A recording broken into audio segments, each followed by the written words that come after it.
And they burned the city with fire, and all that was in it. Only the silver and gold and articles of bronze and iron they put into the treasury of the house of the Lord. Cursed before the Lord is the man who rises up and builds this city Jericho. With the loss of his firstborn he shall lay its foundation, and with the loss of his youngest son he shall set up its gates. Joshua 6:24-26. The floodplain of Yam Suf, the Sea of Reeds, 1556 BC. The great multitude of humanity stretched out as far as the eye could see. The 8-hour trek had been filled with hardship and death for the Hebrew tribes as they continued to slog across the floodplain of the Sea of Reeds. The lost nation from the land of Goshen had made the passing of the large body of shallow water before the tide set upon them. As the many tribes neared the end of the desperate gamble made by an even more desperate general, the rearguard element of Israelite soldiers came under grievous attack by the lead scouts and charioteers of Libyan axemen. The axemen were the forward vanguard of Crown Prince Amen-Herkhepeshef's grand army of 1,000 chariots. Amen-Herkhepeshef was the firstborn son of Pharaoh Ramesses II, and was chosen specially for his historically ruthless treatment of all enemies of Egypt, and would lead the army of Ramesses to avenge the loss of so many during the plagues cast down upon the Egyptian people by the Hebrew leader Moses the Deliverer, the one-time great-uncle to the crown prince himself and one of the greatest generals in all of Egyptian military history. The rearguard of Hebrew forces was fashioned from elements of the 22 tribes of Israelite pilgrims. The shabbily clad soldiers held their ground for as long as they could against the fierce axemen of the Libyan deserts. The rearguard was meant to hold off the lead infantry soldiers of the army of Pharaoh until the signal was given to break off the defense of the floodplain. This would be done just before the larger lines of charioteers entered the trap set by the prophet. The sun was just starting to reach the 4th hour past midday. The Hebrew retreat had not rested for more than 4 days since the flight from Pharaoh and his 2 lands of Upper and Lower Egypt. The main cohort of the Egyptian army hesitated at the edge of the muddy seabed. The battle-hardened soldiers watched as the last of the Hebrew rearguard, after brutally attacking their lead elements, fled back into the mire and stinging nettles of the Sea of Reeds. The path of the 128,000 men, women, and children, along with their vanguard of many beasts of burden, was made clearly visible in the mud and the beaten path made by this great multitude of humanity. The trail was more than a mile wide and snaked across the muddy plain until the trampled earth disappeared into the late afternoon sun. The lead chariot stopped and watched as the last of the Hebrew soldiers vanished into the tall reeds that lined the retreat of the exodus from the land of Pharaoh. "Great One, we should await the coming of the morrow's sun to continue the pursuit," said Amen-Herkhepeshef's commander of the Egyptian host, as he stood beside the crown prince, just as the perfectly matched set of black horses pawed at the ground nervously. The wind had started to pick up, and the smell that struck the Egyptians' nostrils was that of the returning sea. "The tide comes in, and we have little time to cross the sea as it rises. We must wait lest our main strength and advantage of chariot and speed of horse will be lost in the mud and rising tide. This ends today. The pursuit has carried on far too long. I have 1,000 chariots filled with weary soldiers who tire of the chase. My father wishes this put to an end, and until I have the head of Moses on the tip of my spear, we will continue. Look at the retreat of the Hebrew army and people. Their God is as bad a general as Moses is a prophet. Spy to the east, commander," he said, pointing. "The sea is now at his back, and this shallow pond is no obstacle at all to the Egyptian host." Crown Prince Amen-Herkhepeshef raised his right hand with his spear pointed to the long trail of retreat and thrust the bronze-tipped weapon forward. The action brought the thunderous roar of 2,000 horses to action as the first of the charioteers rode into the low floodplains of the Sea of Reeds. For almost an hour and a half, the grand army of Ramesses II chased the remains of the fleeing Hebrew nation into history and legend. The charioteers rumbled through the quickly drying mud and sand. The wind was now nearing gale force, and the many soldiers of Ramesses II knew the day had turned to an evil portent of things yet to come. Prince Amenhotep's chariot was in the middle of the fast-moving units as they pursued the rear elements of the Israelites. The horses were tiring as they fought for footing in the drying seabed. Mud covered most of the soldiers' bodies and equipment of war, and the well-trained army was now growing as weary as their animals as they became weighted down by the sticky, thickening mud. Without warning, the lead chariot started slowing, and as Crown Prince Amenhotep's chariot followed suit, he saw the reason for the abrupt halt. The first light waves of the returning sea splashed among the horses' hooves and the wheels of the chariots. A nervous flutter flitted through the 4,000 soldiers of the Egyptian host. The rumors of the strange abilities of the Hebrew prophet had slithered down to every man, woman, and child of Upper and Lower Egypt. Most of the soldiers had the deep-seated conviction that they would never see the Nile River after this day. "The tide is coming in, Great One. We must turn and await a better time to cross," said his general of the host, as the horses started to rear up against the fast-rising sea. "I can see the trailing elements of the traitor's animal herd. We are close to finishing this bloody errand. It ends here. It ends today," Amenhotep said again as his brown eyes flashed in the dying light of day. "These ungrateful people will pay for the lives lost and the traitorous way in which they have treated my father and the land that sustained them for centuries." As he spoke, the wind died as quickly as it had sprung up, and then they heard the rush of water as it covered the lower half of the chariot's wheels. The force of the returning sea frightened the battle-hardened soldiers of Pharaoh's army until they were told that the salt water would rise slowly for the next 3 hours and never achieve the depth they need fear. The Crown Prince knew then that they would have the time needed to do their butchery before the sun had set that day.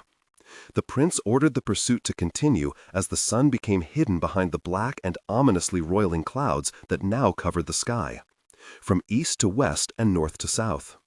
The pitch-black heavens in the late afternoon were something the men of Pharaoh's army had never seen before the coming of this day.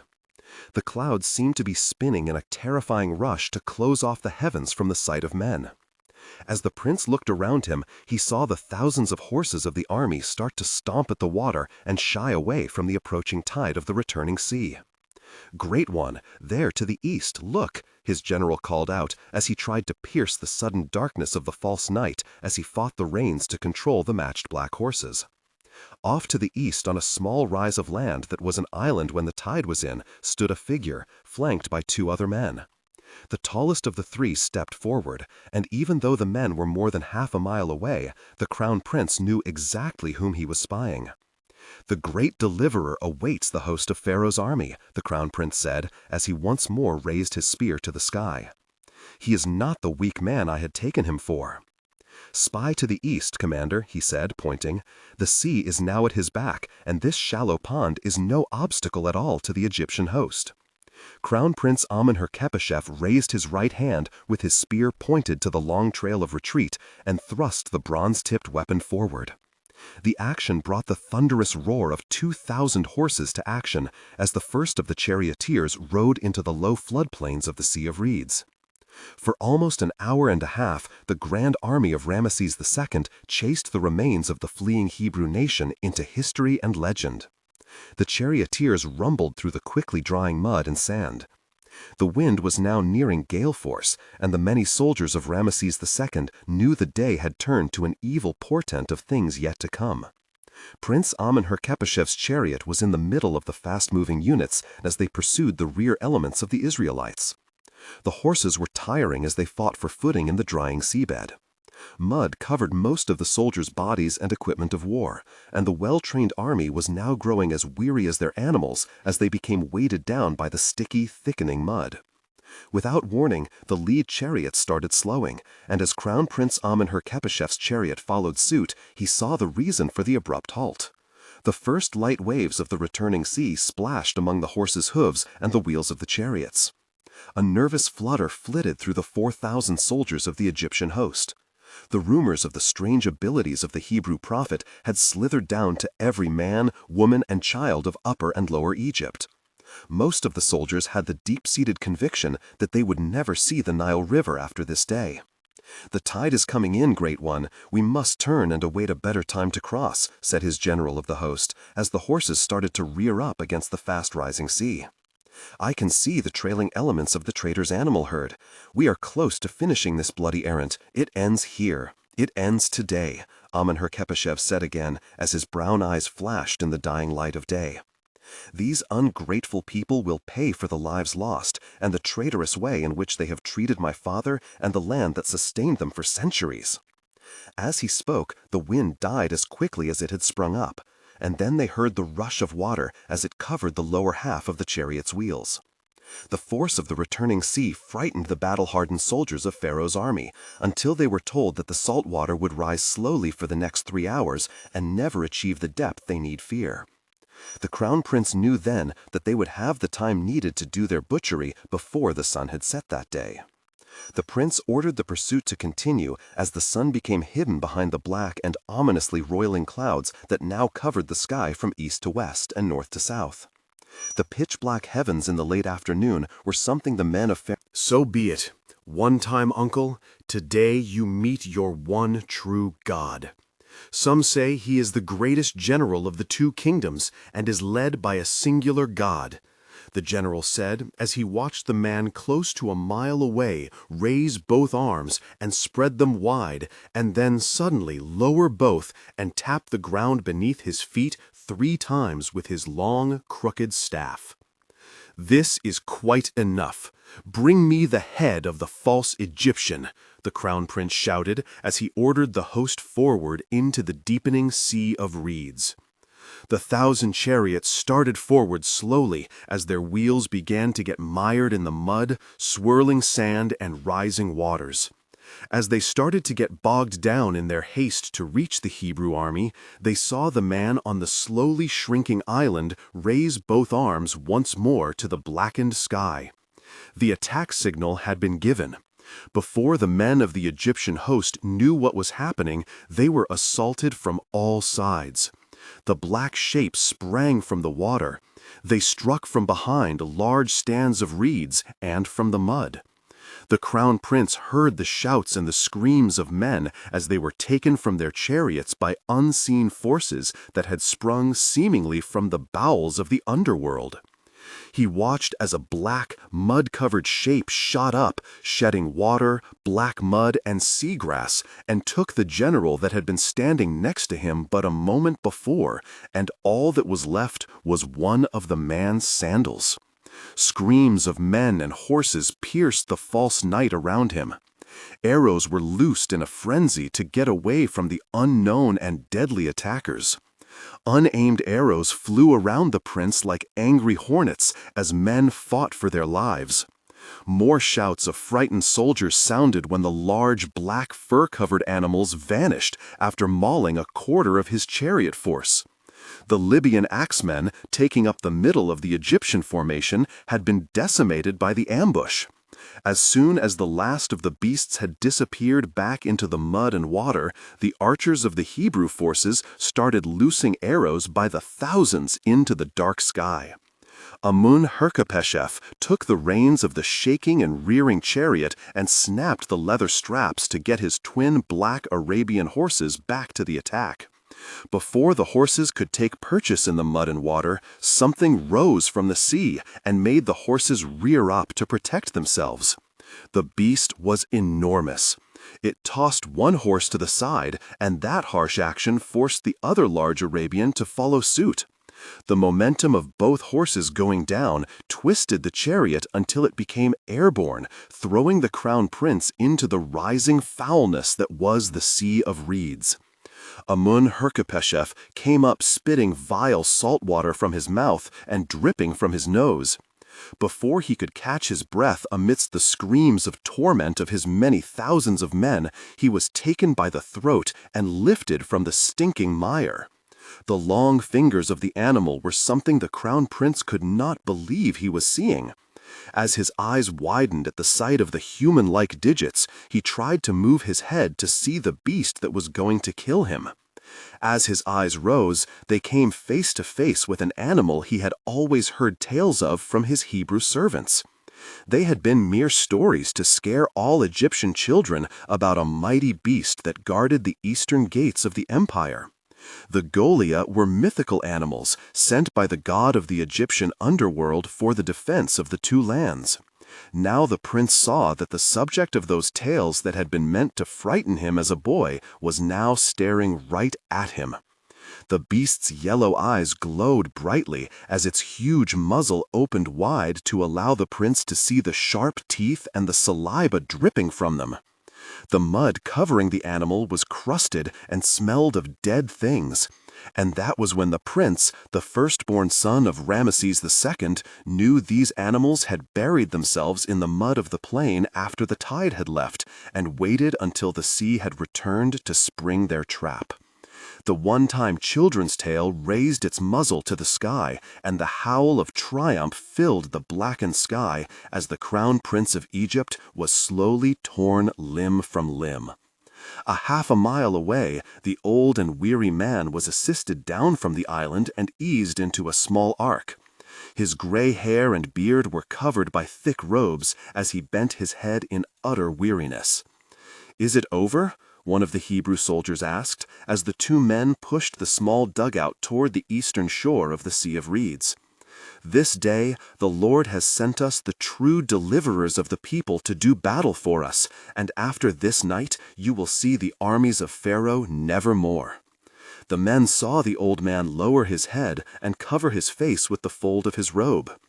The killing was far from over, and their flight just beginning, and the awful truth of their situation was sitting before them weeping and forever crazed by events never meant for a human to experience. The old man rested for the years of fleeing ahead of them. The men around him knew Moses the deliverer was dying. The plain of Moab, Israelite encampment at Abel Shittim, 1520 BC. 36 years later.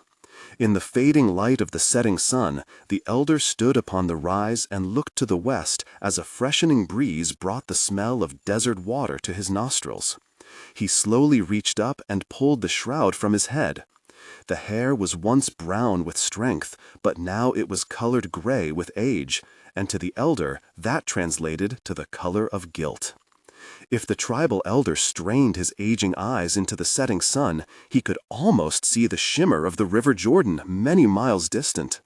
He knew this to be wishful thinking on his behalf, as the river ran deep, cutting itself into the small valley beyond the hills and plain of Moab, thus impossible to see from this great distance.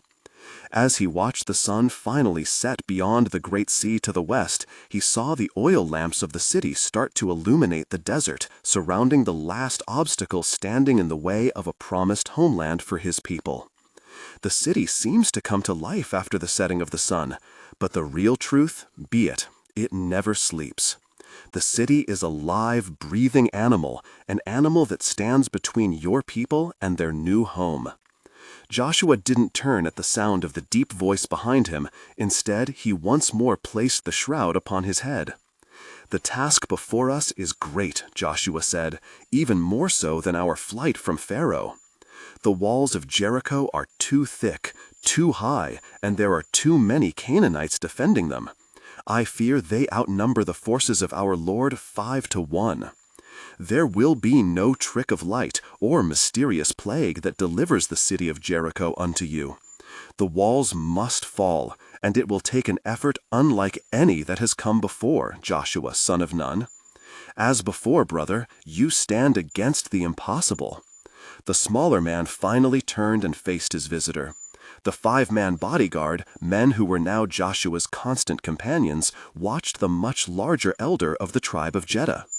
Joshua, the leader of the Israelites, tried to see the eyes under the many folds of the hooded robe, but the darkness there was as complete as the night sky. "They have caught every man and woman I have sent into the city to gather the information I need. My forward elements tell me their heads are even now spiked to the front gates of that cursed city." The visitor to the encampment stood silent, knowing Joshua had not finished what he had to say. Even after 3 years of separation, the visitor knew Joshua better than all but one man. Joshua ben Nun of the tribe of Ephraim placed a hand on the shoulder of his guest as he gestured with his other toward the open tent and the welcoming smell of cooking meat. Come, friend Cale, we will break bread and share the meat offered by our new homeland. It has been 3 very long years since we spoke, my friend. The tribes of man have missed your tribe and its brotherhood. Your rearguard action against our many enemies has brought us through the harshest of lands, to this, the home Moses has led us unto. The large man hesitated as he saw the women of Joshua inside, preparing the evening meal. He stopped short of the tent's opening and refused entrance into the house of the man who had replaced Moses the deliverer. The new leader of the chosen saw the fear in the women's faces as they finally spied just who their guest was. When their eyes saw the robed figure next to their husband and father, they scurried from the tent, not waiting long enough to serve the master of the house. The women, with eyes lowered, were all careful to skirt past Joshua with heads bowed, but even more so in deference to the hooded figure next to him. Forgive them, old friend. Old fears never leave us. They just settle in like mud between your toes and harden like the hearts of men. And even if you remove that mud, the stain of filth is still there. The fears of women and children do not concern me, brother Joshua. You and the deliverer before you have perpetrated the falsity of my tribe to the others, thus necessitating their fears. We are nothing but butchers and witches, nothing more than a tribe of magicians and tricksters to them.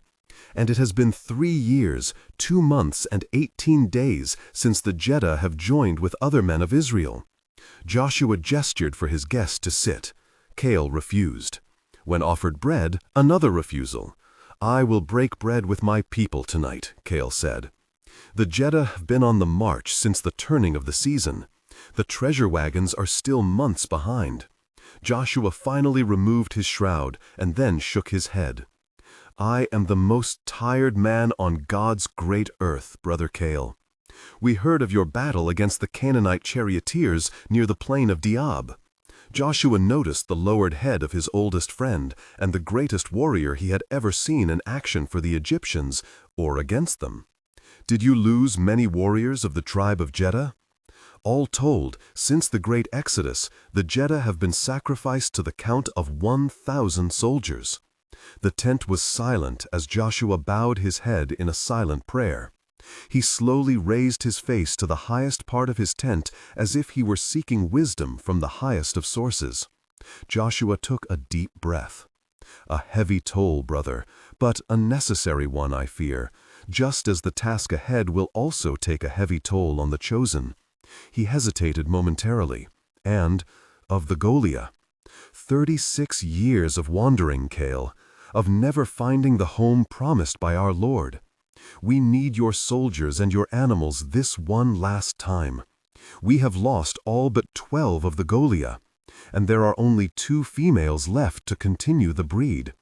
The remainder cannot be risked. Cale softened his voice when he saw that Joshua was actually pained by not only the loss of the soldiers of the Jeddah tribe, but also because of the battle deaths of the magnificent animals that made their exodus from the land of Pharaoh possible. The special breed of beast were slowly being killed off nearly to extinction for the benefit of the other tribes. The Golia alone broke the son of Ramesses at the Sea of Reeds while the Hebrew army escaped and crossed the wetlands. An escape made possible by the loss of 20 of the most prized male Golia. And then, last month, on the plain of Diab, 8 more males and 3 of the remaining females were lost when they attacked the enemy of Israel as they lay in ambush of the relief army you sent searching for us, or, more to the point, the people's spoils from the conquests of Egypt and Canaan. Old friend, we owe the Lord's greatest creation our very existence. Without the Golia, we never would have escaped the 2 lands. As Moses promised me many years ago, and you agreed, Joshua, I am taking the Golia and the tribe of Jeddah out of this land God has given unto the people. I am taking them to the far-off lands of the north, where the Golia and the tribe of Jeddah can once again grow strong. Cale looked his old friend in the eyes. We have done the bidding of the deliverer, and that of our Lord God. We have done what was said could not be done. We have died for the people of Israel, and we have been their host of war. It is time to allow the Goliath to live free once more. Joshua touched the shoulder of the much larger man. You have taken the Jeddah and camped far from the other tribes this night. I had prayed that you would be among the children of Israel after your long journey into the land of Canaan. You have not broken bread with the other tribes since the exodus from the land of Pharaoh. You and the prophet before you know the many reasons why the Jeddah cannot live among the people. It has been this way since the days of Joseph, and before that, Abraham. They too found it a matter of convenience to hide us and the animals away until needed. Your people, your tribe, are they not part of the chosen? Are they not a part of the plan of Moses, and therefore of God? In essence, the Jeddah are God's people, therefore my people. Do not overstep your bounds, Joshua. Moses found himself punished and banned from this land for far less arrogance. The Lord God of hosts did not mean for us to kill off his greatest creation outside of man, the Goliath. Enough, Cale. I am not Moses. I do not have the gift of divine intervention. I am but a manna, a very tired and worn man at that. No prophet. He lowered his eyes, unable to meet those of Cale. Some would even say no war general, Joshua finished ashamedly as he finally looked up into the face of his greatest soldier. No, I have need for the Jeddah and your very special kinship with the Goliath one last time. No, Cale said loudly as he took a step back. We have fought for the people since we fled Egypt. Now there are but 200 men, women, and children left in the tribe of Jeddah, and half of those will not make it to see another summer. It is your animals that are needed. The walls of Jericho must fall tonight. The Goliath are dying for the tribes of Israel. They are dying, being killed off by the enemies of the chosen people. And what is the reward we offer them for their service to God and all of Israel? You offer the one thing the animals have come to hate, Joshua. They hate death. They hate their dishonor. They are sickened by what they have been asked to do against our brother man. You offer yet more carnage, and then, and only then, can the Goliath's days of peace commence for an animal we turned warlike in nature. Only, there will not be one animal left to cherish that peace, and their caretakers, my Jeddah, will not be far behind them in death. Joshua's anger was legendary, but Cale did not flinch as the new leader of the Hebrews bound to his feet. The only movement Cale made was to lightly touch the bronze sword just under the folds of his large robe. Jericho must fall. It must fall tonight. Then you had better marshal all your soldiers, old friend, because you take the city without the Jeddah and absent the Goliath. I will not risk one more man of my tribe, and not one more of the remaining animals will ever do murder for the people again. Is it murder to kill for the sake of seeking a home for all of the children of Israel? Find a home, but live among the people of this new land. Soldiers of the enemy may need to die, but not their women and children. A murderous task you have become rather adept at, Joshua. Cale, after this night, you and the Jeddah are free. The Goliath will make the sojourn to the north with you. Take them and go. Cale stopped at the tent's entrance, but dared not ask the price of this surrender by Joshua. If you allow the Goliath to accede to my battle plan, this city will fall tonight. After the walls of Jericho fall and the city burns, you will be tasked with an even greater mission for the people of Israel. Cale allowed his shoulders to slump as he was now informed of Joshua's true intent. The leader of the Jeddah knew Joshua as the most knowledgeable of men, far more clever than even the prophet Moses when it came to the long-term plans of the children of Israel. Cale waited for the truth of his visit. After the fighting has finished in this land awash with water, tree, and fruit, Joshua explained, I fear the people will never have true peace even then. I fear it was not meant to be so. Joshua went to Cale and touched the large man's shoulder, and the Jeddah leader turned to face his old friend. The people's treachery against God at Sinai has angered the Lord of hosts, and his punishment against his people for arrogance will be centuries of battle against the people and tribes of Canaan. Joshua looked at Caleb with pleading eyes. Only 2 of the Goliath will be risked for the chance at not only life for God's beasts, but life for the Jeddah and a lasting chance for the people to have their heritage saved for them. In future battles, we could lose our greatest treasures to the peoples of this land. After the fall of the city, you will take that heritage with you, and you will allow no man of any land and also no man of the chosen to ever know where our heritage lies hidden. That is your task. Leave us for your great stone mountains, and I swear no man shall follow the Goliath and the Jeddah. 2 Goliath and the casting of the spell, that is what I ask of the great Caleb. You swear on the stone tablets that you and the chosen will not follow my people and the Goliath to the north? After this night, the Jeddah are free to take the Goliath and Pharaoh's artisans and engineers to erect the greatest temple in all of creation for the heritage of the people. Hide it well, and you will never come to harm from the people of Israel. What are you doing, brother? You are giving away kings' ransoms and our greatest gifts from God for what? So they will not be taken from the people when other greater armies come for you in the land of Canaan? Caleb stepped up to his old friend. You lie to me, brother. Why? Joshua turned away from Caleb and removed his sword, and then looked at it in the weak light cast from the oil lamps. Because if we don't hide away forever that which has been taken as spoils in battle and the gifts from God himself, the people will never become one with the land, and we will be fighting the Canaanites for 1,000 years to keep this land. As long as the riches of Egypt and the gifts from God remain with the people, we will forever be fighting to protect that which is not important for life. You may not speak with God, but you truly speak for the people of God. If they discover you have given away the greatest gifts God has bestowed upon the people, they will curse your name, brother. You give the Goliath and the Jeddah the gifts from God to hide among the rocks and ice of the north, and you will be cursed. Joshua laughed for the first time in what seemed like years. What could be worse than the gift of leadership that was bestowed upon me by Moses?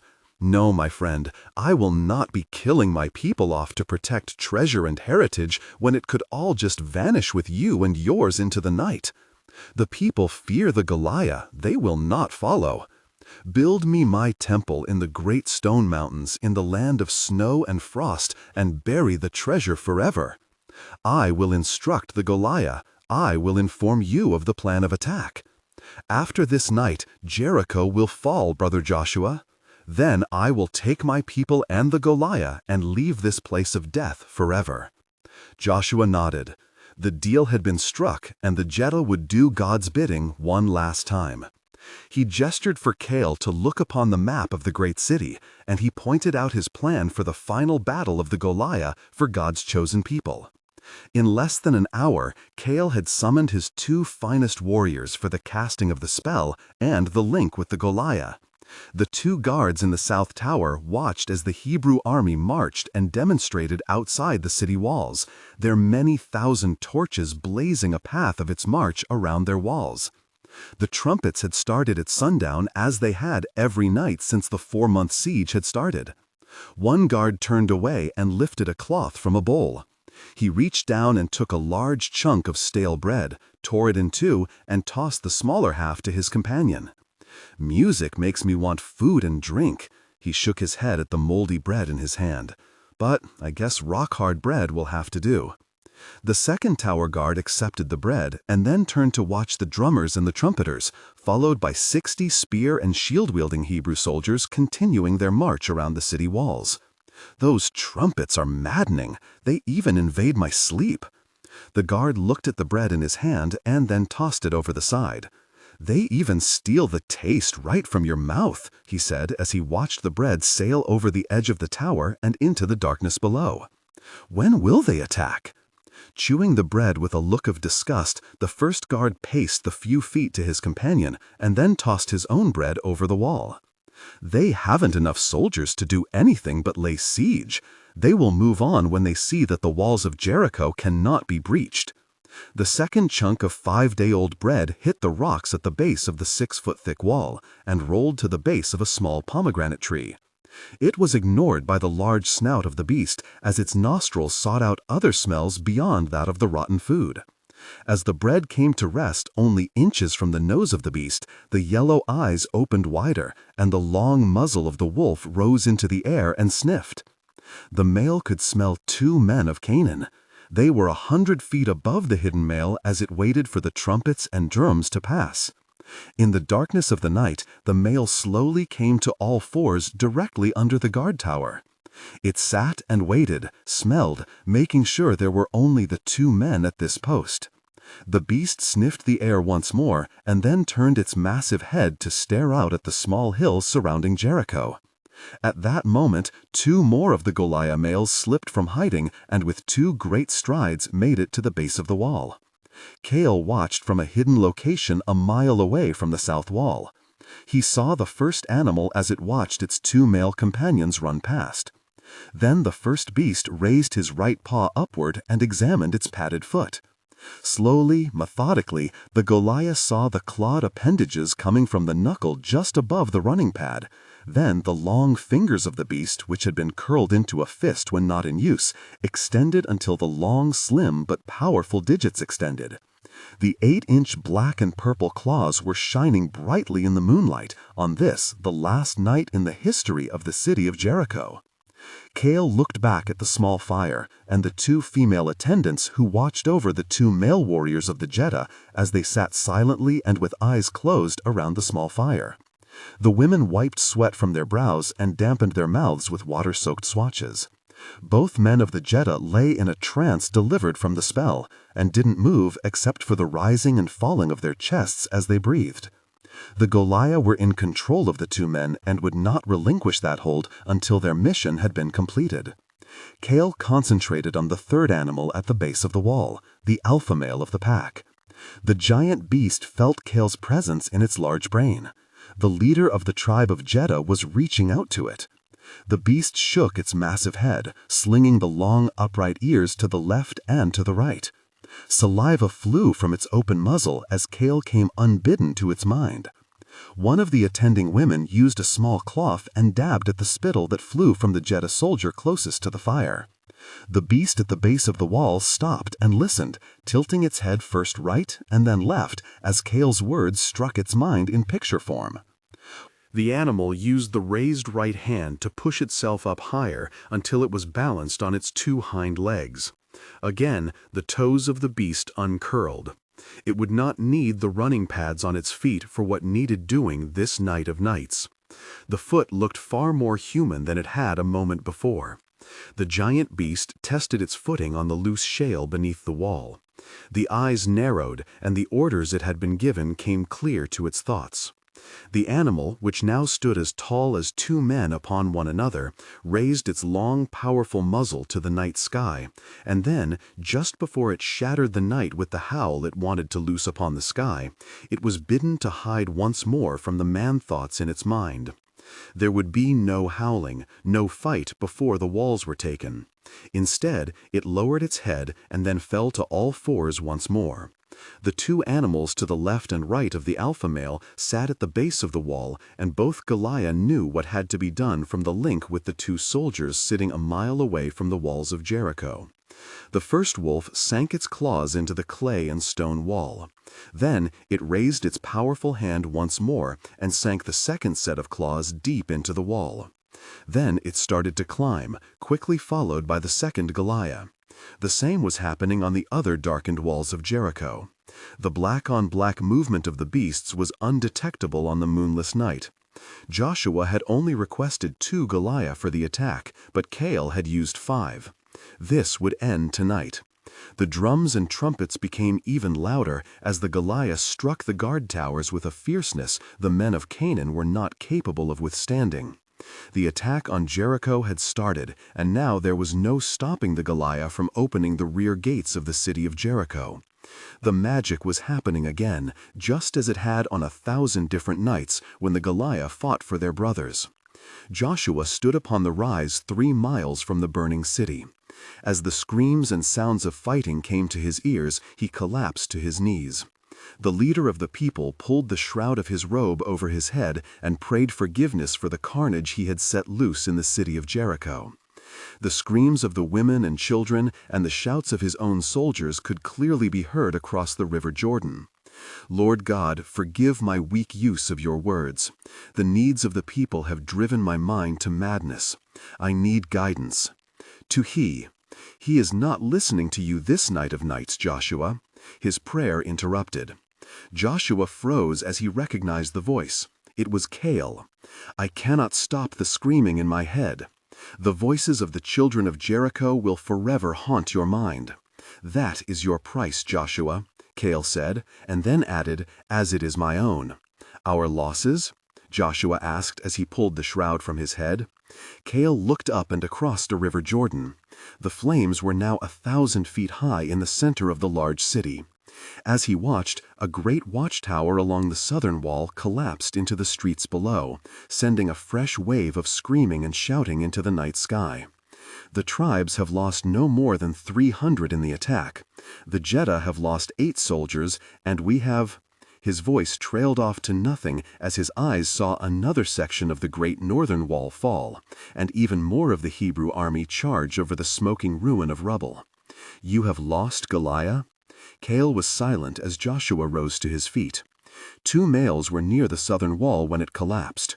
After they silenced the guards in the tower, it was they who opened the smaller southern gate for your soldiers. They were near there when the wall fell, crushing the life from their bodies. Cale gestured behind him, and Joshua turned to see 2 men being carried by other Jeddah soldiers and the 2 attending women, who cried into their veils as they left Joshua's encampment. They had died, just slumped over, and fell dead the moment the lives of the 2 Goliath were crushed from the falling stone of the walls. Their faces and bodies were covered, but Joshua could see an arm, mangled and broken, as it fell from the side of the dead soldier. Old friend, the task has been done. Take the treasures and spoils of the chosen, and go. We have already taken that which was offered by the people. Cale leaned close to Joshua so he could see the elder's eyes. Only, we have taken one more item that was not offered, one that will ensure you never come north to find my tribe or the Goliath. We will destroy the very heritage of the people if any attempt is made. Your charade against Israel after the death of Moses will destroy the people if known. Come for us, and we will give you a war the likes of which you have only seen in minority. Come for us, and the Jeddah will release the Goliath among the chosen. Cale turned and started walking away. Leave us be, Joshua, and send no soldiers to find us. This land of milk and honey has been closely won with the blood of the Goliath and your own people. What have you taken? Joshua shouted. Cale! He gestured his 5-man guard to stop the much larger Cale from walking away. Cale smiled as he continued to walk. The sun had just started to rise above the far eastern mountains when the guard came within a spear tip of reaching Cale. Suddenly, the 5 men in braided leather and rope armor saw the 3 animals sitting on the top of the small ridge. They had risen out of the ground fog that had slowly moved in from the Jordan. The black animal in the middle slowly rose to all 4s, and then, to Joshua's and the 5-man guard's amazement, the beast actually stood on its hind feet. The long and powerful arms were stretched out along its side, and the clawed fingers opened and closed. In the early morning light, they could see the blood-soaked muzzle of the animal after its night's work inside the fallen walls of Jericho. The beast was the alpha male that had linked with Cale outside the walls of the city. The other 2 beasts stayed on all 4s and remained unmoving, but their menacing glare never wavered from Joshua and his guard. Cale finally stopped and turned. Use us no more, Joshua. We are free of Pharaoh. We are free of the chosen people. Come for us, and I will send what remains of the Goliath south once more. Joshua watched as Cale vanished over the small rise, followed by the 2 beasts on all 4s, while the 3rd remained. The yellow, glowing eyes moved from the armed men to settle on Joshua. Joshua swallowed back the rising bile in his throat, as this was the first time he had seen one of the male Goliath up close. His wife Lilith took hold of his arm, as she too saw the wolf for the first time. As the great beast stared at him, Joshua saw the lip curl up over 8-inch-long canines as a low growl issued from its throat. It suddenly went to all fours, and in one great leap jumped over the rise and vanished. The warning had been delivered. Joshua was ill. He had never felt the fear he had when the animal looked upon him. He then remembered the words of Cale, and then angrily tore free of his wife and ran for the largest of the tents 100 yards away. As the city of Jericho burned below on the other side of the river Jordan, Joshua, leader of the chosen people, ran past the 20-man guard and into the tent. His eyes went to the center, and his heart fell. It was gone. The one item he could never lose had now been taken. His eyes roamed to the far side of the tent, and that was when he saw the massive tear in the rough-hewn fabric. He then spied the massive claw prints in the sand. The Goliath had gotten in past the 20-man guard and stolen the one object that could bring down the trust of the chosen people and the love they had of him as a successor to the deliverer.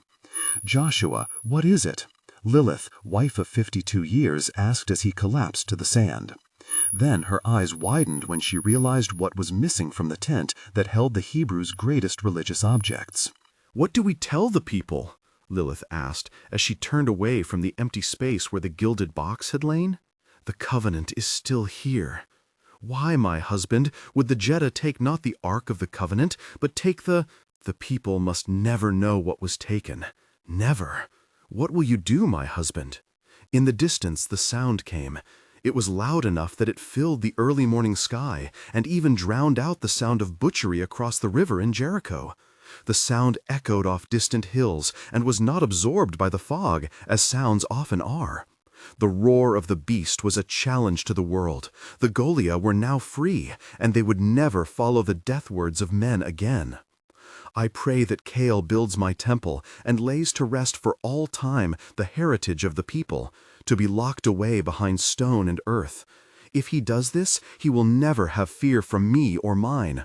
Let him travel to the stone mountains. Let Cale and the Jeddah be. Let the Goliath be." The roar of the giant wolf was followed by the sound of howling that coursed through the valley of Moab as every remaining animal left of the family of Goliath mourned the loss of the two irreplaceable males. The Jeddah, along with God's last magic found on earth, the Goliath moved into the distant, barren, and foreboding lands far to the north. The lost tribe of Jeddah would forever dwell in the land of darkness, beyond the lands of the Hittites, in the lost world of the stone mountains of the great north. Hong Kong Harbor, April 1, 1949. The gleaming white yacht sat anchored in the Bay of Hong Kong, glistening in the illumination cast from a full moon and the festive multicolored lights that had been strung from bow to stern. The largest yacht inside the harbor was hard to miss, as it sat motionless at a minimum of 2 miles from any fishing or harbor patrol boat, creating an island unto itself in the great expanse of the harbor. The only vessels allowed near the gleaming white hull of the Golden Child were the rented whaleboats that had been cleaned and lined with satin pillows for the invited guests as they traversed the busy waterway on their way to the largest auction of Palestinian and ancient Canaanite antiquities the world had ever seen.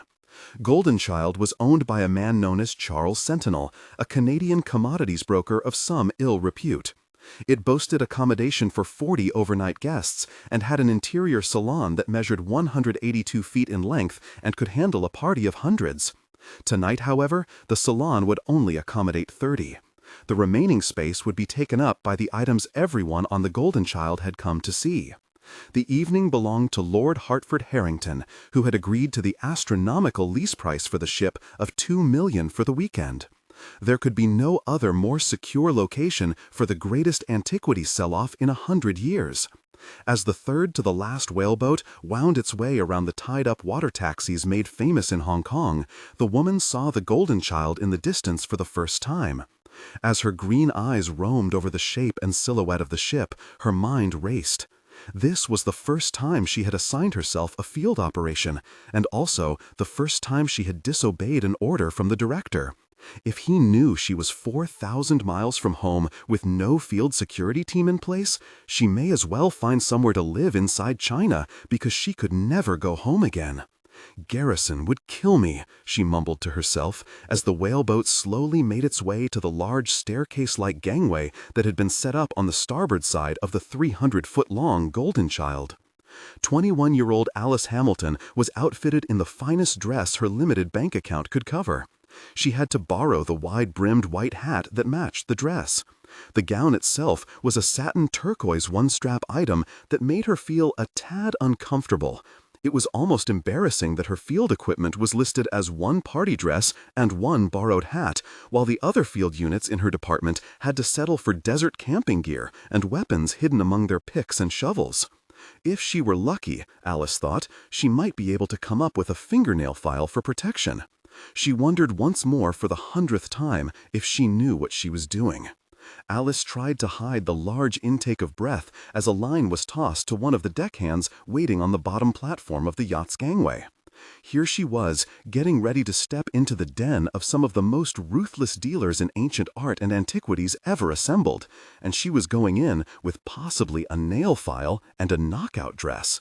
But Alice knew she had to chance it once word had reached her desk at the event group that something unusual in the antiquities world was about to take place. Alice had used every contact, informant, and had even called in favors owed to her by the FBI and the new CIA to get the location of the auction.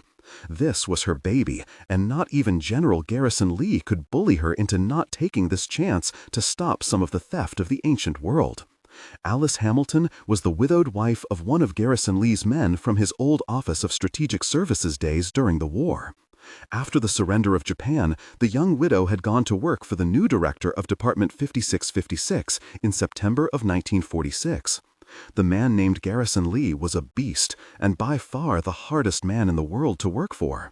The former senator from Maine was a thinker who covered every aspect of field operations, and one of his staunchest rules was that no office, lab, or academic personnel could go on field missions without covert military police escort. She smiled at the standing order. Alice knew she was none of those. She was the personal assistant to one of the most ingenious men she had ever known, and now she wished he were with her. As she was assisted to her feet by the white-coated helmsman of the whaleboat, she thought about Lee and what his reaction would be when he found out her little vacation to visit her mother back home in Virginia had turned into a week-long trip to the South China Sea in search of stolen artifacts. She had fought for the assignment, but Garrison Lee had said no, that it was not part of the event group's charter to retrieve stolen antiquities. She knew this to be the largest lie that Lee had ever told her. He took chances time and time again to recover items from not only the past of the United States, but that of the world. Department 5656 of the National Archives, or better known to its scientists, archaeologists, teachers, professors, and military personnel as the Event Group, was a creation of President Abraham Lincoln in 1863. It became a chartered section of the National Archives in 1916, and signed into American law, albeit secretly, in that same year. Its mission was to discover the true history of the world's past. The group's job was to ensure that the United States avoided the pitfalls stumbled into by mankind throughout history by learning the truth about how we got to where we are, and to learn where the world was going. The event group protected the United States from committing the same sins as our forefathers and their ancient European or Asian ancestors. Alice loved the concept, but had found the actual work chosen for her by her boss, Garrison Lee, mundane and boring, more that of an academic investigator than team leader. And that was not Alice, and Lee knew that. The general could not keep her caged up as he had the past 4 years. He was overprotective of her, and that infuriated the 21-year-old widow no end. Thus, this one chance to prove she could be a field operative and handle the very worst of people. Alice adjusted the stole around her shoulders and the fishnet large-brimmed white hat that half covered her beautiful eyes. As she made her way up the gangway, she experienced her first hint of nervousness as she spied the 2 men at the top of the gangway who were watching her move slowly up the steps. Their eyes lingered on her as she moved slowly up the steps, taking in her appearance in the expensive dress. Alice felt so humiliated knowing the dress was not anything like her. She was far more comfortable in men's pants and shorts, and far happier with a shovel and pickaxe. As she reached the top of the steps, she saw that the two men were armed with weapons poorly hidden in their waistbands. She knew the men wanted her to see that they were armed. The first man half bowed and held out his hand. Alice swallowed and then pulled the invitation from her handbag. The gilded, gold-embossed invitations were numbered, and a security code printed on the front ensured that no one uninvited would be allowed to board the ship. Again, Alice swallowed hard, but managed to smile as she handed the forged invitation to the large guard. The security man looked it over and without hesitation handed the invitation back to the young American. "Welcome to the Golden Child, Mrs. Hamilton. Your host eagerly awaits your opinion on his collection. Please follow Mr. Chow into the salon." Alice was about to speak, but her words caught in her throat as she realized that she was far more frightened about what she was doing than she thought she would have been. Instead, she nodded her head and followed the largest Chinese man she had ever seen onto the boat deck. As she did, she heard the engines of the Golden Child start, and then the sound of the anchor being raised, and felt the rattling of the teak deck. She stopped momentarily as the great yacht surged forward in the calm bay of Hong Kong. "Don't worry, ma'am. The Golden Child will anchor 10 miles out to sea for—" The Chinese brute smiled down at Alice. "Security reasons." Alice knew then that if she needed help of any kind, it wasn't going to be found beyond the territorial limits of Hong Kong. That meant, if for any reason her true intent was discovered, she would find it hard swimming the 10 miles back into the bay, especially with a few bullets in her back and sharks stalking her. She knew then that she may have made the biggest mistake of her young life. The Golden Child put to sea. Alice Hamilton, a girl of 21 from the town of Manassas, Virginia, who until this year had never been farther from home than Nevada, found herself being escorted to the fantail of the magnificent yacht. As she rounded the corner, she took a deep breath and told herself to relax. As she told herself this, she felt the slow movement of the Golden Child heading for the open sea. The departure wasn't noticed by the many men and women on the fantail standing and sipping drinks as waiters and other servants wound their way through the expensively dressed guests. Alice momentarily froze as she stood looking at the white dinner jackets and budget-breaking gowns. As they stood with martinis and other drinks in their manicured fingers, she realized that as soon as she opened her mouth to any one of these people, they would know immediately that she didn't belong. They would eventually see right through the forged invitation that had been prepared for her by the intelligence element inside Department 5656, another little item Garrison would be furious about. She swallowed, wanting to jump off the fantail before the ship was too far out to sea. The water is extremely cold, and you would more than likely get run over by a water taxi, that is, if the sharks don't get to you first. Alice felt her heart catch at the sound of the thick and even voice behind her. Masked beneath the dark veil of her hat, her eyes closed as she tried to gather her courage. She opened her eyes and turned. "And I hope that dress didn't come out of the petty cash drawer in your desk." Alice looked up and into the face of Garrison Lee. He was dressed in a white dinner jacket, bow tie, and of all things horrid in the world, a bright red cummerbund. His eye patch was over his right eye, but that didn't stop Alice from seeing that the scarred brow itself was arched in that way Lee had of intimidating those who worked for him. The brown hair was perfectly combed, and the small touch of gray at his temples made him look far more menacing than she had remembered. "We don't have a petty cash box, and if we did, I would have told you to use it to buy another tux, or at least a cummerbund that doesn't look like you're wearing a stop sign," she said with as much indignation as she could muster, trying to get the upper hand for the battle she knew was coming. His brow furrowed even more as he self-consciously looked down at his waist as Alice walked past him and toward the group of high-stakes antiquities players. She deftly reached out and took a glass of champagne from a passing waiter without missing a step. The 6'5" Garrison Lee watched her leave and then looked down at the bright red cummerbund once more. He was now actually confused as to how Alice had turned the tables on him before he could get her into a corner about vanishing like she had from her desk at the event group complex. He grimaced and then followed her into the milling crowd. "Well, we're here, so I suspect you have a plan?" Lee asked the retreating form of Alice. "Most field agents have a plan before going in, or at the very minimum ask their director to assist in formulating that plan. Champagne?" She suddenly turned and thrust a glass into Lee's hand. As he reached for it, she suddenly pulled it away. "Oh, I forgot, you're a bourbon man," Alice said as she turned for the bar near the far stern railing. Lee smiled and nodded at those few guests that had heard the brief exchange. He nodded and, embarrassingly, made his way toward Alice, who had her back to him while standing at the ornate bar. He stepped to her left and leaned against the bar, letting his cane dangle uselessly at his side, his anger spent for the moment. A few of the high-priced guests near the couple looked up and saw the scarred, very large man leaning next to them, and then they smiled uncomfortably when they noticed Lee's facial scars and ducked away. "You know, Hamilton," Lee said as his eyes followed the three guests as they exited the bar area of the fantail, "I counted no fewer than 4 suspected murderers, 2 known antiquities thieves, and a well-known and respected British lord who purportedly was raiding dig sites throughout the Middle East during the British occupation. And I noticed all of this in just the past few seconds walking over here. You, Mrs. Hamilton, are out of your element, and that will get people killed."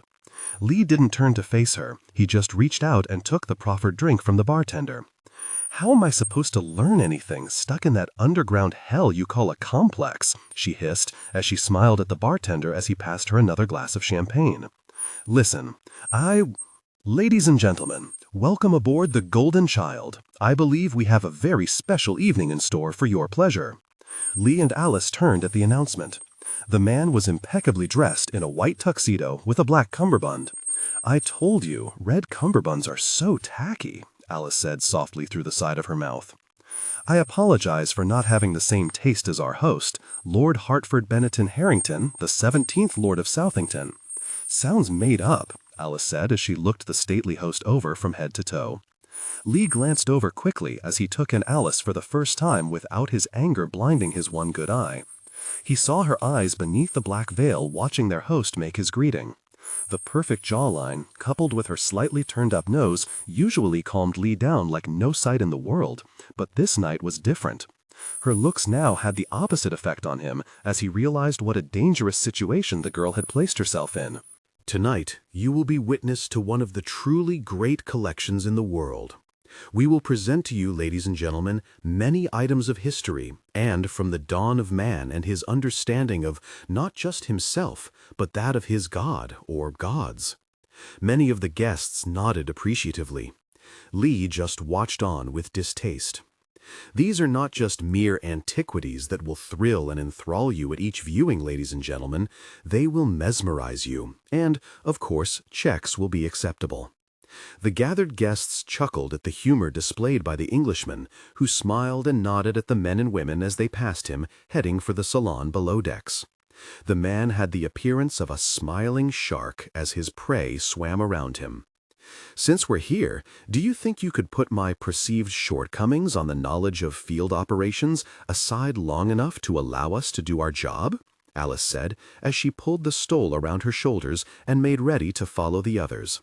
She half-turned, and her green eyes settled on Lee's blue one. "I had already come to that conclusion, and told you so before you stormed off half-cocked." He looked at her with intense gaze. "Don't think this is over, Hamilton. Believe me, I know it's not over," she said as she extended her left arm. "Now, shall we see what all of the fuss is about, General?" Lee smiled enough that his teeth blazed, as it was hard enough to do without breaking off his teeth in his anger. "By all means, Mrs. Hamilton." As they fell in line with the crowd walking through the gilded glass doors of the salon, Lee felt many eyes on them. Thus far he had counted at least 7 armed guests. At least 5 heavily armed guards, and of course that wasn't counting the crew. He now felt he and Alice were walking into the bowels of a pirate ship, and he also knew they were making this up on the fly. He leaned in close to Alice when he knew no one was in hearing distance. "We observe, and we make mental notes of what we see being auctioned. Then we report everything to the Hong Kong police. If we're real lucky, we can get the information on what's here and where in the hell it came from. All our department is interested in is the history of the pieces involved, not their value, but their provenance. Our job is not recovery. Our job is to document the history of the pieces and discover if we have a historical precedent to alter the perceived historical reference to those items or the location in which they were discovered. Agreed? "I never intended anything different," was her curt reply. As the guests walked down a wide carpeted stairway, Alice was the first to see the black satin-covered objects set up in the massive salon of the Golden Child. Spotlights had been arranged for maximum effect once the black dust covers were removed. To Garrison Lee, it was nothing more than antiquity thieves making thievery as legitimate-looking as possible. Some of the objects were massive, while others were small. Alice quickly counted 87 objects. As the guests were again offered drinks and champagne, the satin covers were slowly pulled away from the items to be sold. "Ladies and gentlemen, the items on sale here tonight have all been authenticated, and a provenance has been established for them." The British lord smiled almost embarrassingly. "The more controversial pieces." The 17th Lord of Southington raised a flute of champagne. "Please peruse the collection and enjoy. The sale will commence as soon as everyone has viewed the items." Lee turned slowly, taking in the faces of the buyers. Alice momentarily watched Garrison. She knew his mind was one of those rare things in the world that make one afraid to know someone too closely. As the former OSS man looked at the faces around them as the guests moved toward the illuminated objects, she knew he was mentally taking a picture of every face he saw. He had a photographic memory and never once forgot a name he had been given or the face that was attached to that name. The senator had made Alice extremely uncomfortable before she got to know him in the years since they met at Walter Reed Army Hospital in 1945, where he was recovering from the devastating wounds received at the end of the war. "Well, are they all arch-criminals?" she asked as Lee accepted another drink from a waiter. "While not arch-criminals, nonetheless, there are some very seedy characters here," he said as he pretended to sip at his drink. "And a few others that don't belong here at all." His eyes wandered over to a man who stood in the far corner with a small plate in his hand. The man was slowly eating caviar on toast points, and Lee saw that the man wasn't that good on his surveillance techniques. "Like this gentleman in the far corner. He seems quite interested in you, far more than the antiquities at auction. I suspect the revealing dress is more fascinating to him than any old broken pottery. Is there anyone else that doesn't belong in this den of thieves, General?" "A few," he answered, and then turned away. "I think we better split up. We seem to have attracted the attention of our host." Alice smiled, and then slowly turned and saw Lord Harrington conferring with a uniformed crewman and two of the plainclothes security men, and they were looking right at her. Alice moved into the Millen guests as they started to examine the artifacts. Lee moved off to the far end of the lined exhibit, stopping in front of two urns that had been braced upon the tops of columned pedestals.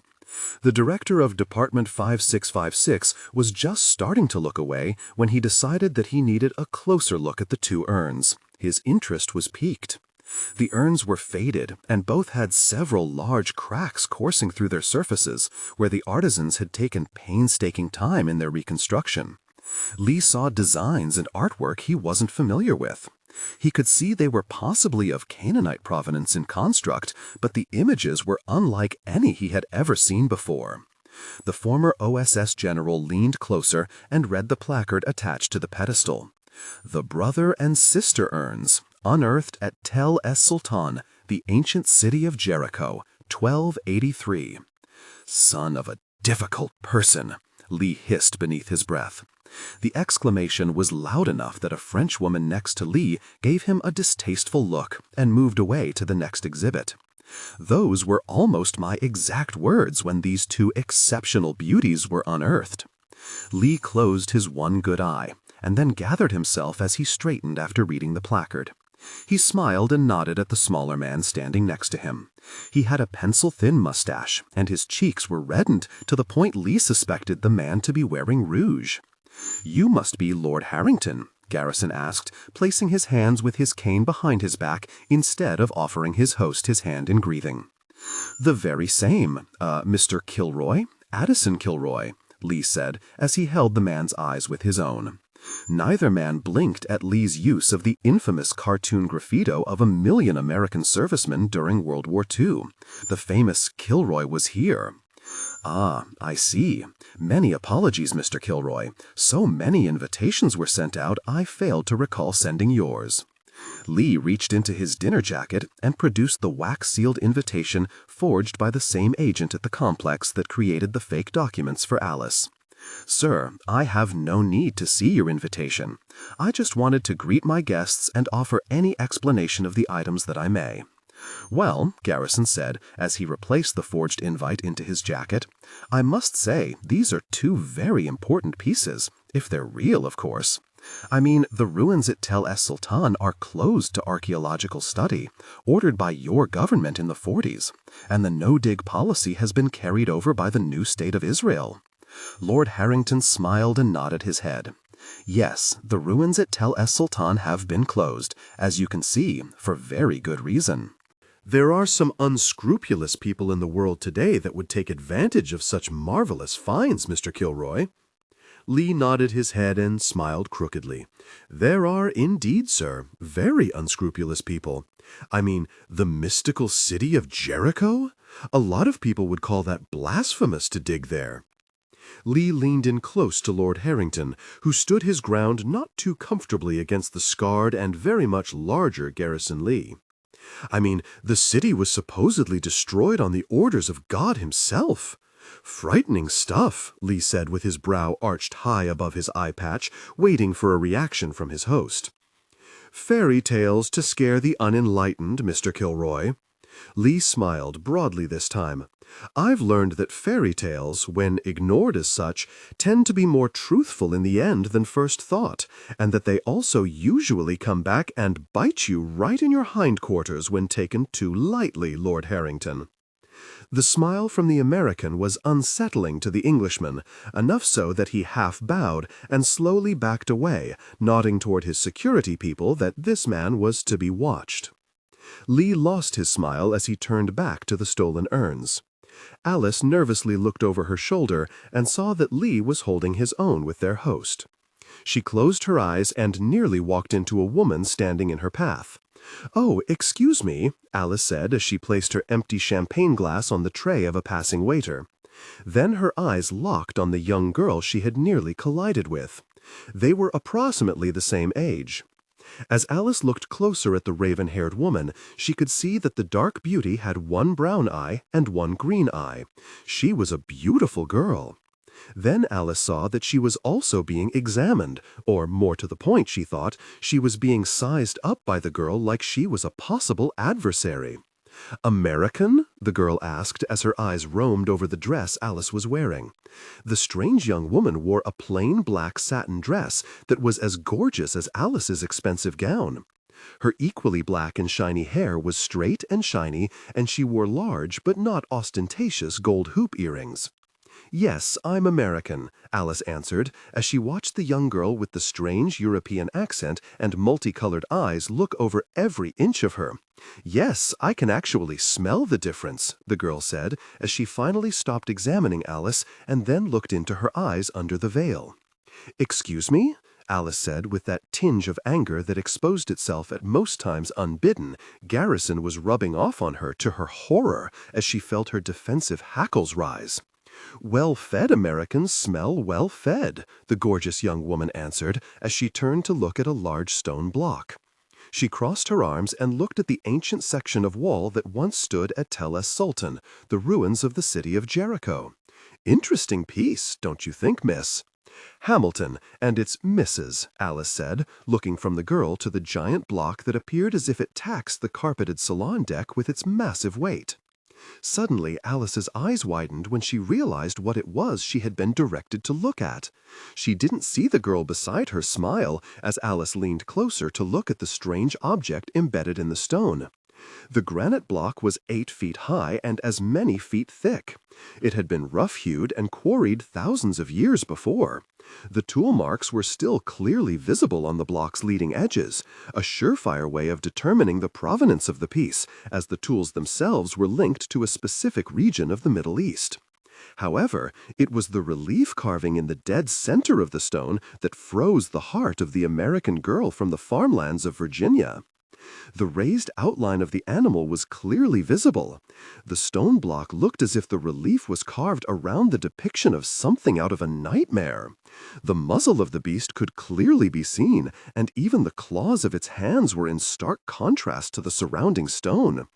Alice suddenly realized she wasn't looking at a carving of a deity of some kind from long ago Jericho. She was looking at an animal that had been crushed between two massive stones. She could even see scorch marks from a long ago fire. Her eyes went to the sand-colored and now petrified beast. The animal was massive, and as Alice examined the piece, others were drawn to the stone block. Many were crying hoax, and some were angry at an obvious attempt at humor by their host, Lord Harrington. The young European girl smiled, and then without another word and with her eyes on the man that Hamilton had been speaking with a moment ago, the strange and exotic woman left the gathering crowd of skeptical bidders. Alice never noticed that the woman had left her side, as she couldn't take her eyes from the block and the animal mysteriously encased there. Recognition sprang immediately to her memory. Vault 2287, she whispered to herself. Most of the gathered guests had already voiced their opinion on the stone block and its obvious defacement, or outright attempt at a hoax, and then moved on, leaving a stunned and shocked Alice, who knew she had to bring Garrison over to the stone block. The assistant to the director of Department 5656 knew she had stumbled onto something that even the great General Lee could not ignore.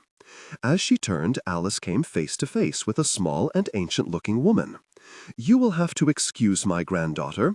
Things related to our distant past do not impress her the way that they should." Alice heard what the old woman was saying, but nothing was registering in her head. A well-dressed and appointed lady in a light but elegant white gown with pink highlights. Alice placed her age at somewhere in the 80s. Her cane looked like an old twisted wooden walking stick, complete with what on closer inspection looked like the Egyptian Eye of Ra embossed in gold on the handle. Not an ordinary walking stick. Her clothes were beautiful, the dress satiny and fine, and her gold jewelry sparkled in the salon spotlights. Alice looked closer and saw a tattoo that began at the woman's neck and disappeared into her dress. The top of the tattoo was that of a pentagram, the five-pointed star, but Alice couldn't see what the rest of the tattoo held below the neckline. "I am Madame Korfeski." She turned to look at the stone block and the animal that had been crushed to death by it more than 3,000 years before. "We have come a great distance to denounce this abomination." The old woman smiled and then looked at Alice with her aged eyes. "But I can tell that you have seen this sort of trickery before, my dear. Am I correct?" The old woman stepped closer to the young American. "Yes, I see the recognition in your eyes, young one." Alice didn't say anything at first. She just raised her white-gloved hand and slowly reached out and touched the petrified image of the beast. "Don't do that." The old woman reached out and lightly took Alice's hand and pulled it away, giving her another grandmotherly smile. "Bad things can come of it," she continued, but her next action betrayed her warning as a lie, as she herself reached out and lightly ran her old and weathered hand over the stone-hardened fur and teeth of the beast. Then the old woman's spell seemed to break, and she smiled and looked at Alice. "You seem not to belong amongst these people." She looked around with distaste etched on her wrinkled features. She tapped her cane on the carpeted deck once, and then a second time. The old woman became serious and fixed Alice with a gaze that froze her blood. "You don't seem to belong either," Alice finally managed to say. "I belong nowhere, my lovely girl. We belong nowhere." She leaned close to the American woman and whispered in a voice steeped in an East European accent, "You seem kind, not like these." She gestured around her at the men and women eating, laughing, and preparing to buy the stolen items taken from an illegal archaeological dig at Tel El Sultan. People, these scavengers of our shared history. The old woman bowed her head, and then looked up minus her warm smile. "Forget what you saw here tonight, and if I am correct and you have seen something like this before, tell no one and keep your secret buried." She hesitated only a moment as she looked deeply into the eyes of Alice Hamilton, wherever that may be. Her European accent vanished, and her next words were spoken in unaccented English and were far deeper in bass than her voice had been a brief second before. You have just 20 minutes to remove yourself and your one-eyed handsome escort from this ship, my dear. All of this, she gestured with her wooden cane, even going so far as to accidentally poke another American woman on her rather ample derriere, which elicited a shocked yelp and angry look, because all of this is going to be at the bottom of the South China Sea momentarily. What? Alice asked, shocked at the slowness of her reaction. The old woman had gone. She melted into the milling buyers as if she had never been there at all. Lee was getting close to the explosion factor that made his early years in the Senate a legend, and one of the reasons it was suggested to him by his own party that he was maybe just a little too high-strung for politics. The general always found his temper hard to control when sheer audacity of privilege and corrupt people at every walk of life threatened his keen sense of justice. As his good eye counted the varying degrees of thievery, his limited vision fell on two small items on display that made his stomach roll. Lord Harrington had actually uncovered human remains at Tel el Sultan. A cursed thing to do at any archaeological find was to openly display remains that have not been studied and guaranteed to be something from antiquity. It was also something that any well-bred museum curator would find hard-pressed to put in any exhibit. He saw a few of the English-bred buyers grimace in distaste at the open display of remains. Lee shook his head and decided at that moment this secret auction would remain so forever. These items would not find their way to the private sector, because he would destroy it all first if that need arose. I see anger in that one beautiful eye. Garrison looked down to see the young woman who had been talking with Alice a moment before. Lee had seen her spying him from across the salon and was uncomfortable with the looks she was shooting his way. Then you should look closer, young lady, because what I see is sadness that this is happening. And if you're here to place your money on any of these artifacts, I would save it. I predict it's going to be a bad investment. I was just speaking with your most beautiful companion. I see in her eyes that she adores you. Garrison looked closer at the raven-haired beauty. Her gaze seemed to go right through him. Again, you better go take a better look and study my companion a little closer. Soon enough she will reveal her cloven hooves, horns, and viper-cated tail. The young girl looked confused for the briefest of moments and then smiled and laughed. A disarming and innocent sound that made Lee look twice at the woman standing in front of him with her arms crossed over her breasts. Her one brown and one green eye took Garrison in from head to toe. The eyes lingered momentarily on the bright red cummerbund. Ah, I see how the game is played with you Americans. Even though you are emphatically in love with someone, you deny it and show nothing but contempt at the mere suggestion of it, even in the face of something so obvious. Garrison, Lee was stunned for a moment. He wasn't used to bandying words with someone so young, but this girl had a way of getting into his thoughts that was just a little unnerving. If I may be so bold, you were a soldier, am I correct? She asked as she watched Lee's lone eye for a lie. I and many others. Not many aboard this pirate ship, I think. If the rest of England knew about this very unscrupulous man, they would hang him in Trafalgar Square, she said as her eyes left Lee for the briefest of moments to study some of the human waste that were the bitters of the world's past. Her double-colored eyes turned back to the general, and this time she examined him as if she were looking for a disease. She tilted her head, and Lee saw the beginning of a tattoo at the base of her neck that wound its way down into the black dress. You are a keeper of secrets. Excuse me? Garrison said as his smile tried to cover up his consternation at the girl's prognosticative prowess. I think your crystal ball may be a little cracked, my dear. The woman placed her small hand on Lee's lapel. "Leave this ship immediately, Keeper of Secrets," she said, as her smile was replaced with a seriousness that Lee found disturbing. He slowly pulled the girl's hand free of his jacket. Her smile slowly returned as Alice joined them, her eyes on the girl.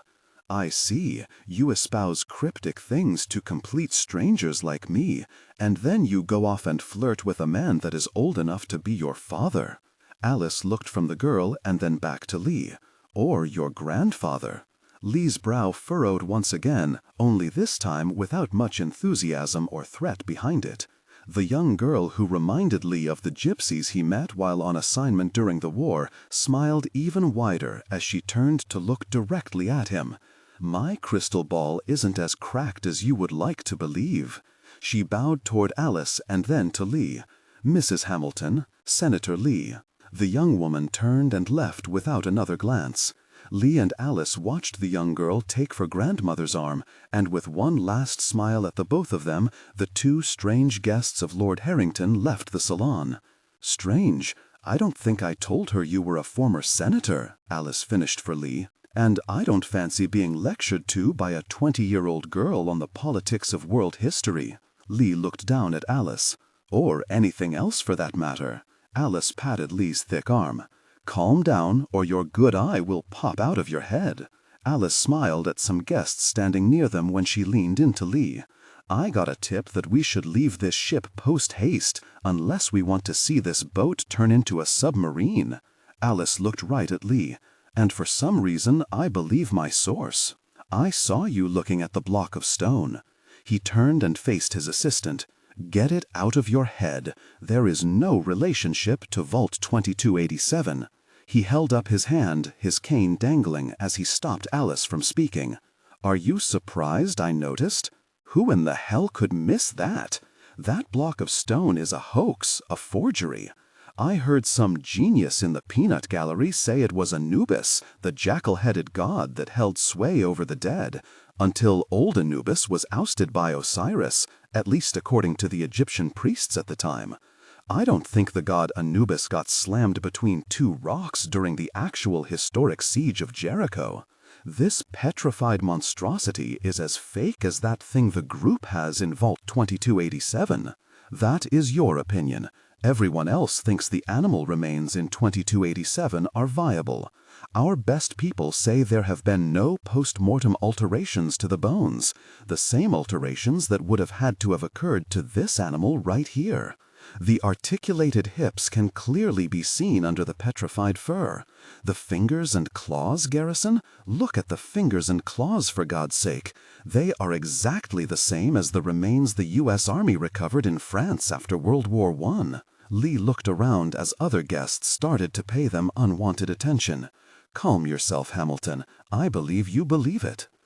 But this is ridiculous, Anubis, for crying out loud. Lee wanted to walk Alice to the ancient stone block and take a hammer and chisel to it and prove that this display was nothing more than a curiosity that no one should take seriously. There is one thing that really bothers me when it comes to our own science departments, and that's the fact that there has never been one of these animals ever found in the fossil record the world over. After inventorying every item we have in the event group vaults, you have the guts to say that to me? No fossil record? Just when does that prove the non-existence of an animal? You, of all people, should know there are things out there we know nothing of. Even the great General Garrison Lee is capable of being wrong once in a few hundred very years. Lee saw the anger in Alice's eyes, and her words were scathing, almost the same exact speech he had given, no, shouted at his people at the group since he took directorship of Department 5656. Garrison looked around and nodded as people were passing by with their secret bidding envelopes and giving them looks that were making the American feel extremely uncomfortable. "Okay, I'll give you that one, Hamilton, but good evening. I couldn't help but overhear your conversation, as well as that of many other men and women here." Lee and Alice looked over at a small man wearing the traditional headdress of the Palestinian people of the Gaza Strip, the kufiya, the checkered headscarf seen on every male of the region. That was where the similarities fell off sharply, however. The tuxedo the small man wore was cut perfectly and fit the bearded man to a T. "Mr. Kilroy," he said, and then smiled as he turned to appraise Alice. "I don't think I have had the honor. Alice, this is Mr. Hakim Salam Saldin, our resident Palestinian authority on ancient Jericho. Saldin, Mrs. Alice Hamilton, also an authority, it seems, on ancient Jericho and the animal life contained behind its ancient walls." Alice ignored the small insult and held her gloved hand out as the man kissed it, making sure not to touch the hand itself. "So, you are an authority on Jericho. What is your opinion on the talk of the auction?" she asked. The man looked confused at first and then smiled.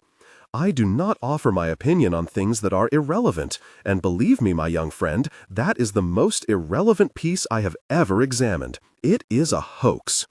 "You have been to Tel es Sultan?" Alice asked as she looked deeply into the newcomer's reaction. "Yes, many times have I ventured to Jericho. I'm afraid it has never held that much value to us as a people. It was, after all, a place of defeat for us." Alice smiled and nodded at the man, and then she looked at Lee, and the smile vanished. The man continued to insult her intelligence, and she was getting seriously sick of it. It was time to put General Garrison Lee in his place. "You do know where you made your mistake, don't you, Mr. Saldin, if that is your name?" "Excuse me," the man said, trying to keep his features neutral. "The ancient word Jericho is thought to derive from the Canaanite word Reach, which you obviously should know already. I mean, since you're an authority and all, and obviously a Palestinian." Alice smiled again. This little Virginia farm girl learned at an early age in Bible school taught by her uncle that Reach in Arabic, or Jericho if you will, is pronounced totally different. It's spelled with a Y, not a J, which was clearly enunciated when you said the word very crisply. Alice smiled as she made a show of looking around the room. The man shifted from one foot to the other. Lee rolled his good eye, knowing Alice was hanging them both out to dry. "What is your point, madam?" the man with the headdress asked, looking over at Lee, who just grimaced, waiting for the other shoe to fall. "Mr. Saldin, you are no more Palestinian than Garrison Lee here. You are Israeli intelligence, maybe just a policeman, but definitely no Palestinian. When you pose as another nationality, at least make sure you stick with their language, not your own."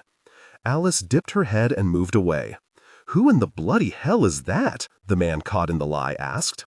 "She's a royal," Lee said as he started to go after Alice. "A royal?" the Israeli asked. "A royal pain to deal with." "Hamilton, wait a minute." Alice stopped on her way to the salon staircase. She turned to face her employer. "When are you going to stop this unrelenting testing of my knowledge? It took me all of a minute to figure out who your buddy was. Trust, Garrison, that's what's missing in your soul. Trust." She started to turn away, but Lee grabbed her arm.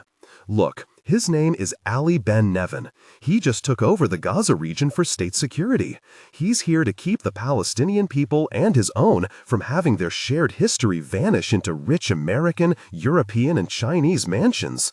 And you're telling me he knows who you are?" she asked, skeptical at the very least. "Of course not. President Truman would have me hung from the Washington Monument if that little secret got out. No, Hamilton, he thinks we work for the State Department. I'm shocked that you're competent enough to pull that little deception off without getting caught." "Okay, that's about enough." The tremendous explosion rocked the Golden Child from bow to stern. Alice was thrown forward, and Lee wasn't far behind. As the ship listed sharply to the starboard side, Garrison pulled Alice aside as the giant block from Jericho tilted crazily on its steel pedestal.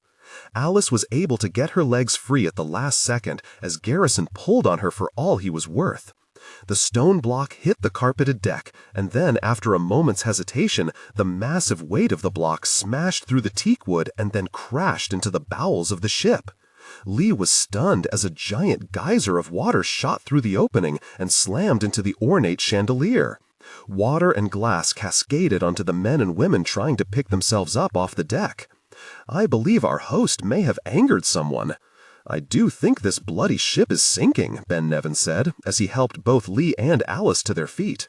With water already lapping at Lee's ankles, he reached into his jacket and pulled an old Colt .45 automatic from his hidden place beneath his bright red cummerbund. He turned and looked at Alice and just winked with his good eye. "Now you know why the giant red cummerbund, Hamilton."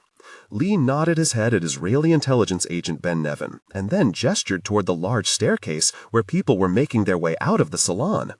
"May I suggest we see if there's another mode of transportation back to Hong Kong?" Around them, horns and sirens were blaring, and men and women were screaming. Lee just started pushing women and men toward the stairs. Alice turned, and the last thing she saw of Lee was him disappearing into the panicked crowd of secret bidders. The lights flickered and then went out to the accompaniment of more screams and shouts. Somewhere in the darkness, a gunshot sounded. Then that was followed by another. Garrison found a woman on the flooded floor and assisted her to her feet. It was the haughty French woman who had given Lee a most distasteful look earlier in the evening. "This is unacceptable, unacceptable," the woman screamed as she tried to push Lee's hands from her. "Well, you're going to find out there's a hell of a lot more that's unacceptable in a minute if you don't get your fat self up those stairs."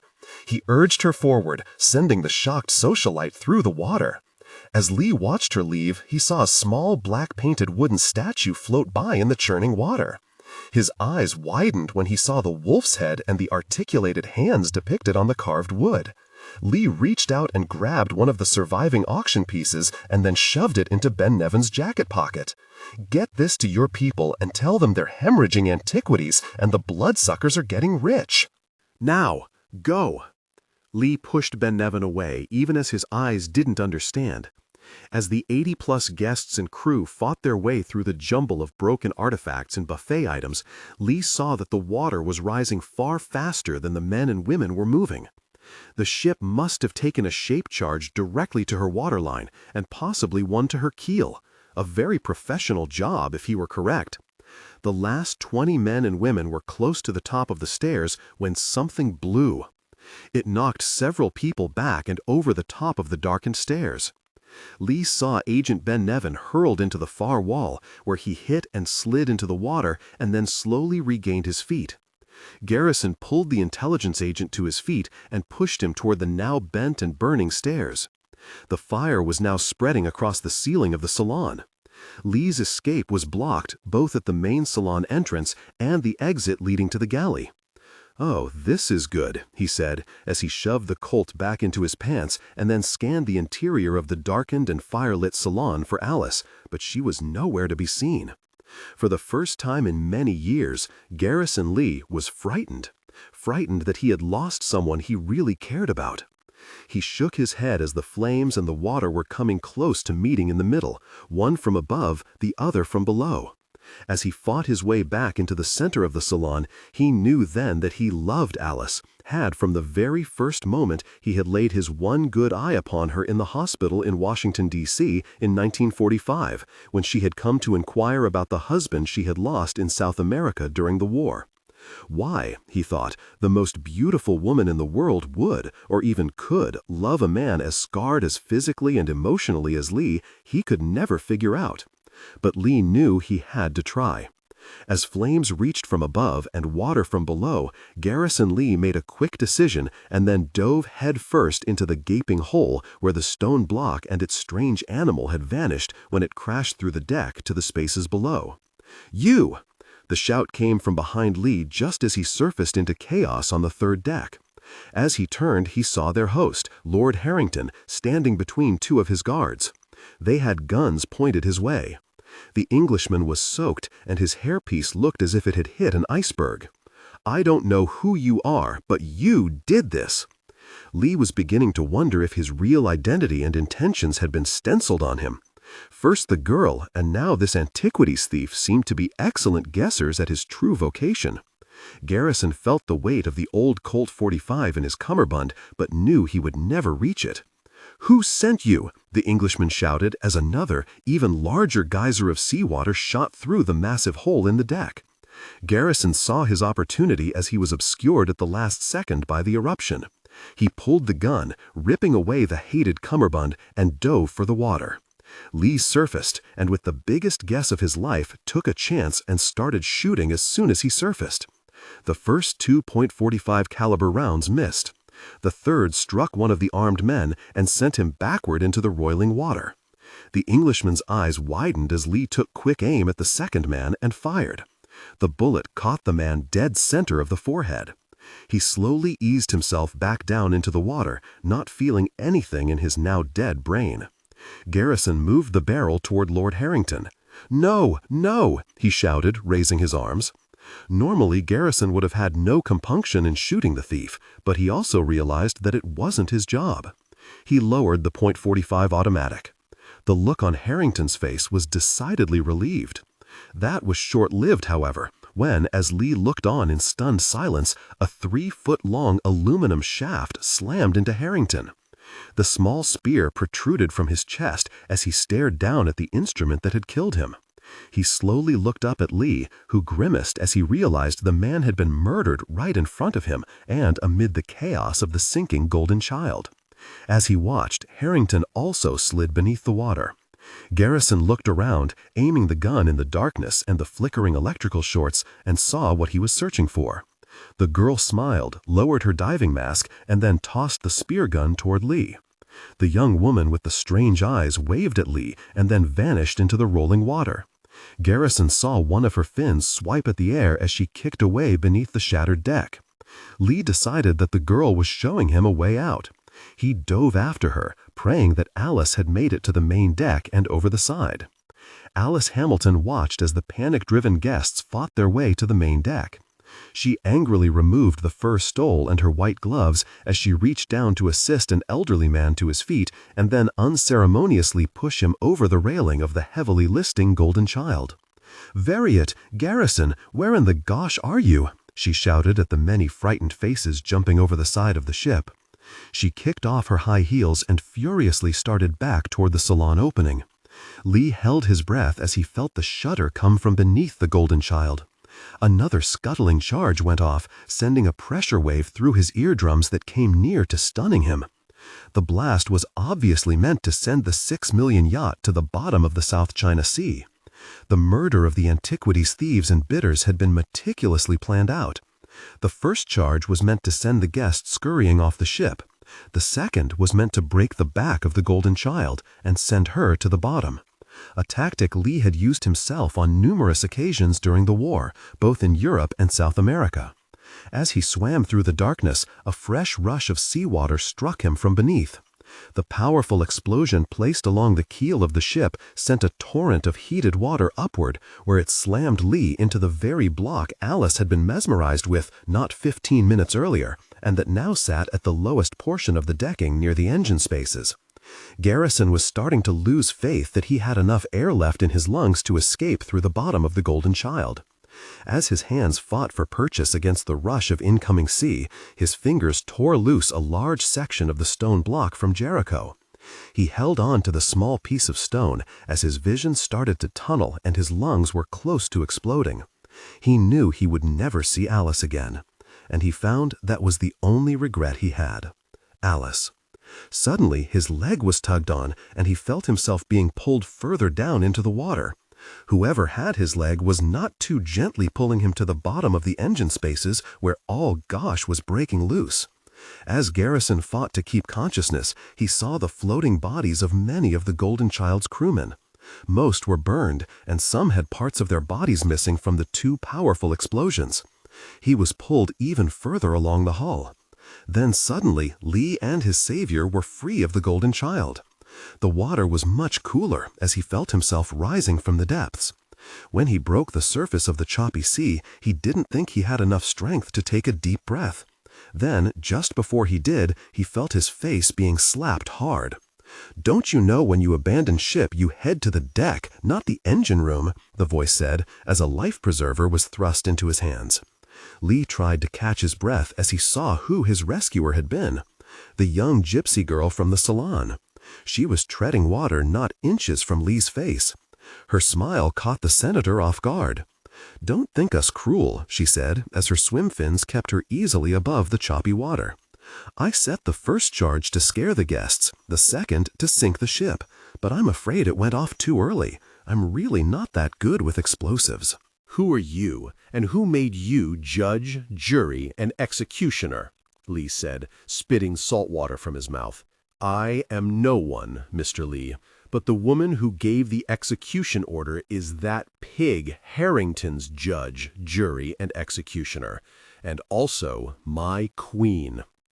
The girl smiled and lowered her dive mask. "Your woman is your equal, American, but don't allow her to follow us. It will only bring her grief. If we ever meet again, keeper of secrets, it will not go so well for you." Lee started to say something, but the girl turned away. Lee watched her swim away as sirens and patrol boats from the distant harbor were starting to get closer to the scene of the tragedy at sea. Lee looked for the girl, but she was nowhere to be found. Thank God! Lee quickly turned around. "Hamilton," he said as he reached for her. Alice placed her arms around Lee, and then they both just remained that way as the seas lifted them and then lowered their floating bodies back down. As Lee held her, he noticed that they were being carried away from the survivors and the arriving rescuers. "We better start swimming, or it may be a while before I can apologize for being such a jerk."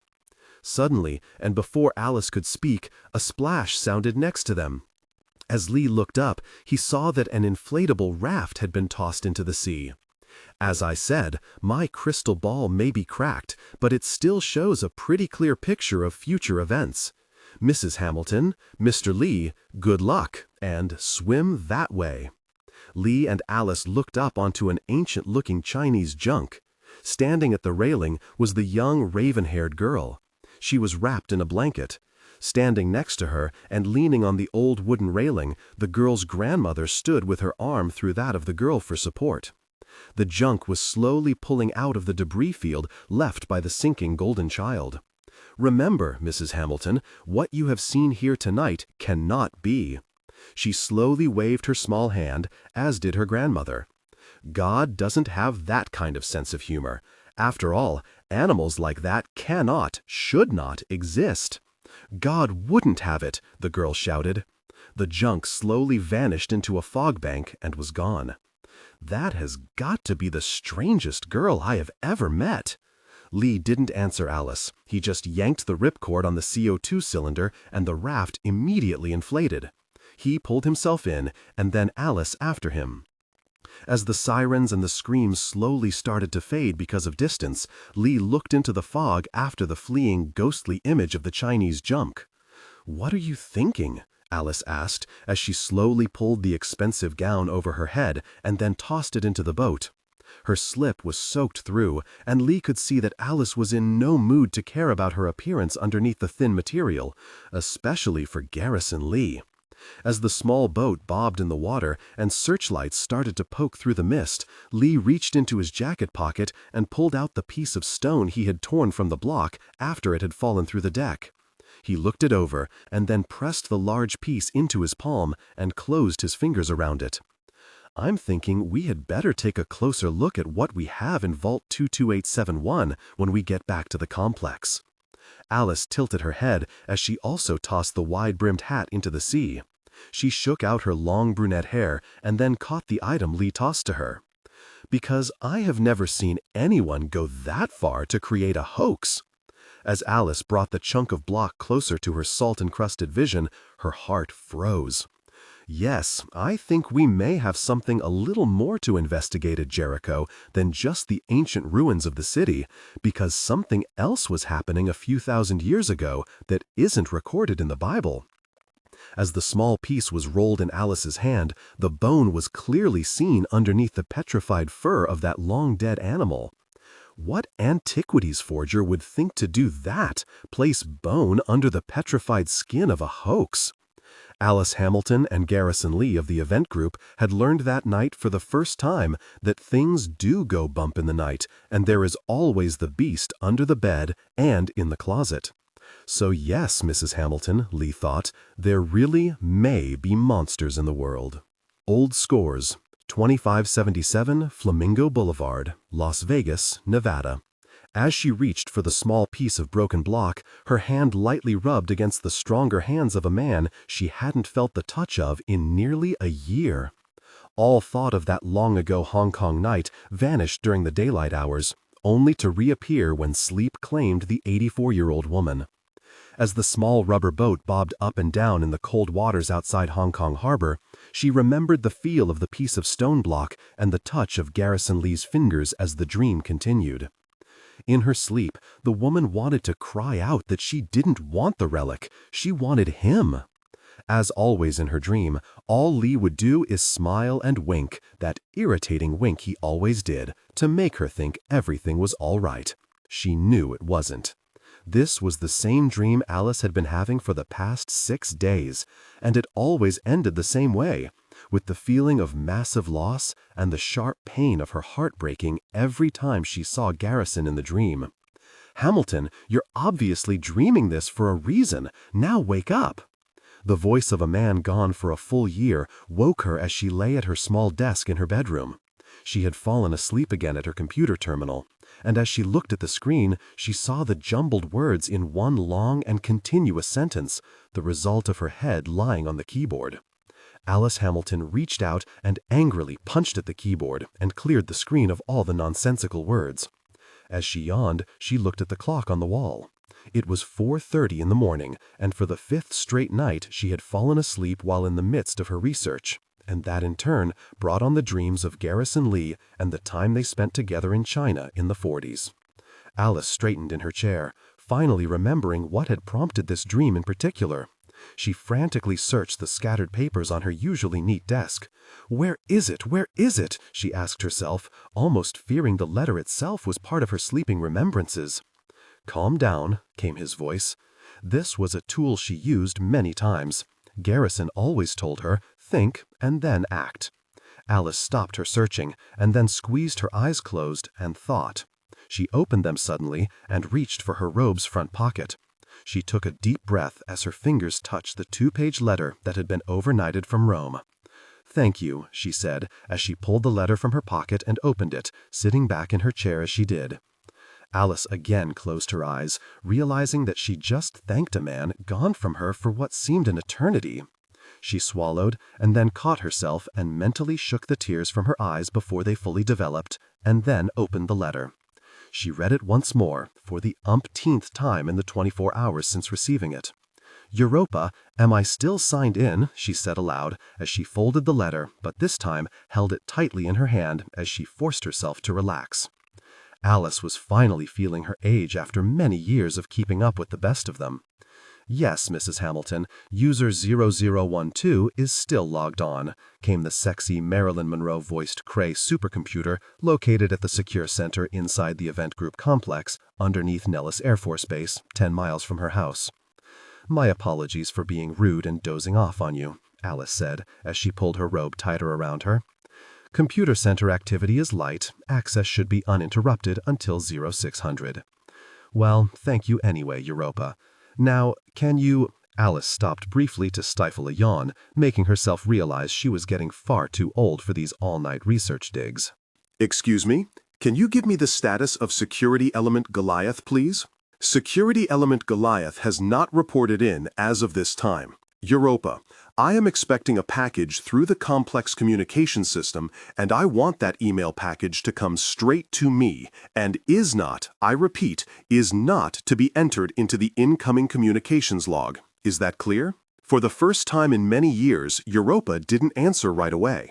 Alice thought maybe her systems were still being disrupted from the troubles a few months earlier when her mainframe was attacked from an outside source. Mrs. Hamilton, your request cannot be granted due to security regulations. Alice closed her eyes, knowing that she could seal the incoming email off from everyone, except one man, and that was the head of Event Group Security and the smartest man outside of Garrison Lee and Director Niles Compton that she had ever known, Colonel Jack Collins. As far as she could see, there was no way around Jack not seeing the email, especially from a source as important to Department 5656 as anyone could ever remember. Goliath, a code name for one of the security departments and Director Compton's most guarded deep operatives. The information this agent gives the group is as important as any historical intelligence they had ever received from any one source. Goliath was deep, the deepest any security element had ever been before, and only Jack, Niles, Deputy Director Virginia Pollock, Captain Carl Everett, and Alice knew who it was and where he or she was buried. I understand, Europa, but no one else gets copied on the package. I hope I can handle Colonel Collins on this one's security oversight. Incoming packet has arrived, Mrs. Hamilton. Alice was stunned at how fast her requested data from their deep operative came as a follow-up to the first communication, which had set Alice on a course of action she had wanted to take since 1951. "Put it through, please," she said.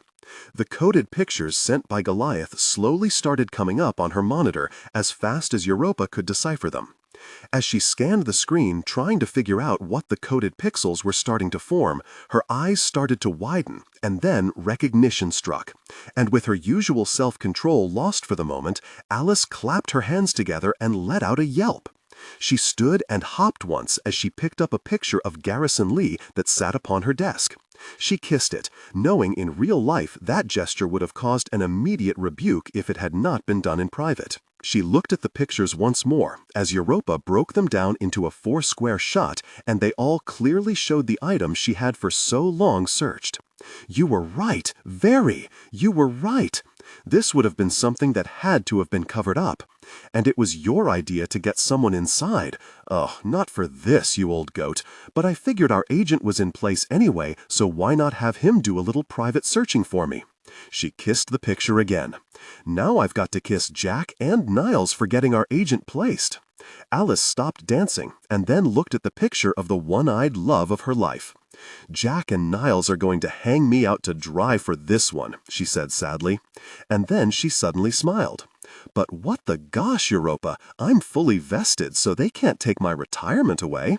This time it was Alice who winked at Lee as he grimaced back from his 8x10 glossy. "Mrs. Hamilton, should I codename and secure the file in your private program?" "Yes, Europa. I also want you to place all files developed on the contents of Vault 22871 with this new file and secure it."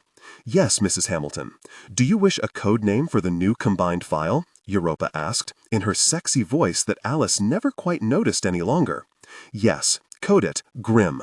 Vatican City, Rome, Italy." The young Vatican counsel held the door open for a young woman. He nodded as she went past. Once outside, he placed the black hat on his head and looked around the building. The cyber cafe wasn't as crowded as it would be when the students hit just before classes started in less than an hour. As he turned toward Vatican City a mile distant, he felt the eyes on him just as he had the day before, and then again this morning, both times coming to and from his office, and then from his office to the cyber cafe. Now he was feeling it again. His training was either kicking in or he was starting to lose it. He dipped his head as he passed another young lady on the street. As he did, he used the opportunity to glance in the storefront window to his right.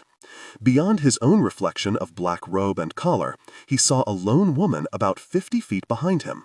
Her gaze seemed just a little too intent on him. He quickened his pace. Crossing St. Peter's Square, he felt more secure as the crowds grew thick with tourists and others seeking the comfort of the city. He no longer felt the eyes upon him, as he had the day before. As he made his way back to his office inside the Vatican Archival building, he stopped and leaned down to tie a shoe that needed no tying. He again looked around, and his heart froze. Not 20 feet away from where he had stopped, that same young woman he had seen on the street was staring right at him. He was tempted to turn and walk toward the girl just to see what reaction he would get, but his training told him to cut and run, and then report. Let others far above his pay grade make the decisions. He did, however, reach his cell phone, and then he brazenly straightened and started taking pictures like he was a normal tourist. He framed the young woman in his fourth shot of the milling crowd. For good measure, he took another just as her face went stern and she turned away. The young Vatican archivist smiled and turned away himself. The man deep under cover at the Vatican, United States Army 2nd Lieutenant Leonard da Silva, knew he would have to report to Colonel Collins in Nevada, because if his cover inside the Vatican was blown, there was going to be hell to pay.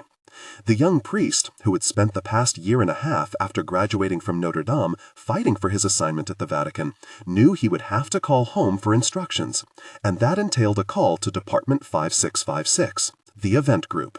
Tel Aviv, Israel. Lieutenant General Adish Shamni slowly laid down the report from his agent at the Vatican and then slammed his hand down upon it. He raised that same hand to his forehead and then cursed his bad luck. "With everything going on in the world, I have to deal with this," he said aloud as his hand left his furrowed brow and slammed into the report once more. How in the hell did someone get a man inside the archives when the Mossad couldn't get into the very lobby just for a research paper?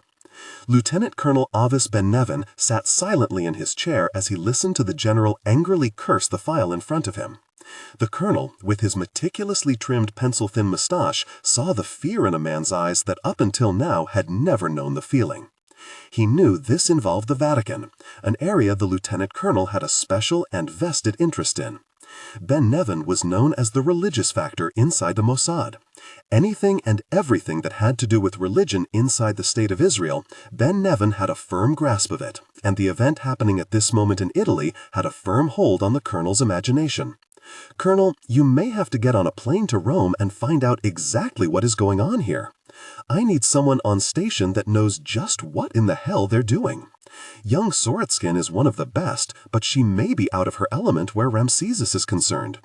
Perhaps if I could be briefed on Project Ramesses, I could—" The general looked up with an arched graying eyebrow. "You could what? Read something that could possibly get you killed by someone higher in rank than myself? Colonel, outside of this office, that code name is never to be mentioned.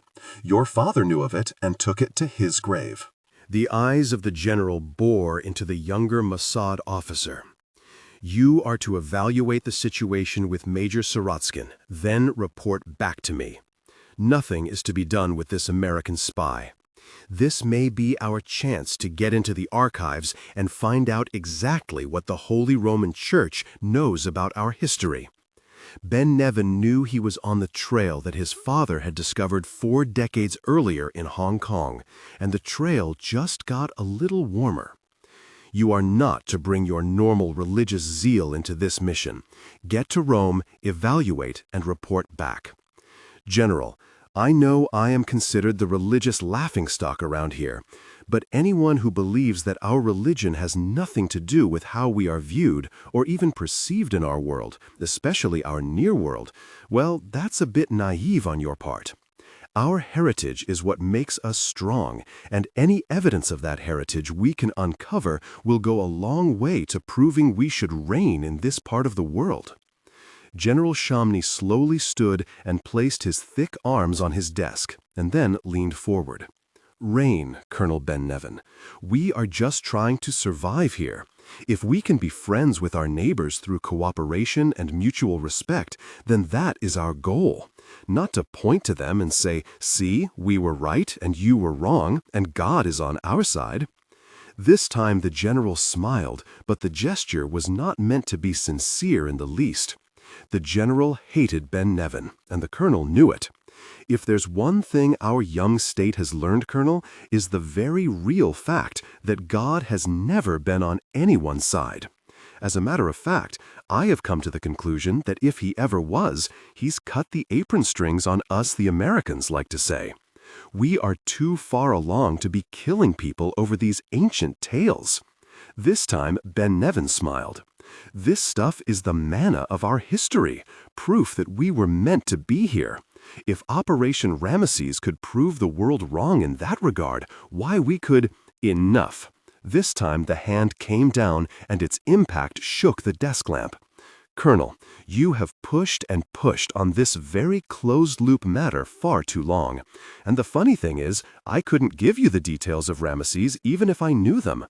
Our policy on the operation has been in place since the time of David Ben-Gurion. And your assertion that Ramesses can save the situation in the Middle East is highly dubious at best, especially since you know nothing of its details. From what I understand Ramesses would do, at least according to our experts, is ignite a wave of religious fundamentalism the likes of which the world has never seen. That cannot happen and will not happen as long as this administration is in place and every administration of whatever political stripe after. Now get to Rome." Ben Nevin gave the general a half-hearted salute and then turned on his heel. The general didn't see the small smile lift his thin mustache. "Sergeant Rosen." "Sir?" The general looked up as his assistant popped her head inside the door. "Get me the Prime Minister," was all he said, as he inadvertently picked up the field report again and cursed his eyes for reading the words. He didn't acknowledge his assistant as she ducked out of the office. "The Prime Minister is on line 1, General." With a minimum of motion, the general snatched up the phone and hit the flashing button. "Mr. Prime Minister, a trail to our heritage may have been discovered by unknown sources." The general paused to rub the throbbing that had just started coursing through his temples. "Sir, we have a problem, a 3,000-year-old nightmare from the past kind of problem." After the general's conversation with the Prime Minister's office was completed, exactly 32 minutes later, the elite commando arm of the Israeli Defense Forces, the Sayeret, one of the best-trained killing forces in the world, went on full combat alert. As the colonel stepped from the general's office, he looked around the deserted hallway and then stepped to the nearest door where he took out his private cell phone and punched in a pre-programmed number. "There has been movement on Project Ramesses. I'm not sure, but the report was generated by General Shamni's wunderkind inside Vatican City." The colonel nodded at a young man as he quickly slipped by Ben Nevin with a file report. He waited as the man disappeared. "Look, if I do this, my career in Mossad is over. If I get caught, that will be the least of my problems. My father had his life ended when he discovered the old antiquities in China and reported them to his superiors. I will not make the same mistake. You have your religious principles, and I have mine. And my principles include enough wealth to retire somewhere that the general, the prime minister, and any other left-wing government official cannot track me down and hang me for this small betrayal. I'll get the location of Ramesses, but then I'm on my own. You can take your holy relics, and I'll take what's important to me. Then we're finished. I will no longer be a citizen of this country, and that is where you and your Knesset friends come in. You make sure that after I kill the Gypsy Major, that Mossad soon forgets the name Ben Nevin." The small smile slowly made its reappearance, and then Ben Nevin closed the cell phone. The mystery his father uncovered that night long ago in Hong Kong had finally come home to roost, and Colonel Avis Ben Nevin was finally going to collect payment for lies and cover-ups by the Israeli government as far back as 3,000 years. As he started to walk away to pack his bags for the last time as an Israeli agent, the colonel heard the yelling coming from the general's office. "Gold City Pawn Shop, Las Vegas, Nevada." The 2005 Jeep Cherokee bounced into the parking lot beside the Gold City Pawn Shop. Luckily, the parking spaces for the business were near empty due to the earliness of the hour. Even in Vegas, people slowed down pawning their lives away at 6 a.m. Alice Hamilton took a deep breath before opening her door. She looked at the package of research material piled on the passenger seat next to her, the culmination of 63 years' worth of research and another lifetime of bitter disagreement with men Alice Hamilton respected more than any two men in the world, Niles Compton and Garrison Lee. They both had always failed to see the direct connection she proposed between the magnificent animals she proclaimed had once lived amongst man and the changing theory of how exactly a few of the more celebrated and ancient biblical battles were really won. Her theory, she knew, always lacked the necessary proof, so an event mission had never been called. There just wasn't enough evidence, both Compton and the late Senator Lee had told her. Oh, she knew both Niles and Garrison wanted to believe in the animals, and she thought they did. As a matter of fact, she was positive Garrison believed it, as he saw the relic himself. But being the bureaucrats they were handcuffed about calling an event with such a small sampling of evidence. Alice had sworn to Garrison Lee that she would continue to search for that proof and let Niles decide if it was enough. Alice set her lips and then reached for the 9-inch thick folder. And unlike the other red-bordered top-secret folders used at the group, this folder was a standard-size manila type, nothing special, and surely nothing secret, until this morning, that is. She stepped from the Cherokee and made her way to the glass-encased front door of the Gold City Pawn Shop. Before grasping the old-fashioned thumb depression plate, she looked closely at it. As soon as she took hold of the handle and her right thumb went down upon the thumbplate, Europa, the Cray Corporation supercomputer, would read the minute valleys and swirls of her thumbprint. That image would be studied by no fewer than 5 security men inside the building at all times. 5 was the minimum number of U.S. Marines, Army, Air Force, and Naval security personnel needed to secure and guard Gate 2 of the most protected federal reservation in the United States, the Event Group Complex, the home to Department 5656. Alice took hold of the handle, knowing that Europa would send an automatic report to the security department notifying them that she was at Gate 2 and would soon be passed on to the complex itself. Alice only hoped that at 6 a.m., Jack Collins and Carl Everett, the 2 men in charge of that department, were out running or eating breakfast. She opened the door and stepped into the pawn shop.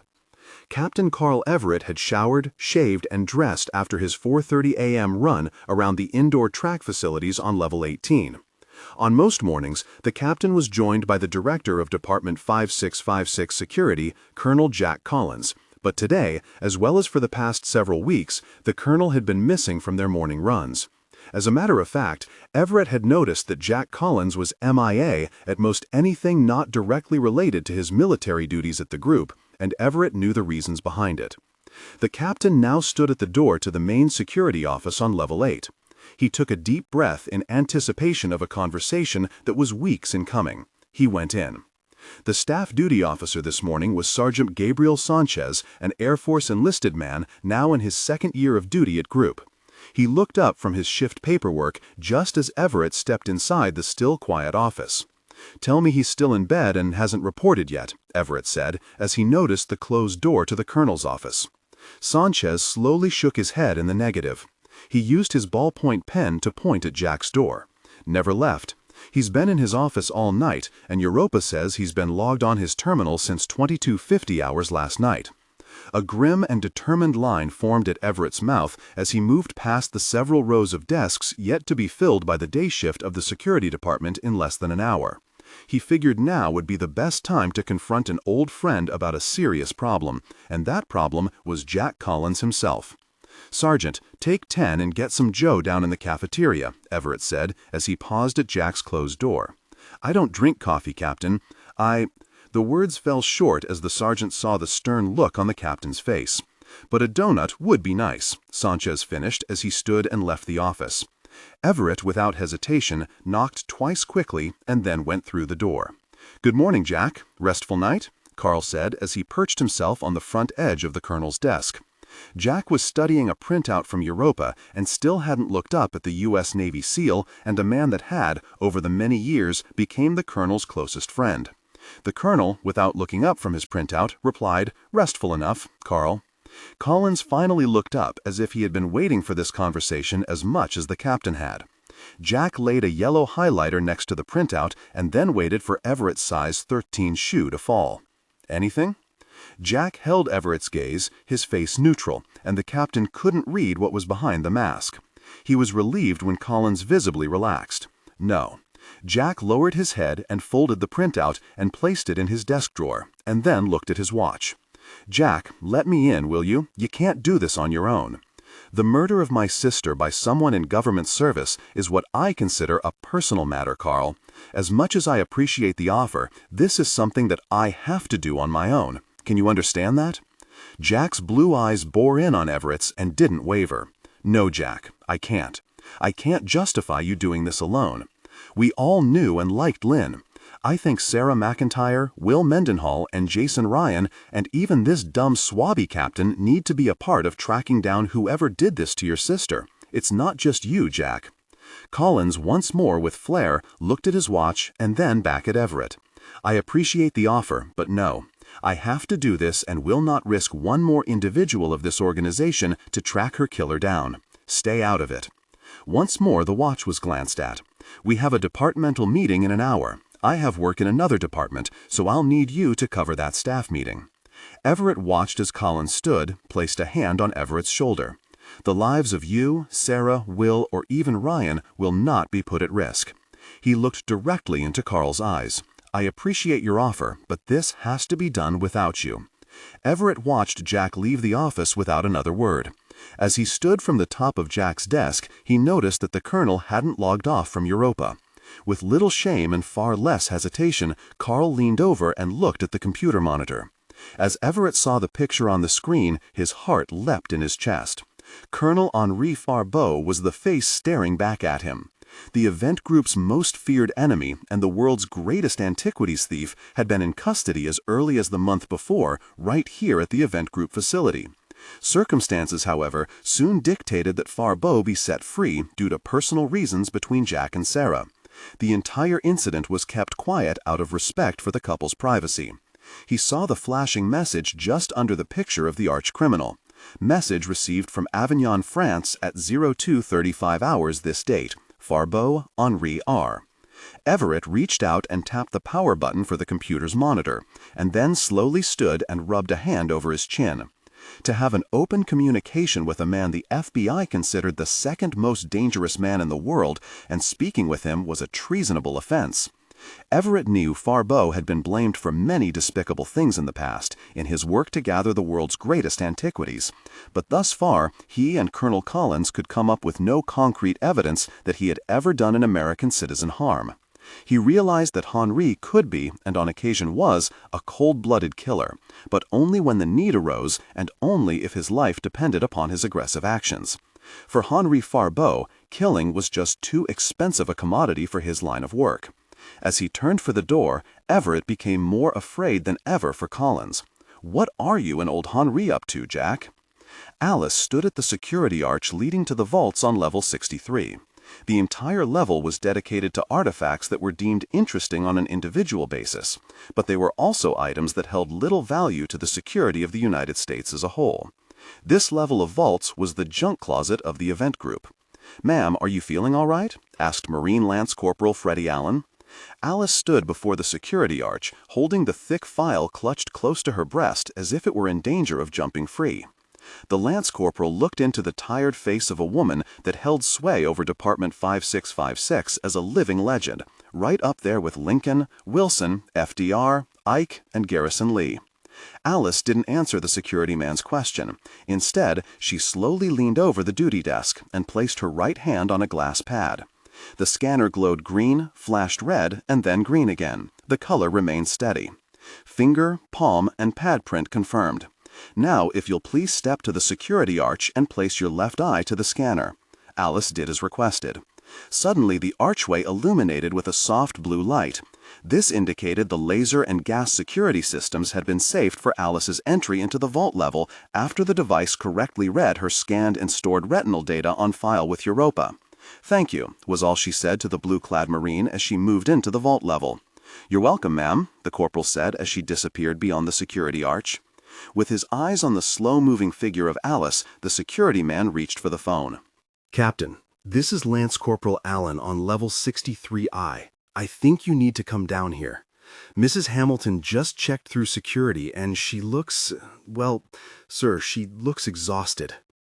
Second Lieutenant Sarah McIntyre was just leaving the large and very well-appointed mess hall, or as the civilians of group called it, the cafeteria, when she saw Jack speaking in hushed tones with the director of Department 5656, Dr. Niles Compton. She saw the stern look on the director's face, and she also noticed that Jack was doing all the talking. The director shook his head from time to time, and then the conversation was over. Collins briefly looked up and noticed Sarah just outside the glassed double doors of the cafeteria. He nodded his head once and then turned to leave the now crowded hallway.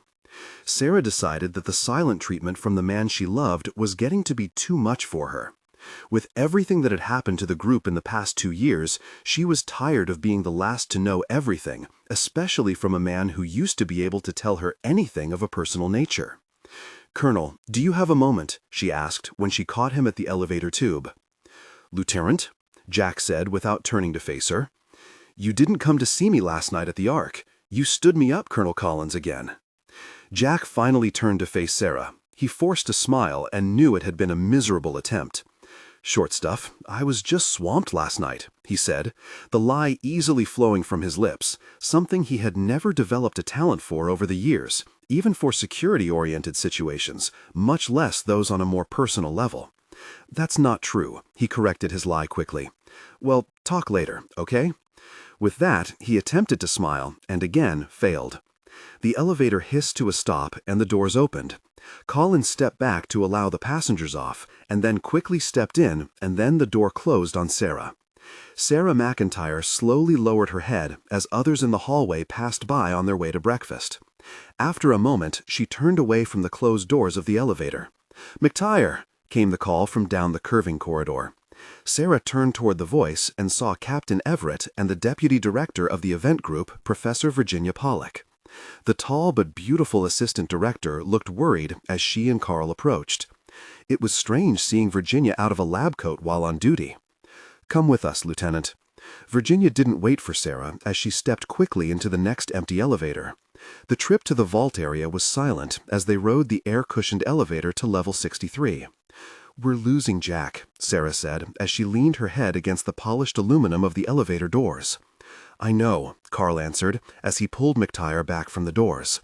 "He won't let any of us inside. His sister's murder has reacquainted Jack with his recent combat past, and no one is going to stop him from finding out who the traitor was at either the CIA or FBI," Virginia Pollock said as she looked at Sarah, and then tried to give her a reassuring smile, but like Jack a few moments before, it failed. The doors slid open to level 63. The sister of Colonel Jack Collins, Lynn Simpson, was murdered 3 weeks before, and the only clue left behind was a memo generated from either a computer desk at Langley and the CIA or DC from the J. Edgar Hoover Building and the FBI. Someone in one of those two dark agencies had lured Jack's sister to her death because she may have uncovered something at one or even both departments, and Jack was determined to track down the killer and administer his brand of justice to the scum that ambushed his sister in Georgetown. "We have to let him play this out for now, and then we'll see if he comes back to us," Everett said, and looked down at Sarah and knew that was a point she didn't really care to hear about. Carl reached out and squeezed her small shoulder. "And he will come back. Besides, I think there may be more to his shutting me out than either you, Mendenhall, or Ryan. I can't place it, but he's pushing me away from him even harder than he is you or the others." Sarah nodded. She had noticed the distant way Jack treated Carl since his sister's murder. As the three reached Vault 22871, indicated by the illuminated light blue numbers to the left of the vault, it stood open, and they entered to see Alice Hamilton on her hands and knees retrieving papers that had spilled to the tile floor. Lance Corporal Allen was assisting her. "What's up?" Everett asked as Virginia and Sarah entered one of the smaller vaults on this level. "I'm afraid I startled Mrs. Hamilton when I came inside the vault. She was engrossed in looking at the specimen, and I must have caught her off guard." Everett leaned over and gently helped Alice to her feet. "Come on now, the Lance Corporal can get those." "What are you doing here this early, Alice?" Carl asked as he looked her over. The captain shot a quick look at Sarah and Virginia and then gestured by a dip of his head that he needed their help with her. "Oh, I'm all right. Just startled me is all. I wasn't expecting someone to come up behind me when I'm looking at that," she said with a nod of her head toward the specimen inside the glass enclosure. As Everett released Alice into the more familiar arms of Alice's closest friends at the complex, he glanced at the contents of a vault he had never been in before. He saw what looked like a display of bones laid out inside a hermetically sealed plexiglass enclosure. His eyes went from the bones to the Lance Corporal as he handed the captain the large file. "She was carrying this file like she had nuclear launch codes stashed in here," the Marine said quietly. "Thank you, Corporal. You can return to your duties." "Aye, aye, sir." Everett looked over at Alice, who was being helped into one of the many seats lining the interior of the vault. She was shaking and insisting to her two friends that she was fine, repeating that she had just been startled by the sudden appearance of the corporal. Carl then glanced at the file he held in his hands. He opened it, not really wanting to see anything of a private nature, but he considered Alice the mother he had never had, and his worry drove propriety out of his thoughts. His brow furrowed when he saw the first few pages. After reading it, he shot Alice another look. Everett shook his head and then walked over to where Alice was sitting and knelt down in front of her. "How are you doing?" Carl asked, slapping her knee lightly with the thick file. Alice started to answer and then saw the file in Carl's hand. She reached out, but Everett simply moved the file a few inches away. "Alice, I need to know what you're doing here," he said pointedly, with a glance toward the open vault door. It was empty. I need to make a presentation to Niles and the other department heads. Alice's words trailed off, and she looked confused and then, just as quickly, snapped out of it. "This is important," she finished, looking first into Carl's eyes and then Sarah's and Virginia's in turn. The sadness and determination were set deep in Alice Hamilton's face. "Can I talk to Niles?" "Well, of course you can. Why in the gosh would you think he wouldn't see you?" Virginia asked, angry at the thought that Niles Compton's oldest friend in Alice would ever think that. "Of course she can see me any time she likes." Everett squeezed his eyes closed. Even though it was on his orders that Niles be notified about Alice's presence in the vault area when she wasn't scheduled to come in at all for the next 3 weeks, he realized now it had been a huge mistake. Now there would be no way to keep the contents, or at least the pages he quickly scanned over, out of the chain of command. Niles Compton stood in the doorway. His white shirt and black tie were freshly cleaned and pressed, and everyone could see that he was getting ready for the start of the day at the event group complex.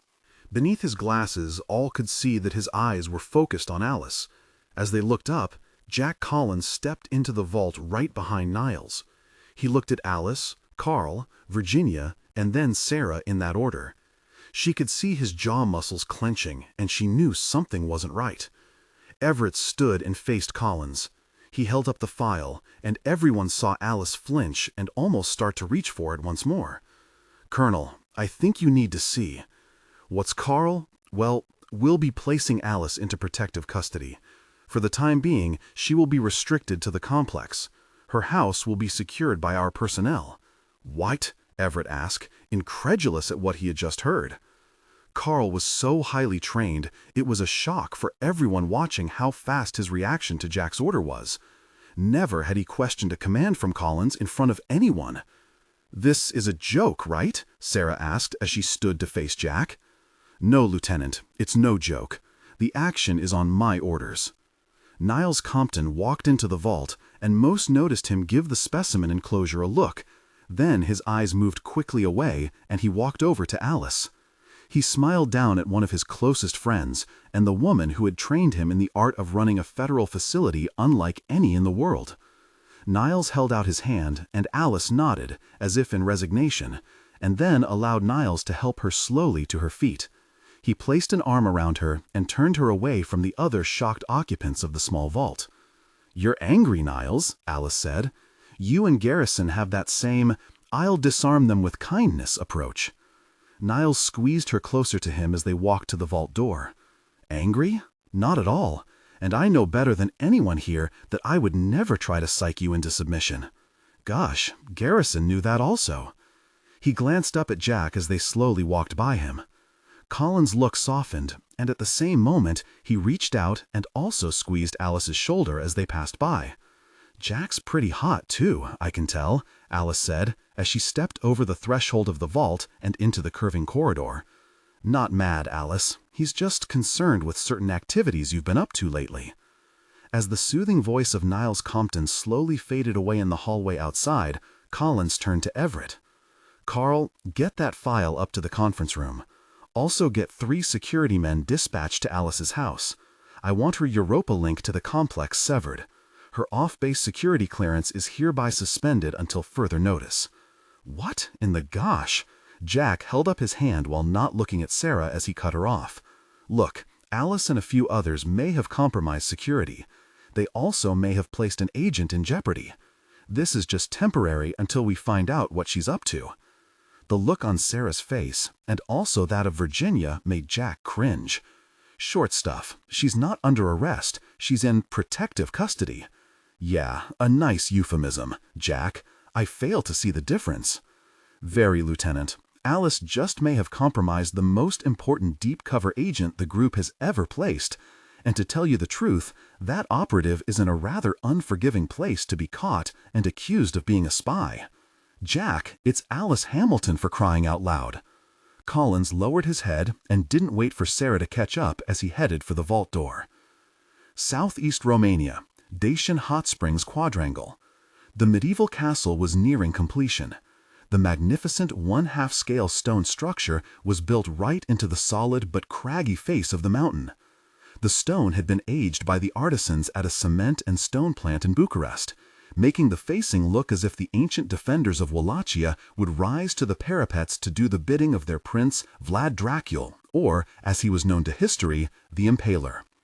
One of the many items that immediately smashed the illusion was the 8 cable car lines running from giant tower to giant tower as it snaked its way a mere 3 miles to the Art Deco nightclub and restaurant that would entertain guests the year-round, snow or sunshine. The new cable car system was one of the more expensive developments of the massive main project far below in the small valley, the edge-of-the-world hotel resort and casino. The Castle nightclub was the only element of the project that was behind schedule. With the opening a mere 3 weeks away, electricians were still fighting to get the power on and stable. Running the thick electrical lines up the side of the mountain had cost money and, much more importantly, time. With the lines placed dangerously close to the cable cars, the safety factor had been ignored due to those very same time pressures. Presently, there were 62 workers housed directly inside the castle to save the time of moving them about at the end of every work shift by cable car. The makeshift plan for the electricians had worked, and it looked as if Dracula's castle would be online and on time. As over 50 of the workers slept on cots inside the massive nightclub, several of the men were still completing some last-minute work on the outside floodlights that would highlight the scarred cliff face the castle was pressed into. 2 of these men walked silently to the patio stairs and hopped over the old-fashioned wooden railing that was actually tube steel and made their way out of the glare of the floodlights. One of the men pulled out a small bottle. "Here, this ought to help you sleep tonight." The second man accepted the bottle and, tilting his hat back on his head, turned up the container of fiery liquid. The Romanian equivalent of American moonshine burned its way down the small man's throat. He held the bottle up until the second, much heavier man pulled it away. "I said help you sleep, not put you in a coma," his friend hissed as he wiped his dirty sleeve over the mouth of the bottle and then capped it. He looked around at the ancient rock face. This wouldn't be the place to be if half that mountain decided to come down on top of this very monstrosity. Landslides and avalanches in the winter aren't the real danger here, and you know that. As beautiful as this place is, the valley below, the pass above, even the villages scattered throughout both mountain and valley can't hide the fact that something is wrong here. It's just rumors and old wives' tales the old-timers inside told you about that's got you going. Stop staying up late listening to those old beards, and you'll find sleeping may come a little easier. Now, the man burped and then slapped the smaller man on the back. We better get back up there before they cut the power to the lights. The 2 electricians looked at the deep shadows cast by the lighting hitting the crags and deep scars in the face of the small mountain. And at that moment, you could understand the tension the workers at the makeshift construction site felt when the old stories were repeated. Even the old Hollywood films from Universal Studios were brought up, and why those old films had always turned their nation's legends into running jokes. The old-timers said the entire world had always underestimated the tales coming out of Romania, and that the world most definitely had it wrong about this area of the Carpathians. As they started to make their way up the small incline of loose rock to the railing above to pull themselves back onto the outdoor patio, they both heard the sound of falling rubble from above them in the darkness of the mountain. It wasn't a large slide, but enough that it echoed in the crags and minute valleys of stone above their heads. Maybe it's a few more of the men leaving in the middle of the night. It's always on this shift that they quit and make their way down to civilization. The younger man was clearly frightened and just hoped that was the case. His friend knew, just like everyone else, that indeed several of the night shift work detail had quit and moved on, with several leaving their small bags, backpacks, and a suitcase or 2. One even left some very expensive tools behind in his haste to leave the mountain and the hard conditions working inside the castle. As the large electrician reached the rail a few feet above his head, the floodlights illuminating the mountainside went completely out. "Gosh!" hissed the man as his hand missed the rail on his first attempt. "Well, be lucky if we don't break our necks out here. Hurry up, it's not that dark. I can see your hand. It's only—" Suddenly, a shape that was just a blacker spot on the black night shot out from the patio deck and grasped the large man by the wrist, snapping it in 5 places. Then, to the horror of the second electrician, the man was pulled straight up and over the railing of the darkened patio. The action only took 3 seconds, and not a sound was made outside of the snapping of bone and the sharp intake of breath from the man that was now gone. The smaller man's eyes were wide, and he felt the shivers start as he neared a state of shock brought on by the suddenness of the assault on his friend. The young Romanian swallowed and then slowly started shaking as he reached up and removed his hat just to keep his hands busy. As he placed one foot in front of the other, he allowed the hat he held in his left hand to fall to the loose shale at his feet.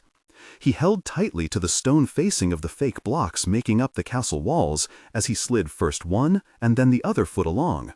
His left hand rubbed the wall as the night seemed to get even darker than it had been before. His hand touched something that wasn't the fake veneer of the stone blocks. Whatever it was, it moved, and that was when the floodlights above flickered and then came back on. The man closed his eyes, refusing to see the thing that he knew was blocking his path to the front of the castle. He heard some soft clicking noises that moved to his front and then disappeared above him.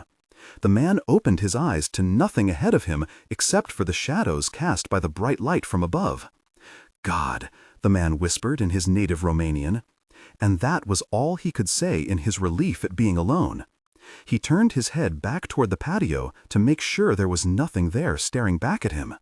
The smaller electrician took a deep breath when he saw that the night was perfectly normal behind him at the rear of the castle.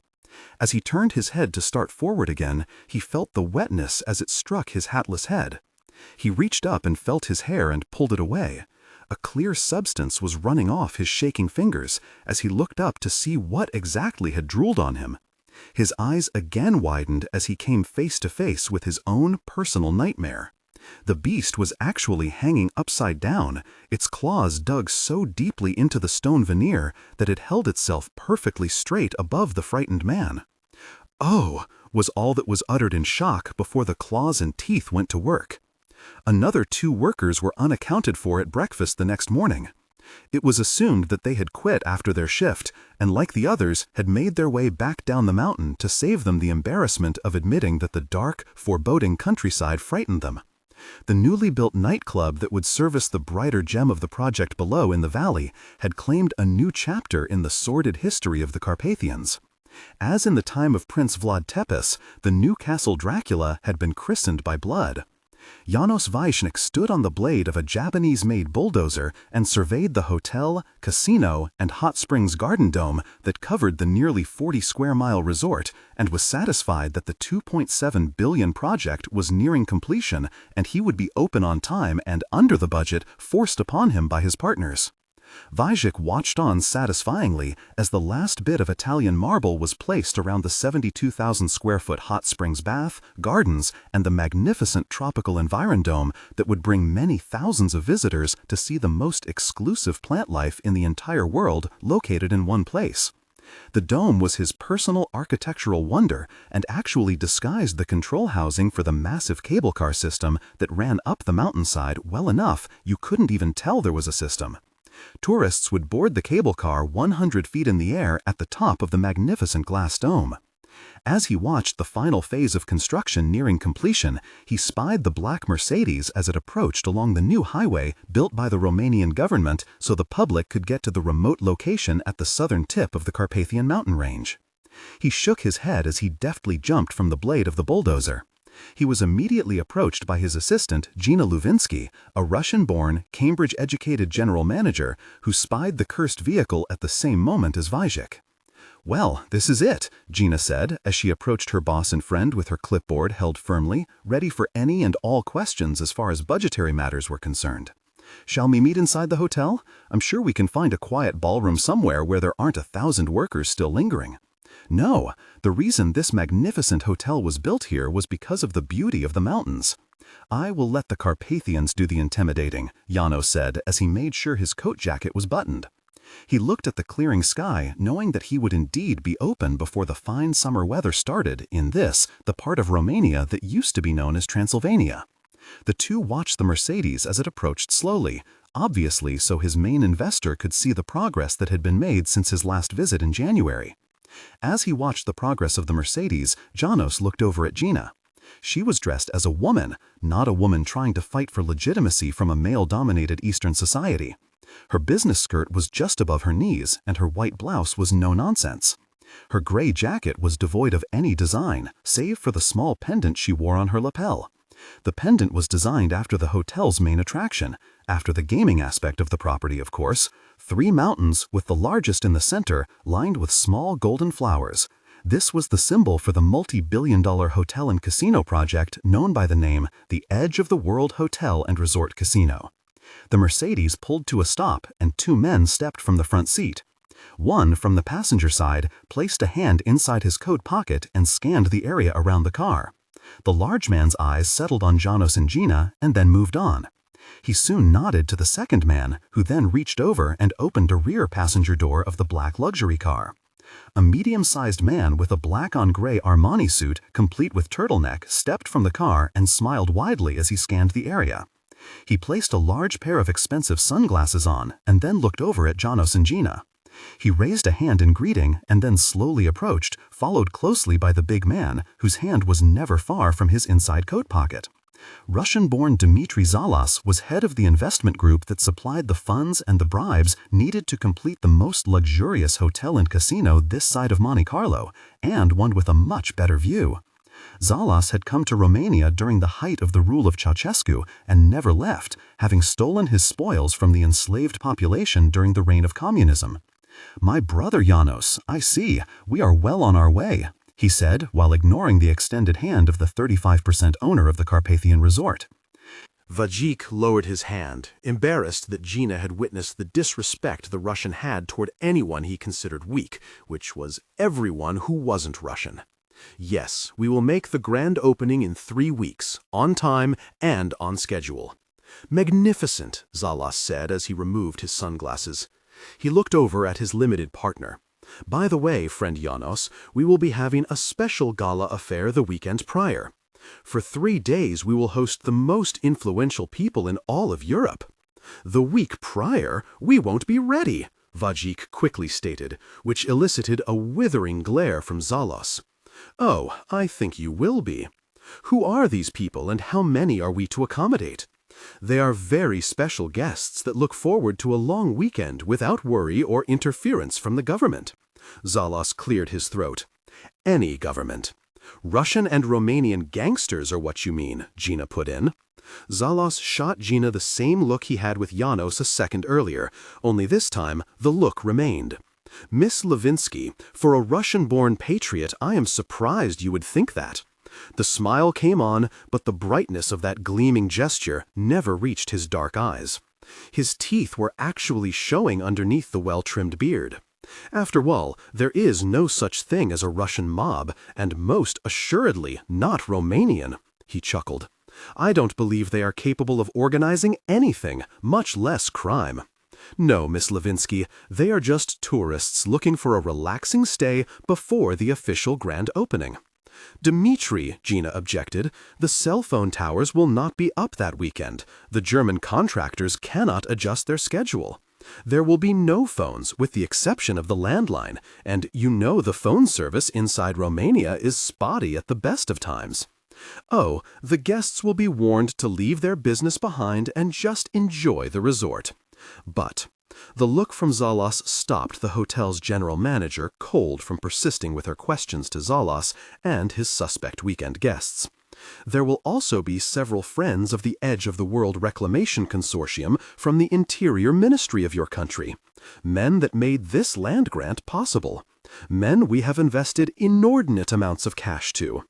The men who took land protected since the time of the Boyars and Vlad the Impaler and turned it over to a foreign national, men who— You bore me, madam, to no end, and I don't like to be bored in the slightest.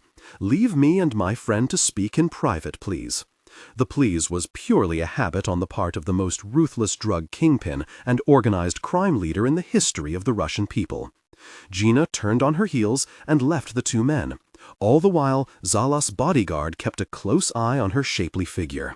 "I want no more distractions. The work is to be completed and the hotel in full operating mode. The casino will remain open and at our guests' disposal 24 hours a day for the entire weekend. Full staff, I don't care about the budgetary concerns you may have. The hotel will be reimbursed many times over by the favors that will be granted to us in our endeavors here in the Carpathians. Zalos looked around him and took a deep breath as his eyes took in his pride and joy embedded in the side of the mountain. The reimagined Castle Dracula, the jewel in this Carpathian crown. This is truly a magnificent location, and I must say that is a fantastic sight, my friend. Janos' eyes followed Zalos as he scanned the rocky mountain range above them and the meadows of flowers leading up. "What of the troubles you have been having at the castle?" Zalos asked while replacing his sunglasses.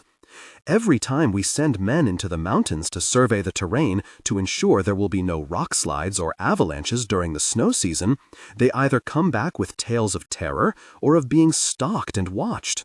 Just last night we had 2 night shift electricians who didn't come back at all, and the rest of the crews are starting to make noise about it. Give the missing men or surviving families a complete compensation package, or kill the very families. I really do not care, Janos." The stunned look on Vajik's face elicited a much larger smile from the Russian. "Surely." The smile remained. "Surely. My point of all of this is that the castle will remain behind schedule if we do not get the main cable cars operating. We need them not only for the last of the kitchen equipment delivery, but also food and beverage. These items cannot be manhandled up the mountain or travel by the small cable car. We need the 4 resort cars for transport. The men are frightened out of their minds by old wives' tales, and the isolation of working 7 days is driving these workers mad. That is the reason they vanish in the middle of the very night. It has to be the local villagers and those very gypsies that roam through this area constantly. And to tell you the truth, we don't need that sort of realism for the castle. I mean, gypsies, real gypsies? I thought they were extinct in these parts." He looked self-consciously at a man with little sympathy for frightened workers, or junior partners for that matter. "We need security posted at the castle with my workers for the remaining days we have left to complete the project." "Oh, very well. I have a few men that have experience at this sort of activity. I believe all you're dealing with here are a few peasants and transients, maybe even student protesters mad at us for using once protected lands. Kids or gypsies or mama and papa villagers that are angry their mountain range and precious sheep meadows are no longer a sanctuary for backward people made possible by 2,000 years of inept and clueless government. What of them?" Janos asked as his head dipped toward the mountain. "Who?" Zalos asked as if he was annoyed. "The gypsies in the villages up there." "Gypsies, please, Janos, gypsies? They dress differently than the other mountain people for sure, but to call them gypsies? That's a little much." He smiled. "I think you've been listening to some of those tales these peasants tell around here." He smiled. "Gypsies? That's funny, friend Janos. Perhaps one too many American and British Dracula motion pictures, you think?"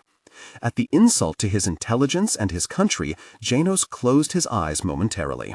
When he opened them again, Zalos was stepping into his Mercedes. "A man will contact you immediately about your mountain peasant problems." The door was pushed closed without another word. Once inside the Mercedes, Zalos stared up the mountain in the direction of the unfinished castle. Then his eyes moved upward from there to the Patinas Pass covered in clouds. As he watched, he knew the cursed gypsy was also up there watching him. He knew what the attacks at the castle were about, and he would have to put a stop to it. He removed his satellite phone and made a call. As he looked at the phone in his hands, he decided to bring in his own communications equipment for the opening weekend. That would cure the problem with no cell phone towers. "Yes, I need you here by tomorrow, and bring some men with you. No, not a hunt, but you will want to be protected while you're in the mountains. No, just a payment delivery." Zalos placed the satellite phone back in its cradle as he watched the mountain above him as the car drove away. "Yes, I received your message loud and clear," he said, as he spied the clouds above the pass where he knew the gypsy was watching. He looked away from the window.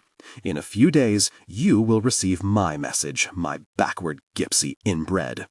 1 mile up into the low foothills, eyes watched the progress of the hotel and the land surrounding it.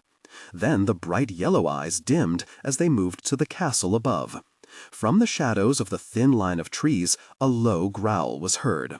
The eyes then settled on a lone figure that was clearly seen in a grayish haze caused by the daylight hours. The object of the growl was looking back at the mountains. This time, a much louder growl rumbled and shook the loose earth around the stand of trees. Then the tree line became silent once more, as shadow melted back into stone. For the first time in their long and ancient history, the inhabitants of the regions, sheepmen, dairymen, and huntsmen of the Carpathian highlands, were afraid. And when they became afraid, bad things would start to happen in the world of men. Event Group Complex, Nellis Air Force Base, Nevada. Alice sat in the office she had spent her entire adult life working in, and at the moment felt as uncomfortable as if she were in a hospital waiting room. As Niles went about canceling the morning's departmental meeting and field assignment assessment teams in lieu of the recent security developments, Alice herself, she looked about the office once occupied by the man she had loved since the end of World War II, Senator Garrison Lee, whose new portrait hung on the wall in a place of honor next to the oil painting of Abraham Lincoln, the creator of Department 5656. The painting of Lee was a portrait she had never seen before, and one obviously made without her knowledge. She found she couldn't look at the man she faced every day of her life for the past 65 years, until his death in South America the previous summer. Known as the strongest personality in government service, Alice Hamilton had intimidated presidents from every decade of her service. Now she was basically under house arrest and was also sitting in her friend's office like a student cut class. Well, maybe a little more serious than that, she thought to herself. Alice knew this was going to be the end result of her using the asset Jack and Niles had placed so carefully inside the Vatican, but she knew she had to take the chance and ask the agent known as Goliath to search for the items she so desperately needed for her event package.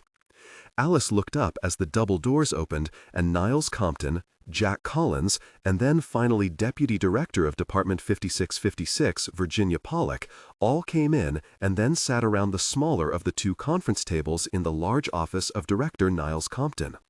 The exception was Collins, who knelt beside Alice. Alice confidently looked up and into Jack's blue eyes. He placed a kind hand on her knee and looked into her eyes. "Been busy?" the colonel asked. "Jack, I'm fine. I know I went against protocol, but I have good reasons for doing so."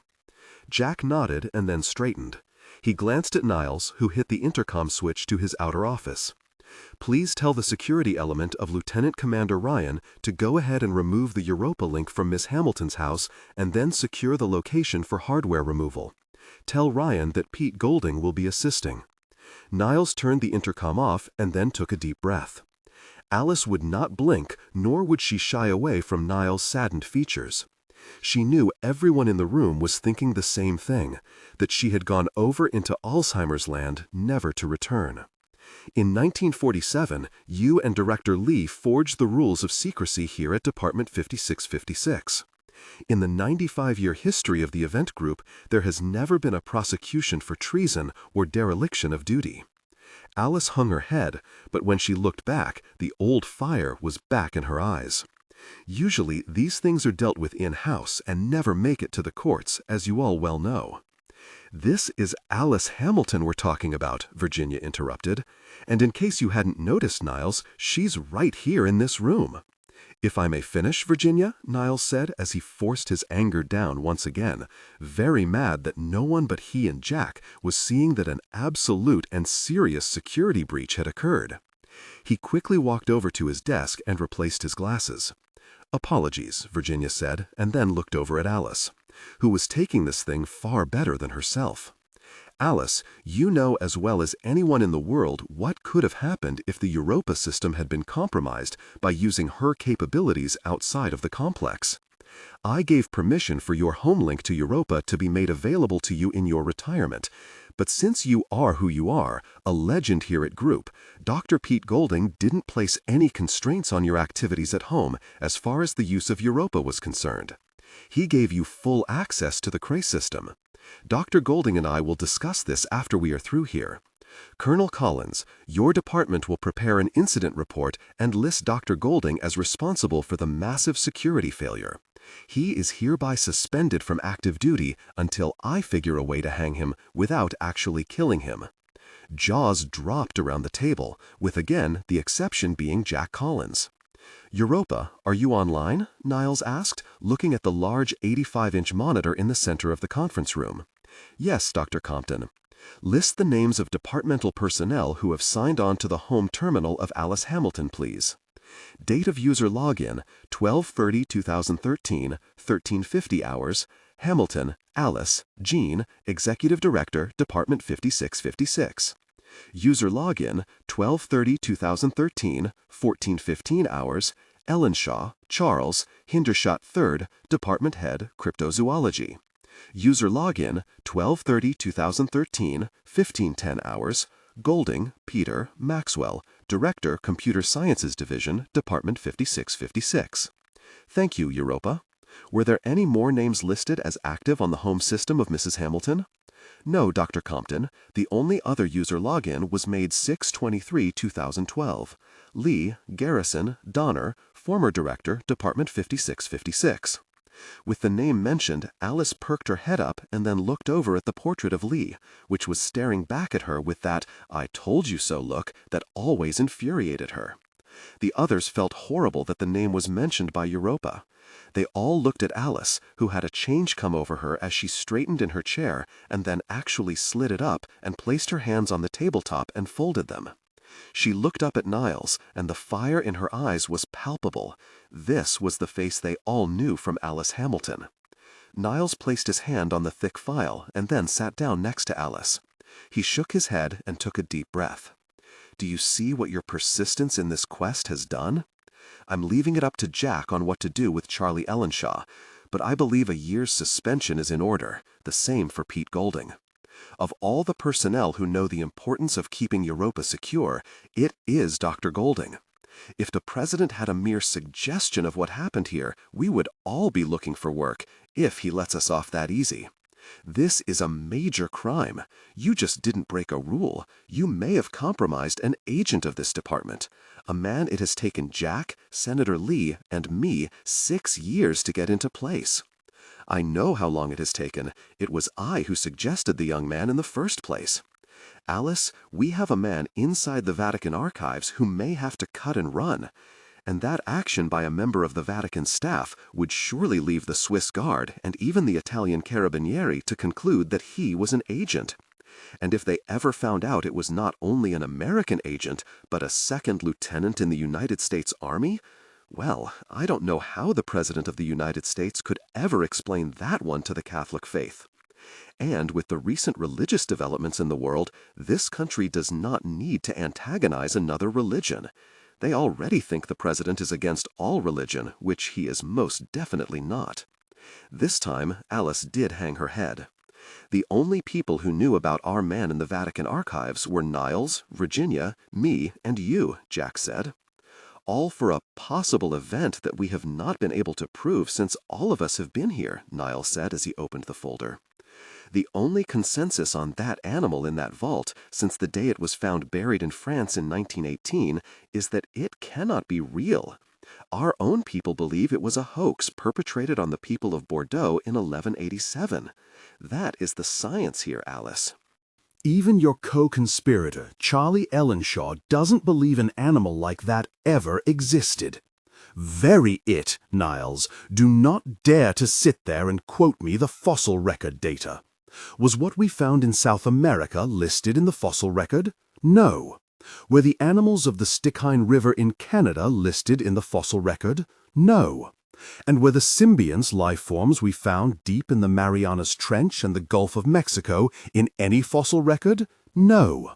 Of anyone in this room, I have earned the right to believe in the impossible after working in this basement menagerie for over 60 years.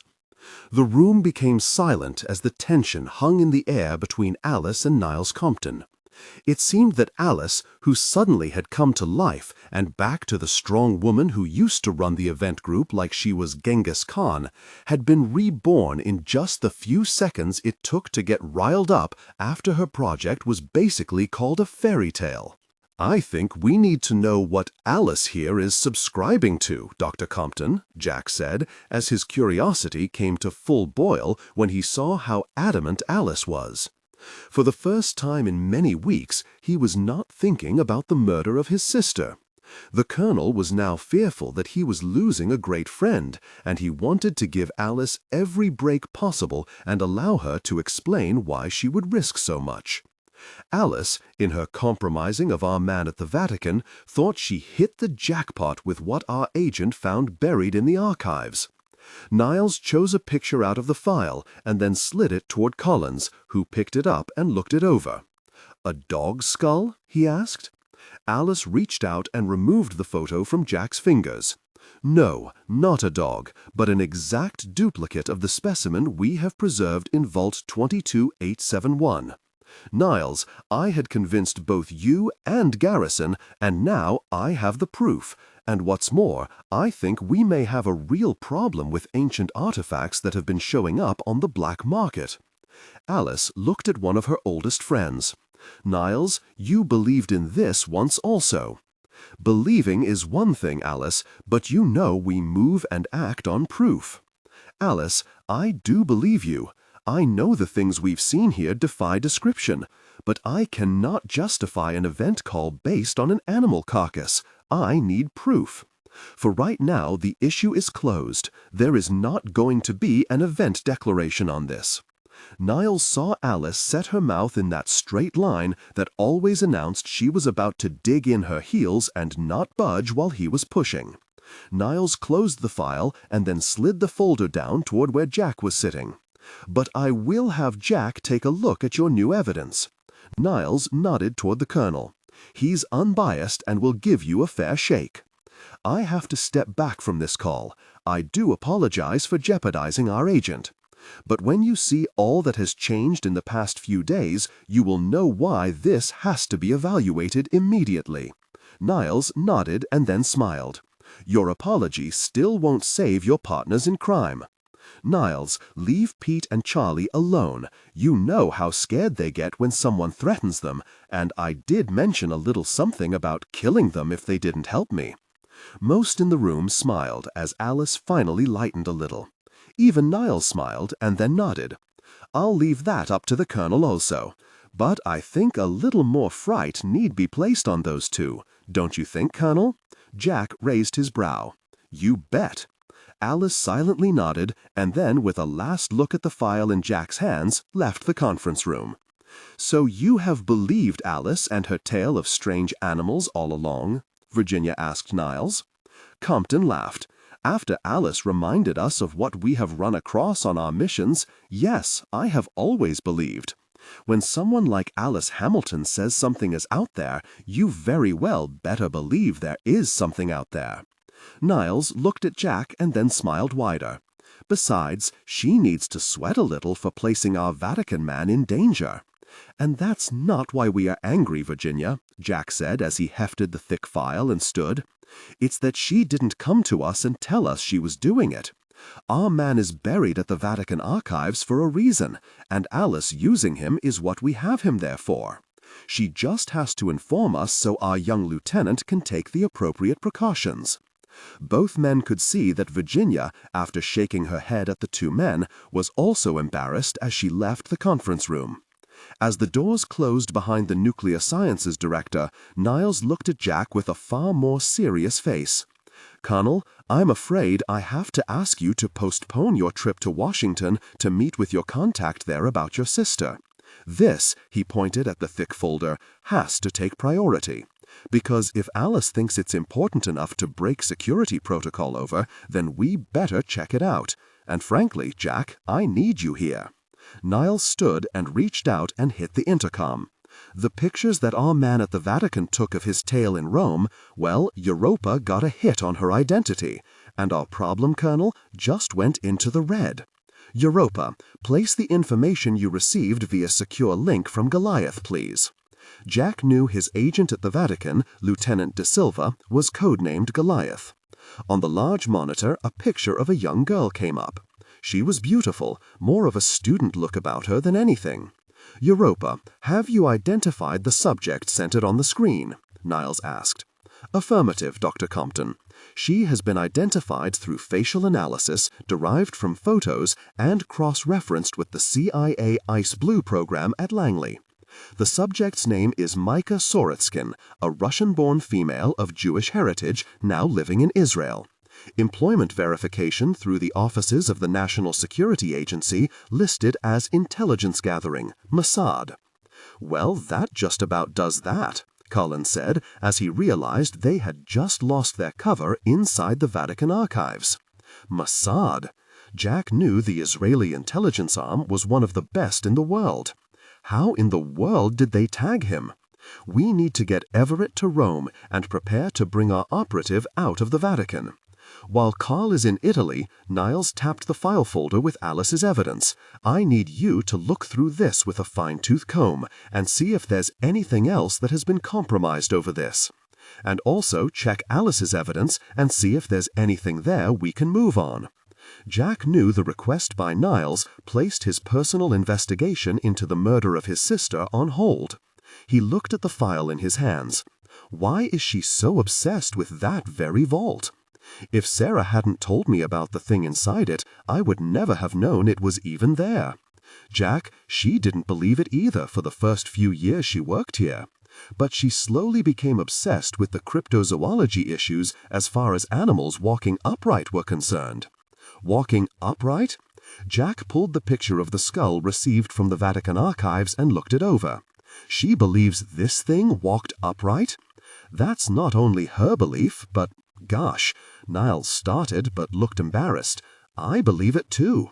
But I'm a little more practical. Show me the proof and then I can act. Collins placed the photo back into the file. "I'll look it over," he said as he stood and left the conference room. As he did, Niles slammed the intercom button down once again. "Get me Professor Hindershot Ellenshaw III out of his dungeon on level 82 and get him up here. And while you're at it, bring his accomplice, Dr. Peter Golding, when he returns from Mrs. Hamilton's house." It was time to put the fear of God into both of the whacked-out geniuses. Carl Everett was in the process of inventorying the components removed from Alice's home computer system. The link had been destroyed and all relevant hard drives removed. Several hundred files, most of them unclassified departmental investigations, had been recovered. Everett slammed one of these files onto the table, making both Will Mendenhall and Jason Ryan stop what they were doing and stare at the captain. If Alice believes this, why in the world can't the director? I mean, if she believes, that settles it for me. Both Mendenhall and Ryan were silent as they let Everett get it off his chest. They knew it wasn't just the situation with Alice. It was more Jack cutting everyone out of the loop as far as finding his sister's killer was concerned. Will looked at Jason, wanting to know if they should comment. Ryan, the one usually to shoot his mouth off, just shook his head for Will to leave the matter alone and then went back to cataloging files. The door opened to the security department and Collins walked in.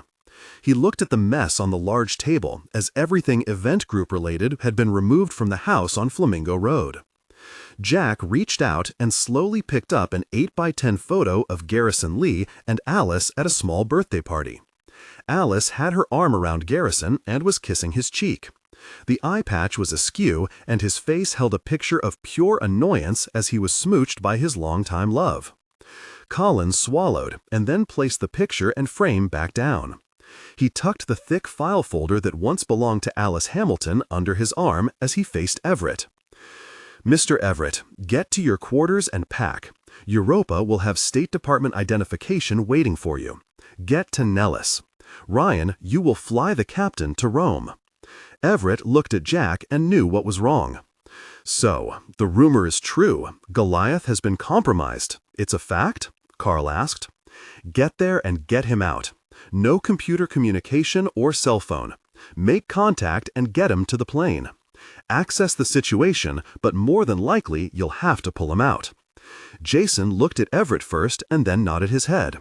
Yes, sir, this is a priority. In the meantime, I've been ordered to go through this file and see if Alice dug up anything that can be used to back her theory, whatever that is. Everett nodded as Collins turned for his office door and then entered without another word to his best friends in the world. There he goes again. Now he'll be on the phone and communicating with Europa until tomorrow sometime. Will Mendenhall placed a folder on the table and looked at Everett and Ryan. I'm telling you, he's talking to the Frenchman. I saw his face when he talks for hours with the man. He's planning something regarding the death of his sister, and Pharaoh is in on it. In lieu of us? Are you kidding? He hates that man, Ryan said. The colonel respects Pharaoh, and you know it. He believes, just like all of us, that the Frenchman has been blamed for a lot around here that he didn't actually do. Jack is willing to bet his reputation that old Henri isn't as bad a man as he likes to make out sometimes. Everett looked at Ryan. His theory about Henri Pharaoh was nearly correct, but there were one or two things that Ryan and Mendenhall didn't know that he himself did. Henri might be respected by Jack Collins, but to use the word friendly in conjunction with Pharaoh was another issue altogether. That, and the fact that the French antiquities thief was in love with Sarah McIntyre, placed the whole situation into the realm of the surreal. Everett suddenly placed his hand to his temple and closed his eyes in thought.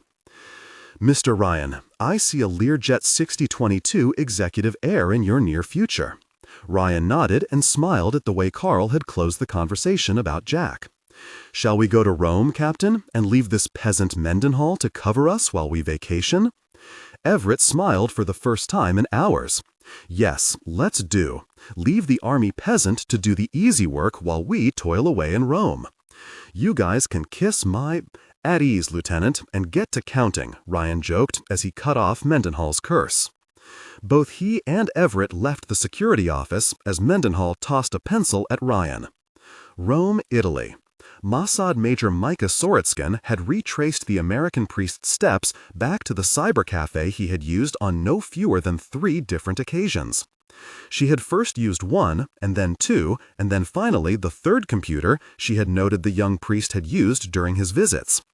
In just minutes, and without any of the 5 people currently in the small cafe, Micah had successfully removed all 3 of the hard drives from the PCs without being noticed by anyone but the counter clerk, who just admired the beautiful woman with the carefree ponytail as she sauntered past with over $1,000 worth of his equipment. Micah Soritskin batted her 2 differently colored eyes and smiled as she nonchalantly left the building. 3 hours later, the hard drives were being forensically studied by no fewer than 6 Israeli computer technicians at a Mossad safe house 2 miles from Vatican City. As she waited for further orders, Micah studied the file on the man the Israeli intelligence arm suspected had infiltrated the hardest area of Vatican City to get into, the archival department. It was so vast and so closed to the outside world that most authors of fiction get the description of its depths and contents totally off the mark. Mossad had been trying to get an agent placed for the past 50 years with no success. Now they suspected the American CIA had penetrated the most guarded religious archives in the world. Yes, she thought, either the CIA or another arm of the American government. Major, the general is on the secure line. It sounds urgent, said one of the safe house security men. When isn't it urgent with General Chamny? I swear the man sees Palestinians coming out of his oatmeal in the mornings. She picked up the phone at her desk. Major Soritskin? Your priorities in Rome have changed, Major. Your concentration is to be focused on whom the young priest works for and to whom he is secretly sending information regarding Project Ramesses. Your mission to possibly turn this young man and make him work for us is off for the moment. Sir, I don't have any intelligence on that particular project. What is it? Listen, Major, your computer forensics team believe they will have the hard drives broken down in a few hours. They will give you the information this covert priest is sending out.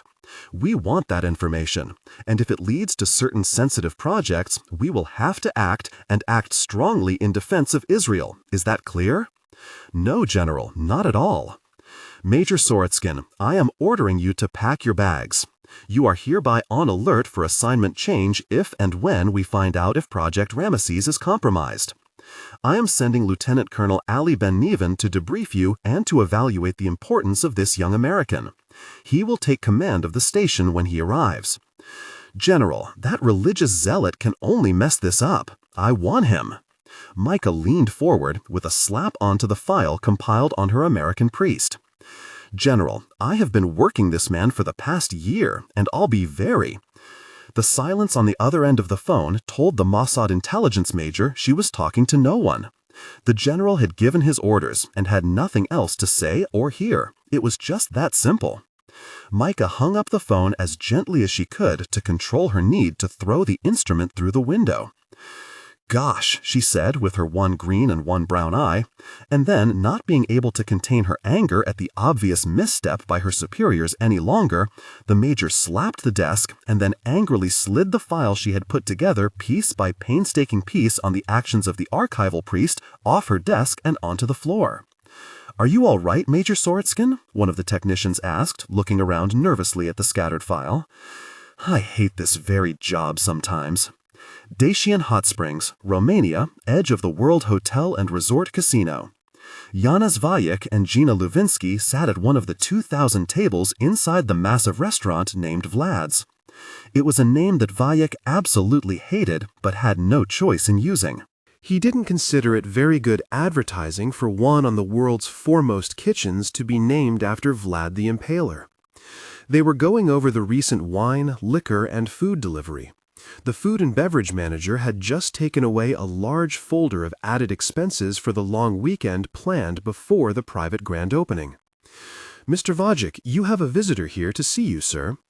The Romanian-born János looked up from his work, and he and Gina both saw the worried look on the trainee manager's face as he stood before them wringing his hands.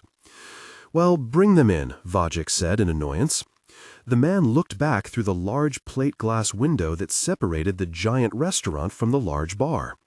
"What in the hell is the matter with you?" Gina asked when the manager-trainee didn't speak. "Show whoever the hell it is in. The gentleman is in the bar with some rather unscrupulous-looking men. I didn't think you would want their kind in the restaurant." "Oh, for Christ's sake," János said as he tossed his pen down and stood and started to follow the man. "You would think you had Frankenstein's monster in the barroom." János froze at the large sliding glass door that connected the restaurant with the barroom. The 5 men were standing at the bar dressed in black pants, black leather jackets of varying styles and lengths, and they all wore sunglasses. Vajik saw 4 men standing separate from the 5th, who leaned against the bar drinking from a glass slowly and deliberately while his companions were loud and boisterous. As Gina slid in beside him and started to move forward trying to buffer her boss from these rather dubious-looking locals, János took her arm and stilled her. He nodded to the items leaning against the bar railing. Several large cases held what must have been very powerful weapons. There were more than 15 different cases. "I believe Mr. Zalas' solution to our problems in the mountains has arrived," he whispered. Gina froze as she realized she was looking at men who were sent here by the Russian mob. János took a deep breath and approached the 5 men. As he did, the solitary drinker looked up and into the gilded mirror behind the bar. He raised the large glass of water and drank. To Vajik's surprise, the ruffians were all drinking water. He had thought the men were tossing down vodka at an incredible rate. The man standing by himself straightened and turned to face his approaching host and hostess. His eyes lingered only a moment longer on Gina than on János. "You are János Vajik?" the man asked, his face hidden behind a thick beard and mustache. The eyes were nowhere to be found, hidden underneath the thick-lensed sunglasses. Vajik wondered how the man could see it all. "I am he. And you are obviously Russian," János said, not holding out his hand for the official introductions. "This is Miss Luvinsky, my general manager. We have many." "The general manager?" the man asked in passable Romanian. "So you are the person I am to see when this problem in your high country is solved?" Gina looked from the small man with the beard to Vajik, who nodded his head that she should answer. "Yes, whatever that problem is, of course. I suspect the men are frightened of the mountain dark. It is a dark that never ends." Gina looked at Vajik once more and rolled her eyes and stepped back. As I said, you are Russian, Vodzik repeated. What makes you think you know this area well enough that you can solve something we don't even know needs solving? This could be just a case of men working away from home and becoming homesick. It happens all the time.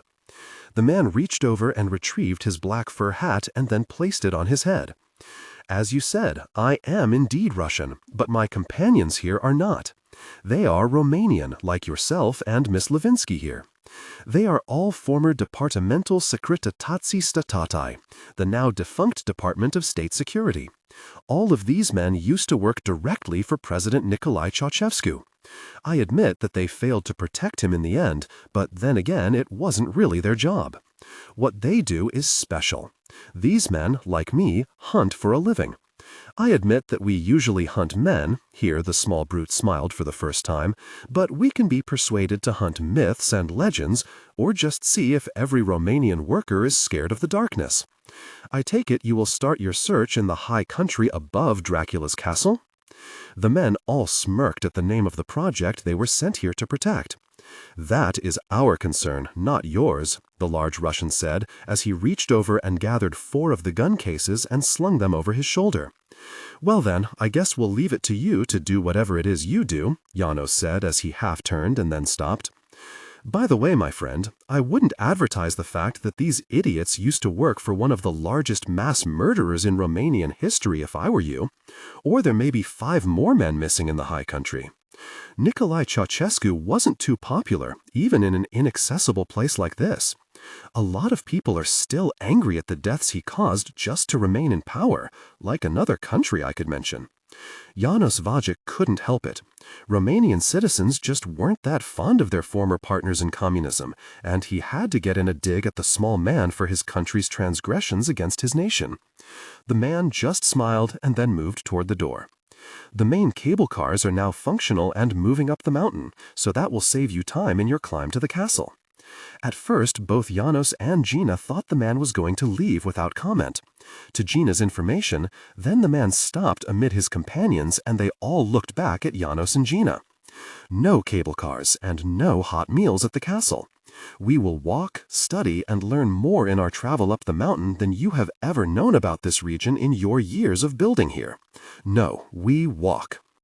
As the men filed out of the bar, Gina shook her head. I hate those very secret police jerks. Cheer up, maybe they'll find what it is they seek. The Russian and his men were going to a region of Romania once known to the world at the time of the Dark Ages as the Transylvanian Ridge, a little-known name for the most inaccessible area that hosts the bleakest, darkest mountains in the entire world, a place where men have always feared to tread. This was the ancient mountain that guarded the southern approach to Romania from the Danube River. In the Old World tongue of ancient Wallachia, the language of the boyars and Vlad himself, it was also known as the Land of the Blood Moon. Event Group Complex, Nellis Air Force Base, Nevada. Niles Compton watched as Professors Pete Golding and Charles Hindershot Ellenshaw III slowly walked out of his expansive office as if they had just witnessed their puppy being put to sleep. Niles had read them the Riot Act, but despite his earlier promise to crucify them both for assisting Alice with her Vatican break-in, he let them off with a written warning and a write-up in their 201 file. The one thing Niles realized about both brilliant men, neither one refused to say that they would not help Alice in the future, nor would they refuse anyone in their small group of managers. To Compton, that was good enough.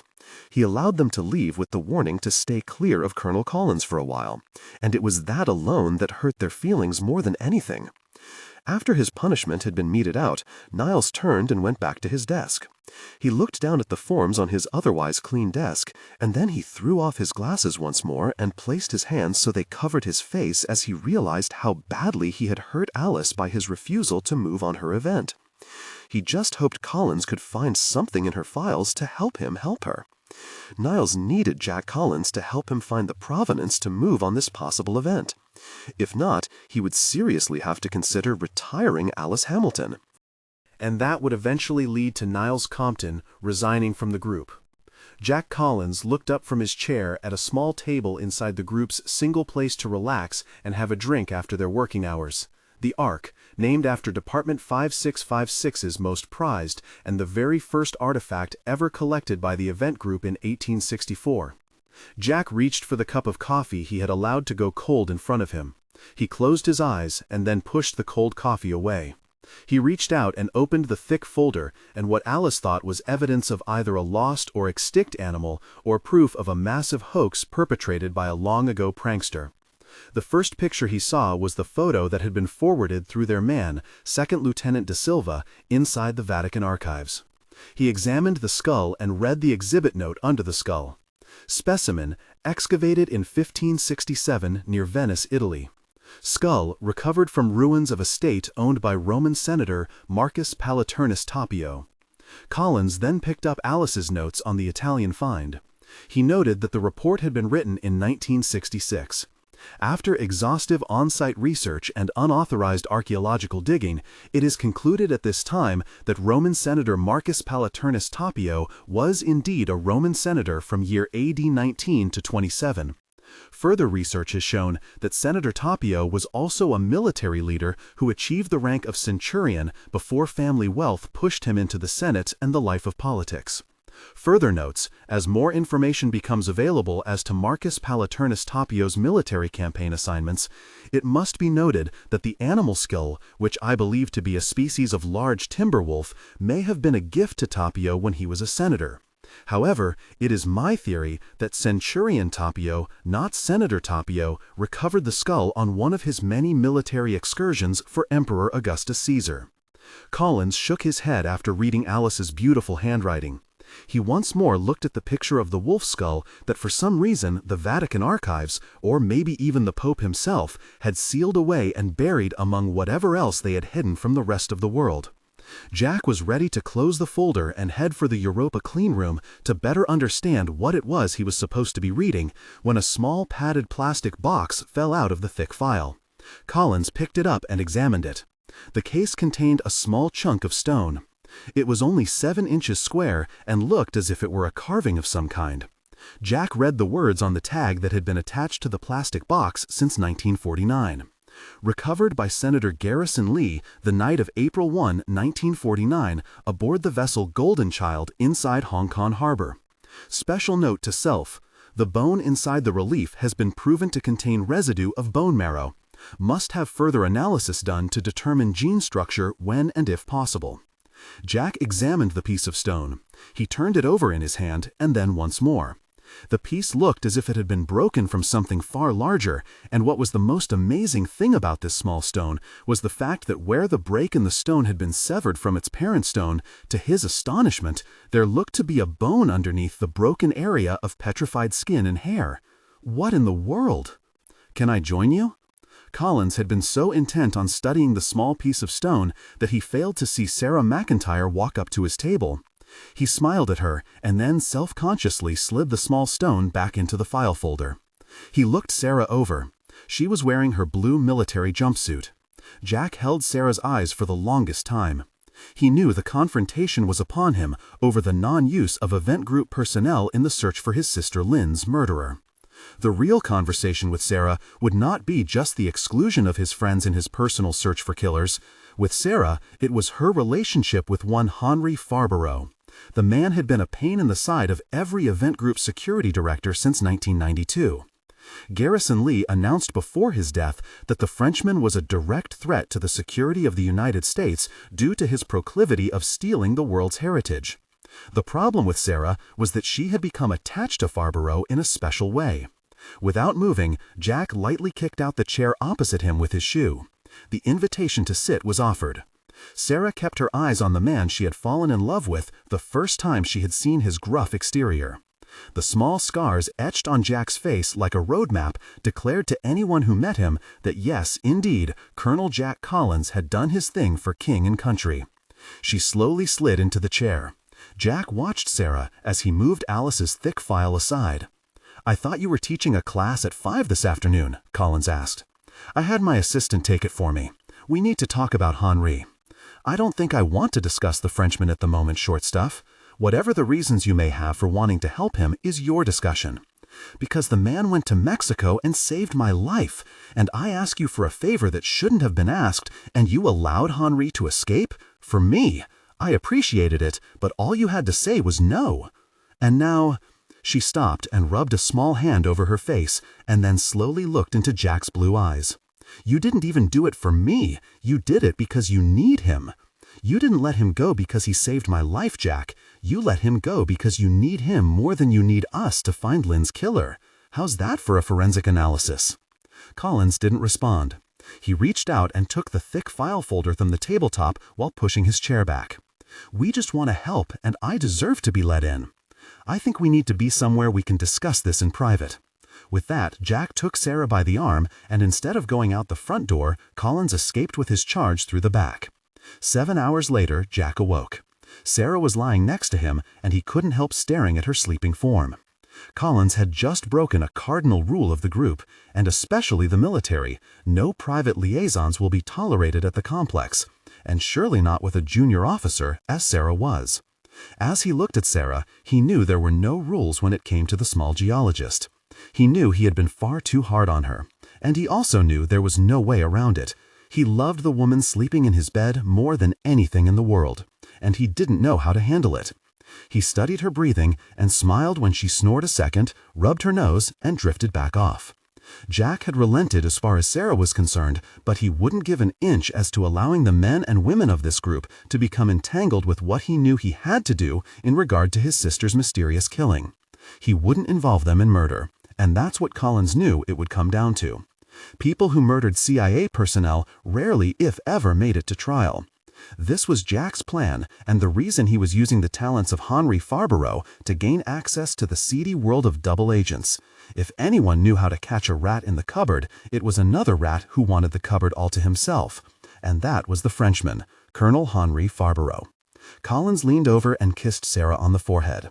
He saw her hiccup and then cry for a minute and then fall back into her dream world. Jack knew he had almost pushed away the only woman he had ever loved. He shook his head and then slowly removed himself from the bed, trying not to awaken Sarah. He threw on a pair of white boxer shorts and then walked over to the desk. He reached down and snapped on his desk lamp and rubbed his eyes. When he opened them, they fell on the file Alice had so meticulously cared for over the years. He shook his head and sat down at the desk and opened the history once more. He removed the photos stolen from the Vatican and then came to a rather lengthy report Alice had typed out on an old-fashioned typewriter. His eyes scanned the pages, and then he realized he was looking at Alice's follow-up report on the centurion who once upon a time became a Roman senator. Jack yawned and then looked the story over. As he read, he became just a little more awake the further he read. After he was done, he went deeper into the file. He soon came across 2 pieces of rotted cloth encased in plastic shielding. He picked them up and examined them. One small piece of cloth was trimmed with what used to be fringe. Jack read the small tag Alice had attached many years before. Sample sent to me, 26/1955, Levite cloth. 4 vertical stripes on pomegranate-dyed wool. Analysis indicates Middle Eastern design. Collins retrieved the second section of cloth and brought his desk lamp down and looked the material over more closely. The designs were the same, 4 vertical stripes that were once red in color. The weave looked the same and the age close also. He read the tag. Sample recovered 1/2/25/1967, Levite cloth. 4 vertical stripes on pomegranate-dyed wool. Analysis confirms Middle Eastern design styles. Sample recovered south of the Danube River, Romania. Jack, instead of figuring out what it was Alice had put together, the more he read and saw, the more confused he became. What in the gosh kind of trail was Alice on? Was this ancient fashion she was interested in, or was it an animal that absolutely no one scientist at the group believed in but Alice? Collins replaced the sealed and protected cloth and then brought out something that made him lean closer to see. The photos were of 2 women. One was young and raven-haired, the other older, far older. The only thing written on the small tag Alice had written was a name, and that wasn't much at all. On the photo of the older woman, Jack placed her age anywhere from 80 to 100 was the small description.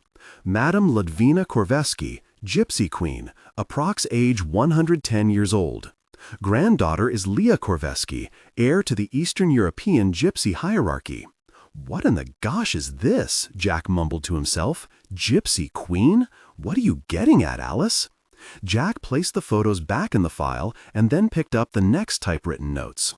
Sample 131-C recovered from privately owned vessel Golden Child, Hong Kong flagged yacht.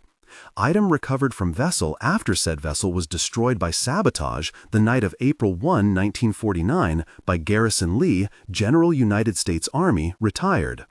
Jack had a quick flash of memory as he rummaged through the file until he found the piece he was looking for. None other than the small chunk of rock he had examined before at the Ark. The small block of hewed stone with the petrified specimen inside. The tag read 131-C. Collins played the stone in his hands as he thought about what was in the file, a file that made no sense as to the direction Alice Hamilton was taking with her investigation. Collins made a decision and reached over for his phone. Europa, Colonel Collins 5785, Clarence. Give me the locations on Professor Ellenshaw, Dr. Golding, and Alice Hamilton, please. Professor Ellenshaw is currently in Laboratory 1344 on Level 81. Dr. Golding is currently in the Ark, and Alice Hamilton is in her personal quarters. Thank you. Jack hung up and pushed another button. Will, gather up Alice from her quarters and Doc Ellenshaw in his lab and get them to Level 63, he said quickly and then hung up. He closed the file, and that was when he noticed the code numbers and name Alice and Europa had given the file. It was strange he hadn't noticed it before, which proved he was thinking of his sister's murder too much for his duties at the group. The code was File 890987, codename Grim. So, you're helping Alice figure out her little problem? Jack felt the small arms encircle his neck, and he relaxed as Sarah kissed his cheek. Get dressed, short stuff, and go to the Ark, and drag Pete Golding out of there and get him down to Vault 22871. Ordering your woman from your room at this early hour can force me to stop being so close for a very long time. Jack smiled for the first time in what seemed like months as he turned and kissed Sarah and then gave her a playful tap. Now, get some clothes on and get Doc Golding. Sarah straightened and went for her jumpsuit, which was crumpled on the floor by Jack's bed. What is you so worked up after our time together? I must not be that good if you have this much energy. Baby, you're that good. I would promote you to major if I could, but for right now, let's go help out a friend who everyone thinks has gone off the deep end about her wolves. You believe her about her animals? Sarah asked as she zipped up. Not just yet, but I think I may have found someone who changed his mind somewhere along the line that adds far more weight to her arguments. Someone with the credentials that not even Niles could argue with. Who is that? Sarah asked as she ran her fingers through her hair in lieu of a comb. Senator Garrison Lee. Rome, Italy. Everett reached over and hit Ryan on the shoulder as the taxicab came to a stop just outside St. Peter's Basilica. Ryan jumped at the sudden stop and the impact of Everett's muscled hand. Almost 2 hours of post-flight, refueling, and then getting a private hangar at Leonardo da Vinci International, one of the world's busiest airports, and then getting through customs had placed an even harder burden on the naval aviator than just jet lag could produce. With Everett acting as his co-pilot on the 19-hour flight, his sleep was on and off, as Everett had to be checked on during his turn at the controls, even though most of the flight over the Atlantic had been flown by autopilot. Are we there already? Ryan asked as he yawned and looked out the cab's filthy window. Everett paid the driver and then looked at Jason. Yeah, it only took us an hour and a half through Rome's midday traffic. He sat back in his seat as he opened the door. If we have trouble, we may have to find a different route back to Da Vinci. As Ryan looked at the crowds meandering through the wide walkways leading to the large square, he shook his head. Our best bet on that occasion would be to walk out of here.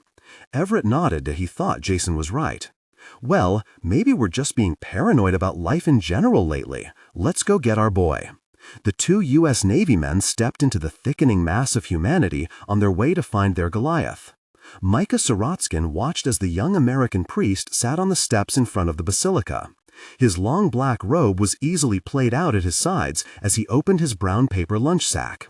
Major Sorotskin had picked the priest up that morning as she spied him leaving his apartment on the east side of the massive property that was its own city inside of Rome, the Vatican housing area. She had been ordered to pick him up there, and then again after he left work or at any time he was not in his highly classified office at the archives building. As the major watched the young priest remove his sunglasses and wipe them on a tissue, she saw that he was actually far younger than he looked at the cyber cafe, the several times she had followed him there. She sat 3 rows of steps back from the American. She used a large carryall and pulled out a small thermos and poured herself a cup of tea. Micah had received a very urgent call from the general, and that call now made her wonder why General Champney had suddenly ordered constant surveillance on the priest after the hard drives taken from the cybercafe computers had been analyzed and the results sent straight to Tel Aviv. It had been at 3 that morning that Champney had called personally and ordered the eyes on until further notice. Instructions would follow. Micah didn't like the connotation of that last message. As she watched the young American, she became worried that the general would order something other than an attempt to turn him into a working associate of Mossad. The young American cleric, known to his superiors at the event group as Goliath, bit into his cheese sandwich as he watched the 1,000 milling tourists in the square and thought about how the day had changed not long after he had awoken. That very morning, he had received a coded message from Director Compton himself that came through his secure phone link bounced off several NSA communication satellites. He was going to be contacted at 1 this afternoon, Rome time. He was to meet his contact at the steps of the Basilica, and it would be Captain Everett himself coming in for the field evaluation. Everett had assisted in his covert training, and De Silva knew the captain well enough to know that something big was happening if they sent him all this way. He chewed on his sandwich. Behind his dark sunglasses, the University of Notre Dame grad and U.S. Army Second Lieutenant Leonard De Silva scanned the crowd for the impressive form of the Navy SEAL, Carl Everett. Major Sorotskin flinched when her cell phone vibrated in her breast pocket. She reached into her lightweight blazer, past the Israeli-made polymer-framed BUL Cherokee 9mm in its nylon holster, and retrieved the vibrating cell phone. She angrily hit the receive button. "Yes," she said easily into the phone as she took a sip of her lukewarm tea. She grimaced and was tempted to pour the tea onto the stone steps, but held off as 2 highly visible Corpo della Gendarmeria walked past. The Corpo Gendarmeria of Vatican City State were highly trained at spotting trouble in crowded situations. She averted her sunglasses-covered eyes as the 2 uniformed guards walked past, with just an appreciative look at the beautiful woman taking her lunch on the steps of the Basilica. "Major," said the familiar voice of General Champney, "are you in visual contact with the American agent? He's about 10 meters in front of me, eating his lunch in the square, as he does every day the sun shines. We were unsuccessful in tracking the location of his contact. We suspect it's the American CIA or National Security Agency, or maybe even their FBI, but that has all become a moot point. The photographic material removed from the Vatican archives directly affects the security of Israel. Am I clear on this point? Again, you're not clear at all, General. I need to know certain things if I am to perform my mission correctly. How is this man a threat, and what about the written report filed with the photos to this American's contact? Major, you are treading on harsh ground that could collapse under you at any time if you step wrong. We suspect that his filing to his superiors can be found at Langley, Virginia, and that's something that will have to be dealt with at another time.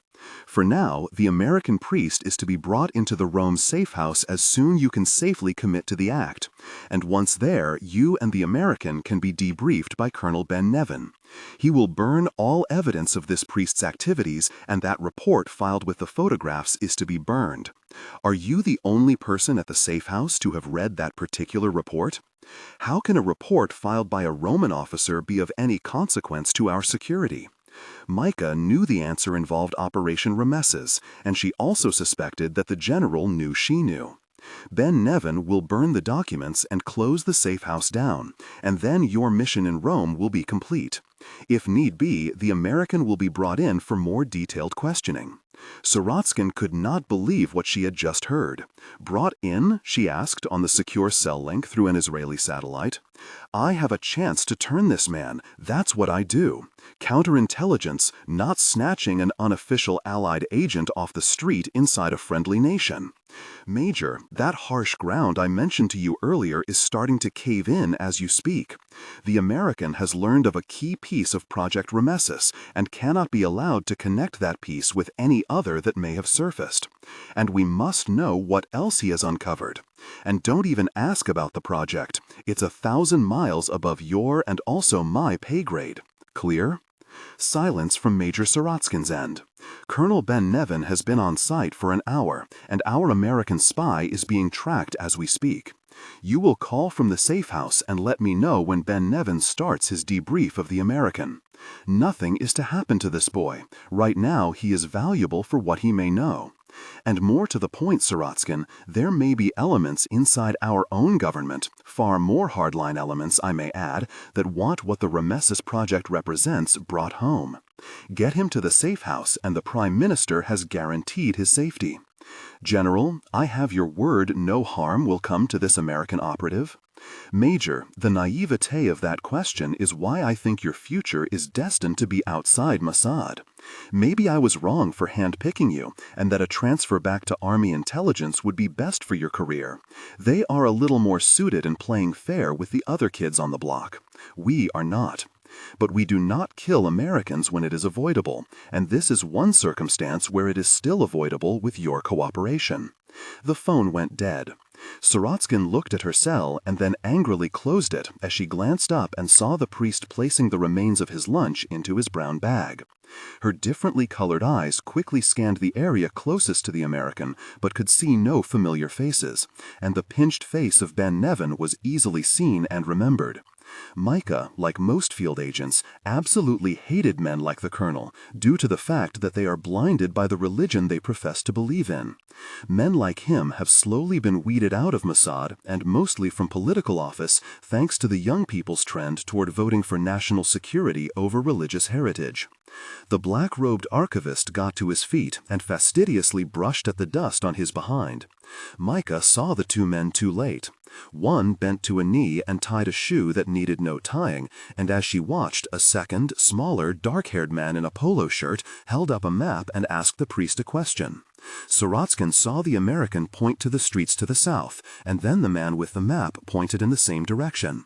She saw them laugh together, and then the priest looked as if he had made a decision. The two men with the taller one taking up the rear started to leave the square. Micah was thinking that Ben Nevin's Mossad agents had arrived, and there was little she could do to stop the abduction of the young American. Major Micah Sorotskin followed what she believed were the Mossad agents and the archival priest out of the square and into the darkest of hours that would conclude somewhere in the mountains of Eastern Europe. Carl Everett kept pace 10 feet behind Jason Ryan and United States Army Second Lieutenant Leonard Da Silva. Carl had been impressed on how easily the soldier playing a priest had taken his recall order. It was as if the kid had been sensing he had been made before Everett informed him of the fact. When he felt he was being followed, the day before, he had acted quickly and got the evidence. The Mossad agent had been pinpointed from those grainy pictures taken from Da Silva's cell phone camera.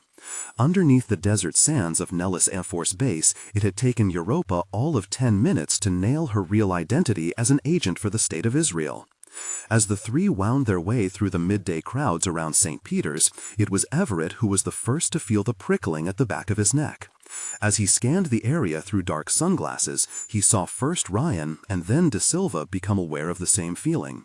They were being followed. Everett's SEAL training always paid dividends when it came to combat nerves, and with Ryan and Da Silva it was the same from the intense training they received at the hands of Colonel Collins. Ryan, understanding the procedure, quickly left the priest's side and crossed the street, where he vanished into the crowd of tourists and locals. He ducked low and then fought his way upstream to get behind Everett and the American contact. Ryan absent-mindedly reached for his 9mm Smith Wesson, but remembered this was supposed to be an extraction and not a gun battle. Everett had decided it had been too risky to try to get their personal weapons through customs. He grimaced and continued to try and come up behind the captain and their charge. Everett was also mentally kicking himself in the ass for not going to the American embassy and meeting the event group contact there and getting some protection, but had thought that would be unnecessary due to the fact that the extraction would take place in downtown Rome and close to Vatican City. So what could go wrong with getting the kid to the Vinci airport? Maybe Jack was right. Maybe he, Ryan, and Mendenhall weren't good enough to help the colonel track his sister's killer if he was going to make simple mistakes like underestimating a situation. He started walking faster. Just as he was about to approach from the back, a child stepped up to Everett and held out a bag of oranges he was sulling. Carl tried to sidestep the child, but the boy stepped in front of Everett and then held out the plastic bag holding 6 oranges. "Comprare le arance, la mia giornata è molto calda," the boy said, smiling up at the very large American. Carl had been asked to buy the boy's oranges on this very hot day. Everett reached into his pocket and pulled out a $20 bill and gave it to the boy, who stopped and stared at the strange money he had been given. Everett didn't wait. He now stepped quickly to catch up with De Silva, even as the boy stood there with his small bag of oranges and the $20 bill. Everett closed the gap between himself and De Silva as the boy followed him with his eyes still looking at the unfamiliar money. Carl came up beside De Silva and lowered his head as he slowly took a step past him as they neared a street vendor selling Vatican City t-shirts. "We've been made, Lieutenant. It's time to—" "Hello, gentlemen. Can I interest you in a t-shirt depicting the Basilica at its finest?" Everett looked up at the smiling man and realized he had spoken English. But by the time he realized it, another man had come up behind De Silva and quickly maneuvered him into a small antique shop that the vendor fronted. At that moment, Ryan appeared out of nowhere and tried to take De Silva by the arm before the second man could get him into the antique shop. "That is not wise, young man. You and your friends have been covered by no fewer than 2 weapons at all times since you left the square. If you don't want to see many innocent people hurt, I suggest you step inside our small but trendy shop." Ryan became defiant at the same moment that De Silva decided he would not be led into a darkened store. Everett saw what was going to happen and stepped between the vendor and his 2 men. That is wise. I am not familiar with these men, but I do know the people they work for. I promise you no harm if you just step into the shop. Everett, Ryan, and De Silva turned and saw the black-haired woman as she stepped up to the confrontational scene. It was the Mossad agent pegged by De Silva and Europa Major, Micah Sorotskin. Everett recognized her, even with the oversized sunglasses on her face. Carl had no choice. With a wary look to Ryan and De Silva, he nodded that they should do as ordered. They were led into the store, followed by the Major and 5 men who had approached unobserved. The small Italian boy of 12 years of age looked from the closing door to the paper money in his hand, and then at the bag of oranges the tourist forgot to take. The boy was lost as to his next course of action. The safe house was strangely quiet as Sorotskin entered, followed by the 8 men. Carl was pushed to the far wall of the small antique shop as the last man through the door closed it and then pulled down the dark shade on its roller. Major Sorotskin made her way to the back of the shop and looked through the security curtain. Her computer technicians were not there. Everything looked normal, with the one black fact that the safe house was never to be abandoned for any reason outside of a break-and-run order, which could only come from Tel Aviv. As they had with Everett and Ryan a moment before, the Major's hackles started to rise. As she turned and made her way back into the shop, she heard a commotion. "What are you doing?" she asked, as she saw that the large blonde American had been hit hard in the head and was just now trying to pick himself off the carpeted floor. Ryan was assisting Carl, but De Silva had been placed on his knees with a Glock 9mm pinned to the back of his head. With her fears confirmed, Major Sorotskin slowly reached for her blazer and the BUL Cherokee semi-automatic. As she moved toward her weapon, a hand coming from behind moved far faster and removed the gun. As the man to her rear pulled the weapon, he made an inappropriate and offensive touch. She heard the sharp intake of breath from the man as he removed his hand and then stepped in front of her. Her eyes widened when she saw that it was General Shamna's Special Projects Assistant. "Lieutenant Colonel Ben Nevin," she said as she gave the man a filthy and distasteful look. The pencil-thin mustache had a small line of gleaming sweat just above and below that made the Major cringe. "The general will not like it if these men are mistreated," she said, as Ben Nevin tossed one of his men Sorotskin's weapon and then turned and grabbed the major by the shoulders and brutally pulled the blazer from her body. He then turned her and slowly frisked her for other hidden weapons. Finally, he stopped and ripped her sunglasses away. He smiled when he saw the two differing eye colors. He had always heard about the major's strange eyes, but never saw them before today. Ah, the general, the prime minister, the people of Israel, they don't know what they like or dislike. It's whatever wind blows that particular day from the direction of Washington that sways them. Threats of sanctions over the West Bank make them think.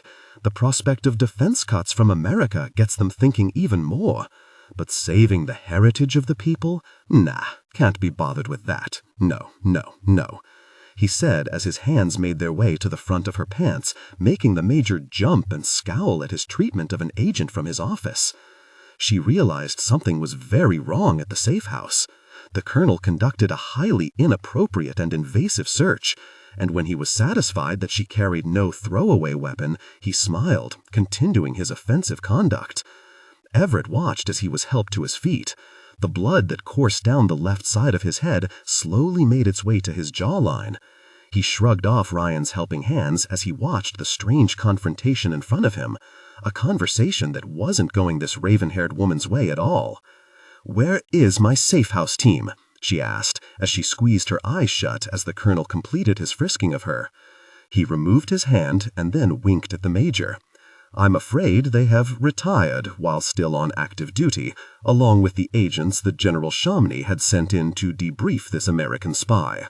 "Well, be doing that," he said, as his smirk brightened at the prospect.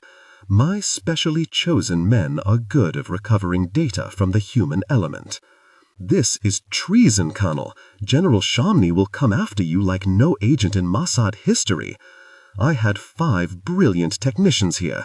Now what did you do with my people?" Her last few words came out far louder than she had intended. Do you not think that the general has suspected someone in his office for quite some time was getting information to the extremist elements outside the Knesset? The major's eyes went from the injured American to the young priest, and then at the smaller man, who had his hands in the air but looked as if he were just playing the game, a game Micah knew these two Americans had played before. The young priest may be new to this backdoor Game of Thrones, but not the blonde American and his smaller friend. They have been here before, and danger didn't really frighten them. And as she could see by the small, dark-haired American, it was a game they loved to play. After we find what we came for, the general will have no choice but to become a part of what is happening. I dare say the people of our besieged nation will demand that the current left-wing regime take part in what we are going to do. Everyone in the service knows your appointment was a political move by the Prime Minister to satisfy the religious hardliners in his own cabinet and those even harder men inside the Knesset. As soon as this traitorous act has been exposed, you will hang in public." She looked around, desperate for a way out of the situation she never saw coming. She needed time. "And what of these Americans? Do you plan on killing agents of an ally state?" The thin colonel looked over at Everett, Ryan, and De Silva. "Life is hard, Major. Harder for some than others. But then again, we as a people know this, do we not?" Now, the colonel said as he walked over to where one of his men had De Silva kneeling with a gun to the back of his head. "I need to know where the written report was sent on the animal skull you took such fine pictures of at the Vatican archives." The colonel leaned over and patted the young priest on the back. "I think you know the one of which I speak. You sent it via computer to a secure source. Journal pages recovered from a villa in Greece describing a certain campaign of a Roman centurion later turned very important senator. Now, son, what was the name of that Roman soldier and senator? Or better yet, where was the campaign he was sent upon 2,000 years ago? What country did he describe in his journal?" "What?" the major asked loudly as another restraining hand held her in check. Her eyes took a quick glance at the taller American, who kept his eyes solely on her own. "Look, I didn't read the filing," De Silva said. "I don't know what in the hell you're talking about. I filed the report with the pages attached, but I didn't read it." Again there was a pat on the back from Colonel Ben Niven. "But I do not believe you, my young American friend." "But we will get the truth out," Ben Niven said, as the weapon was pushed harder into the American's skull. Major Soritskin took a quick look at the front door, and Ben Niven saw the movement. "Major, there will be no daring last-minute rescue by the forces of good. I have arranged for an uninterrupted afternoon of thrilling historical discussion." At that exact moment, the bell above the door tinkled, and the door opened, sending sharp shards of afternoon light into the small antique shop. Everett's eyes widened, and at the same moment one of Ben Niven's 3 men pointed his weapon in his direction as the boy stepped over the threshold of the door with his bag of oranges clutched in front of him. "Mister hai dimenticato la tua arance," the boy said with his big brown eyes flitting from the much taller American naval captain and then over to Micah, who was still being held in place by the disgusting hand of the colonel. The child held up the plastic bag of oranges. The colonel released Micah, and then the weapon was slowly aimed at the boy. Soritskin reacted. "He only wants this man to take the oranges he paid for. He's just a vendor. He's harmless, Colonel." The boy didn't flinch as he took a cautious step toward Micah, which elicited a threatening point of the colonel's weapon at the 12-year-old. Major Soritskin shook her head at the boy. "No, no, le arance per la American man." Micah explained that the oranges should go to the American who bought them. The boy held eye contact with the major for a split second longer than was necessary. The boy then turned toward Everett. His eyes saw the blood on the man's face, and where it had dribbled down into the collar of his blue shirt, where it stained a dark maroon in color. It didn't seem to faze the boy as he took 2 steps toward the man.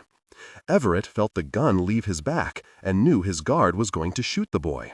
"Hey, hey, my oranges! I thought you ripped this poor tourist off, kid," Carl said, hoping to defuse the situation, at least where the kid's safety was concerned.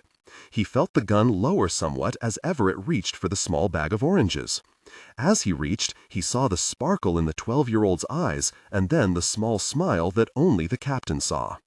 As soon as Everett's large hand closed on the plastic bag, he felt the cold steel of something the child was hiding behind that bag. This was no ordinary child vendor. His eyes momentarily flitted over to Micah, and he knew that the weapon had been purposely introduced into the store by the boy for express use by Micah. The street hawker was a plant, guard, and lookout, whatever the euphemism was these days for kids used by spies in their operations. As he saw the colonel and Micah looking at him, he realized that the Mossad major had a look in her eyes that could only be related to excitement. He saw her slowly lick her red lips. This woman was watching and waiting for something that she was used to, extreme violence. Colonel Ben Niven saw what had happened too late to react. The large American took the bag of oranges and the small pistol concealed behind the bulging bag and then swung the bag as hard as he could at the man to his rear, catching him squarely in the face. Then, without aiming, Carl fired at the man holding Ryan at bay. The bullet struck the man in the side of the head, and Ryan had his fallen weapon before his captor knew he was dead. Micah realized that the American saved his friend first, and that was about to cost him. As Ben Niven reacted slowly, she brought her left wrist up and out, catching the weapon just as it discharged, sending the bullet into the ceiling. The colonel swung back and caught Micah in the face as the third man in the small shop met his end when he tried to gain his feet from the staggering blow that had been delivered by the now broken plastic bag of oranges. Everett saw Ben Niven turn and break for the back of the store beyond the curtain. At that moment, sirens started sounding as the loud reports of the guns had shattered the late afternoon solace of the tourists. Everett started forward after helping the small boy to his feet. "Thanks, kid. Now run away from here," he said as he started after Ben Niven. "Let's go, Ryan." Micah tried her best to stop the big man from going after the colonel. She turned and followed the 2 Americans through the curtain. As she went past the scattered desks, she saw what had become of her technicians. They were all piled in a lump of humanity in the far corner of the communications center. With a shake of her head, she finally reached Everett just as he pulled the back door open. "No!" the major shouted, just as 5 bullets struck the old wooden door, sending splinters in every direction. Carl went to his backside, knocking Ryan down, and then reached up with his leg just as 2 more rounds struck the framing of the door. He kicked out, slamming the door closed, and then rolled free of harm's way. "That jerk always has a plan," she cursed, as she reached up and pulled the boy to her, who was watching from the curtain. She kissed him on the forehead, and then held him at arm's length. "Trecece, știți aveți de făcut," she said, and then kissed the boy again on the forehead. The dark-haired child looked hesitant at first, and then with a last look at the 2 Americans, he ran for the front door and was gone. The sirens were getting closer. I was always terrible at languages, but one thing I do know for sure, Everett said as he pulled the clip from the small .32 caliber weapon. That wasn't Italian you just spoke to the boy. Everett reinserted the clip, and just before Micah reached for a fallen weapon from one of her deceased technicians, Carl reached over and placed the barrel of the gun gently against the dark-haired woman's temple. Now, I know not speaking Italian to an Italian kid isn't a capital offense, but I'm willing to make an exception for you, gorgeous. Until I figure out just what language you and the boy were using, I suggest you produce no more surprises for the rest of the afternoon. As Everett slowly allowed the major to rise from the floor, De Silva stepped into the back room. He stood looking from Everett to the woman. Finally, his eyes settled on Ryan, who saw a youthful look of arrogance come over the kid's face. "Captain, I think our young friend here has something to say," Ryan said from the front of the store, where he turned to look out the window by pulling out on the shade. De Silva stepped meekly into the back room, with his head held firm. "I want to go back," was all he said as he took in the bloodied Captain Everett. "No, your cover is blown, and one foreign agency knows of your existence. We can't take a chance that the Swiss Guard doesn't know either. Captain, I'll take that chance. It's worth the risk, and you know it. I have to keep my job in the archives. If you could only see what I've seen inside, you wouldn't believe it." Everett looked from De Silva to Ryan, who turned away from the window with a large smile on his face at the kid's naivete. The young agent thus far had not been given the tour of the vault levels at the event group complex. "I'm sure they have great stuff stashed in there, Lieutenant, but you need to come home now. It's over." "With all due respect, Captain, I think it's my call. My position is on the line, and I think the risk to that position is acceptable." Everett used a handkerchief to wipe some of the blood away from his scalp. He looked over at Ryan, who nodded his head in agreement with the young Vatican spy. Carl then shot the Israeli Mossad agent a look. She just raised that left eyebrow of hers and stared at Everett. He stared at the 2 differing colors of her eyes, and then nodded his head as he turned away. "Okay, kid," he said as he pocketed the bloody handkerchief. "The colonel and director will more than likely fry me for this." He shook his head. "But you're right. It took too long to get one of our people in there." "Who in the world do you men work for?" Micah asked as she slowly eyed her possibilities of escape. She was starting to piece together the idea that these men may not have the same restraints that officers of the CIA or FBI would have. She was thinking these Americans were totally capable of killing her and dumping her body in front of Mossad headquarters in Tel Aviv.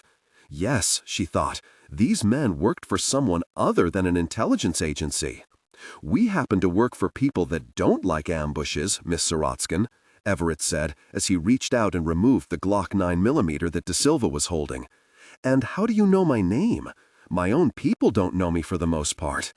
We have files on many bad guys that are really pretty impressive. As I see it, you don't rate up there with the bad people we do business with on occasion. You're a little different, Major." Everett gave her a dirty look. "You work for a supposed friend, and when you showed your true colors along with your Colonel Ben Nevin, you made our decision-making really very easy." Carl made sure a round was chambered in the Glock. Micah saw the handgun lower for a split second as Carl started to raise the weapon, and that was the only window of opportunity the young Mossad agent could see for getting out of her situation. Micah's hand soon found an old-fashioned glass paperweight that lay on one of her technicians' desks. She didn't hesitate as she grabbed it and threw the heavy silver-inlaid paperweight, hitting Everett in the chest, making him automatically recoil and fire blindly at the blur of speed that had become the dark-haired woman. Before Ryan could move past De Silva, Major Sorotskin had moved far too quickly and was through the curtain before Everett could react.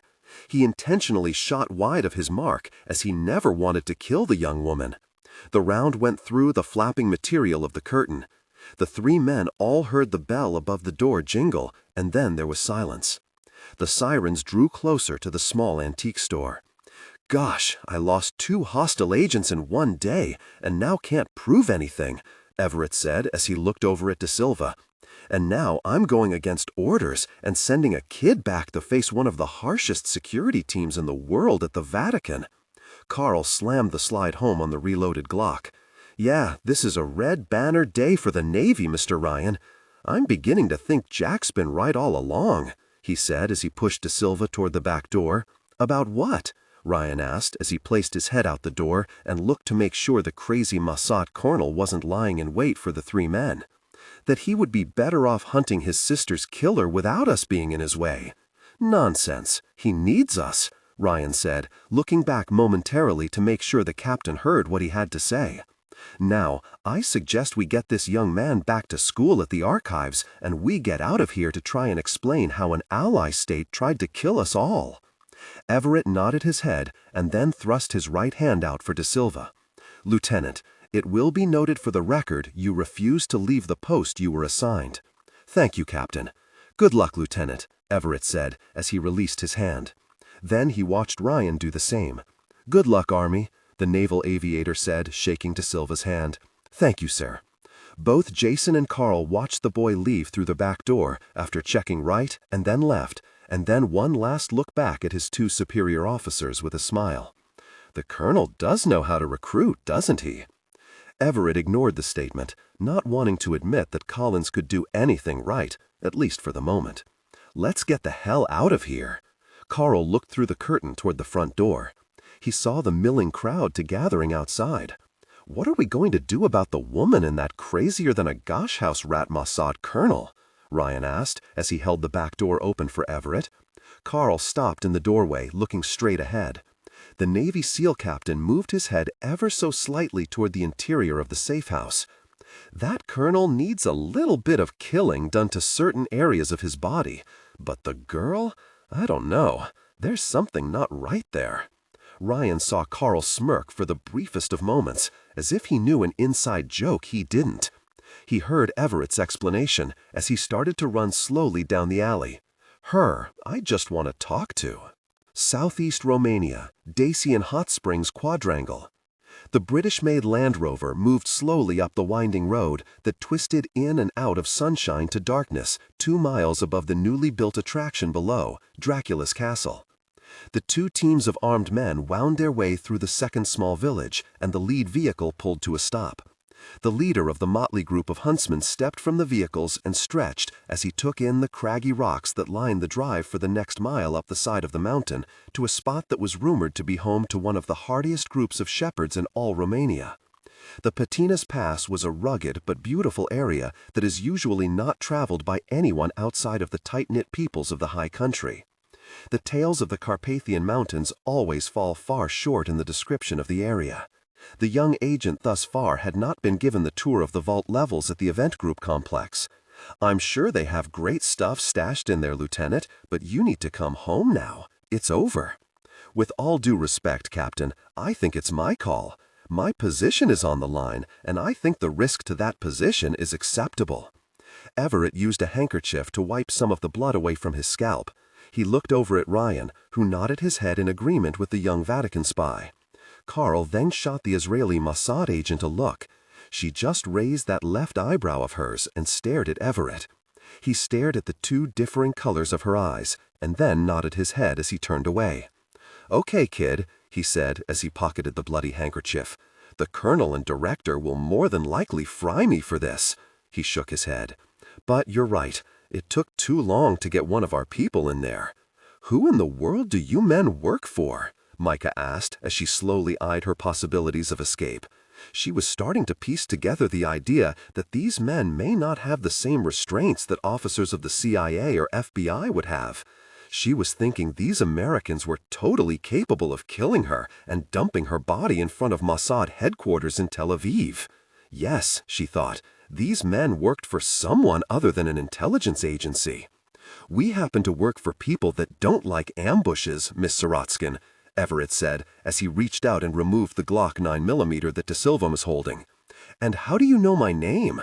My own people don't know me for the most part. We have files on many bad guys that are really pretty impressive. As I see it, you don't rate up there with the bad people we do business with on occasion. You're a little different, Major. Everett gave her a dirty look.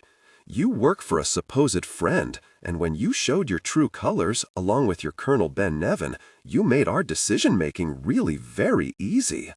Carl made sure a round was chambered in the Glock.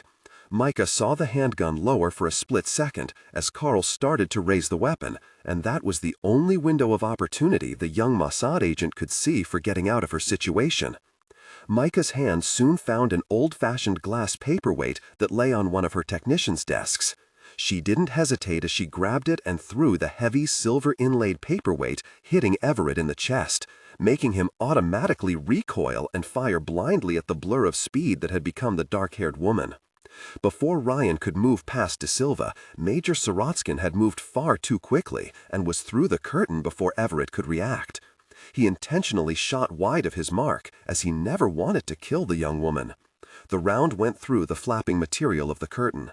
The three men all heard the bell above the door jingle, and then there was silence. One of the more beautiful and scenic ranges in Eastern Europe, the Carpathians have been sorely and falsely depicted in literature and film. Instead of the brooding, sharp, and darkened sides of mountains that could hide anything of mythic proportions, you had small valleys nestled into the sides of the mountains the further up you travel, where people live a slow but comfortable life, tending their large herds of milk cows, sheep, and goats. And it was this life that the rest of the world didn't realize was part of the mystical mountain range. The man who had spoken briefly with Janos Vajcic inside the resort knew his job was simple. Wait until nightfall and he would be met, and then he could deliver the message from Dmitri Zalis. The men he traveled with were just window dressing for the peasants that work at the castle and those below. As long as they thought the Russian was looking out for them while they were tasked with building the monstrosity below, was all Zalis was concerned with. Their safety was not a priority, but their work schedule was. The men thought they were to be hunting wolves, even though the Russian knew there were none in this region of Romania. Zalis didn't care about the animal life. He just needed his message delivered to the man responsible for the disappearances, and that, in and of itself, would stop the killing around the castle, not hunting down something that couldn't possibly be in the region. Wolves, indeed. The Russian mercenary looked at an area of Romania that had been protected by governments both elected and those where the rule of one man was absolute. He looked into the village and the growing number of citizens watching from the cracked and worn cobblestone-lined street through the small enclave. The Russian sniffed through his bushy mustache as he saw at least two of the villagers had the old-fashioned shepherd staffs that looked as if they had jumped from a book of fairy tales. The driver of the first Land Rover stuck a camouflaged arm out of his window and tapped the car door 3 times in rapid succession to get their employer's attention. He indicated with a dip of his head that they were being approached from the small causeway over the fast-running river that led into the village. The leader of the 2 cars and 6 men saw the villager with the white beard and brightly stitched vest slowly step over the small bridge. The mercenary squinted his eyes as he looked at the bright sun as it neared the western edge of the mountains. He was losing daylight and wanted to get closer to the pass where he would meet Zalis' most silent of partners so he could deliver the envelope. He looked at the old man with the long white hair and equally long beard. The man from the small village held up his hand. "Are you gentlemen lost? This is the village of Tyrol," the old man asked in his native Romanian. The question was delivered with what seemed genuine concern in expression and voice that these burly, ill-dressed men in their new vehicles were actually lost. The Russian took a moment to translate his limited Romanian in his head. He scowled when he failed to understand it clearly enough to answer the old man. He felt a moment of relief when his Romanian driver joined the 2 men. The old man crossed his arms over his chest and waited patiently. "Tell this old fool that we have come to see and possibly hunt in the pass above, that we have been asked to do this by very powerful men from far below."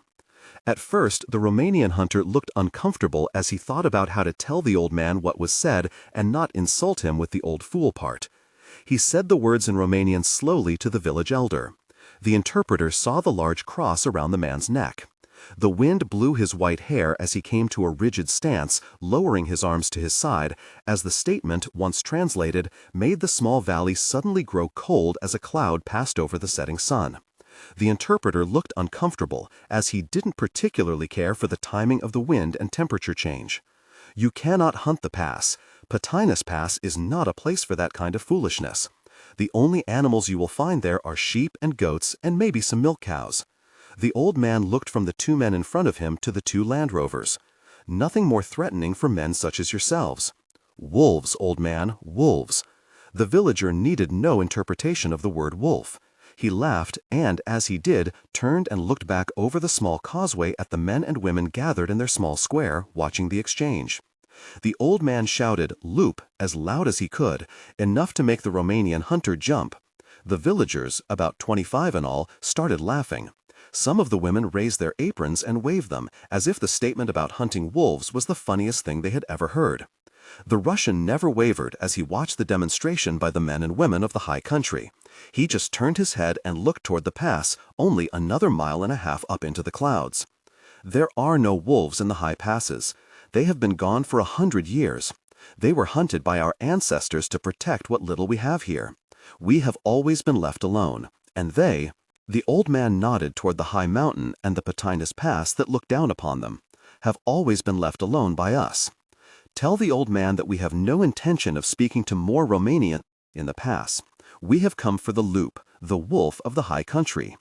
The old man laughed once again at the mention of the wolves. He shook his head and was about to wave the men away from his village when some rattling sounded from around the bend in the road leading to the village from below.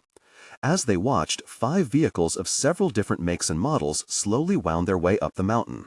The lead vehicle was an old and battered Toyota Land Cruiser that had seen far better days. That was followed by 4 more all-terrain 4-wheel drives, all in battered and rickety condition. The lead vehicle slowed as it approached the small meeting by the causeway. As the 3 men saw the occupants, there was a moment of clear recognition to all. The passenger had his arm crooked in his open window, and his dark eyes were perched under a bright red kerchief, a much smaller version of the female headscarf that was tied off in the back and held a long black ponytail in place. The music poured from the open window, and the Russian realized it was an American song from the 60s fouling the air of the mountains. As the man with the black eyes watched the meeting on the side of the road, the old Jimi Hendrix cover version of the Bob Dylan song All Along the Watchtower blared and echoed throughout the small valley. The old villager raised a hand nervously in greeting as the Land Cruiser moved slowly past the hunters and the last small village before the pass above. The man in the passenger seat moved his black eyes only, but made no movement to return the greeting. With his well-trimmed beard and mustache and clean-shaven cheeks and jaw, the man looked as if he were one of Satan's henchmen. The gypsy's arm and bloused sleeve of purple material, screaming out in an outraged fashion, simply looked away from the hunters with what amounted to dismissal as the 5 cars moved off. "Gypsies," the Russian said in English. He turned to the Romanian hunter. "Ask him how many gypsies live in the pass." The old man again seemed not to need the interpreter as he turned and raised his hand as he walked away, toward the small bridge and his village beyond. "Why do you care how many there are? You're here to hunt the Great Loop, not hunt gypsies. I wish you luck, gentlemen, with whatever is hunted."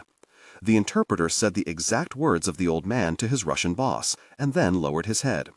"Gypsies and backward Romanian peasants, the best of everything. Come," he said as he retreated to his Land Rover. Let us find the man we have come to see. The sun had set an hour before, and the 2 vehicles still had not gained the pass. The Russian directed his driver to pull off to the side. As the man behind the wheel looked to his right, he saw nothing but open space, and the same to his left. The road had sheer cliffs on both sides. Now everyone in the hunting party was thinking the same things. Suddenly, the Carpathians looked as menacing as the old tales said they were. It did not take much to become believers in the children's nursery rhymes of their shared past. The Russian pulled out his cased American-made 30-06 Springfield night vision-equipped rifle. He unzipped the case and then waited until his men had gathered. The 6 looked at the barren terrain around them, which had changed in the very short distance between the small village below and where they now stood. The Russian switched on his scope as he raised the rifle to his eyes and scanned the area. The hue was green and captured the dark in a relief of grays and greens. We walk from here to the pass. We will not go into patinas, there is no need. We will avoid the sheepmen and gypsies and then find the man I was sent here to see.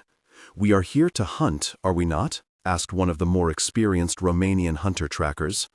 The only thing you will be hunting is the man I seek. You are here to guarantee my safety, nothing more. Now let us finish this business so I can enjoy my long weekend. Some of the Romanian hunters looked around nervously. The wind had freshened and it brought the smell of old wood to their nostrils. In the air was also the smell of wood smoke from the few ancient villages dotting the mountainside leading to the resort. The lights of the castle could still be seen below, and they could even make out workers as they applied the finishing touches to the attraction. The men each uncased their rifles and then made ready to move up into the Patinas Pass. The Russians saw that the men were not concerned in the least that they had been lied to about the hunt. They looked far more concerned that the sun had just disappeared behind the western mountains. The dark eyes watched the 6 men from high above. The man with the red kerchief and dark features saw the intruders and their weapons that had been parked at the village below and sniffed through his nostrils. He shook his head as he watched from behind a large, crookedly broken, and very dead tree. They will not be harmed. The man turned at the sound of the soft voice in the darkness. "Grandmama, what are you doing? Do you wish to break your neck in the dark?" the man said, as he saw the frail shape of the old woman as she leaned heavily against her old wooden cane. The man could see the thinly held together woolen wrap that covered her spindly shoulders. Her golden earrings gleamed in the light of the rising moon. "I have been up and down these mountains for over 80 years. I think I can walk in the night without breaking my neck." The old woman took a step toward the man, who nodded his head and then turned back to face the men who had intruded from the abomination far below. "The past 2 nights you were not at your home. Where were you, child?" The man slowly turned, and the moonlight caught his eyes, and to the old woman they shone brightly, catching the light that is hidden in the dark, as had his father and his father before that. "I have not been a child for some time now, you know that." He watched the men far below as they started up the road in near darkness. "Ah, yes, the child who will be king." She laughed as she slowly sat upon the broken and crooked tree. She took a deep breath and then moved a strand of gray hair that had fallen free of her headscarf. "Patience, man-child, your queen is still among the living." The man finally turned and then went to the old woman and kneeled in front of her. "And you will be among the living for many years to come. I am a patient man." The old woman placed her right hand on the man's clean-shaven cheek. Her thumb lightly ran along his strict jawline. "2 lies in 1 breath taken," she smiled at him. "A man truly destined to lead the people." The man of 27 looked confused, as he always did when his grandmother spoke in the old ways. He could never follow her train of thought as his younger sister was able to. The man knew he was the lesser of the 2 children, lagging behind his sister in intelligence and the desire to not be who they were meant to be. "As I said, these hunters, they will go home without trouble from you, Marco. Am I understood?" She patted the man's knee, but he stood so suddenly that it fell on empty space. "They have come to the pass to see me, Grandmama. Or do they come to seek the beast that has murdered their own far below?" The old woman stood so suddenly that the man took an involuntary step back. She pointed her cane with the golden symbol on its handle into the man's chest. "I know it was you and Stannis. He's always been hard to control, much like my grandson. You have left our territory and have gone where the Golia is forbidden to go. If the rest of our people find that you have flouted the ancient laws, I would have a hard time controlling their anger. The ancient laws were made to blind the truly faithful and give those others, those sheep you call our people, an easy way out. We have been lied to. Our lands, our mountains have been invaded." The man gestured wildly about him, but his voice remained even as he spoke directly to his grandmother for the first time about his desires for the people.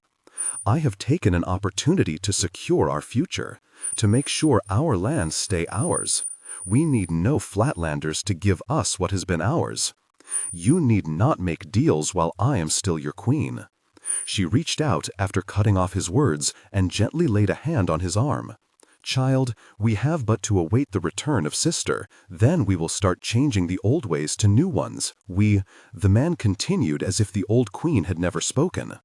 This land that has been deeded ours since the time of the Impaler, these very mountains that our ancestors settled when the Hittites were still crawling out of the rocks. Invaded by them? He nodded at the group of men. And not defend ourselves? Perhaps the queen is too afraid of the men who come. He looked down at her as she lowered her head. You sit and wait for sister to give you advice. I need not await something that will never come. She is not coming back ever. So I have taken it upon myself to make sure our people are left alone. The old woman leaned once more against the strength of the old wooden cane. We have been counseled, she spoke, that the men below are on ground that may be untenable on a legal basis. We may have a chance to see the intruders leave the mountains without exposing the Golia. If that fails, we will move the Golia and the people to a place deeper into the pass. I agree with my grandson that times dictate our changing. Now listen to me, man-child. Your sister is soon finished with her long task, and she will be coming home. I am making the arrangements now, and an old friend is sending her back to us. Grandmother, we play a fool's waiting game. The more men that come, the more chance there is of everything being exposed. I will not allow that. If the deal I made for the protection of the people fails, then I will accept your way of things. This is the way it must be, and the Golia will side with me on this. He half smiled. I'm not sure you could convince Stannis to move his family anywhere. This is their home, and they may fight with or without us. And you know this as fact, my grandson? She asked, as she took a step toward him. You have been with Stannis the past 2 nights, haven't you? You and Stannis are the prey the men hunt. Tell me, does Stannis know you are speaking to men of the Flatlands? Yes, I and Stannis are the prey of those filthy Flatlanders. Stannis is aware of what is happening and how it all could come to an end after 3,000 years of hiding. Yes, Queen Mother, Stannis and the Golia are on the move to the lower climes. They sense the war that is coming to the pass, and they are preparing. If the arrangement I made fails, the Golia will be uncontrollable. The man leaned over so his grandmother could see his face clearly in the moonlight. And if you would become one with the Golia, as you have many times in your younger years, you would have known that the beasts are frightened of the things happening. I am the calming factor here. Without me controlling the alpha male, Stannis would not wait. The Golia would kill every man, woman, and child near that resort. My way is the only way to keep us and the Golia safe. We need allies, Grandmama, and those men represent the man we need to secure our home and future. The days of herding sheep and milking cows and our people wandering the earth with no home are over. After we make our deal with these men, we will finally have a deeded document to show the world that these mountains are ours. As long as I am queen, the Golia will remain in and above the pass at all times. The sister child will have answers. When sister arrives, she will find my answers. The gifts you are bestowing among the people, where do these expensive trinkets come from, Marco? How can a poor people such as us lavish such gifts as music players, violins, new clothing for the children of the pass and the villages below? Who supplies you with these gifts, or is bribes a better description? No, we will wait for sister before we move to stop this. Sister is as big a fool as our queen, the man said as he turned and left the old woman leaning meekly upon her cane. The gypsy queen watched her grandson move off into the rocks and the crevices, undoubtedly seeking Stannis. Little could she know that her grandson shed a tear as he walked away from the only woman besides his sister in his life. She did not know that the boy loved her and his sister, but would not remain blinded by the old ways. Somewhere high in the Patina's Pass, the first howl of the night was heard. It echoed through the pass and down the mountain, making the night animals scurry for the cover of burrow or nest. The 5 men stopped and listened. "Don't tell me that was a dog. Gosh, I know a wolf when I hear one," one of the men hissed from his position across the hard-packed road. "Silence," the Russian hissed as he scanned the area ahead with his night vision scope mounted on the Springfield. He could see nothing but swaying bushes caused by the wind. It was virtually impossible to see actual movement around them. The men continued moving slowly up both sides of the road. Every 6 feet, the Russian would hold the scope to his right eye and scan ahead. As he did, movement in the small batch of trees ahead caught his attention. He saw a flash of black on black as something he could not clearly see shot up a large tree and then vanished as if it had never been there. The man's experience in hunting dangerous prey made his hackles rise as he sensed the danger. As he lowered the rifle and scope, he saw that the Romanians were starting to bunch together. He had seen this before, not only hunting, but also when he was serving in the Soviet Army in Afghanistan in the 80s. Men tended to bunch together like frightened cattle.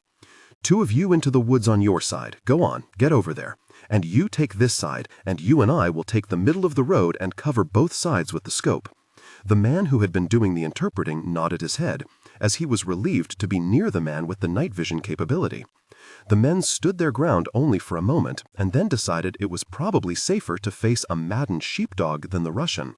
They did as ordered, only at their own slow speed. The Russian paused as the men broke into their teams.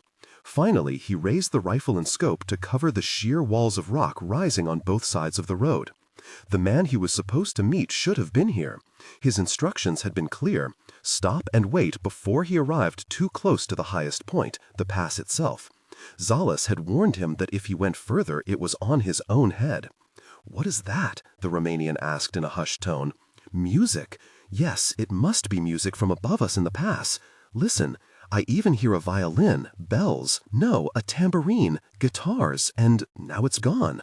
Are they having a village party up there? How can we hear the approach of anyone with that kind of noise?" The Russian felt the hot wetness strike the side of his face and the blast of air as something broke from the tree line and struck. He was knocked off his feet as he tried in vain to bring the muzzle of the Springfield to bear. The Romanian hunter was gone. One of his loosely tied boots was still in the roadway as the Russian fought to regain his feet. He swiped at the wetness that covered the whole of his right side. The blood smelled coppery, enough so that the large man slammed his hand into his pants to swipe the sticky liquid from his skin. He tried to raise the rifle, but a loud thump from his left made him turn. Oomph was the only sound made as a man vanished upside down up a large, thick pine. The frightened hunter next to him stumbled backward as he aimed quickly and fired his old rifle up the tree. The report was loud in the darkness, but not so loud as you could hear the man taken scream in pain as the bullet struck him somewhere in the bowels of the giant tree. Still lying on his back, the hunter fired again into the tree. As he took aim for a third shot, a loud thump was heard, and he felt the ground move as his companion's lifeless, headless body slammed the hard-packed ground. As the hunter opened his mouth in a soundless scream, he heard the trees around them and the cliffs above them come to life with movement. Dark shapes darted in and out of the rocks and trees. Some of the shadows were the size of a normal man, while the others were far blacker shapes and were even larger. The 2 men covering the right side of the road were frozen just a few feet off the hardpan track. Try as they might, their eyes could not penetrate the thick woods and rocks. The moon was starting to play tricks on their minds and vision as it started to mix with the trees and the mist that was starting to settle onto the ground from the mountain above them. It was as if God had sent a cloud down to cover the hunters like a death shroud. "The tales about these mountains are true, I knew it," one of the men said as he aimed into the night. "Wait until you see something, you idiot," the large Russian said as he manhandled the man from the left into the group of 2. "And make sure you shoot at an animal and not the man I have come here to see. We are 2 men down here. I think shooting into the trees right now and running may be the best recourse available to us. Of course, we don't have your experience," one of the more brave hunters said as his eyes went left, right, and then left again. "Come down," the Russian almost screamed as he himself was losing his confidence about delivering the message in his breast pocket to the man who controls the pass. "We will head back to the vehicles. Zalis can deliver his own messages." The other 3 men didn't need persuading. They turned as one and started back down the road. Before 10 steps were taken, the Goliath were seen for the first time. They came from cracks in the stone wall to the right and left of the frightened hunters. They jumped from 100 feet high in the air from the treetops, bounding from tree to tree, only to hit the ground hard and then scramble to their feet. As the Russian raised his rifle to shoot, the animals all vanished. The leader of the remaining men lowered the scoped weapon to get a broader view of the road and the ground mist as it started to cover everything. "Oh my God," said one of the men in Romanian. All four turned and saw the shape rise from the rolling mountain mist. The beast rose until it seemed it was looking down upon them like some vengeful god making ready to vent its wrath.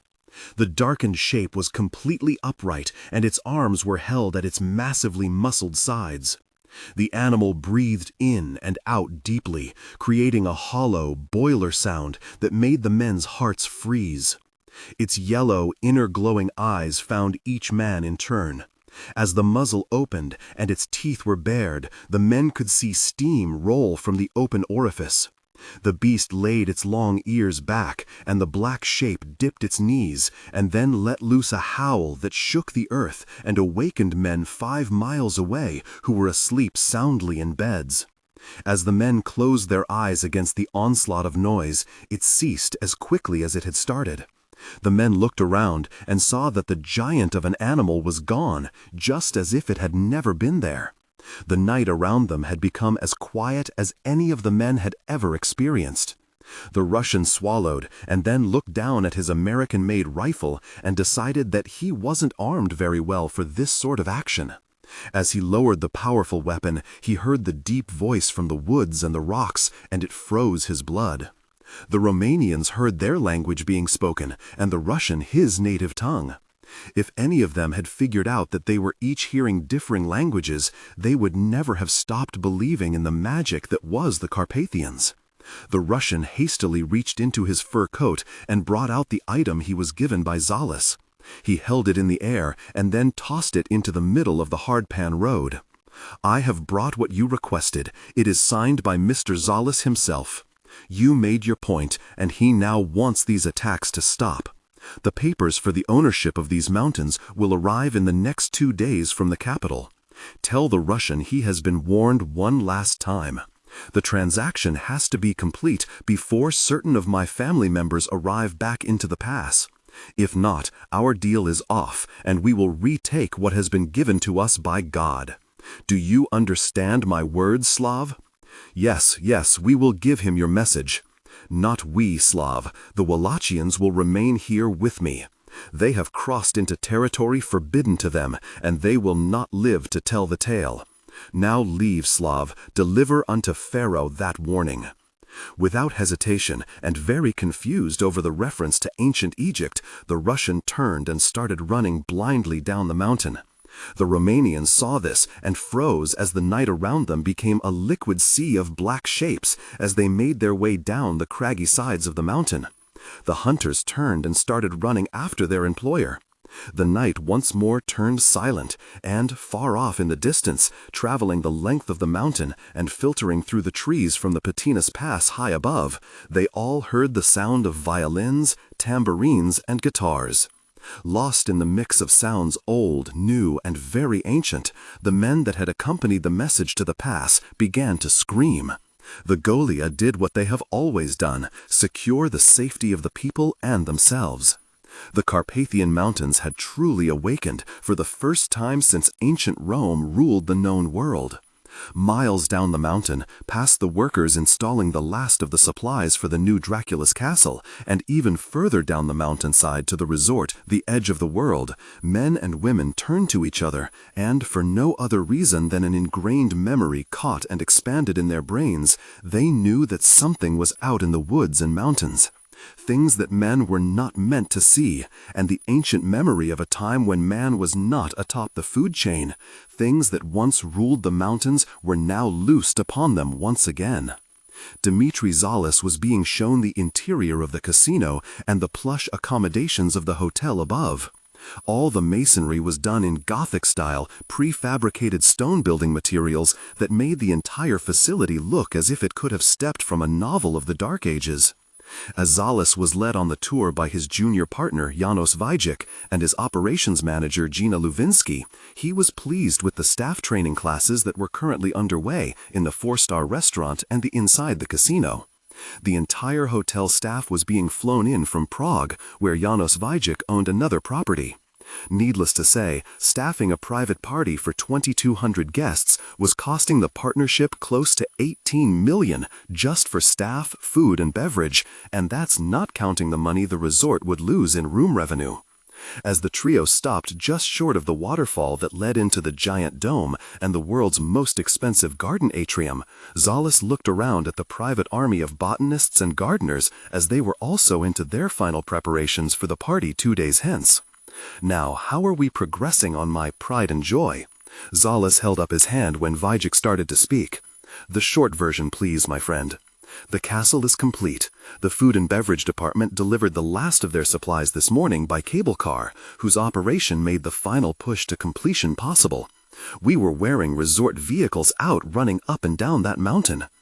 Good, good. Now, may I see this marvelous cable car system that's the engineering envy of every designer in the world? Yes, this way to the elevator. As Zollis made his way past palms and many more plants that had no right to be in the desolate Carpathian Mountains, he saw the most expensive escalator system ever devised. It was wide at the base and narrow as it climbed the 6 stories to the top of the dome, where the hotel's guests could see the broad expanse of the atrium and the casino beyond through the 85-foot-high glass partition. As they rode the glass elevator to the top, Vajik and Gina could see that they had impressed their Russian gangster. The elevator opened, and the trio stepped out onto a broad expanse that resembled something like a subway platform, only far more extensively appointed. My goodness, Brother Vajik, this is impressive. Zollis saw the richly decorated 45-foot-long car. Everything mechanical on the cable system was hidden with what looked like something out of an Indiana Jones movie. The sheer rock covering the opening to the 4 cable cars themselves looked as if it were a giant cave opening. 2 long, rich mahogany-paneled cars were placed on the downhill side, and 2 more on the uphill side, which could not be seen from where they stood. The cars sat in what looked like one of the naturally formed cave systems the Carpathians are famous for. The caves were engineered to house the cars and give the hotel guests a small taste of Disneyland as they boarded the cars for the 3-mile climb to the nightclub. You and your lovely assistant have done a splendid job, Brother Vajik. I anticipate no problems this weekend. You have set my mind at ease. Vajik looked from his partner to Gina and then grimaced as he knew the subject had to be broached before the inspection of the property was complete. As Vajik pointed out the massively thick cable lines that were needed to support such heavy and richly appointed cars, he dared bring up the touchy aspect of opening in 2 days. Dmitri, I hesitate to ask, but what of the attacks above the castle? The supposed attacks, you mean? Zollis shot back as he stepped into the nearest cable car and walked over to the bar tucked in the corner and rummaged around and then found what he was looking for. He poured a drink of expensive vodka and then fixed the resort owner with a stare that had frightened many men from St. Petersburg to Chechnya. These men you have sent up the mountain, will they solve this problem, or are we going to have to bring in added security for the one night the castle is open for your guests? Zollis downed the vodka and then poured another.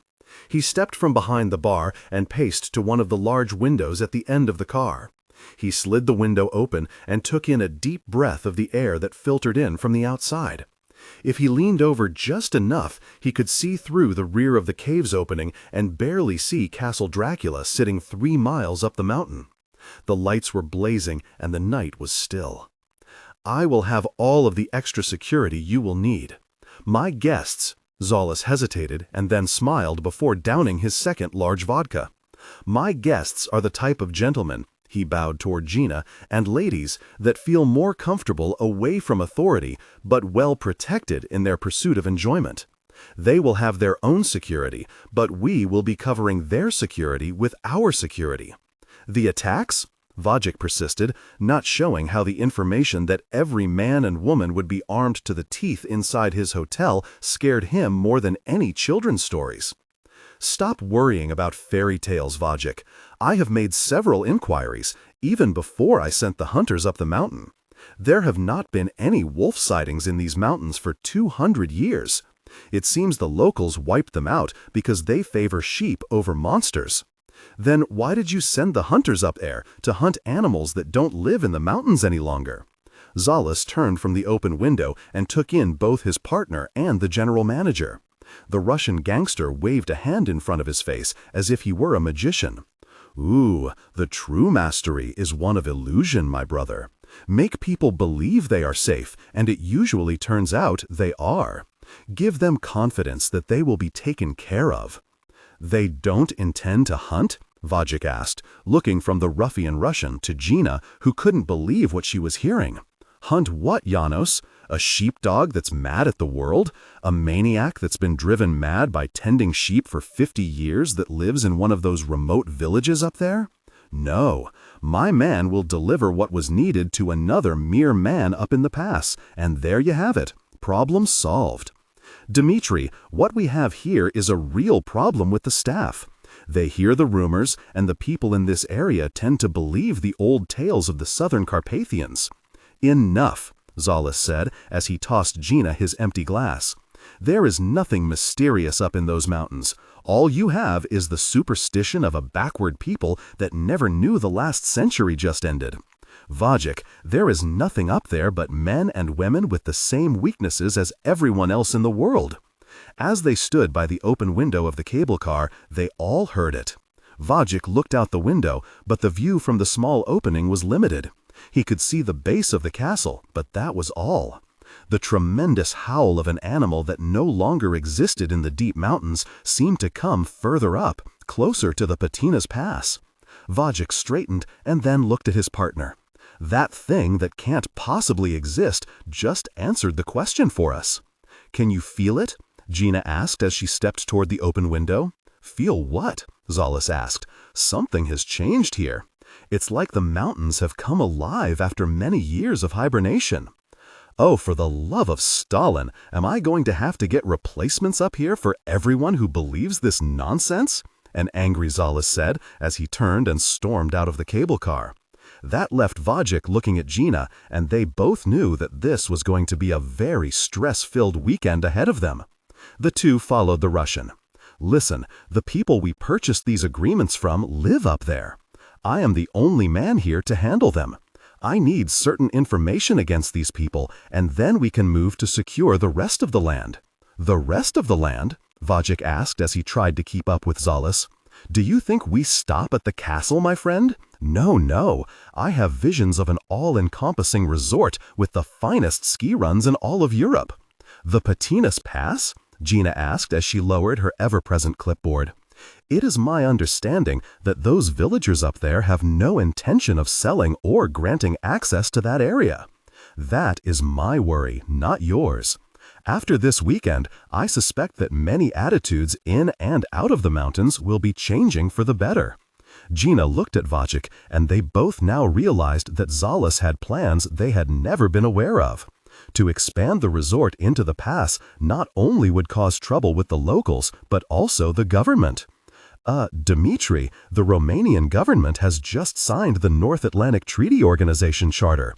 We are now a part of NATO, and they have designs on that pass for emergencies. They will have agreements in place with the locals of the pass that will secure their lands forever. As a matter of fact, there will be NATO members in the mountains this weekend. Then we will have to invite some of them to the grand opening of Edge of the World. Zalis smiled, and when he saw his small joke didn't play well, he lost that smile just as fast. Politics are my problem, Janos. The securing of the land is also my problem, and everything is lining up perfectly. We should have not only a fine opening for many influential men and women, but also a very good time. Zalis walked away, and the two Romanians once again exchanged worried looks as they both turned and looked out of the expansive dome toward the mountain above them. Several loud reports were heard in the valleys of the mountain that night of mist and darkness. The gunshots faded to nothing after 20 minutes, but the howling continued on throughout the night. The Golia were on the move from the high peaks of the Carpathians. Event Group Complex, Nellis Air Force Base, Nevada. The two desperados of the event group that night had broken regulations again. Charles Hindershot Ellenshaw III and Pete Golding had used illegal means to bypass security and broken into the Ark. The darkened drinking establishment was empty of all personnel at 4:30 a.m., and they had the run of the place. The rebuke they had received for assisting Alice had both scientists feeling hurt and bewildered. Both men had tall glasses of something Ellenshaw mixed up that he claimed took the life of Jim Morrison back in 1971. After swallowing the multicolored drink, Pete grimaced and forced his stomach to stay where it was designed to be, anchored in his body. "God, that was awful," Pete cried. Ellenshaw looked nonplussed. He took another pull from his glass, then quickly set it down on the bar and started frantically searching for his glasses in his wrinkled lab coat. A pair of hands magically appeared and then reached over Ellenshaw's shoulder and pulled the scientist's glasses down from where they had been perched on his head. The wire-rimmed spectacles were placed on his nose, and that was when the clear vision of Will Mendenhall appeared to Charlie Ellenshaw. Both he and Pete had their eyes widen until the lieutenant thought they would pop from their heads. Standing next to him was a zoologist from the San Diego Zoo neither Pete nor Charlie could recall meeting personally, but knew by reputation and from their copies of the academic roster. "Doc, why didn't you and Dr. Frankenstein come to Ryan or me with this Alice investigation? If you had, you wouldn't be in Director Compton's doghouse right now." The computer genius looked almost as wounded as he did inebriated. We thought you and Ryan would tell on us," Pete Golding mumbled as he tried to no avail to focus on Will's face. "Then you really don't know me and Ryan all that well, do you?" Mendenhall said while staring at both men. "The difference is, boys, Ryan and I would never have been caught. You two were." "Now, get up and come with me. You have a meeting to attend." Ellenshaw's head shot up from the bar. He looked at his wristwatch but couldn't focus on it at all. It's early. Come on, the colonel's waiting for you." Both scientists exchanged worried looks as they resigned themselves to further humiliation at the hands of the man they respected and feared most in the world, Jack Collins. "Come on, it will only hurt for a split second, and then your minds will go blank, almost like they are right now," Mendenhall said as he tried to hide his smile. "Oh God," Pete and Charlie said simultaneously. Jack was the first one to arrive at the vault. On his way down, he relieved the security man at the arch and sent him away to other duties on the vault levels. This would be a private gathering of the event group's best, or, as Collins himself thought, the people most expected to go outside the lines of group regulations. As Jack stepped over the steel threshold of the vault, he looked to the center of the room and saw the glass enclosure that held one of the strangest specimens of animal life the group had ever come across, and the subject of the meeting. He looked past the specimen and up into the darkness of the viewing gallery high above the floor of the vault. The area had seating for students numbering 100, as did most of the vaults at the complex. Jack's eyes lingered on the darkness there for a moment, and then his attention was taken away by 3 people moving into the vault. Alice Hamilton walked through the stainless steel opening and into the small enclosure. She was flanked by her closest friends, Virginia Pollock and Sarah McIntyre. Jack nodded a greeting and then directed them to a table that had been set up on his orders. Collins smiled at Alice and then pulled out a chair for her. Alice returned his smile, but the colonel could tell she was apprehensive. He was sure she expected to be set up by him, and possibly Niles, to convince her and the others that her proof of an animal that has existed alongside mankind for thousands of years just wasn't enough for an event to be called. Jack looked up and saw a shaky Charlie Ellenshaw, preceded by Pete Golding, step into the vault. They both stood in the doorway with their eyes not focusing on any one thing inside the hermetically controlled environment. Collins shook his head. "Lieutenant, escort Babyface Nelson and Mr. Dillinger to their seats, please." Mendenhall smiled, as did Virginia Pollock, as Ellenshaw and Golding were led to 2 seats in the middle of the table, as if to their own private inquisition. Jack paced to the head of the table and retrieved Alice's thick file.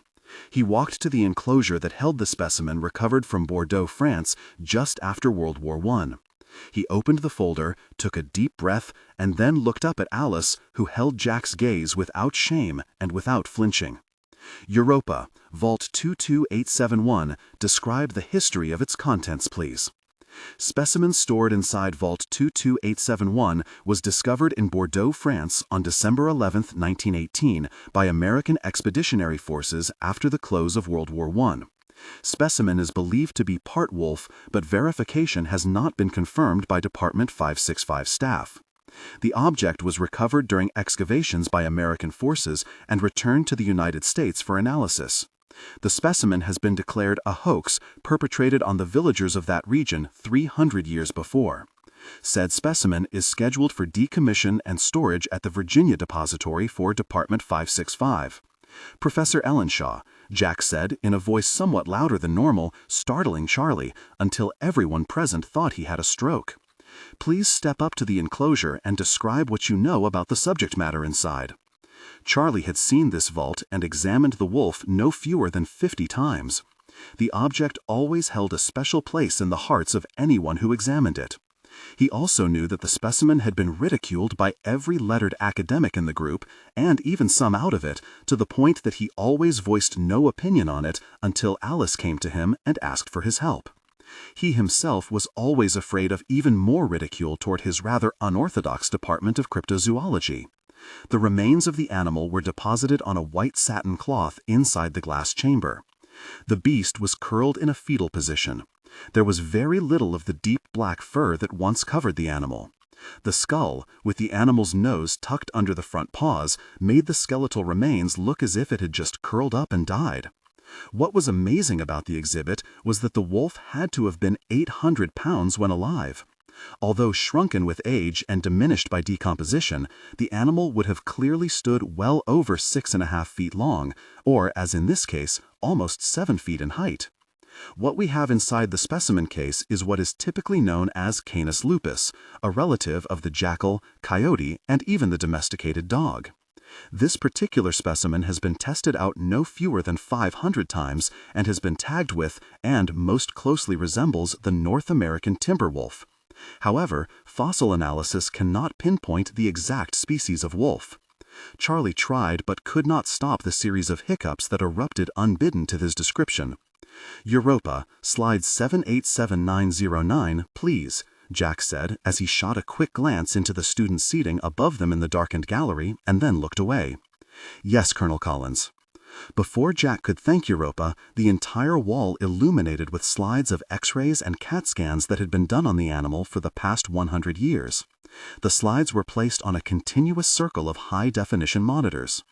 As the slides came up, the lights dimmed, and that afforded Collins a quick look at Alice, who sat stoically between Sarah and Virginia. She had the look of a woman sitting at a defense table, and that made Jack nervous, that perhaps the old woman had given up, and that didn't suit Collins at all. "Professor Ellenshaw, what is the most obvious anomaly on this particular specimen?" Charlie held a hand to his mouth as he tried to control his hiccups. "Well, to anyone who has ever studied how the wolf works, plays, and eats, they can easily see that this particular specimen was born with 2 pelvic bones and 2 differing hip bones, both made to easily slide one bone from the hip socket to easily slide into another.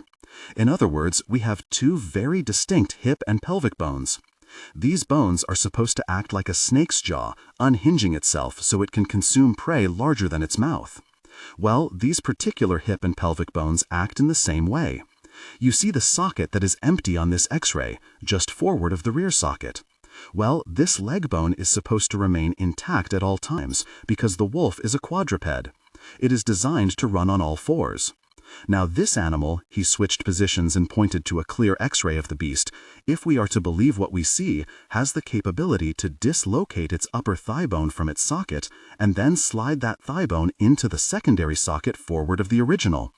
As a model, you can actually see the grooves that have been made by the constant movement of leg and hip bones into varying sockets. Bringing the leg into proper alignment with its body, making the beast capable of walking and running upright, Alice said with a defiant look in her eyes that Jack was pleased to see. Charlie nodded toward Alice. "Yes, ma'am, that would be the result." "But you disagree?" Collins asked, knowing that Charlie's blind faith in Alice would not stop him from voicing what he really thought of the animal and its validity. Yes, I disagree. This is not a species of animal that ever walked the earth. There is nothing in the fossil record that shows any animal in history with this capability. The closest resemblance is with the bear, which is capable of walking upright at times of defense, but the animal, of course, cannot maintain that posture for an extended time. "Because it wasn't designed to," Alice put in. "This animal obviously was. Through many millions of years, they have adapted to use this magnificent ability to survive in harsh conditions and terrain. all turned toward Alice as the light of the slides reflected off her eyes.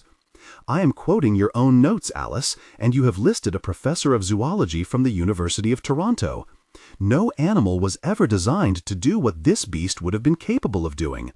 If it did, what we would be looking at is what our legends described as a werewolf," Jack said, and then turned his attention back to Ellenshaw.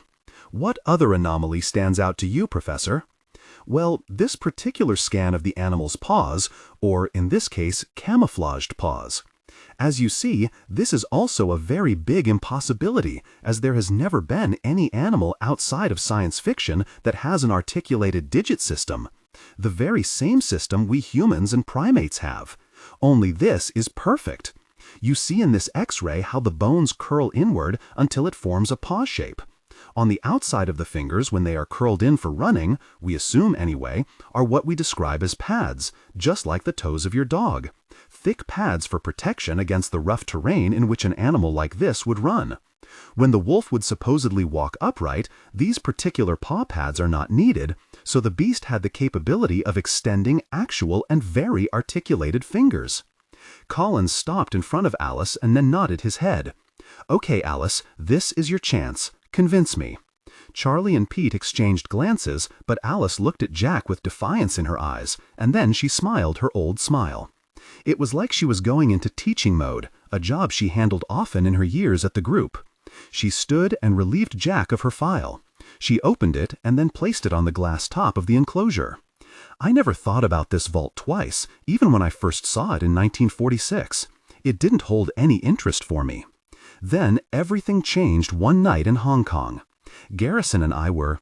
Collins listened to Alice tell her tale of the yacht Golden Child and how the disaster came about that long-ago night in the cold waters of the Pacific.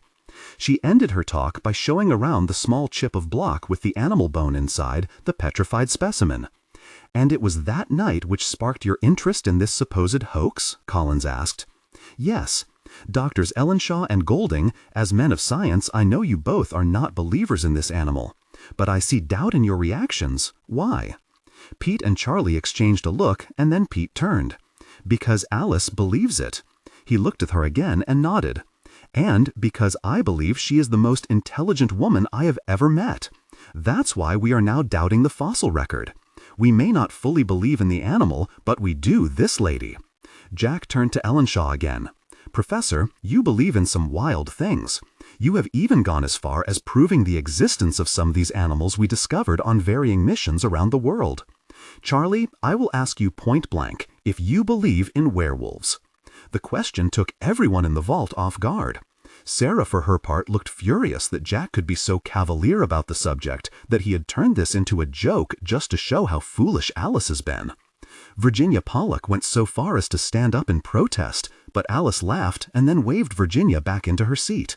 "No, I believe in many things," Ellenshaw answered, "but an animal that has the ability to change appearance into something it is not just in camouflage or the changing of skin colors, it is impossible." "And yet, because it is Mrs. Hamilton, you believe?" "Yes, as Pete said, I believe in her." "Thank you, Charlie." Jack looked at Alice and pointed to the file. "Alice, what you did when you placed our agent in jeopardy is open a closet that should have remained closed. To take a chance on exposing our man at the Vatican over something that is not a national security issue, for which reason we, including yourself, placed him at the Vatican in the first place, is an act that could end this department for now and all time. The president would shut us down in a moment if he knew we may have sacrificed an agent in the field for, what, werewolves?" With a glance at Sarah, he could see that she and everyone else was growing a little furious at the attack on Alice. He continued, "But then again, it's not just werewolves you're after here, is it?" He moved to his left and looked up at the darkened gallery above, and then at Alice. "There is something pushing you, Mrs. Hamilton, something you're covering up by this wolf aspect. There's more to this fairy tale, am I correct? There is a legitimate reason that would send this immediately into an event declaration, but because you have even less evidence of this particular aspect of your case, you chose to go the animal route to that declaration. But now you see, that's not enough." He looked at the older woman and locked his eyes with her own. Alice finally realized what it was the colonel was attempting.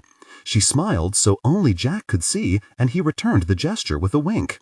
Alice momentarily glanced into the darkness of the upper gallery. She raised her left eyebrow and shook her head, and then nodded at Jack. Yes, much more to the fairy tale. Let's start in the middle of this thing. What is in that report filed by Agent Goliath at the Vatican? Jack asked as he reached into his pocket for the message sent by Captain Everett less than an hour before this meeting started. Alice opened her extensive file and then pulled out a 3-page report. This was found in Greece. It is an account by a Roman soldier who later became a powerful senator. This account gives credence to the beast that lies under this glass. Europa will read the account as listed by this soldier. You will have to suspend your belief while you piece this together in your minds. This account was uncovered in the ruins of the senator's house in Macedonia, sealed in jars and stored as if the senator wanted the tale told but was ashamed to have it publicly recorded in his lifetime. The original report was later criticized by the Papal See and the Holy Roman Empire, and done away with, until our agent found it among the list of items we wanted searched for. This keyword wolf was inserted by me. Goliath searched and found this from the eyewitness account of Centurion Marcus Pelleternus Tapio, future senator of Rome. Jack leaned against the wall and watched as the report came up on the circular monitors that ringed the vault along with the Renaissance rendering of the famous Senator Tapio. This is factual history, as Roman officers never fudged a report of resistance anywhere in the empire. So what you read is an account of that night. It started in some of the worst weather seen in that region in 100 years, and the Dacian Kingdom year AD 12, the rain was unrelenting. The water refused to soak into the hard scrub of the mountains, and the result was that small lakes developed from the massive runoff and all stood in the path of the 88 men of what was left of the expeditionary force of the Roman legion. They had been ordered detached from the whole of the legion and sent north from the Danube River 35 days hence. The men of the 5th were in ill temper, as the deadly attacks had continued against their ranks after moonfall the past 3 nights. They would await the coming of the sun, if it chose to show itself at all to the Romans, and then they would tally the dead from the previous night's horrors. During the darkest hours of the previous night, there had been 16 men butchered and left hanging on the scrubby small trees of the region, a reminder that the Romans, or anyone else for that matter, were trespassing on land that would be defended to the full capability of the local inhabitants of this bleak mountain range. Centurion Marcus Pelleternus Tapio was the commander of the expedition sent to the unmapped wilds of Dacia to punish the people of that region for their support of co-consul Pompey Magnus against his one-time friend and brother Gaius Julius Caesar during the 4-year civil war that ravaged Rome and its legions. Thus far, in 2 months of campaign, they had yet to come across a village or even one single man that had ever heard of Gaius Julius Caesar or even of the Roman Empire that had invaded their country.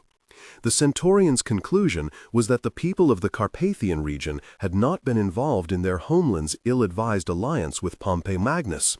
The punishment campaign had been ordered by the legal heir to Caesar's fortune and power, Octavian, or as he was now known, Augustus Caesar, emperor of the Roman Empire and thus the most powerful man in the world. Thus far, they had burned over 50 small villages on their trek northward from the Danube. It had been that way until 6 nights before, when they entered the mountainous region known to the locals as the Patinus Pass. The area was situated high in the Carpathian Mountains and was once thought to be controlled by the traitorous Dacian king Burebista, but they had discovered that the Patinus region in the Carpathians belonged to no one man. The peasants here paid tribute to nothing but the land, the sky, and the animal life that existed in the rough mountainous range. It was in this place that they started to hear the screams of Roman sentries being murdered in the night. No matter the size of the stockade, moat, tanglefoot, or sharpened barbs of spear or arrow erected for the night's camp security, none could keep at bay whatever nightmare was attacking and tearing his men apart. Centurion Tapio looked at the list of men he had lost.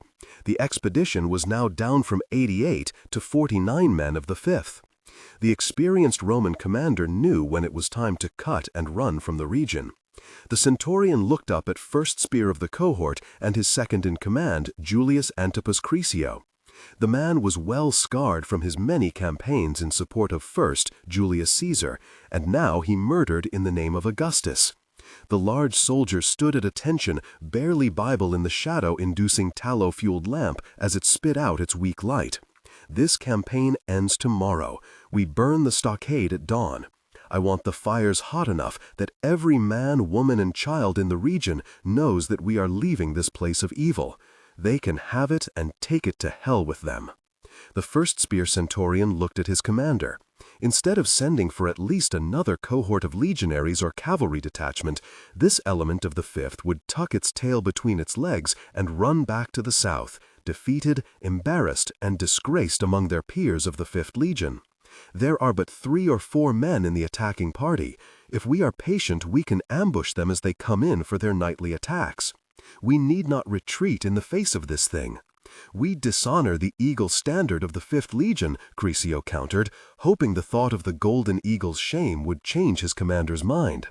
Then place a wheat sack over the very eagle as we retreat, First Spear Centurion. I do not care about the honor of the eagle. I want what's left of my men out of these mountains. There is no honor to be found here. We run from peasants? The Roman Empire will be chased away by mere men that have a tendency for the dramatic in their way of killing. We can never live this down, Centurion, and I wish my protests to be placed in your report that I do not agree with your decision to retreat. We must stay and fulfill our orders from the Senate, the people of Rome, and Caesar Augustus. I will not do that, old friend, but I will allow you to take the rearguard action as we leave this pass. With these duties, you can try and thwart this evil that has enveloped us since entering these mountains. I will heed your orders, and if I do manage to thwart these attacks in the night, may I expect a change of those orders? The centurion smiled for the first time in days. You kill the evil that has befallen us, and you will be in command of the expedition, not I. You will have proven your worth to Emperor Augustus. The first spear returned the smile. How many men am I to have in the rearguard? Take with you the 4 berserkers. We'll see if the natives of this backward land are as frightened of their legends as we. The Danube berserkers may be better suited to fight whatever dwells in the night in this devil's region. The berserkers it is. Antipas Crisio replaced his red cloak against the chill of the damp evening, and then, before leaving, he faced his old friend. That's all it is, you know, an old legend that only a fool would believe in. Animals that walk upright? He laughed against the bitter feeling he was having against his own words of strength. I think we'll find 5 or 6 old soldiers out there that have learned what it is that frightens the mighty Roman Empire, the unknown. I will be back by dawn. Don't move the remnants of the cohort too far down the mountainside, as I will bring you our silent enemies' heads. The centurion only nodded as he turned away from the falling rain with a last look. I will wait until dawn, and then I move out with what's left of my men. Again he looked his old friend in the eyes. Bear witness to the night, First Spear Antipas Crisio, for there is something out there that is a silent and swift killer of men. Now leave me to worry this list of my dead soldiers. As Tapio watched his old campaign warrior leave, he knew he would never see him again. With a deep breath he called his aide. "Sir," the aide said as he slammed his right fist to his chest, "I want the camp broken in less than an hour. We move before the rise of the moon. Full equipment, no tents or cooking material." "Sir," the aide said, and then hurriedly left. Centurion Tapio watched as the rain began to fall in earnest.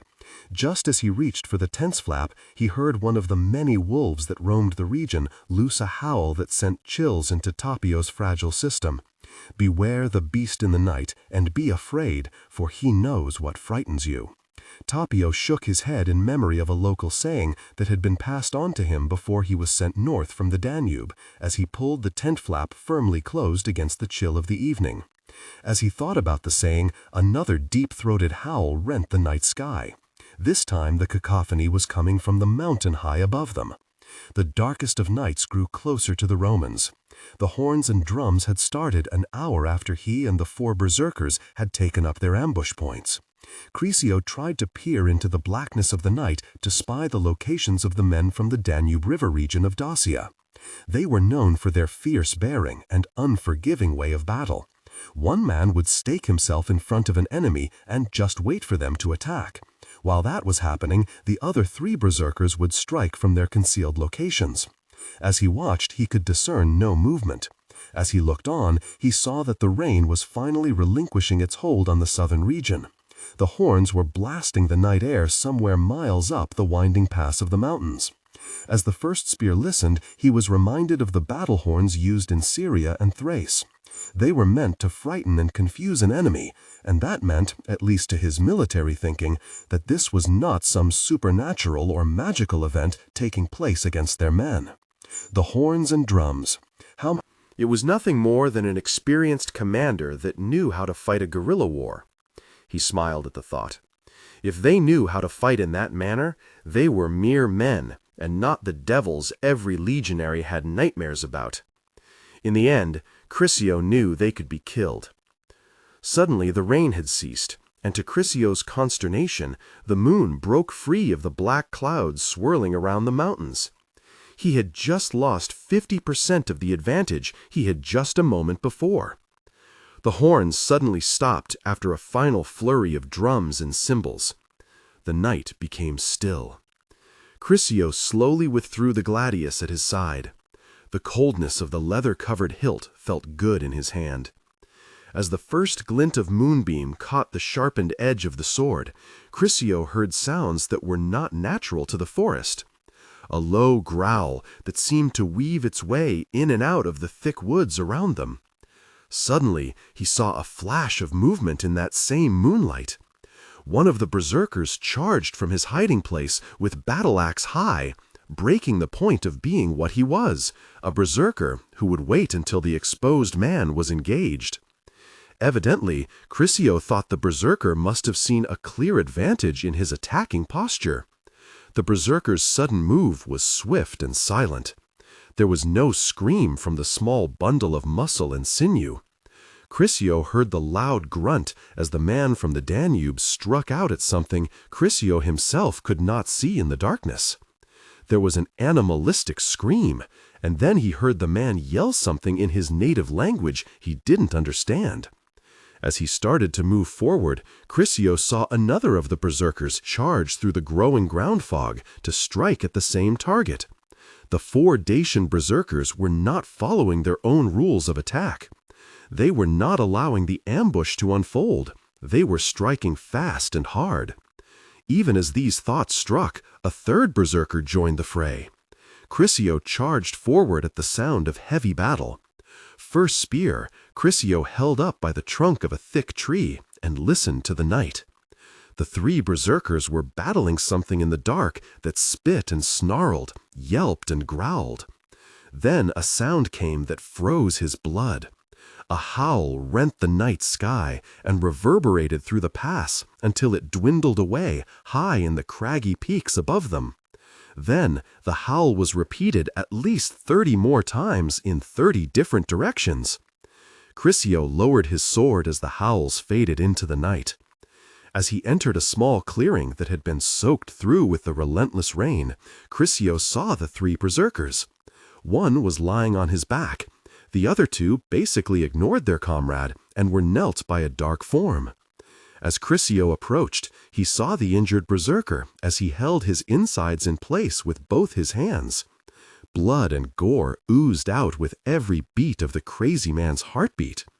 His head was shaking wildly, and Chrysio knew that the man was soon dead, and suspected the berserker knew at least that much himself. Chrysio kicked away the dying man's hand, grabbing at his boot. As he approached the 2 Danube men, he saw one of the battle axes embedded deeply into the back of an animal. As Chrysio knelt down to examine their, until now, unseen enemy, he was amazed to see one of the enormous paws of the beast. At first, the human fist-sized paw looked normal. Then, when the moon broke free of the encircling clouds, Chrysio saw that the paw itself was malformed. "This is no wolf," he said, as he reached out and lightly touched the massive paw of the dead animal. He looked up as another burst of light from the now exposed moon illuminated the area. He used the tip of a small knife and slid the blade into the folds of the beast's fingers. As he pried at the malformed shape, his stomach turned over. He lifted first one clawed finger and then another. He saw that these were not the normal paw pads of an animal. As he continued to pull at the claw, a long and elegant finger uncurled. The top of the clawed finger had a pad, like that of a dog, so when the animal ran, the fingers would curl under. He heard the sudden jabbering of the berserkers as they saw the same thing as he. "Quiet," he hissed through clenched jaw. He slowly started to rise from the 800-pound animal at his feet. He looked around him and saw the berserkers come rigid. Chrysio used his booted foot to turn the animal's muzzle up until he could see the features. The mouth was open, and he could clearly see the animal's weapons of choice. The teeth were long and curled, and the muzzle itself looked as if it could easily slice through the steel of his sword. The ears were long and came to cruel points until they nearly resembled horns. The eyes were half closed, and he could see the lifelessness there. As his eyes looked down upon the enemy, the claws were clearly seen, 8 inches long and as thick as a man's thumb. He estimated that this particular animal would have stood close to 7 feet in height if it didn't run on all fours. "Golia, Estayasorfas, Golia," the smaller of the 2 berserkers said while looking around the dark forest with wild eyes. "He has more ancient tales of terror to frighten children?" "I think it is just a wolf," Chrysio responded. "A strange wolf to be sure, but just a wolf." He again withdrew the gladius. "And a wolf that can be killed, so allow us to—" The head of the 4th berserker, whose absence had gone unnoticed until then, flew into the midst of the 3 men and bounded off the body of the dead animal. The head had been ripped, not sliced, but torn from the berserker's body. Before anyone could react, the beasts were upon them. Chrysio ducked just as a clawed hand swiped through the growing fog and ripped free his dark red cloak. He swung blindly. The blade struck something that was rock hard and just unyielding. He heard a sharp intake of breath, then a short animal grunt of pain, and then he found himself airborne. He hit the ground next to the first body of the berserker who had slid into the afterlife some moments before. As Chrysio tried in vain to catch his breath, he saw the animal leap from a cluster of trees. As the screams and yells of the berserkers sounded around him, Chrysio knew the beast was going to crush him to death with its weight and then use claws and teeth. Chrysio was frozen with fear, and just before the massive animal reached him, and just as he threw his arms up to protect his face, an arrow thumped into the side of the giant wolf. It yelped and then turned toward its new threat. Suddenly, the area was alight with torches and yelling men. Chrysio was pulled to his feet as the sound of battle flowed around him. Form circle, came the shouted order of Centurion Tapio as he held his second-in-command by the arm while waving his sword with the other. The gold helmet and red brush made Chrysio realize that his commander had indeed come back for him. As the men of the 5th surrounded the shaken Chrysio and their commander, the forest became alight with heat and flame. More pitch, Tapio shouted. "Burn it all!" Chrysio shook off Tapio's grasp when he suddenly realized what had happened. "You used me as bait?" In the flames, Tapio looked at Chrysio and then gestured to the rear. "As you said, old friend, we must not tarnish the gold of the eagle standard of the 5th. And now I do believe it's time to make a hasty retreat from this god-awful region." Tapio suddenly let the stunned Chrysio go, and he knelt down beside the animal. With a grimace of disgust, the centurion studied the features of the beast. Then he removed his sword and started hacking at the thick neck of the wolf. It took 6 hard blows to sever the head. Tapio removed his red cloak and wrapped the head inside.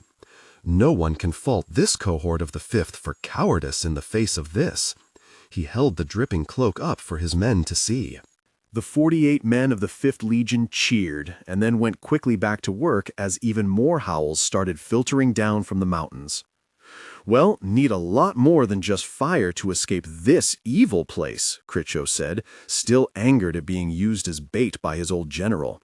"I am prepared to burn this whole country if it means a chance of escape. Archers, 10 men stepped forward and ignited their 10 arrows. As the howling through the pass became more insistent, the flaming arrows were loosed into the trees beyond their position. They struck the pitch-soaked trees, and a burst of flame ignited the woods around them. The howls became more insistent as the flames started running the lengths of the imposing trees that surrounded the legionaries. "Form! Form!" Tapio called out loudly. Men fell into order and started moving south, down and away from an advancing enemy that in their minds and memories of the real world could not possibly exist. The remaining men from the detached element of the 5th Legion escaped that night of nights and made a fighting retreat to the Danube, where the tales of the battle for Patina's Pass would fade from memory just as would the wild tales of animals that stalk their prey upright would fade from Roman history. Everyone around the table was silent as each conjured their own picture of the event 2,000 years ago in a place called the Dacian Kingdom. The actual field report given to the emperor was a document 3 wide pages long, a meticulous account of the action involving the detached element of the 5th Legion. They each had their own thoughts after filling in the gaps to the report of Centurion Marcus Palaturnus Tapio, future senator of Rome. At the specimen case, Alice pulled out the 8x10 glossy sent from the Vatican. As she did this, Europa placed the same picture on the circular screen. The image of the skull recovered from the Vatican archives was the exact duplicate of the one they were all looking at inside the specimen case. The only difference being, in this photo, you could see just how lethal this animal would have been if it did truly exist. The teeth were long and sharp. The canines were at minimum 6 inches long. There was even a chip in one of the larger front teeth. The skull itself, as measured by the ruler in the picture, was a broad 17 inches wide. "This was the proof I needed," Alice said, as she stepped away from the case and watched differing views of the skull come and go on the large screens. "But our proof," Sarah said, and everyone noticed that she had said "our proof," automatically aligning herself with Alice, "is right here in the case. And to risk a young man's covert cover and possibly his life for evidence we already had, minus the field report of a long-dead Roman officer," Jack said to Alice's back, "is pretty weak stuff. The proof I speak of isn't the skull, although the report helped confirm my own research. It was the link I needed, the trail of provenance that's required to declare an event." Alice turned back to the case. "Europa, bring the lighting up 80%, please, and place items 4564 and 4565 from the file coded Grim." "Yes, Mrs. Hamilton," replied the Cray supercomputer, and before she was finished with her response, the ring of monitors came alive once again with alternating pictures of 2 items, both looking as if they were some sort of cloth. Jack nodded his head only slightly, as he knew exactly where Alice was headed with her proof, because he had studied the same pictures and read the same Roman report as she, and that was exactly why this particular meeting was taking place. The 2 items you see are what is known as homespun. The weave itself is common enough throughout the known world for the time and place these 2 pieces of material were in actual use. These items were recovered from a sepulchre of ancient Egypt, northern Egypt to be precise. The dig was sponsored by the American University in Cairo 5 years ago. The material was commonly used by a shepherd or herdsman. The 2 swatches of cloth were recovered from the ancient site known to the modern world as the land of Goshen, the Hebrew city located northwest of the Nile. A sepulchre? So you're saying that these items came from a Hebrew crypt that was located in Goshen? Virginia Pollock asked as she stood to get a closer look at the weave and the design of the pattern. "That's exactly what I'm saying. Now, if you will notice, as Virginia already has, the distinct pattern woven into the swatch. Red, although faded, and a darker red, also in the same condition. This pattern was worn by the tribe of Levi, who served the other tribes of Israel and did particular religious duties for the entire nation. This particular pattern, designated by the second stripe here, Alice pointed to the second of the 3 red dyed stripes, was worn by the men who were the suppliers of meat, milk, and grain for that particular tribe. So you have made a connection between the petrified animal specimen you saw in Hong Kong to this?" Virginia asked. I don't see it. Where was this petrified animal bone recovered? You didn't answer that." Alice smiled and looked at everyone around the table and ended with Jack. "The ancient city where this specimen, the small piece of hewn stone encasing the flesh and bone of the animal, was recovered and then stolen from, was the city of Jericho. A more exact location was the diggings at Tel es Sultan in Palestinian-controlled territory." "Jericho? The city supposedly destroyed by the Archangel Gabriel with his horn?" Jack asked. "The same, but I suspect that there may have been a little more to the story." "Meaning what?" the colonel persisted. "That maybe the attacking army laying siege to Jericho had a little more help in their assault than just Gabriel and his horn." Virginia looked at Jack and shook her head just enough so that he saw the disbelief in her eyes. And if he and Alice lost the deputy director, that meant that Niles Compton would never accept Alice's theory. That petrified bone was from a complete animal that Garrison Lee and I both saw on board the Golden Child. The damage to the remains had been great because it had been crushed between the two massive blocks that were widely known to have made the city impenetrable. The blocks had scorch marks dating back thousands of years. "Alice, I believe you saw what you saw," Virginia said, "but actually saying this is a connection? Well, that's pretty slim." Jack had to agree with Virginia, even though he knew differently. Giorgetti was already convinced, whereas Virginia was not. "Yes, slim, until you put two and two together with the design of that material on the screen. That is a Levite section of cloth. There is no doubt of that. The city of Jericho was conquered by the Israelite army, which is a historical fact. An animal that is the exact match for the beast inside this case was found among the ruins of that city, entrapped at approximately the same moment as the city's downfall. This second pattern on the screen, not the cloth depicting the hierarchy of the Levite tribe, but the second-tier tribe that served the Levite known as the Jeddah. I've never heard of them before, Sarah said, looking at the difference between the two swatches of woven homespun. There's good reason for that, Lieutenant. The Jeddah are one of the 10 lost tribes of Israel. Only the Jeddah tribe became lost long before the other 9. She paused for effect. At the same time as the fall of Jericho. There was silence around the room. Jack glanced at Ellenshaw and Golding, who were following the same trail as he had earlier when scanning the file. Now he could see how Alice convinced the two scientists to help her. Alice could see she was losing Virginia and possibly even Sarah. She acted quickly. The proof of that particular timeline is confirmed by none other than Joshua himself, as he listed the Jeddah as destroyed many years after the Battle of Jericho in one of the first citizen censuses of the new Hebrew nation. Alice walked toward the specimen case once again. Europa, replace the exhibits on the screen with Artifact 5657 Grimm, please. Again, Europa complied. On the screen was what looked like the exact same picture as before. The weave in this material was exactly the same as the one previous. This was the exact same pattern as the subtribe known as the Jeddah. The same cloth design and the exact same weave. So I assume this is the Jeddah? Virginia asked. Yes, answered Alice as she waited for Virginia's next obvious question. Where was this material recovered and when? The material is the exact same weave, color, and design as the Jeddah tribe, with the one exception. This vertical stripe right here. This is a warrior's mark. So we have another subtribe of the Levites.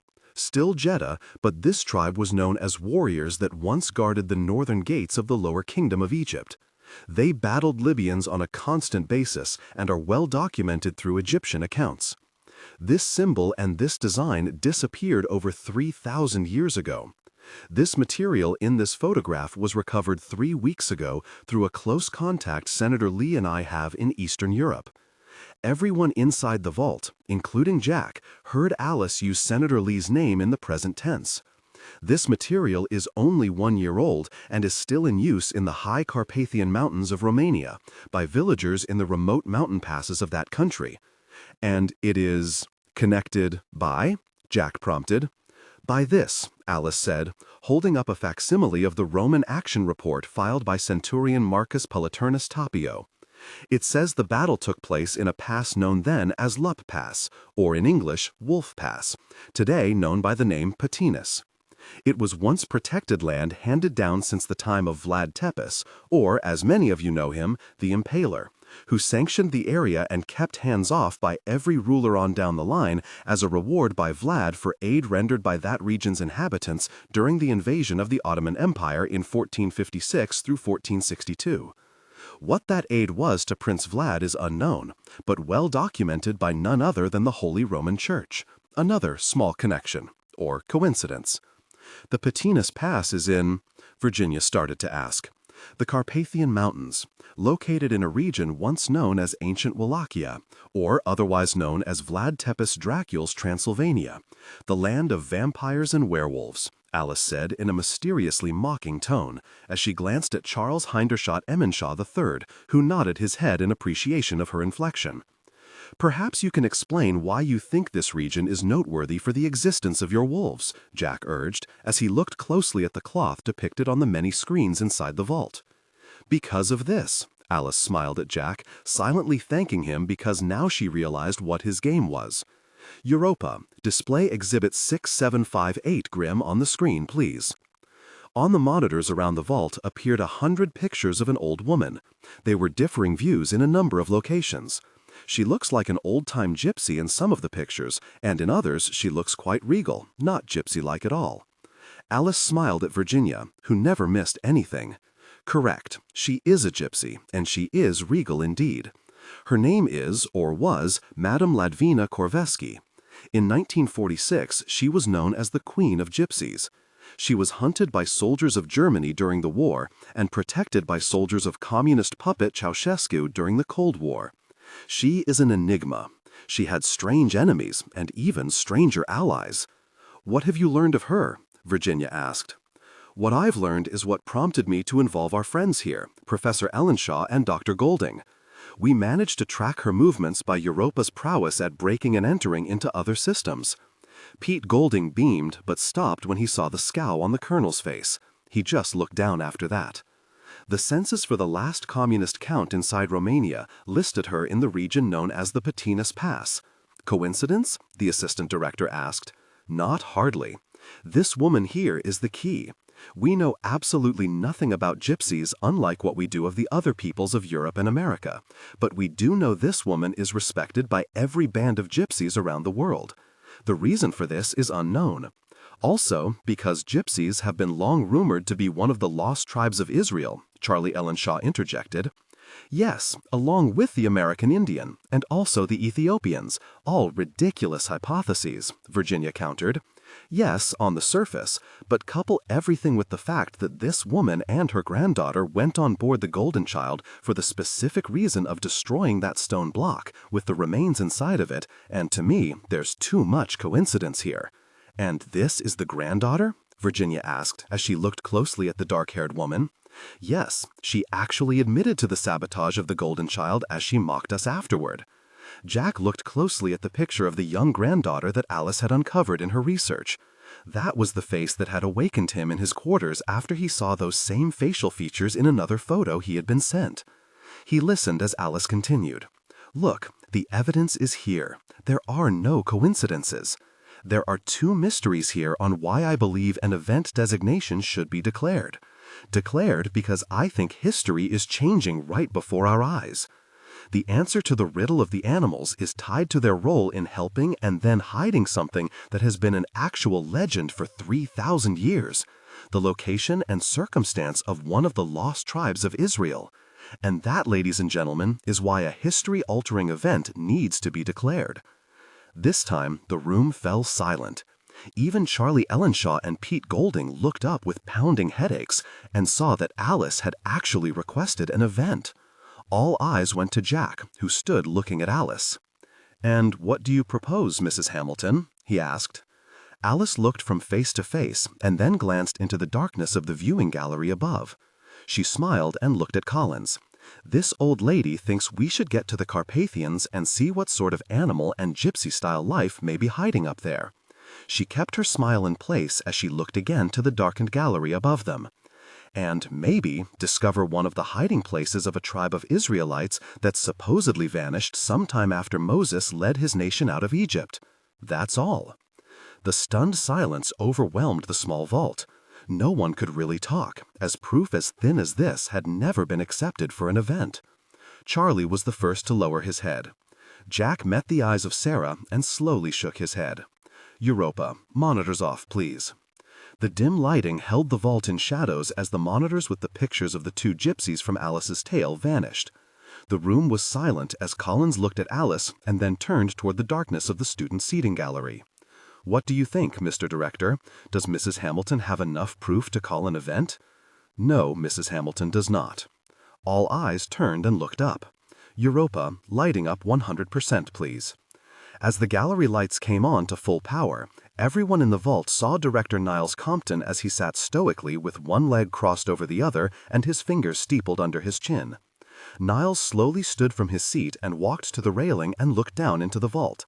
His white shirt had its sleeves rolled to his elbows in his usual mode of dress, as was the tie, halfway unknotted as he placed both hands on the railing in front of him. "You know how long I have wanted to believe in this theory? Gosh, I believe everything Alice has said. But everyone here knows what kind of pressure it takes to declare an event. There's just not enough here. Niles, Alice started to say, but Niles held up his hand. Even Jack was now feeling uncomfortable, thinking this may have been a bad plan. "Please, Alice, allow me some time here." Alice lowered her eyes and nodded. "Thank you. I have hated that thing, that pile of bones and fur, since I first laid eyes on it. It went against everything my education told me was possible, even after all we have discovered in just my time here. It's unbelievable I could have had such a closed mind when it came to, well, what amounted to a werewolf. Even Charlie here thought the possibility was ridiculous many years ago." Ellenshaw again nodded his head. "But Alice, you got to the professor and eventually convinced him, and then Pete, and now Colonel Collins." Jack looked at Niles and wondered where the director was going with this.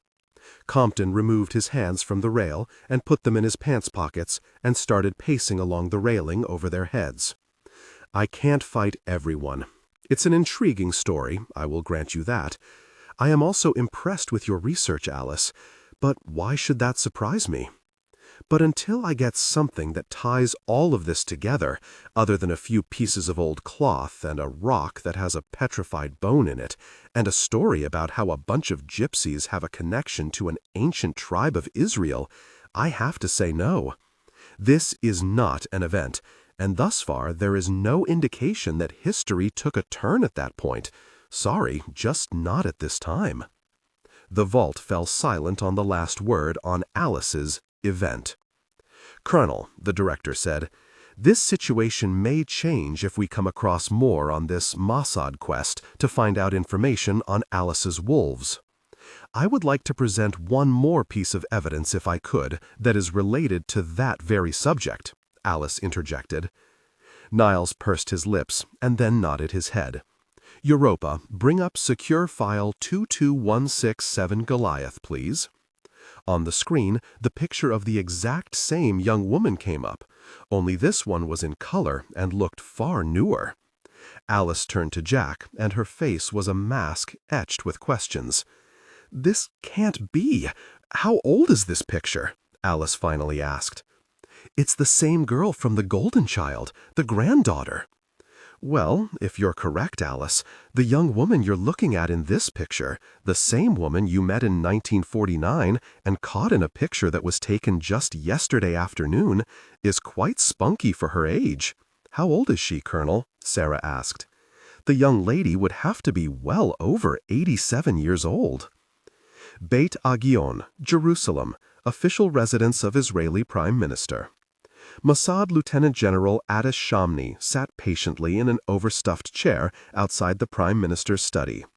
He felt uncomfortable having been led through the back reaches of the residence in order to avoid the constant throng of press and protesters that occupied most of the front area of the residence at the corner of Balfour and Smolenskin streets.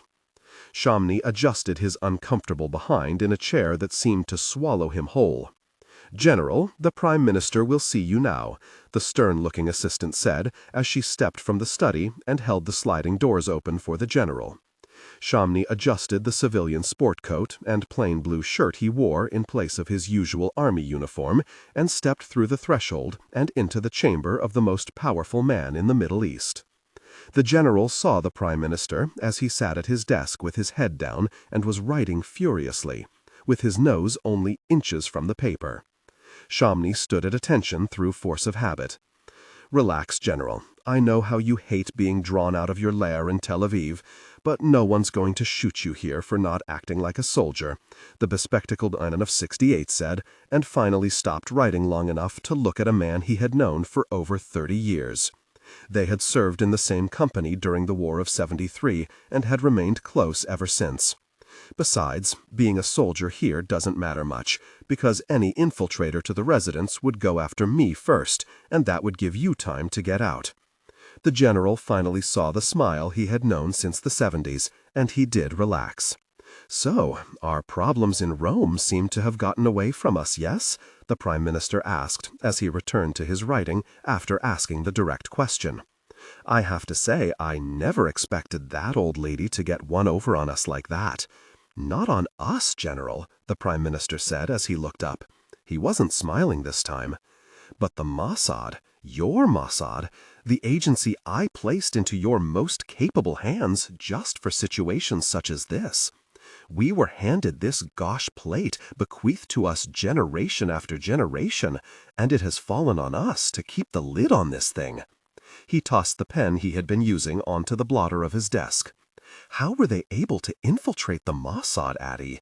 It's not like we were well briefed on this mess from the previous administration. We didn't know how brilliant that old witch truly was." "Well, I guess you were well schooled this afternoon, weren't you, General? How she penetrated our screens and heritage checks is beyond me. This Major Micah Soritskin, do you think she's in on the selling of the people's heritage? All we know is we started making the push on the Vatican archives because we had artifacts turning up that could not have come from any place else on Earth other than where we know they are. It just so happens that Major Soritskin was the best expert we had on the ancient artifacts we knew existed at that time. It was just a stroke of luck that she came across the American agent and what he discovered, and that truly was just a coincidence. So, we may have been undone by a coincidence. If the press gets a hold of this, and the religious right finally discovers where the temple is located, we may have to go the extreme route. Agreed? I have been begging for that since I learned of this Project Ramesses. If this is exposed, we won't have peace in this country for 1,000 years. It's now a matter of national security. Let's put this mess to bed for all time. The protected lands are no more. Someone is selling off artifacts that probably financed this conglomeration being built beneath the lands in question. I say we send in the Sayeret immediately and without a moment's hesitation and bring the temple down into the earth." The Prime Minister slowly pushed back his large chair and then turned and faced the dead fireplace. He took a deep breath and placed his hands into his pants pockets. "That wouldn't look too good on the evening news for our people to learn that we have invaded a sovereign nation because their government is selling off its own protected lands. No, General Shamni. Let's see if we can find out if that old gypsy is playing cards we didn't know were in the deck in the first place. If they have decided to sell off the treasure to finally get their just rewards, then we act. In the meantime, we need to know what's happening, and I fear that this Colonel Ben Nevin of yours has really put a crimp in things." The Prime Minister turned and looked at the general. "If he finds out what land this Major Soritskin is really from, the whole thing will be exposed. He's a rogue, and he needs to be attended to. That man and the maniacs he works for in the Knesset will bring this nation down faster than any Palestinian insurgencies. Am I clear on that, General?" "Yes, sir. I believe if we wait, he will come to us. In the meantime, I have a plane to catch. We need to find out firsthand who's in charge in those mountains and if they have decided to get rich. I will order the Sayeret into the country. They will be at your disposal if needed. Thank you, Mr. Prime Minister. Old friend? Sir, have you ever thought about us? I mean, you and I being responsible for destroying everything that is dear to our people. To destroy the greatest objects in the Hebrew world has to be the gravest of sins. The general felt for his friend and answered the only way an old soldier could.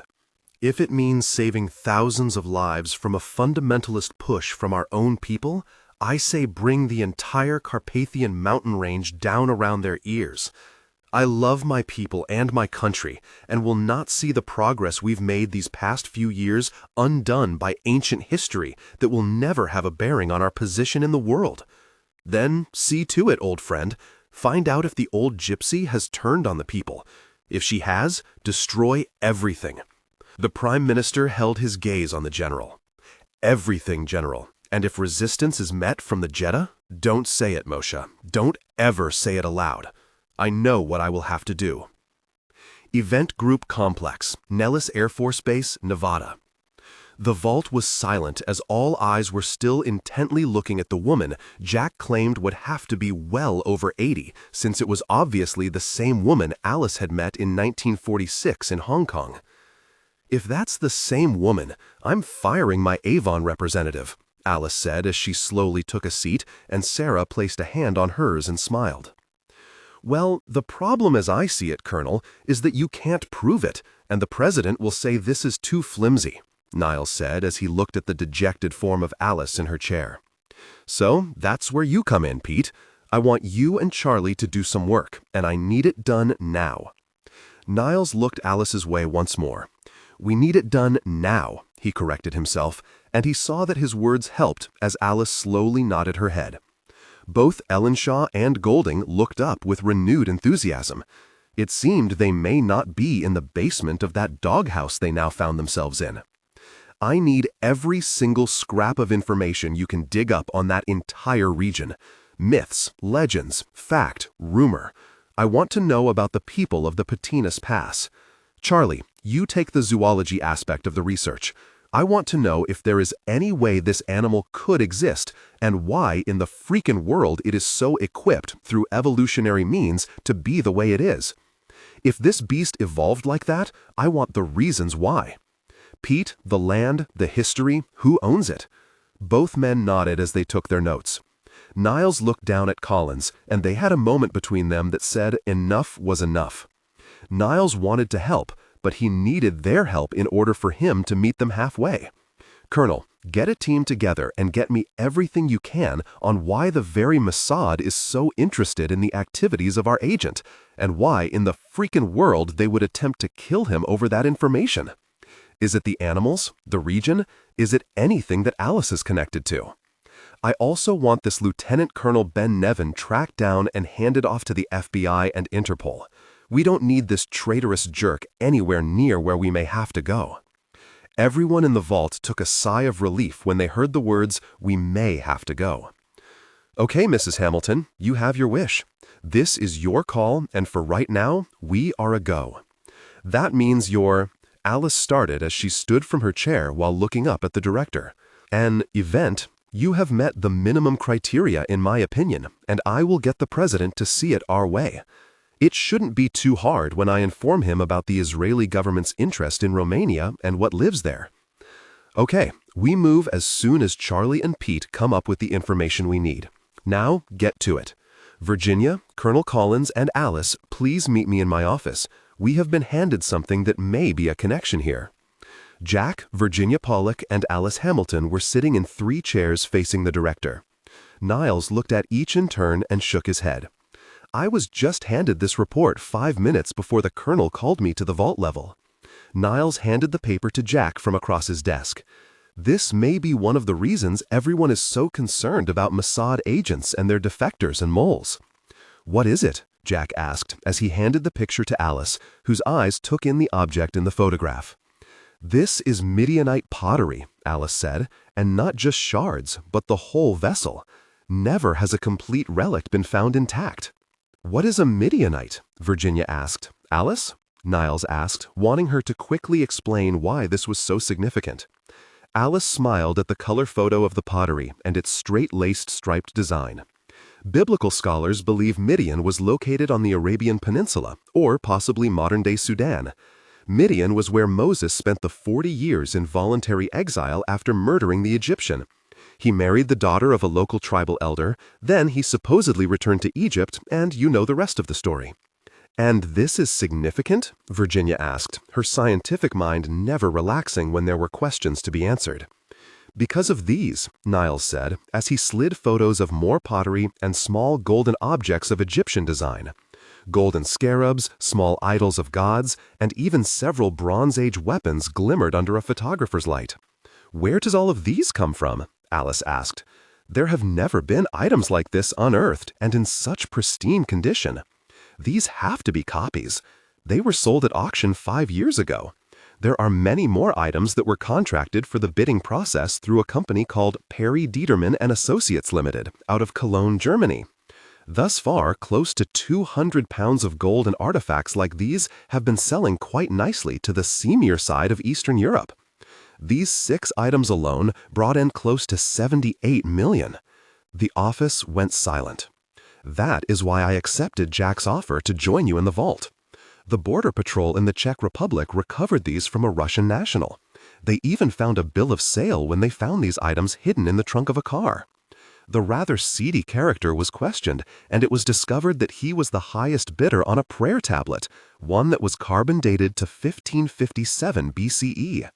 Ladies and gentlemen, nothing this fragile has ever been recovered intact. We have nothing remotely like it in our vaults. The only reason Europa filed the report with me is because Alice had placed her keyword search into the system 20 years ago. And now we have this stuff turning up in the oddest places." Niles waved his hand over the photographs. "Did someone suddenly decide to sell off their world's foremost collection of Egyptian artifacts? Or are we looking at items that have long been lost to the world and are just now miraculously showing up to the highest bidder?" "I see your point," Virginia said. Niles shook his head. "Not yet, you don't. Look at this one." Niles handed Virginia a larger photograph. It was a complete robe, and the design integrated into the weave was the exact match for the weave and design of the swatches Alice had uncovered in the Carpathians. "Looks like an oversized foul-weather poncho," Jack said as he looked at the photo. "Carbon dated to 1521, give or take 10 years, and authenticated by the University of Cairo. It went at auction for 125 million. This, ladies and gentlemen, is something the entire world would never have recognized. The design is from that lost tribe of Israel everyone around here is so hot on. This is a Jeddah tribal robe. Possibly. The design is off somewhat," Alice said as she raised the photo and looked at it more closely. "What is that smaller design inside the red-dyed stripe?" she asked. Niles smiled and then handed Alice a magnifying glass. He could have used Europa for the demonstration, but Niles still liked the old-fashioned, hands-on approach, especially when it came to Alice Hamilton. As everyone watched, they saw Alice freeze and then look off into the corner of Niles' office. The photo slipped from her hand. Jack picked it up and then pried the magnifying glass out of Alice's tight grip. He raised the glass and looked closely at the picture, but could see nothing. Then his trained eye saw what was indeed shocking to Alice. Embedded in the stripe was a weave that looked as if it didn't belong. "It looked like a dog's head? The Egyptian god Anubis?" Jack asked while lowering his glass and handing it to Virginia. "No, that is not Anubis," Alice said, looking at Compton, who still stood behind his desk. "Another coincidence, Niles? The Jeddah? A tribe no one in history outside of the ancient Hebrews knew about? Now, the robe, coupled with the animal head weaved into the design of a robe? That is a wolf, Jack, one of my wolves. This is far more significant than just an artifact from one of the lost tribes. This is something that could alter the history of not only the Exodus, but of the entire world." Niles sat hard into his chair. He looked at Alice and then at Jack.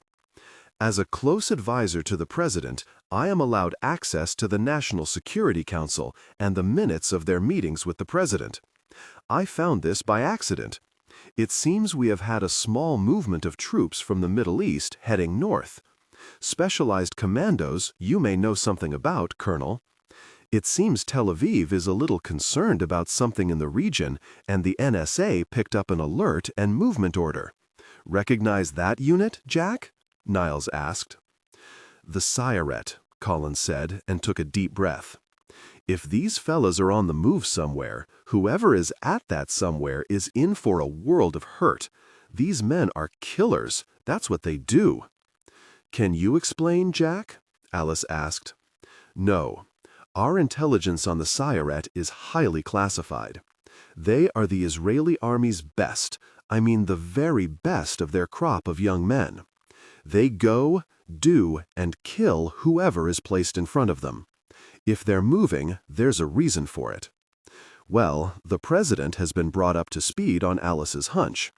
That, coupled with our trouble in Rome involving the Mossad, and now with this movement of a unit that never moves unless the enemies of Israel need to be dealt with forcefully in a covert manner. And now we have word from our State Department in a memo that was read by practically no one that the Egyptian Minister of Antiquities and their Foreign Office have filed a complaint against Romania for the theft of Egyptian artifacts. The sale of these artifacts was traced to a broker who was listed somewhere in the fine print of the sales contract, a Russian national who just happens to be opening one of the most luxurious hotel casinos in Eastern Europe. Worth in the neighborhood of $2.5 billion, it is a surprising amount from a man the former KGB said never amounted to much in the world of Russian organized crime. That alone should. Niles held up his hand to stay Alice's complaint. To make a long story short, the president has given me the leeway needed to start operations. The event has already been declared. Target is the southern Carpathians, the area known as the Patalis Pass. Alice lowered her head and then suddenly looked up at Niles. Yes, Alice, you're in the lead. It's your last event, so make it count, or the senator will never let you live it down when he sees you again, and you know he's watching. Everyone looked at the spot in the office Niles was looking at. It was the new oil painting of former director Garrison Lee scowling at them from the gilded frame that sat next to Abraham Lincoln's picture. They all stood to start the massive process of moving Department 5656 into event mode, which would bring every departmental element inside the complex under the initial phases of getting a plan together. All personnel were now on full alert for a possible history-altering change in the human timeline. Exactly what Department 5656 was created for, recognizing that change in history and sorting it out. Alice lagged behind with Niles as she looked upon the portrait she absolutely hated. Not because of the scowl that everyone agreed was Garrison Lee in a nutshell, but because she knew Lee hated anything having to do with memorializing him or his life's work at the group. I believe this is yours. Niles held the thick file Alice had worked on for almost half a century. Thank you, Niles. She placed a hand on Compton's chest and patted it twice as she headed for the double doors. Compton placed his hands in his pockets and walked over to the large oil painting. He looked at his old friend and mentor and shook his head. The times they are a-changin', my old friend. Rebirth. For the strength of the pack is the wolf, and the strength of the wolf is the pack. Rudyard Kipling. Southeast Romania, Dacian Hot Springs Quadrangle. The two richly appointed cable cars were running normally up and down the massive 8-cable system. There had not been one flaw in the computer programming that ran the operation. With the cars operational and the final preparations for the extensive private weekend nearing completion, Janos Vajicic was starting to get that horrible feeling in the pit of his stomach as they neared the beginning of what could possibly be the end of his dream. Janos watched as several workers arriving from the castle exited the cable car. The men seemed to be in a far better mood since the actions of the night before in the mountains high above the castle. As Janos turned away, she saw Gina step onto the cable car platform high above the atrium. She held out a flimsy sheet of paper. This was just faxed over from Bucharest. Vajicic took the paper and scanned it very quickly. What in the world is Zalus trying to do to us? He has every known black marketer, gangster, and white-collar criminal in the world on this list. If the press were to sneak in here during the weekend, we would never open, and I don't care if Zales has the interior minister in his pocket or not. They will shut us down through international pressure alone." He crumpled up the guest list and threw it over the edge of the cable car platform, where it landed in a geranium bush. "I figure all we can do is keep the security as tight as. We will not be handling the security. The resort security staff is to step aside." "What? This is a casino, Janos. We have to have armed security at all."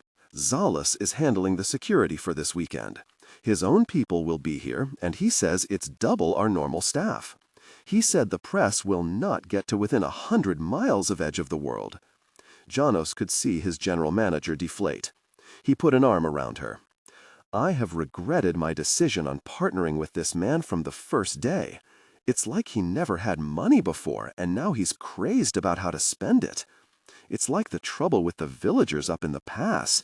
He sends a backward Russian up there in a pretend hunt, and only he comes back down. But the attacks have ceased. I just don't understand it. Where is that Neanderthal anyway?" Gina asked as she was led to the cable car that had just arrived. "Look here," Vyachik said, as he gestured out of the large plate glass window in the rear of the car. He was pointing far below to the swimming pool, which stretched 500 feet in the back of the resort. Sitting by the pool was the Russian. He sat in a chaise longue and didn't move. "What's he doing?" Gina asked. "He's been sitting there since the maintenance people showed up at 4 this morning. He hasn't moved. He refuses food and water. He just sits and stares, waiting for Zales to arrive. What's wrong with him? And where are the Romanian hunters that accompanied him? They're missing, or at least we haven't seen a trace of them since they left here last night. He just mumbles about the pass," he said as he glanced upward along the cables in the mountain beyond. "That's it. He won't move until he reports directly to Zales." Gina watched the still and silent man far below. Then she turned to Janos. "I have the most horrible feeling that we are in the middle of something here that we have no control over." Janos Vyachik stepped to the front of the cable car and saw the black Mercedes approach from the south. He took a deep breath and then faced his general manager. "Well, the man who is in control has just arrived." As Gina followed Vajik's gaze, she saw over 50 vehicles as they wound their way toward the richest resort in the Eastern world. The criminal invasion of the Carpathians had begun. Event Group Complex, Nellis Air Force Base, Nevada. Jack heard the knock on the door, and Carl Everett, looking haggard and half asleep, stuck his head inside. "I've noticed that the red event lights are lit up like the 4th of July around here. Fill me in on what we've missed." "You bet. Have a seat, Carl. We need to talk." Everett opened the office door and stepped in. He rubbed his eyes and took a seat in front of the desk. "I thought I lost you for a minute over there. Is Ryan all right?" He slammed into his bunk doing Mach 1. "He'll not be with us for a while, double jet lag and all. What about you?" Everett didn't answer for a moment as he took in the colonel. "I'm upset at a woman and a double-dealing little Mossad colonel who tried to kill us, but that's not what's on my mind at the moment. Can we go off subject for a second, Colonel?" Jack leaned back in his chair and waited for the shoe to fall. He had noticed Carl had addressed him by his Army rank behind closed doors, something the Navy SEAL ordinarily never did. Collins nodded his head that he should continue. "I think it only proper that I inform my commanding officer that I have applied for transfer to the new Naval Surface Warfare Center being set up at Cape Canaveral." Jack's brows arched as he listened to his second-in-command, a man he had known in some tough times and a true friend. He knew why this was happening. The new euphemism for Space Warfare Center? The surface part of the name has little to do with it. You're not a shipboard officer, Carl. You're something far more special than that. Some would say, Colonel. But then again, you cut me out of the loop in the search for your sister's killer. That's personal to me because I knew and liked Lynn. I think it best that I get on with this new program and see if I can help out some. I wasn't worried about you and Ryan while you were in Rome. Even when I knew your lives were in jeopardy, I can live with that. I can allow you to go into harm's way as long as it's in the line of duty and under the auspices of this department, the one in which you are assigned." Jack stood from his chair and paced to the door, and locked it, and then turned and walked to his desk and sat. "I will not lose friends on a personal quest of vengeance when they find enough death around them every very day, right here in this madhouse of history. But that is to be expected and accepted. You dying, performing a criminal act on my behalf, is not, nor will it ever be, acceptable, Carl." Everett didn't look away from Jack's glaring eyes. "That's your mistake, Jack. If you can't see the basic problem here, you are far blinder than you realize. You are making mistakes, not only in judgment on how to best go about finding your sister's murderer. You're cutting off the sounding boards and genius that make things work here at the event group. And that's the people who believe they are more than just a freaking team to you." Collins was trying to get everything settled in his mind from Everett's verbal assault. For the first time in his adult life, he didn't know how to proceed. "This communication you have going with the Frenchman has to stop, Jack." Everett stood and faced his friend. "Pharaoh may be assisting you because you think he is better equipped to do what you plan on doing, finding the criminal and killing him. But don't you see that Henri Pharaoh doesn't do anything without it benefiting Henri Pharaoh? He will kill you if he gets the chance. Make no mistake about that. There is a method to my madness, Carl. He may do what you say he will, maybe just to get Sarah. Who knows? But there is one element in this equation you're missing. That scoundrel is expendable. You and my friends are not. No more people are being lost on my account. In the line of duty is one thing, dying for something personal is another." Everett set his jaw muscles, and for the first time that Navy SEAL stare was directed at Jack. "Transfer request stands. I'm needed elsewhere with everything coming down all over the world." Jack Collins took a deep breath and then sat into his chair. He looked at Everett and then down at his desk blotter. He nodded his head in agreement. Carl Everett came to attention and saluted. Jack looked up and frowned. "The Navy doesn't salute indoors, Captain." Dismissed. Everett allowed his gesture of respect to slip by the wayside. He turned abruptly and then unlocked the door and stepped out of the office. As Europa sounded a tone over the speaker system embedded in the walls, Jack was staring at nothing. All thought of the past day's events had slipped into a neutral position. He had just lost one of the best friends he had in the world because of the stubborn streak Sarah had warned him about 1,000,001 times. "Attention all personnel. As of 12:45 hours this date, an operational order has been issued by the Director of Department 5656 declaring an event in the Carpathian region of Romania. All departmental supervisors are to report to the main conference room immediately. All personnel are restricted to base, and gates 1 and 2 are now closed. Alert 2 status has been upgraded. Full security measures are hereby in effect."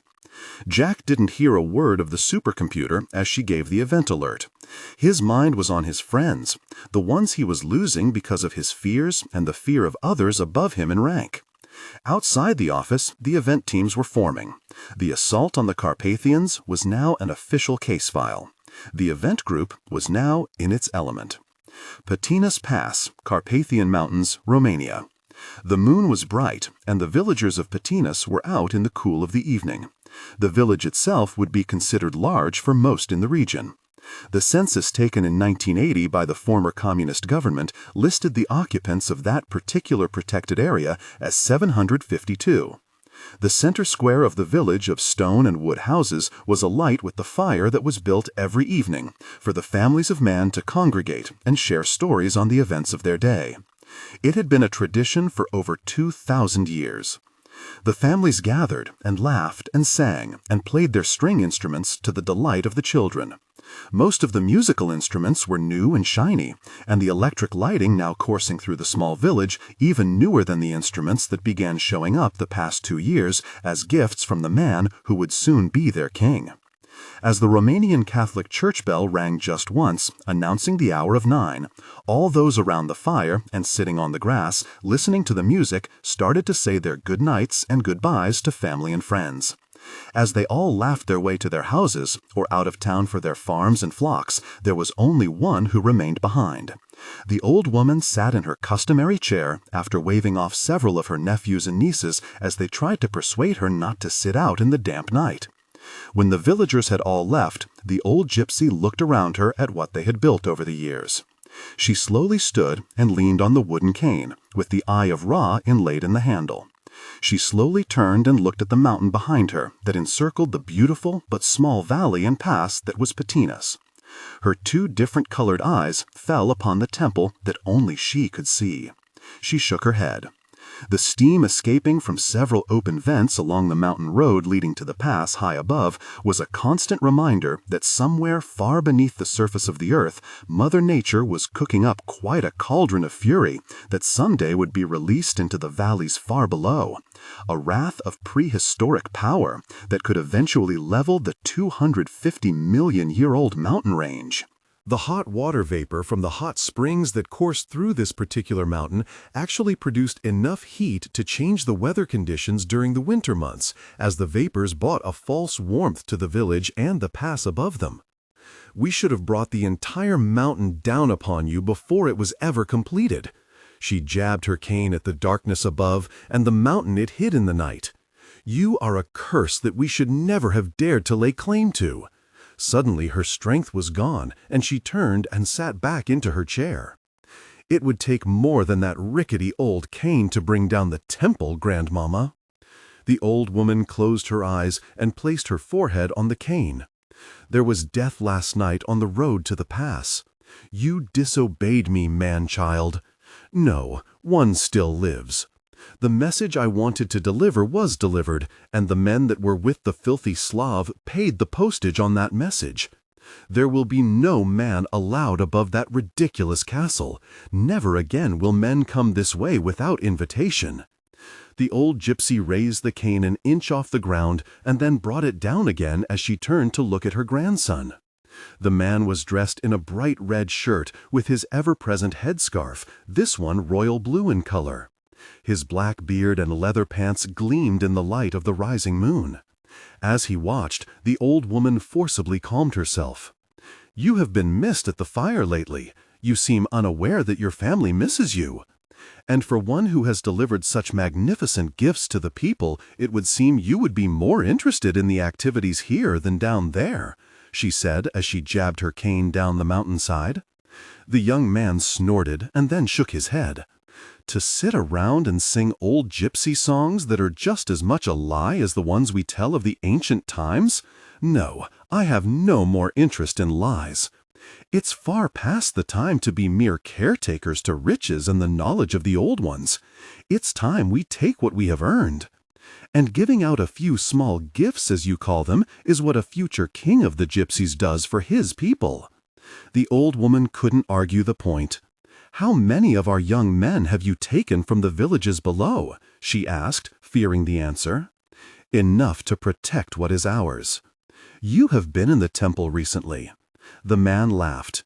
His grandmother always knew his fascination for the temple and what that place of magic held for him. Even as a small child, he would wander into the mountain and sit for hours, sometimes days, just to speak with the guardians of the temple, his friends, the Golia, and marvel at the temple and plaza that surrounded it.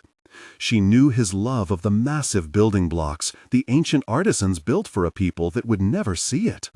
He always thought about the sacrifice of his people for the good of men and women that had shunned the Jeddah since a time before the Exodus. Do not bother to hide your activities with another lie. Sister arrives on the morrow, and she will discover what it is you've been up to, Marco. The man turned, and the smile was gone. Yes, for the first time in many years we will see the sister child, and the truth will be found out. I do not know what deal with what devil you may have made, but sister will know what to do. I pray to God you have not been lying to me, Marco the Golia. She smiled as she took in her grandson. They are not quite as forgiving as this old woman. You send her away for years to learn the ways of the Jewish state and to keep an ear to the ground about the temple and what's hidden there. But I am left here to never see the real world. Never will I venture into the cities and live the real life that my sister was chosen for. Marco, she was better equipped, more even-tempered to do the duties I have laid out for her. It's not that Marco held up a hand, stopping his grandmother's lie from continuing. He did manage to force a smile. It will be good to see sister again. He turned and started walking away while looking up at the camouflaged temple. It has been a very long time, and I have indeed missed her. As she watched Marco walk away with his fists clenched into tight balls of anger, a small lamb that had come into the village from the flock outside the main gates bleated as he approached. Her grandchild kicked the small animal and it squealed and fell to the ground. The old woman slowly got to her feet and went to the lamb and placed her aged hand upon it and stopped its hurtful bleeding. The old woman stopped petting the frightened animal when the lamb's eyes grew wide, and the lamb regained its feet and bounced away toward the open gate. The old woman knew the beast was poised right behind her. She slowly and carefully turned.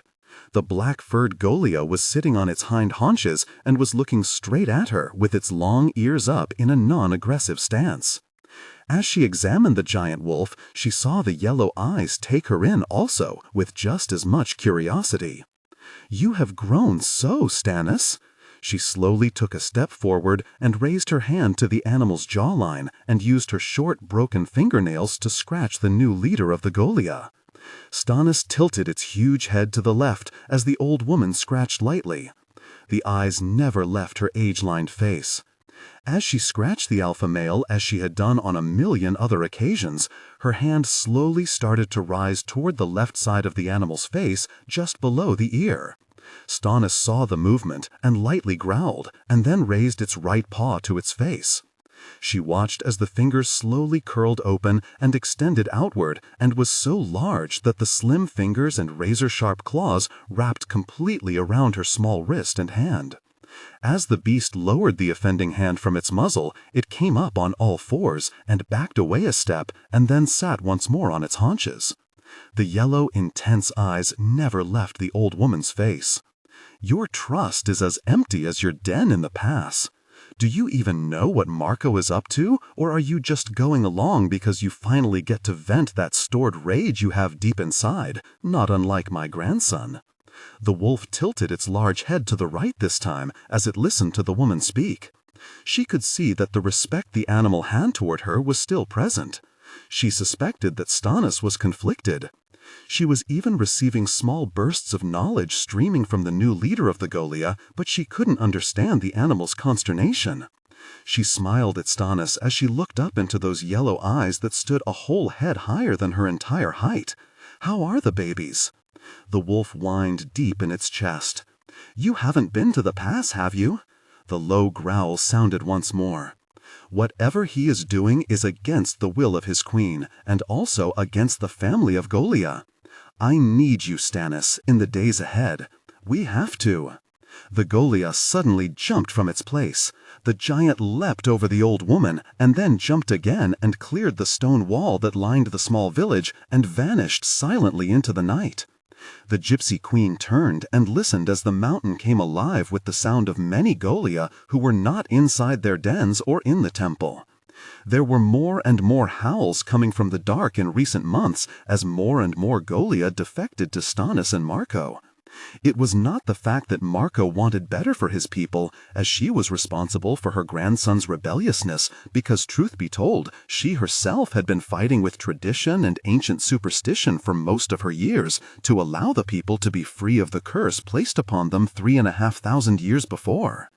She and Marco just clashed as to the best way to free their people.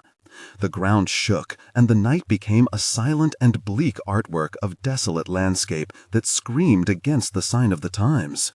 The howling awoke the night world of the Carpathians and brought every villager for miles around to their windows to close the shutters of their humble homes and farms. Palulula, Serbia, the Danube River crossing. The woman known to Israeli intelligence and the event group as Major Micah Sorotskin was sitting and watching her reflection in the train's filthy window. She saw the bloodshot eyes, accompanied by the dark circles underneath, and then she closed them against the worn and tired reflection. The raven-haired woman turned away from the nighttime countryside of Palulula, Serbia, as the train passed over an ancient trestle across the Danube. She closed her eyes and felt much safer as she entered Romania for the first time in 9 years. The car in which she rode remained virtually empty, even though at the last stop before the Danube, the train had made an unscheduled stop as over 100 soldiers were escorted onto a few of the forward passenger cars. They were Romanian, and they carried full field gear and packs, and looked as if they were going on maneuvers. The soldiers settled into their seats 3 cars forward, and the weary woman thought nothing of them again. Behind her closed eyelids, she tried to bring to mind the memory of her last day in Patinas, how she had cried with a broken heart when her grandmother sent her away. First, she had missed 4 years, sacrificing her childhood for schooling in Prague under an assumed name. When that was complete, her grandmother awarded her with another painful banishment. Under her new name, she would enter the military academy and finish her last 2 years of higher education. The academy just so happened to be in Israel. She was accepted with her new identity into the top-secret military program called Talpiot. The academy is Israel's most selective institution and accepts only 50 students a year. The school trains its students in physics and other sciences that most military-funded academies skim over. Its mission is to produce future leaders of the Israel Defense Forces who are not only capable of changing the act-first attitude of a hardline military, but to finally transform their armed forces into a model of efficiency. She had performed so well in her 2 years at the Talpiot Academy that she drew the attention of the Mossad. The chance meeting was in the plan the whole time with the guidance of her grandmother, who seemed to be wiser than her years and always claiming that she was sending her to do the work of the people, and it was something that her grandmother had had to do when her age so many years before, the only difference being that the Queen had studied at Oxford and Cairo. They both had left home to learn the ways of the modern world to help protect the people. She opened her eyes and looked out the window once more toward the distant mountain range hidden in the darkness beyond the clean and cold waters of the Danube. As her eyes scanned the darkness, the dimly illuminated farmhouses along the train tracks slowly started coming to life for the hard-working folk of the soil-rich Danube valleys. Micah half smiled as she realized that she was nearing her home and felt happy for the first time in years. She didn't turn away from the smile that was returned in her reflection, but did notice that the face had changed over the 9 years she had been gone. Not that it had aged badly, but because her face was now showing the worries for her people far more than when she had been a child. Now she was slowly learning that the mountains could no longer be protected. She would have to break this news to her grandmother. The worry over the fate of the temple and the men and beasts who protected it faded as she thought about setting foot in the pass once more. It was a place where she used to run and play with animals that lived in myth and legend. The Golia awaited her return, and she anticipated rekindling the friendship that was lost when she was sent away. Lost in thought, she was taken aback when she felt someone slide into the seat next to her. "The general never realized just how good you were. But I knew as soon as I transferred you to Rome and put you on the trail of the lost legends, you would dig up something to assist the righteous and bring what is ours back home." Micah turned away from the outside world and looked right into the face of Lieutenant Colonel Ben Neven. The pistol he held was low and aimed upward. Its barrel, as well as his crooked smile, never wavered. "Colonel, you and the people you follow have been listening to fairy tales that never had a basis in fact. Your kind has left Israel backward and alone in the world, and if it weren't for the power of a few carefully chosen friends, Israel would be nothing but a barren dust bowl today. And this is coming from a tried-and-true patriot? I think not, Major." The gun came up a little further.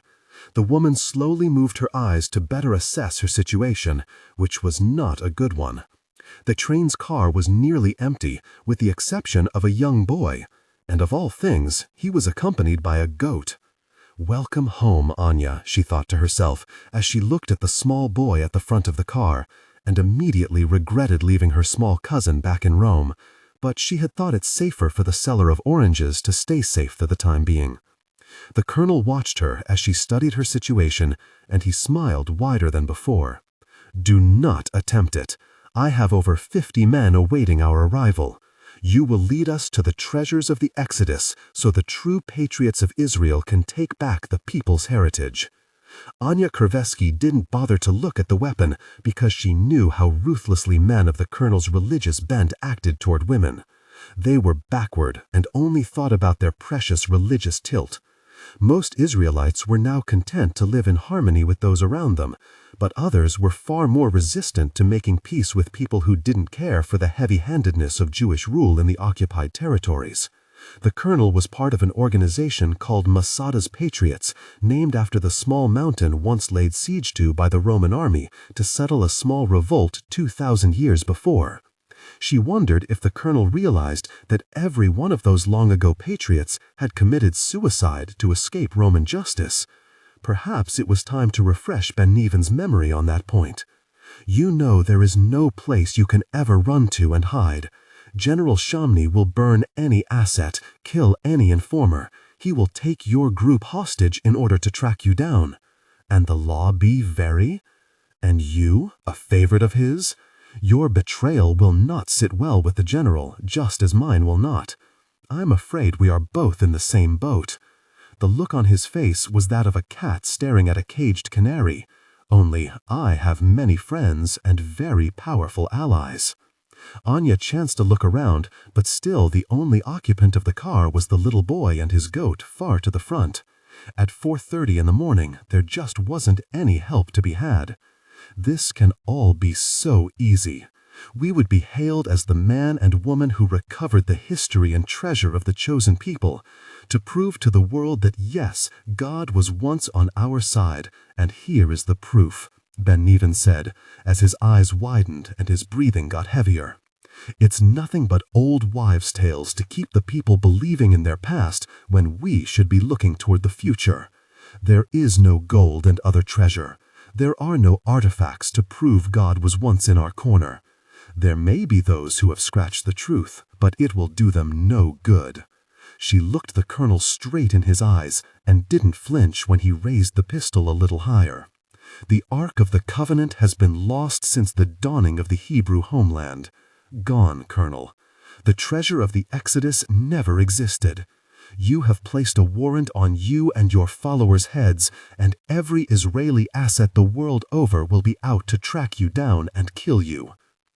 "You can fool the general, Major, but I and my people are not as naive as many others. We know the truth. We know what Joshua did, and we are destined to bring the truth back home to Israel despite what the generals and prime ministers' traitorous moves are. The general is a good man, and so is the prime minister. They will never allow you to continue.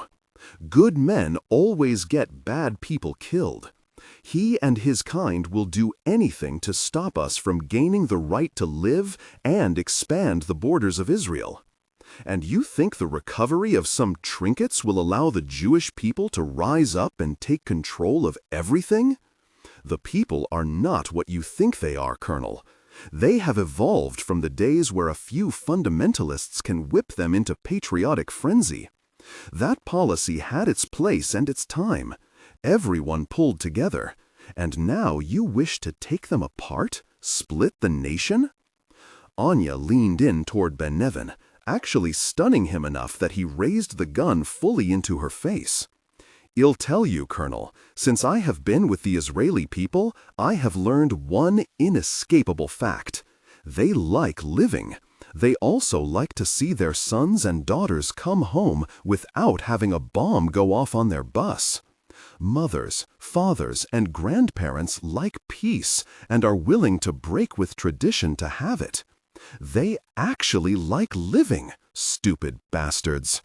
Some of us aren't as dedicated to righteousness as others in our group. Some of us still like the finer things in life. I know your kind, Colonel." She looked away for the briefest of moments. "Because I have a brother not unlike you. He would also bring the world crashing down because of something he believed in above all else.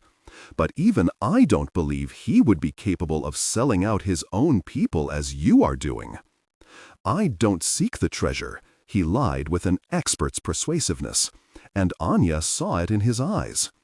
Israel needs living space, and the way to achieve it is to make other lesser people realize that God has always been on our side. She smiled, knowing the colonel trapped himself. Adolf Hitler, 1928. Your grasp of history is admirable, Colonel Ben Nevin. I wonder if your efforts to create Lebensraum, or living space for the people, will find as much enthusiasm as Hitler's did in the 30s and 40s. I seem to remember him butchering millions of our people to achieve that living space. He even attempted to track my people down, thinking we knew such a great and devastating secret involving our shared ancestry. Hitler was a maniac. And by your people, I am assuming you mean the gypsies? Anya smiled and arched her eyebrows. That's just about as much of a history lesson I can take for one night. So why don't we... The colonel realized they were no longer alone. The small boy with the goat was now standing in the aisle and staring at Ben Nevin. Go away, child. Take your goat and sit down. The boy was about 11 or 12 and was looking from the man to the woman who just now realized who the child really was. She hadn't recognized him at first, and to carry a goat along? Things had remained as crazy in her small village as they always had been, and she knew the boy's arrival had been her grandmother's doing. "Excuse me," the boy said in halting English. "Aunt Anya?" Anya smiled back and then relaxed as she knew who the boy was now. She felt the tears well up in her eyes and tried not to show her weakness, but she knew she was nothing but a real woman and not the trained Mossad agent she thought she was. Anya now realized how much she had missed her home. As she studied the boy, she nodded her head and the child's smile widened. "Hello, Georgie. Do you know you look just like Kinta, your cousin who lived with me in Rome?" Anya said, smiling even wider as the boy of 12 did also. "He's there right now, but will be home by next week, I hope." "Ah, the boy who rescued the Americans," the child selling the oranges, Ben Nevin said, unable to hide his surprise. "You never cease to amaze me, Major. To have a child from your home on duty in Rome, and you manage to keep it from the Mossad? You are far more resilient than even I thought." Anya turned to face the colonel. "I am human. To have someone from my village kept me sane and on track to what I needed to do." She lowered her eyes for a moment. "And I have made my mistakes, but having my nephew's help makes me realize what's important, just like this child right here." She smiled and looked up at the boy again, ignoring the colonel. "Yes, I am your great-aunt. Did Grandmama send you here?" "That's enough," Ben Nevin said, as he reached out and grabbed the boy by the arm. "Save family reunion time for later. He will come with us when I meet my people in Bucharest." The boy just looked at the hand holding his arm. At the same time, the colonel saw his eyes raise, and then the goat bleated and tried to step backward in the aisle. Its eyes widened, and then it fell to the floor of the car and tried to get beneath the seat it was near. The colonel saw the smile on the boy's lips widen even further, and his eyes moved from the hand on his arm to an area behind Ben Nevin's shoulder. A loud, low-throated growl sounded from behind him. The colonel actually felt the moist, warm breath on his neck. Anya didn't know how it had happened, but somehow her young great-nephew had gotten one of the Golia on board the deserted train. She slowly turned her head and saw the animal sitting in the train's aisle. The yellow eyes were firmly placed on the back of the colonel's head. For his part, Ben Nevin only swallowed, and then slowly turned his head to see the giant black and gray-furred animal sitting menacingly behind him. "My God," he whispered, as his gun slowly started to come around. "That," Anya said with authority, "is not a good idea, Colonel. The beast would have your severed hand in its mouth before you could pull the trigger. Anya sat further up in her seat and then looked more closely at the Golia. Her eyes widened when she saw the notch missing from the right ear. She remembered as a little girl how the animal became scarred in a fight with its older and far more aggressive brother. Georgie, is that Mikla? The 12-year-old boy nodded as the wolf whined and then flicked its ears in recognition of its name, but the yellow glowing eyes never left those of the colonel. Anya smiled as she turned back to face a Golia pup that was born just 2 days after herself. They were so close in age that her grandmother always included the black wolf with the gray-tipped ears and tail to her yearly celebrations. She loved the memory of the small wolf at her side with his ridiculous headscarf birthday hat on. The giant wolf paid her no mind, as it was the vibes coming from Ben Nevin that held its attention. This is impossible. What is this creature? Anya slowly reached over and relieved the colonel of his weapon and then pointed it at him. An old and dear friend that I have missed.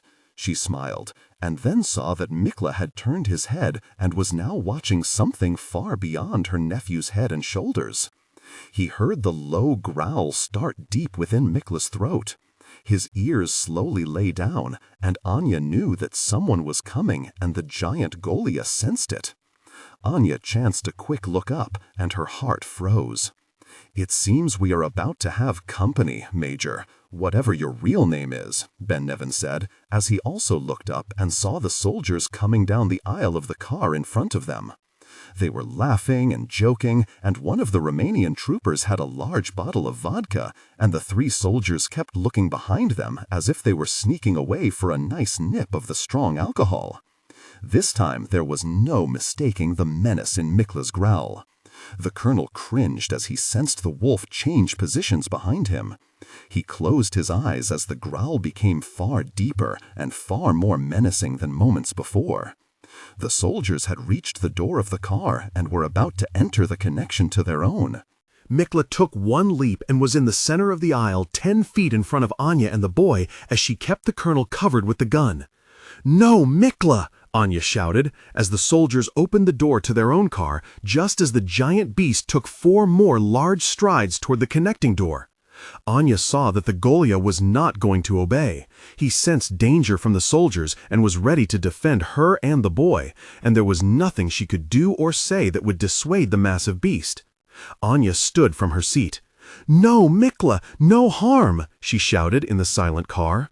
Instead of obeying Anya, the wolf hopped onto its hind legs, and the 3 people in the car heard the cracking and the popping of the bones as the hip and pelvis started to make the shift that gave the Golia its heaven-sent ability to climb straight up any wall, mountain, or building.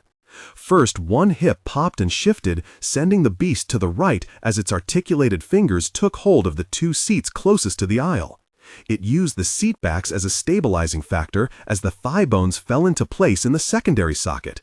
This straightened the animal's spine and aligned itself for the change, enabling it to walk upright. The legs became stronger, longer, and that brought the wolf into proper proportions to stand as a man. Ben Nevin could not believe what he was witnessing. His eyes widened as he saw the beast could not even stand to its full height because of its size.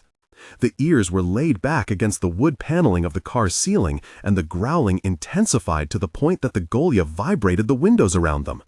The soldiers were in the space that separated the cars and were swilling the vodka and laughing. The Golia let loose another growl that froze the colonel's blood in his veins. "Mikla, leave them be!" Come, Ben Nevin reached out and took hold of the weapon he had been relieved of moments before. He turned it on Anya and pushed her back and was about to turn the weapon on the Golia when he felt the pistol ripped from his hand, taking 3 fingers along with it. The colonel looked up in shock as the animal had moved so fast that he never realized he was being assaulted. The wolf stood over the smaller man with the gun clenched inside the massive hand of the animal. The beast sniffed at the weapon in its left hand, and then the yellow eyes slowly rose to meet the frightened and shocked eyes of Ben Nevin. Anya saw what was going to happen and jumped over the seats and scrambled between the Golia and the man it was about to shred to pieces. Before she could do anything to save the man she despised, the door at the front of the car slowly opened, and they all heard the laughter of the Romanian soldiers as they started to enter the killing field. "Mikla, home now!" she shouted as loud as she could, as the door remained halfway open as the 3 soldiers hesitated momentarily to swig some more vodka.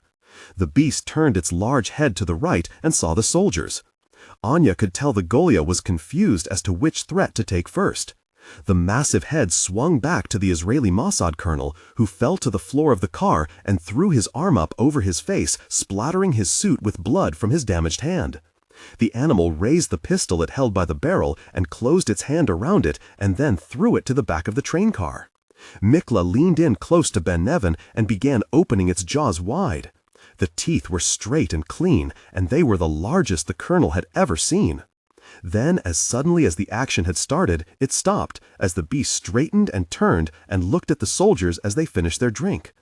The beast growled heavily and then started to turn toward the oncoming threat to the woman and the boy. "Mikla, home!" The Golia turned back and faced Anya, and then reached down in a flash of movement and snatched up the boy and his goat in one muscled arm. Mikla then easily tossed the boy and dangling goat onto its back, and then looked at Anya and growled, angry it had been called off from killing the soldiers. Its ears came back up, and the creature with its massive strength reached out and took Anya by the arm and tucked her under its shoulder, and then took one large step toward the wall of the car, kicking out with clawed feet the 3 seats between it and freedom. Mikla brought its muscled right leg up and kicked out once, twice, and then a 3rd time into the glass and wood lining the window. The entire section of aluminum and wood framing separated from the train, leaving a gash 8 feet in diameter. The beast leaned out of the car as the wind caught its fur. Anya's, the boy's, and the goat's eyes widened as the Golia leaned out into empty space as the train sped along. Mikla howled and then pushed off from the car, and the Golia and its frightened cargo fell free into the early morning darkness. The Golia hit the ground at 56 miles an hour, but the great beast never lost its footing as it caught the hardpan of the feeder road next to the tracks. The giant beast yelped in pain and then vanished into the breaking dawn. The soldiers came through the open door and felt the wind before seeing the frightened and bloody man lying in the aisle. Their eyes went to the 8-foot hole in the side of the train car, and the vodka bottle slipped out of the grasp of the man standing in front of the other 2. The next thing they knew, their platoon sergeant was standing next to them. He looked at each man in turn and then bent over and picked up the half-finished vodka bottle. His eyebrows rose in a silent condemnation. The Romanian army sergeant just pointed back the way they had come. "I think that just about covers drinking on duty. Let's go." Patina's Pass, Carpathian Mountains. The old woman held on to the side of the temple entrance where man-made materials met the natural stone of the mountain. She held fast as the air of the dawn cooled her face after the heat inside the massive structure. Madame Korveski knew eyes were on her from just off the trail leading down into the mountain. The Golia were there and were watching her, some with only mild curiosity, and then there were the others with malice-laced thoughts. She knew these were the younger Golia, the males and few females that seemed to set out away from the rest. One of these was Stannis, who she knew was on his high ledge above the temple, where he lay alone and watched everything occurring around the giant temple structure and the camouflaged opening that led deep into the mountain. The heat inside had become unbearable for the old gypsy to take at her age, and now she was paying the price for staying so long inside. She managed a deep breath and felt the pain in both her legs from the 10,000 steps it takes coming and going from the depths of the great temple. She would have to make it home and drink as much bitter root tea as she could stomach in order to ease the pain that would nearly cripple her when she awakened later. The tea alone, she knew, would probably kill her or constipate her so bad she would wish she were dead. She took another breath and then raised the flowered print dress to a spot just above her right ankle. It was purple and black, and she knew that if it wasn't broken, it was a close imitation of a break. She could barely place any pressure on the ankle and foot without streaking jolts of pain shooting up her leg. As she placed her cane carefully and took her first tentative steps down the small dirt trail that led into her village, she heard the laughter of men somewhere ahead. It was only a few steps later that her grandson appeared on the trail with 4 of the men that had been his constant companions the past 6 years. 3 were from their village, but the 4th was from a farm more than 15 miles away. She trusted none of them. Her grandson stopped, and the talk between the gypsy men ceased as they all took in her ragged and unhealthy condition. Marco looked shocked and then moved to her side as the other four men half bowed to the gypsy queen and then faded off the trail and into the trees that lined it. "What are you doing up here, Grandmama?" Marco took her by the arm and held her as the talk of his men faded from ear. He waited to speak again until the men had vanished. "You were in the temple?" His tone was still one of concern, but now it was also laced with suspicion. "I believe I am still allowed the freedom to come and go from my own temple, am I not?" She looked up at him and even managed a smile, but she soon lost the will and the strength to produce either the smile or to keep her head held high. "I must get you home and into your bed, you old foolish hen," he said, as he placed his arm around her and started her back down the trail. He grew silent as he walked. The sun was broaching the eastern edge of the mountains before he spoke again. "Stannis is quite agitated tonight. I think you could tell that from the fire pit this evening. I think one of his young ones is missing." The old woman didn't respond. She just kept her walk slow and easy while using her cane as much as possible to lessen the pain in her right ankle. "Of course it's the male pup Mikla. He always was surly, and the only brother Stannis has a hard time controlling." The old woman walked in silence. "Are you going to tell me what you were doing in the temple so late and without escort?" "I could not sleep. And yes, the encounter with Stannis tonight was the reason. I had to pray on it some. The Alpha is conflicted about something." She slowed and then looked upward into the dark features of her grandson. "You wouldn't know anything about that, would you, man-child?" She knew she had caught him off guard and turned the tables on him because Marco stopped and then stepped away from her so he could see her fully in the false light of dawn. "With all of the changes in the valley below and even upon our own mountain, do you expect Stannis not to be confused? He will settle down, you will see. Now, do you know Mikla's whereabouts?" "Yes," she said, suddenly refusing to play this game with her own flesh and blood. "I do know where Mikla is." Her right leg gave out completely, and she collapsed almost to the ground before Marco's strength stayed her fall. He lifted her up and carried her to a small outcropping of stone that lined the trail. He removed her sandal and saw that her ankle was swollen at least 5 times its normal size. "What have you done? Did you fall on the great steps?" "Oh, it's only twisted. I do worse sometimes tripping over my own feet." He looked at her and then removed his blue headscarf and started wrapping the horribly swollen ankle. "Twisted? If it's not broken, I would be surprised, Grandmama." He finished tying off the wrapping and then placed his elbows on his bended knees and then looked at the gypsy queen. "Where is Mikla, and what did you do to him to make your ankle swell like that? Is the Golia all right? Do I need to send Stannis to retrieve him?" That would not be a good task, as Stannis is not at all popular with Mikla and a few of the other pups. And Mikla needs no help getting home. He's with 2 very reliable people. "What have you done?"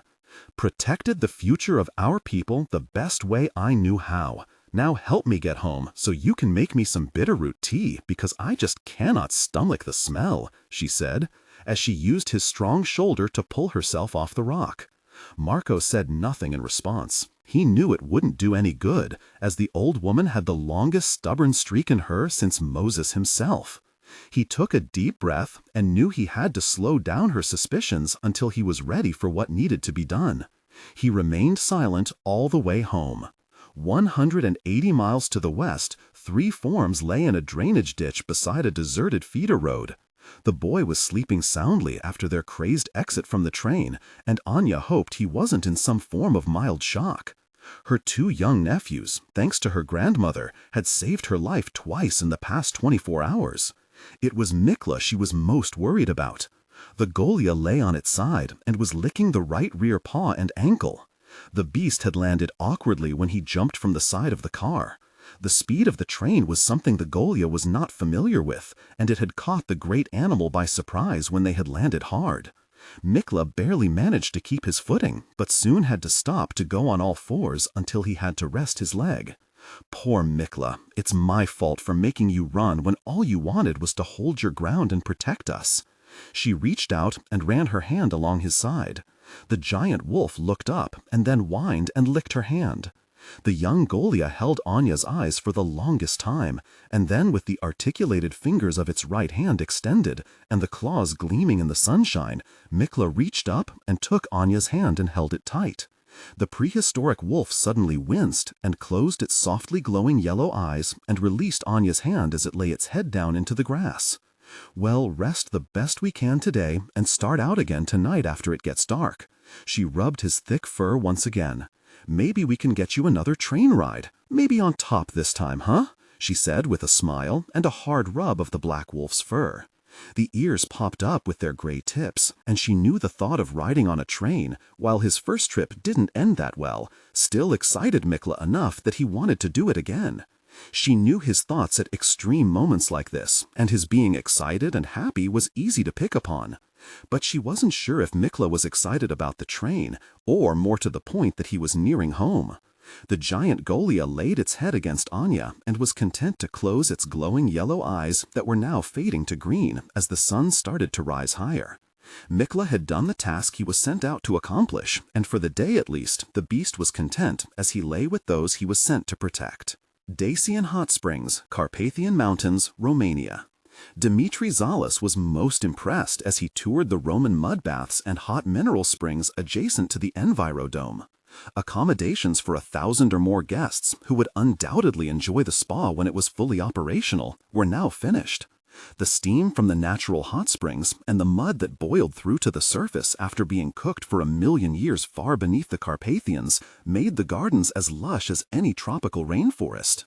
"I take it your man was successful with his foray into the Patanos Pass? Were you pleased?" Zalis lost his smile as he turned to face his limited partner. "It was worth it, but very expensive. You shall have no more trouble in the mountains above the castle." Vanyas Vayach pursed his lips and then wrestled with the question in his mind for the briefest of moments before blurting it out. "The man is a mess," Jano said as he stepped to the geodesic dome. They were on the 8th floor nearest the cable car entrance. He pointed down toward the maintenance area 1,000 yards away from the massive pool and spa.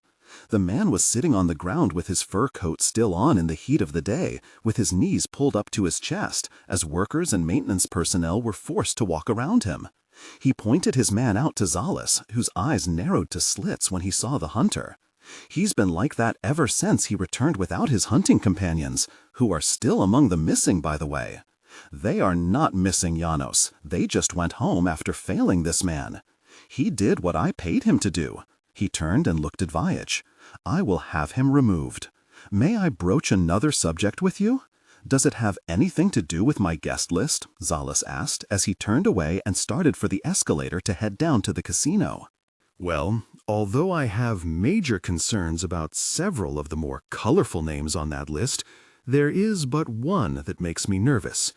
But I have to start with my first concern, which is obvious to any fool who steps on this property: the amount of private security you have brought in. You have over 100 well-armed men. This will not look good, not only to the guests, but to the media." "Get to the point, Janos, for crying out loud." Zalas stopped at the guardrail for the giant escalator and turned on his partner. "There are certain members of the media who have started asking questions about how the land was transferred from the state to a private concern after so many years of protection. Dmitri, they are starting to ask questions. And look at this." He held out the large guest list with close to 2,000 names on it. "Stefan Antonescu, the interior minister, is on the list. We cannot have him on the property, at least not now. The sale of the land cannot be traced to us through his office. Remember, it was over the very loud and media-covered protests of our good interior minister that the land grant was enacted. He maneuvered the right element into the equation, one that no one in all of Romania could argue with. As a matter of fact, the people believe this to be to their benefit. I mean, what more powerful ally could we have than the most formidable military organization the world had ever known backing us through sheer necessity?" Zalis smiled as he took in the shocked features of his partner. I mean, with the security of a new nation at stake, what's a little resort when the government finally has control over the one pass in the Carpathians that not even the mighty German army could capture? Janos Vajek heard noise coming through the glass panes of the dome and stepped over to the front of the great construction to look out toward the south, where the new highway had been built to accommodate the resort. Lined against the afternoon sun was a long column of vehicles. Janos leaned closer to the glass as the long procession of trucks drove past the entrance to the resort and then continued west, where they disappeared around a bend in the highway. He tried to see the vehicles in more detail, but they were just too far away. Zalas saw Vajek as he struggled with the distance, and he smiled and reached into his suit jacket pocket and brought out a small set of binoculars, gold-plated of course. Here, use these and allow the sight to ease your concerns. Look first to the lead vehicle's markings, and then to the rear, view the military designations on those vehicles, and then I will accept your apology for your baseless concern about land rights. Janos accepted the glasses and held the dark eyes of Zalas before putting the glasses to his own eyes. As he focused on the lead vehicle, an older military version of the venerable American Jeep, but built in the old Soviet Union, was leading 42-ton trucks. He focused on the markings along the side of the hood next to the stenciled black and gray eagle, Brigada doi Vanatori de Munte, 2nd Mountain Troops Brigade. He turned and looked at Zalas.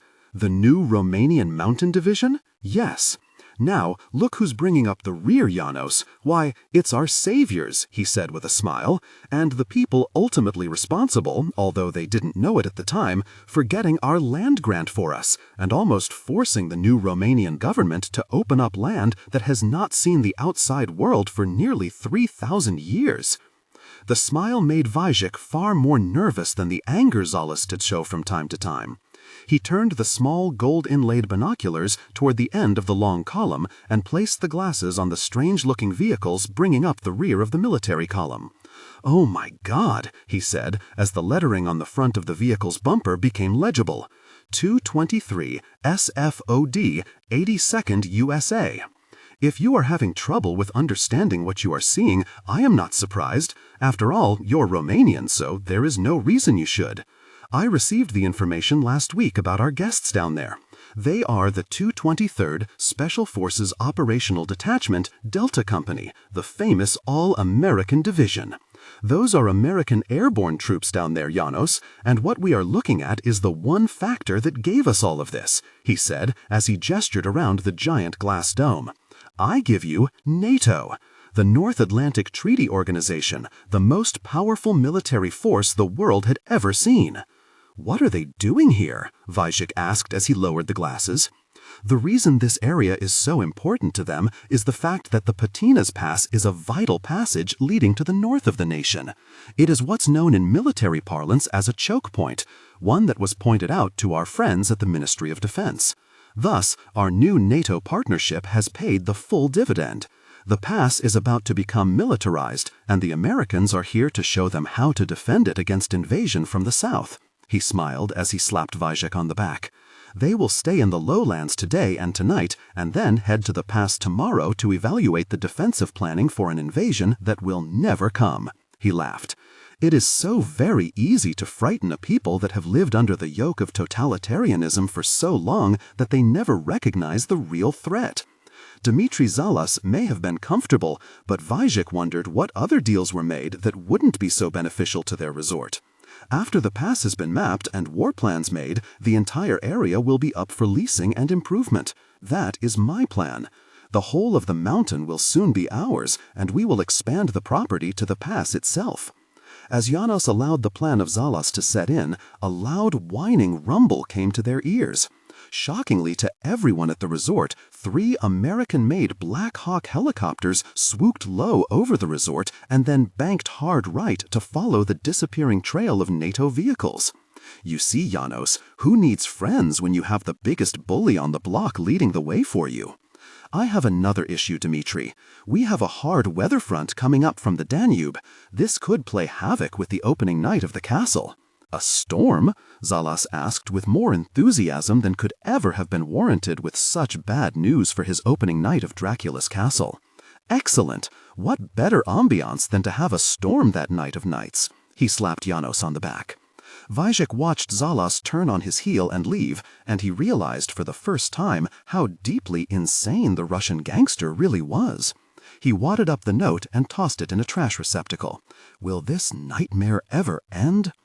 4 miles up the mountain, and 1 mile above the new and improved Dracula's castle, the dark eyes watched the activity below.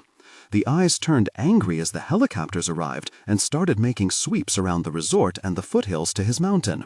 Marko Korovetsky turned away from the scene below and then placed a hand onto the nearest tree and leaned heavily against it. His eyes went to the castle just below and then to the resort at the bottom of the mountain. "What are you up to, Zalas?" he said as he watched the men finishing up their work far below. The sight of the soldiers was one Marko had never expected. As thoughts of possible betrayal entered his mind for the first time, he froze as he felt the presence behind him. He slowly turned and tried not to react to what he saw. "You should always let your presence be known, Stannis." The giant Golia watched Marko for the longest time as it sat on a large boulder above the trail leading to the pass. The black fur was gleaming in the sun as its yellow eyes, now dulled by the daylight hours, moved from Marko to the valley far below.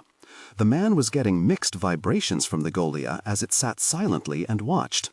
"That means nothing to us. The soldiers are nothing but more guardians for the people and the Golia. That means nothing to us. The soldiers are nothing but more guardians for the people and the Golia. That means nothing to us. The soldiers are nothing but more guardians for the people and the Golia. That means nothing to us. The soldiers are nothing but more guardians for the people and the Golia. That means nothing to us. The soldiers are nothing but more guardians for the people and the Golia. That means nothing to us. The soldiers are nothing but more guardians for the people and the Golia. That means nothing to us. The soldiers are nothing but more guardians for the people and the Golia. That means nothing to us. The soldiers are nothing but more guardians for the people and the Golia.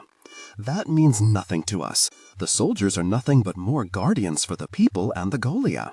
Marko only hoped that the half-lie was good enough to satisfy Stannis, and prayed the great wolf could not smell the sudden fear that the man had falsely represented the risk to the mountain, the temple, the people, and the one-of-a-kind species known as the Golia.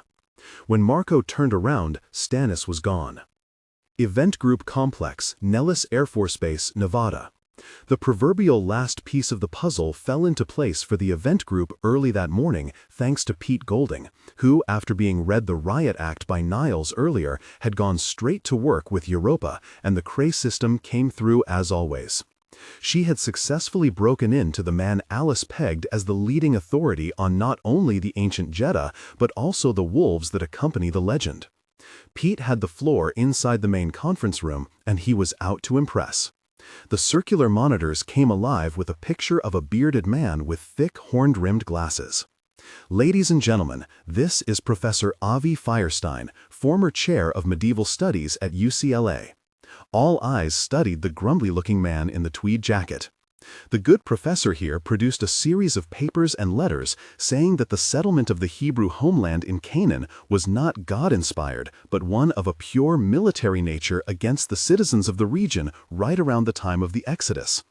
The man refuses to discuss the subject with anyone because of the ridicule he received for his outlandish theories. The man is virtually destitute and living in a hovel where he does nothing but his research projects. He finances with his meager savings and by tutoring children in ancient Hebrew history. Pete paused and nodded toward Alice, who was seated in her usual place beside the director. In all of his papers written on the subject of the lost tribe of the Jeddah, he had never once mentioned anything about what he suspected of the Golia, who were the on-time protectors of not only the Jeddah, but of all of the tribes of Israel and the northern and western borders of Egypt during the time of the pharaohs. Niles Compton cleared his throat, impatient for Alice to get to her point. "Does this man have the evidence you are looking for about the Jeddah and your theory on how they assisted in the mass exodus out of Egypt?" He looked from Alice to Pete. "Some of the information recovered by Europa doesn't stem from Professor Firestein's information about Egypt, nor does it spring from Hebrew tribal lore. It seems the man discovered a partial section of wall in a private collection that had been unearthed in Asia Minor. This wall was covered in hieroglyphic Hittite, a long-dead language of a vanished culture and a historical enemy of the Jeddah tribe. It tells of Hittites battling forces from the great deserts of the south and against a people not known to them and with many standards and flags. On the many screens arrayed around the room, depictions of paintings and artwork of the ancient Hittite culture shone brightly across the interested faces of the group. This was an army that was described in varying texts of the time as magical. They conquered all before it, and no matter the tactic of the Hittite tribes, they could not wrest their lands from these invaders. Soon, the strange people and their even stranger god moved on to the great mountains of the north, never to be heard from again. Pete paused for the moment to make sure they were all watching as the picture changed to that of the ancient Egyptian god Anubis in a military-type stance with a large spear. It was beautifully done in black lacquer. The Hittites spoke of the magical animals that did battle for these strange people. Beasts described as black devils of the night gods, capable of walking as men. "Where is this historically valuable wall the professor found?" Niles Compton asked.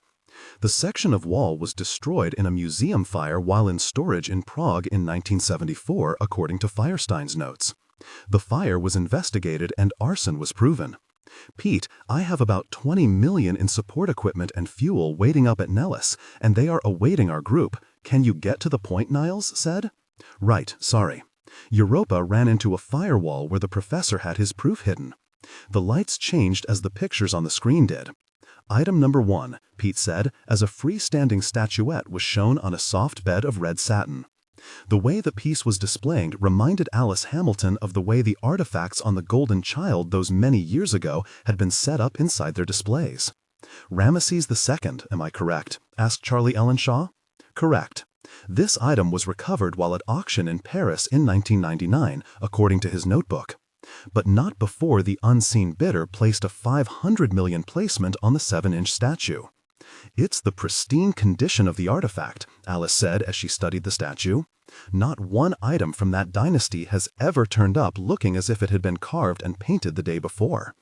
Whoever had this took extremely good care of it." "The possibility?" asked Niles Compton, who was looking at the statue closely. "Zero," Pete said as he pointed to the screen nearest him. "If you could lift the statue, you would see the drill holes in the bottom of the carved pedestal. This was caused when the item was authenticated in 1977 by carbon-14 testing. The statue you're looking at has been verified as 3,600 years old, plus or minus 500 years, which places this item squarely in the hands of Ramesses himself, or someone he knew anyway." That caused the group to nod their heads in unison as they realized Pete and Europa had done the impossible once again. Item number 2. On the screen, a photo of a large stone block appeared, and then the next view showed the giant stone in 2 separate halves. Alice Hamilton smiled for the first time in what seemed years to her. She was seeing an old lost friend. Here is the picture found in his secured file. "Alice's Werewolf of Jericho," Charlie Ellenshaw said aloud. "Found inside the ruins at Tel El Sultan, or what's left of the biblical city of Jericho, just as Alice said." "What is the professor's take on its disappearance?" Niles asked, awaiting the confirmation Alice was seeking above all else. "Firestein said it disappeared sometime after the war." Looks were exchanged around the table as Alice's tale of what was seen aboard the Golden Child was now confirmed. "While I am a firm believer of the romantic story of the Exodus as told in the Bible," Alice said, "and while it may have been God who sent the plagues to curse Pharaoh, we can now start to see that it was the Israelite army and the Golia who secured the freedom of the Hebrew nation from what they thought of at that time was bondage, or at the very least undervalued servitude." "I believe you have one last item in your report, Pete," Compton asked as he glanced at his watch. One more time the monitors changed and this series of pictures caught everyone's attention. It was a view of another statue, of the impressively muscled Golia sitting upon a throne wearing the double crown of Upper and Lower Egypt. "I believe this is why Ramesses II allowed his indentured servants and northern army to leave Egypt. I believe the tribe of warriors known as the Jeddah, who served the house of Levite, were getting ready to overthrow the 2 kingdoms. This is not the only artifact depicting the animals on the throne of Egypt. There are many more, all collected over the years and hidden away. It's as if someone were cleaning up after the fact. "What is the provenance of this piece?" Virginia Pollock asked as she studied the Golia rendered in heavily lacquered carved wood. "This artifact was sold at auction 7 months ago in Ukraine in a secret bidding. The statue is in superb condition, pristine craftsmanship, and undeniable scientific proof of its age." "Who bought it?" Jack asked, already guessing the answer. "A photo of a bearded man with dark eyes." "This is the recipient of the 34 million sale, Dmitri Zalis," said Collins aloud. "Jack?" Alice asked, not knowing the name. As she looked at Niles, she could see that he also knew the man whose face stared at them from the many different screens. Former Russian 10 Most Wanted. He left Belarus 10 years ago for more sunny and profitable climes. Current residence is unknown, but he is a killer anywhere he goes. His hands are in any double dealing of antiquities the world over. He is more in the market for selling than buying. "Europa, get me everything you have on Zalis and his whereabouts." "Yes, Colonel," Europa answered. "Can I make a point that Charlie and myself have been raking around for a while?" Niles nodded his head. "History is where our answers lie, just as it always is. The real key here is the Levite material Alice uncovered that says we have a starting point in Romania. For instance, we now know the Roman Empire was terrified of that region. The Turks once chased Prince Vlad Tepes into the interior of his own nation and forced him to hide among the Carpathians to escape their wrath.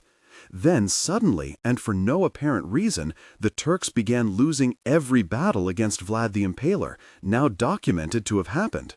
He turned the tide of war after he found allies among his own people he never even knew existed, and ones that were brutishly ruthless.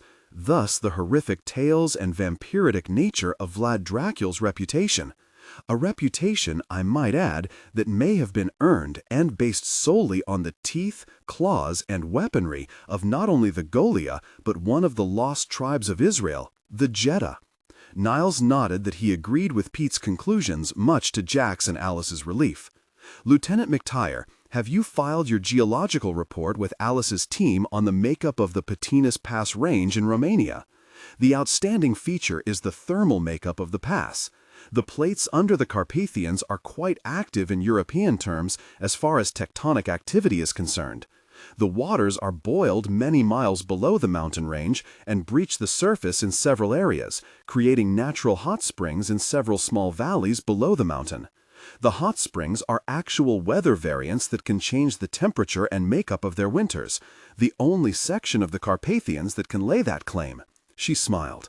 "It may be one of the reasons that region is so full of old legends. Fog appears from nowhere, sudden rain falls out of a clear night sky. The old tales of vampires and werewolves sprang from this very area." Sarah completed her report and then sat just as a Navy signalman walked in and handed Colonel Collins a message. Jack scanned it and then passed it over to Niles Compton. After reading the communiqué, he cleared his throat. He looked down at Alice as she spoke in low tones with Virginia. "Ladies and gentlemen, the situation is changing rather rapidly as unforeseen influences in Romania are starting to make this look far more serious than just a few stolen artifacts. This may involve Romanian government corruption at a high level, thus it is now a major concern for our nation's military. Colonel Collins, would you please explain what I mean?" Niles asked and then went to his desk and picked up his phone. The person going about selling artifacts from the Exodus is known as Dmitri Zalis, as we learned earlier, but one thing that just came to light is what he was investing in. "Europa, NATO satellite image 1245, Central Romania, please." On the monitors, an image from space. Enhance grid coordinates 3489 and 3412. This is a high-altitude shot from one of our military Blackbird satellites taken 5 years and 2 months ago. As you see, it's just a beautiful mountain and valleys. Nothing there, but several small villages. Okay, Europa, yesterday's satellite passed by of the same coordinates. On the screen, a massive resort complex came into view, and Jack read from the report hastily compiled by Europa. "I give you the Edge of the World Hotel, Resort, and Casino, owned by none other than Dmitri Zalis. It sits 4 miles from Patinas Pass, high above it, a pass that our new NATO ally Romania is now in the process of evaluating for possible invasion scenarios coming from the south. It's a routine examination that all NATO selectees go through, the evaluation of their country's defensive positions for possible future use. "What does this have to do with Alice's investigation?" Virginia asked. "Europa, Enhance Grid 29B. On the numerous monitors, including the 78-inch screen in the center of the conference room, appeared an aerial shot of the Patinas Pass. Thus far, we have counted no fewer than 13 small villages near the pass, with the largest being this village dead center of Patinas. Jack used a laser pointer and hit the exact location on the gridded photo. This is the village of Patinas. We can't get an exact census report until Europa gets it for us." Jack looked at Pete Golding, who only nodded his head that he understood the unspoken directive. At his desk, Niles was speaking quickly and deliberately into his phone. "This is a point of concern here. With the NATO question at hand, the CIA did some digging for the U.S. Army that Europa kidnapped before the report went to the Pentagon and stored until it was collated with the name Zalis by my information request. The land that surrounded the Patinas Pass, south of the mountains and north of the same range, was all protected land. This we know. But what we didn't know was the little-known fact that the land is now owned by our friend Dmitry Zalis, the very same gentleman who seems to have struck it rich in the antiquities market. His resort opens for a private party day after tomorrow. That is one of the ways into the valley we can use. The other is NATO. We can get more people in theater by also using them as a front. Dr. Compton has already cleared it with the president, so half of our team will enter the valley with invitations to the private party, and the other will travel to the Patinas Pass with the NATO element of the 82nd Airborne and Romanian Army Engineers. Captain Everett and Lieutenants Ryan and Mendenhall will accompany Alice to the pass. The hands of Pete Golding and Professor Charles Hindershot Ellenshaw III shot into the air as both were about to protest their absence on the list of field representatives. "Lower your hands. This isn't third grade," Niles said angrily, knowing that Jack had already requested the two professors be on the team because of Charlie's knowledge of ancient legends and Pete's computer genius. Collins figured they would need them both. "You'll both be on Colonel Collins' team, and you will follow orders." Both men smiled and nodded that they understood. Collins sat down knowing Sarah's eyes were on him. He kept his own eyes on the director as he continued. "This event was called because the mounting evidence Alice has presented was compelling. However, that is not the full measure of what's happening here. We now have one-of-a-kind antiquities being sold off to private, unscrupulous characters. We're going to find out where these artifacts are coming from. Number 2, we now have confirmation from a State Department memo that the land granted to this Russian criminal was possibly attained through bribery and corruption, which could affect NATO's ability to include Romania in the alliance. Most importantly, this is an event that has gone viral quickly. We have a chance to rewrite several very confusing pages regarding the history of the Exodus, pages that have vast implications as to the history and heritage of most everyone in the Palestine region. In other words, this is a very sensitive issue that needs to be handled by us and us alone." Niles looked at the clock on the wall. "Jack, how are you coming with the invitations to this gangster shindig he's throwing with Jeddah money?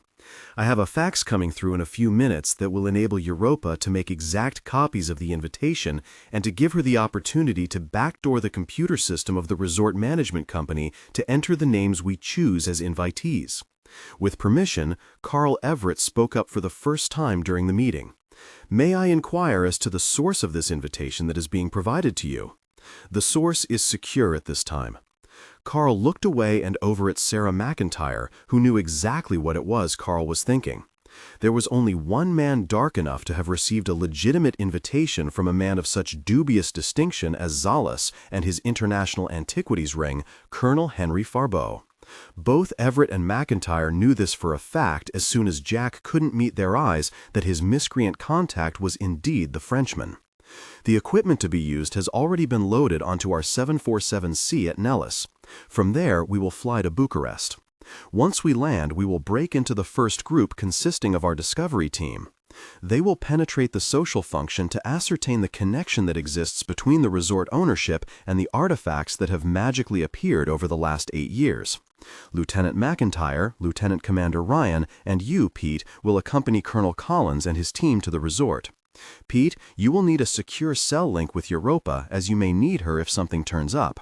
I want one for my team also. The aerial photographs show the cell towers being erected, but thus far are non-functional.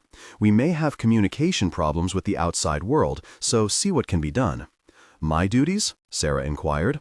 You and the Colonel will assess the situation and report back to me at NATO command at the base of the mountain. Lieutenant, you will evaluate the strata surrounding the resort for anomalies that may explain why the developer, he made a face at the euphemism for the Russian gangster, was so intent on building there. It may just be the hot springs, but look into it. Sarah wrote down her notes, deciding to hit the computer center before they left for Nellis so she could study the geological makeup of the Carpathians one more time. My base element will be going in as a civilian survey team there to get a good look at the pass. That means we will be going up with members of the 82nd Airborne to the villages below and then the main village higher into the pass.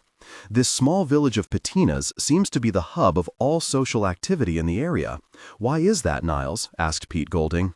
The hot springs flow from the mountain near Patinas, and the springs feed the entire valley system below. Besides, the larger cattle and sheep herds are near the village.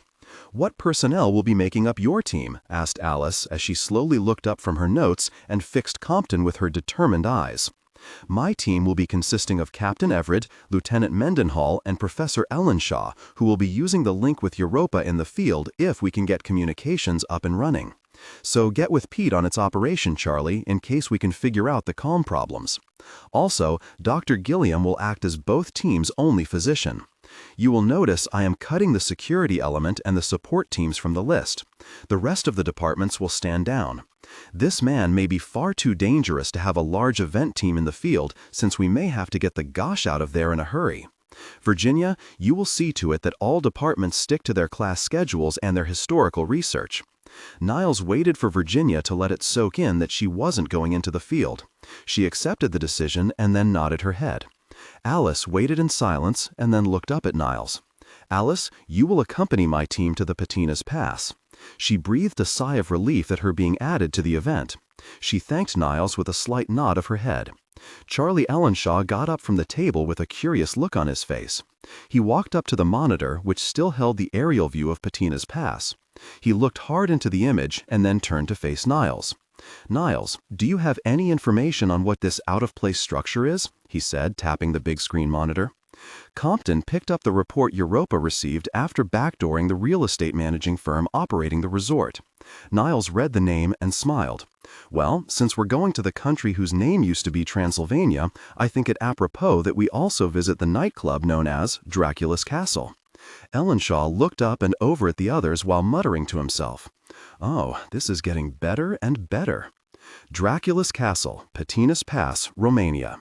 The view was spectacular in the late afternoon light. As Dmitri Zalis watched the preparations far below at the resort, workers behind him were putting the final touches on Dracula's Castle, the nightclub to top all nightclubs. Zalis turned from the false parapet that was actually a 10-foot by 8-foot plate glass window and saw the stand-up cardboard cutout of the famous American crooner and one-time child recording star Drake Andrews, fresh from a 10-year run at the Las Vegas Hilton. He would be the first star to open at the resort and was booked for the next 14 months. Zalis smiled at the lobby cutout of the famous star and lightly tapped the lifelike appearance. You have as much soul as that piece of cardboard.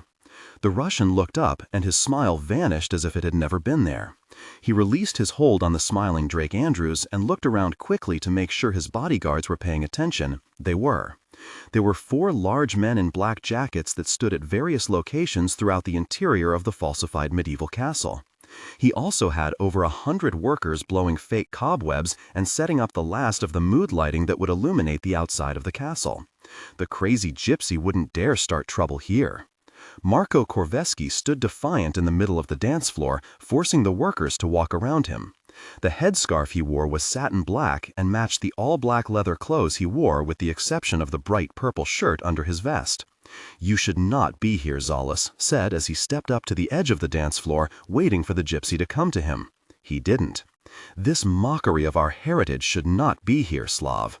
"I told you not to call me that," Zalis hissed, and then stepped onto the broad wooden dance floor in one wide and menacing step. Marco smiled as he saw Zalis stop a few feet from him, well out of reach. "You're not a Slav?" "I don't like the word. That's all I have to say on the subject." "I understand. Let us try another." Marco placed his hands on his hips. "How about this for a name? Russian, just pick one. Liar, cheat, gangster. I can go on." This time Zalis looked at his men and they stepped forward in a grouped warning toward the gypsy. "I had to build this. Just look at it. This is a moneymaker." He gestured around him at the manufactured blocks of stone and plastic and fiberglass that made up the castle. "It's just one little change to our agreement." He became serious as he looked back at the gypsy, and his enthusiasm was instantly absent from his features and voice. "A change that did not dictate your murdering my workers over." This time it was Marco who smiled. "Certain factions around these mountains didn't take your intrusion above the castle all that well. It took some convincing to make them see things differently, which will cost you far more than you realize at the moment." He paused while his eyes moved toward his bodyguards and then back at the Russian. "Now we hear and see soldiers in our valley. We hear the sounds of helicopters as they fly low over the pass. We see more soldiers coming from south of the Danube and beyond. Yes, Salas, there will be more owed to us than our original agreement called for. The initial investment money we gave you with our artifacts has a very steep percentage rate. You see, I am more of a businessman than you thought," his smile returned, "or hoped for. You're worth millions upon millions right now. What more do you want? Nothing. The money I received will ensure that my people are not without as they have been for so many years. No more sheep, no more cows and chickens. We deserve better, and now we are going to live the way we were always meant to live." Marco took a menacing step toward the Russian mobster, making the bodyguards move toward him. But a hand held high by Zalis stopped them. "If you go north of this toy castle, I will not be able to control some of my friends." Dmitri Zalis saw Marco turn and start to walk away, and then stop and face the Russian once more. "You also need to have these fools of yours," he gestured to the armed men in black coats, looking for a woman with black hair in the company of a small boy. "She will be coming your way on her trek to the pass. It would be to your benefit to have this woman held and then brought to me. She is not to be harmed." "Ah, now I see. The little sister returns to the fold. I can see why you're so hard to deal with lately, my friend. Not to worry, she cannot get through my men. They are the best there is. The resort is the most guarded property this side of the Kremlin, I assure you." Marco laughed and then turned away, but the laughter remained. Zalis watched the gypsy leave, and then he snorted and pulled up his pants. He looked at his guards until they all turned away. He walked back to the window, looking down upon the cable car lines and the resort far below. He swallowed and then closed his eyes, blocking out the visage of Marco Korveski, the bearded man who was the only person in the world that frightened Dmitri Zalis. He soon gestured toward the larger of the bodyguards. The man was a Spetsnaz commando from the former Soviet Union and was linked to Zalis by pure meanness. "Yes, Mr. Zalis. Are we ready for Saturday night? That gypsy will lead us to it, and there will not be anything this side of Gosh that can stop us from getting the information you seek from him." Zalis nodded just once as he turned to the opposite window and watched Marco walking the trail that led to the mountain above. He was there with his ever-present guard of 4 of the burliest-looking gypsies Zalis had ever seen. They walked slowly and then disappeared into the trees. He turned and faced his man once more. "If what I think is true, our limited partner has a secret that may make this resort's worth pale in comparison. Yes, our gypsy friend will let us in on that secret very soon, and then I suspect we will discover where all of this ancient finery is coming from." He smiled. "Have your former friends from your formative days been alerted that we move on patinas on Saturday night at the latest?" They have arrived on the property and are awaiting your orders. And they will have no problem doing the tasks I have set for them.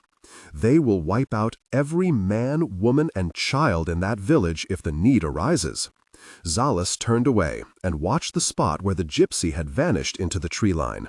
For what he has hidden up there, believe me, the need will more than likely arise. As he watched the tree line, he saw the shadows of the afternoon play against the gentle sway of the thin pines that made up the woods in the area.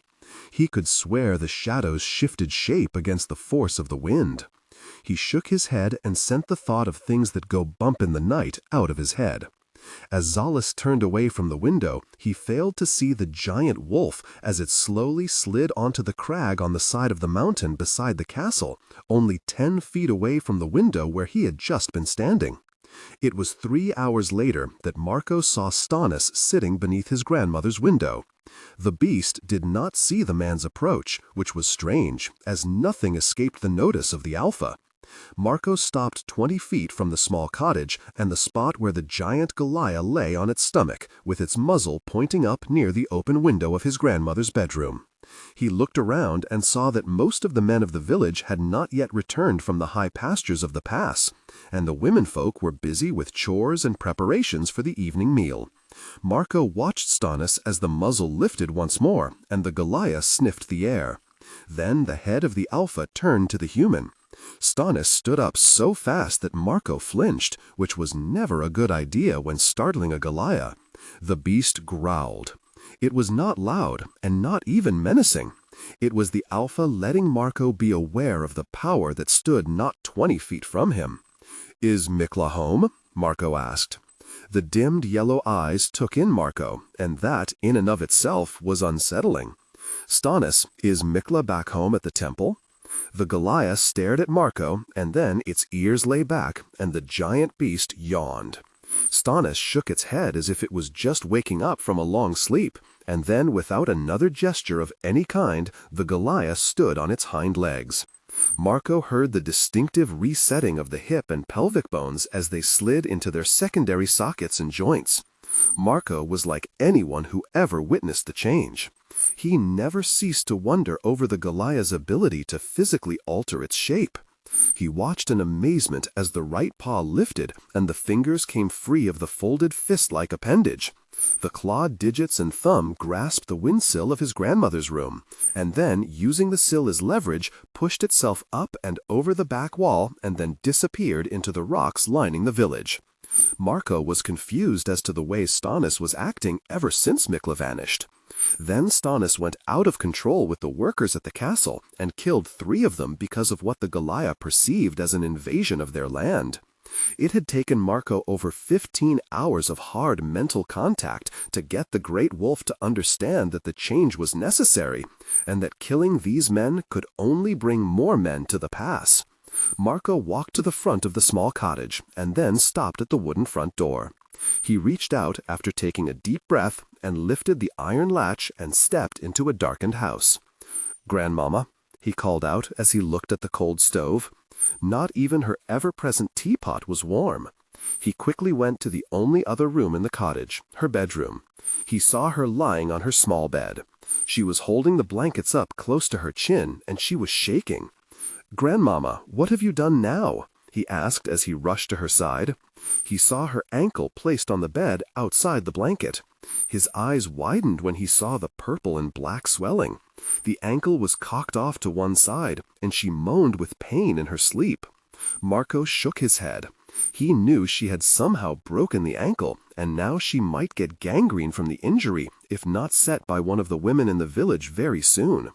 As he started to sit on the bed to rewrap her ankle, he heard his grandmother call out in her sleep, "Mikla, hold still! You must hold still!" Marco's eyes widened, and he stood from the bed, stirring the old gypsy queen to wakefulness. She looked around, wincing at the pain in her leg. Her eyes settled on Marco. "Talking in my sleep, was I?" the gypsy queen asked, as she lay her head back on the thin pillow that was made up of old clothes and a flour sack. "You really did it, didn't you?" he asked. "Where is Mikla? Is he with my sister?"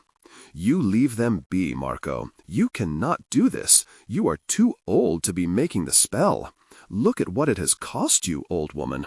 We will have to take that leg off if you do not get better. Sever your link with Mikla now, because you will not survive the amputation of your leg with only half your brain working to fight the infection. Let Mikla go so you can heal. Would that not be a benefit for the man-child? Would not my death bring you the power you seek among the people, maybe even the Golia? You talk with a feverish mind, Marco said as he calmed and then sat on the edge of the bed once again, lifting her swollen leg to his lap. You know that no one person has ever controlled the Golia. They walk their own path, he said as he shook his head and examined the damage she had done through her link with Mikla, the large male wolf that was missing from the den and the temple. Yes, they do walk their own path. My grandson should take that to heart. She tried to sit up but couldn't. She took several deep breaths and then lay back down. They also do not take deceit the same way as a human may. They cannot understand what a lie is. What cost comes with betrayal? These things they cannot comprehend unless they have the Jetta spell cast upon them, and then they see. She managed finally to raise her head enough to see Marco's eyes. They see a great many things, even that which is hidden deep within your mind. They see, they understand, and they react like an animal would, to protect itself and those it loves.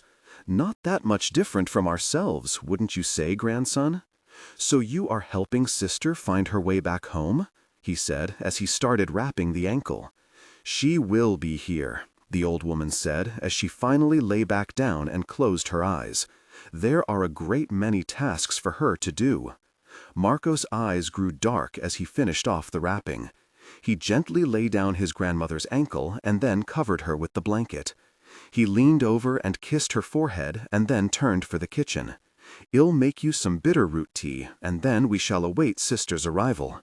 He turned and looked at the woman lying in the bed in severe pain, and then he tossed a match into the wood stove.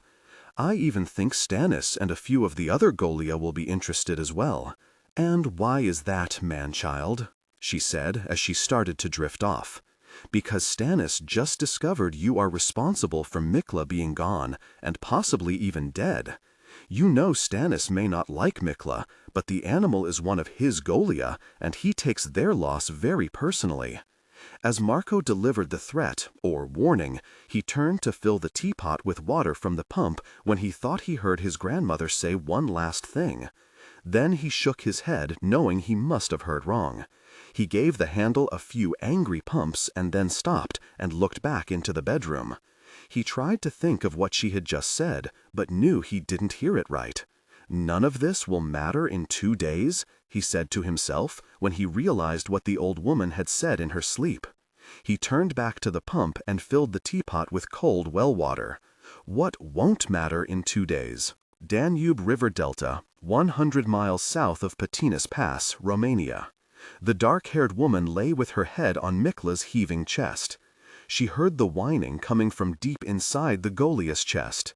For the first time in several hours, the giant wolf lay still and was not attending to his broken hind ankle. The right rear paw and ankle was swollen to 3 times its normal size, and walking on it the past night and day had only worsened a now critical condition. Anya Korveski used her Mossad field training to keep the injury as tight as possible, and then releasing the pressure every 10 minutes so the ankle could get its necessary blood flow.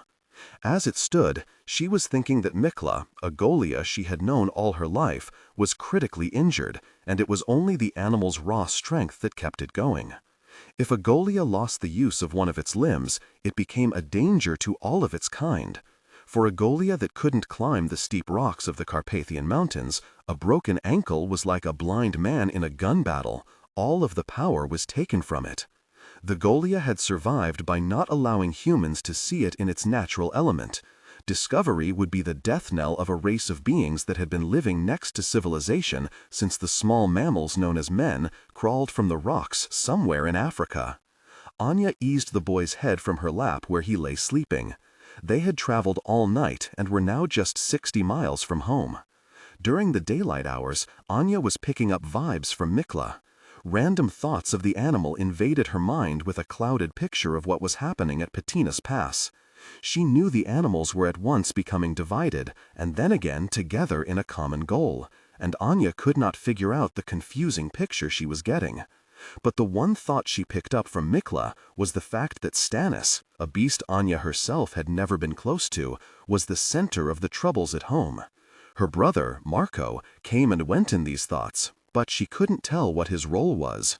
Mikla whined while deep in sleep, and Anya placed her small hand on the animal and felt its intake of breath.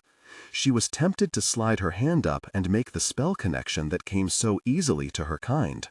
The one thing that linked the Jeddah with the Golia was the ability to become as one body and mind on a base level with one of God's greatest creations. Her hand hovered over the white-tipped ears of Mikla. She closed her hand into a fist as she decided that she couldn't afford to link with the giant animal while it was hurt because it would incapacitate her to the same degree for as long as the link lasted. As she looked out from the stand of trees by the river, she knew that losing control now could get her caught and the Golia killed, something she could never allow. The hypnotic flow of the Danube seemed to calm the beast as it slept. This was the first time since the train that Mikla had rested without waking from the pain of its broken ankle. She decided it was time to wake and start the final run for home. She stood and looked down at the boy and the wolf. She nodded and then moved off to the river. As she bent over to splash water in her face, she thought about the general and the Mossad he ran. She couldn't help but have the feeling that it wasn't she who had betrayed the Israeli cause, because she had been involved in something that was larger than the task and the road her grandmother had set her upon 9 years earlier. She had not only lied to the Mossad, they had lied to her, and knew far more than they should have about things involving the Golia and the cursed treasure wagons taken from the land of Egypt more than 3,000 years before. She had many questions for her grandmother that would come after she warned her of Ben Neventh. The colonel was closing in on her, and she feared she was leading him right to the Patina's Pass. She felt the presence behind her as her thoughts had betrayed her and allowed someone to come upon her without notice. She slowly turned and faced the intruder. "Identification, please," said a man dressed in the gray and black uniform of the Polizia, the local law enforcement. The policeman was accompanied by another who sat in the passenger seat of a small white-painted patrol car parked by the river. Anya had walked right past them without realizing it. She tried to smile, but she knew her appearance was a major concern to the policeman. "I've lost all of my identification," she said, trying to disarm the young man with her warm smile.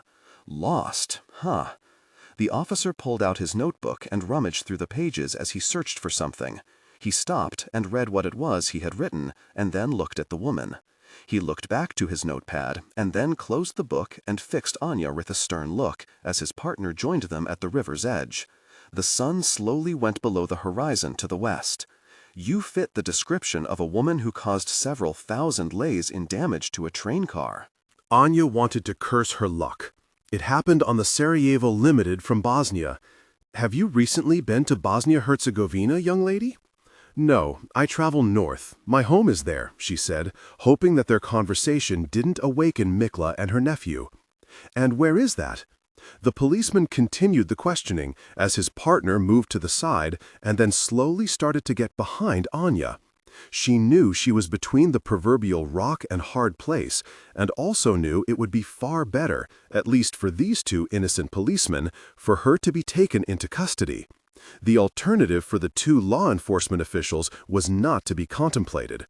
"We will have to take you in until we can be sure you are not the woman we seek." The first man held his ground while the second uniformed officer went behind her.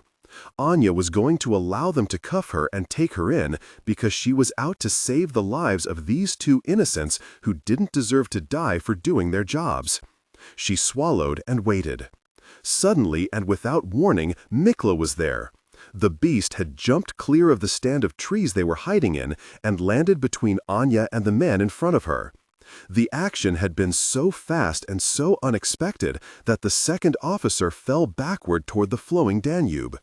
Mikla, his right rear foot and leg holding steady off the ground, bared its 6.5-inch fangs at the men and then dipped its front half as it lowered its large frame closer to the ground. Anya knew Mikla was about to spring. "No, Mikla!" she called out, but it was too late as the beast jumped over the first policeman and then Anya herself and landed in front of the second stunned officer, who was still on his back trying to scramble away from the monstrous scene before him. As Mikla landed on the riverbank, Anya heard the giant beast yelp as its injured leg came down hard after the leap.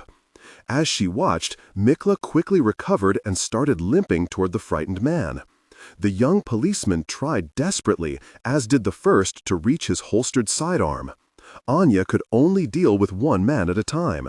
Again she told Mikla to stop, and then she spun and deftly removed the handgun that had just cleared the holster of the policeman that had questioned her. The man's eyes widened at the speed at which he had been disarmed. Anya then reached out and hit the policeman with the edge of her right hand, sending the young man to his knees, grasping his throat. Fighting for a breath would incapacitate him for the time she needed to bring Mikla back under control.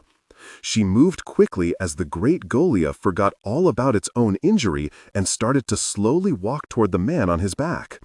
Anya saw the policeman finally clear his weapon from its flapped holster and bring it up.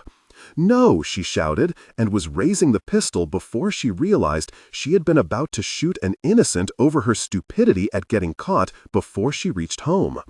Mikla reacted so fast that the man saw his empty hand before he realized the gun was being held by the animal's long and articulate fingers. The beast had narrowed its yellow eyes and was just holding the pistol in front of the man, who could not fathom what it was he was seeing. A giant wolf with the hands of a man? No, the policeman thought, he may as well check out of this nightmare right now. He closed his eyes. "Mikla, come now, we must leave," Anya called out. The great Golia, its hind leg and paw still a foot off the ground, turned to face Anya. The yellow eyes narrowed at her. She could see Mikla was having none of it. The wolf again lowered its white-tipped ears and then tossed the weapon into the river. As the beast was preoccupied with trying to decide if it should obey the order it had been given by Anya, the second policeman gained his feet at the same moment the first recovered from the blow to his throat. Both men stumbled, fell, and stumbled again to get back to their small Audi police car. Mikla turned and growled. The Golia jumped once more toward the police car as the two men managed to scramble inside with shouts of fear, joy, and terror all mixed together. "Let them go, Mikla," Anya shouted, but knew the beast had its hackles up and there would be no calming it. She knew how wonderfully wild the Golia were and how uncontrollable the entire family could be when confronted with danger. The two men would suffer for being at the wrong place at the wrong time. Her nephew came out of the stand of trees with tears streaming down his face as the boy realized just what it was he was about to witness, the dismembering of two human beings. Anya tossed the pistol she had taken from the first officer toward the riverbank and watched as Mikla covered the 30 feet to the patrol car in one long leap. The animal landed on the hood of the small white Audi, crushing the metal into the engine compartment and sealing the two policemen's fate. As the front tires of the car exploded under the tremendous force of the animal's landing on the car, Anya could hear the terrified screams of the men inside. "Mikla, leave them alone," she shouted, but the Golia was now frenzied through its pain and confusion at having awakened to find Anya gone and then finding out that two humans had successfully penetrated the animal's perimeter without it being aware of it. That told the Golia it was dying, something the Golia clan had learned as man had, that they, above all animals of the world, knew they would someday die. Anya tried with all of her ability to link with Mikla, but the distance was too great without the use of touch. It was enough to get the animal to spin on the hood of the crushed patrol car in confusion as its thoughts were invaded. It suddenly stopped and then faced Anya and growled, knowing it was she that was intruding on its thoughts. Anya swallowed and tried her best to get the beast to respond. Mikla stopped its agitation momentarily as Anya's thought entered its angered mind. The beast shook its head and then turned Anya once more, and this time the roar was something she had never heard in all her time with the Golia. Mikla was close to jumping from the car and killing her. He thought this was a betrayal. She made his mind see the men as they were. She forced the Goliath to see that the men were not evil, but just men that meant them no real harm. Mikla stopped moving in a circle and then jumped free of the hood as the men inside screamed again at the sudden departure of the wolf-like creature. Mikla then used the crushed hood of the Audi and its human-like hands to gain leverage, and stood on both hind legs, still favoring the broken ankle. Mikla towered over the crushed Audi. "Mikla, let's go home," she said as calmly as she could, and allowed her thoughts to the temple buried deep within the mountain. She projected thoughts of patinas and the pass above it. Mikla seemed to calm with visions of home running through its thoughts. When it looked as if Mikla had spent the anger and animal savagery it was feeling, the men inside the car made a horrible mistake. The first officer removed a shotgun from its bracket in the center console, and when he charged a single round of double-aught buckshot into the chamber, Mikla suddenly turned its attention back to the car. This time Anya couldn't control the Goliath as it reached out with both hands and took hold of the Audi's bumper, lifting the front end of the car 4 feet off the ground and sending another wave of screams from the throats of the 2 policemen. Limping horribly on its broken ankle, Mikla roared again, and this time used its massive weight advantage and spun the car up and over onto its top. The Goliath roared as it limped back toward the upside-down Audi. Then, with one last act of defiance, the beast went to all fours and started ramming the smashed vehicle with the shocked and stunned policemen inside. The battering was horrendous as Mikla slammed into the patrol car again and again. Finally, at the edge of the Danube, the car slid into the river. Anya saw the great Goliath fall to the ground with an earth-moving crash and then lay still.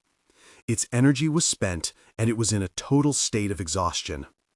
In the river, the 2 policemen were still screaming as the white Audi started its run down the river. Anya ran to Mikla and knelt beside the animal, but before she could place a hand on its neck to soothe it, the right hand of the beast came up and took hold of her wrist, stopping her from making contact. The animal slowly let go, and Anya withdrew her hand. "Thank you. We cannot kill innocents. Otherwise, what good are we, Mikla? You're not Stannis, nor am I my brother. We are not like them." "What is wrong with Mikla?" her nephew asked.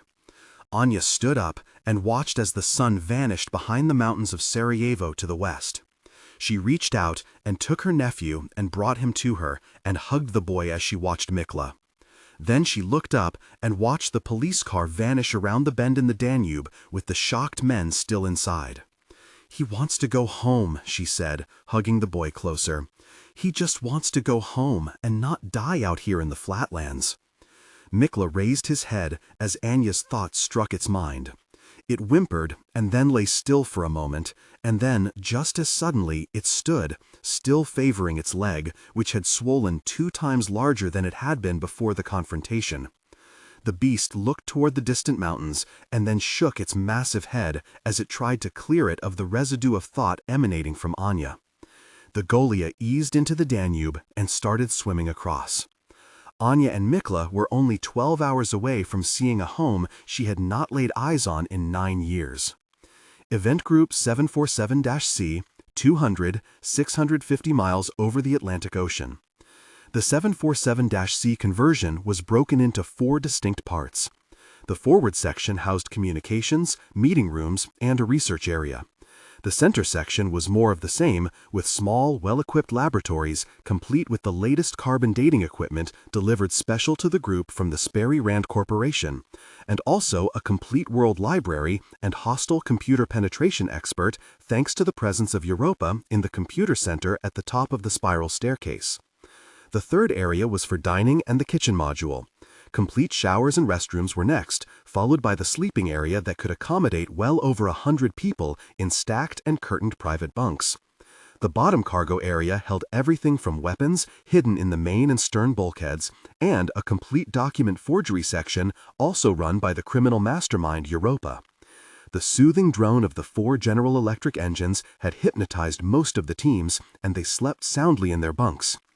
The Air Force pilots attached to the group had 2 full crews to man the giant jumbo jet on its long haul across the Atlantic and then over the boot of Italy to the eastern mountains called Carpathian. Jack was sitting upstairs on the second deck reading a classified report that Niles had managed to get a hold of for him. They were national security briefing minutes from the White House.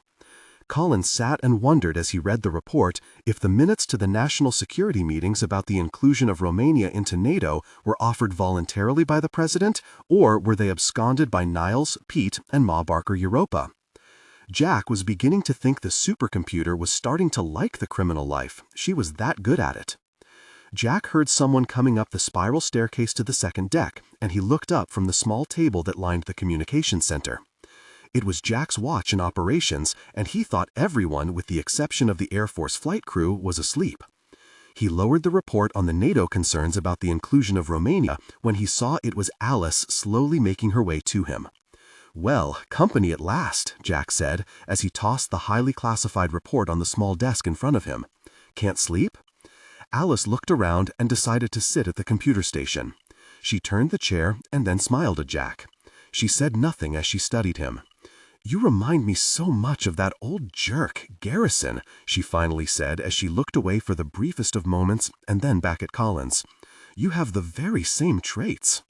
"Well, I think I'm quite a bit behind the senator in most departments," Jack said, embarrassed that she would compare him to Lee. "I think he was a jerk at times also," Alice said with her smile still in place. "As a matter of fact, Jack, he was a very difficult person when he wanted to be." Alice batted her eyes at the colonel. "Just like you." Collins was taken aback by the sweet and innocent Shirley Temple approach used by Alice to get his attention with false flattery. He smiled and wanted to laugh at the innocent way she looked at that very moment. "Now wait, Alice, I have explained my reasoning to everyone concerned when it comes to my sister's murder. Everyone here knows what's going to happen, and I will not drag them into it. I have an expendable asset and source that will be used to find her killer, and that's it. None of my friends are going to get involved." He paused and then leaned forward in his chair to make sure Alice saw him and heard his words. "And that goes double for Carl. I have reasons beyond which you cannot imagine. No, I'll do it my way." Alice reached over and patted Jack's knee and then leaned back in her chair with a sigh and closed her eyes. "Jack, the one mistake Garrison Lee ever made was never explaining his feelings to anyone, including yours truly, almost until it was too late to do so." She opened her eyes and looked at the man sitting across from her. "It's not that you have not included your friends in your quest, Jack. It's that you haven't explained adequately enough on why." She smiled and held his blue eyes with her own. "You must allow Carl into your world because you made it his world when you arrived. You know, after he lost Lisa in Arizona during the matchstick event, he would have resigned if you hadn't been in command at the time. You kept him going because no matter what, you kept going, even after all of the blood and heartache of your previous commands.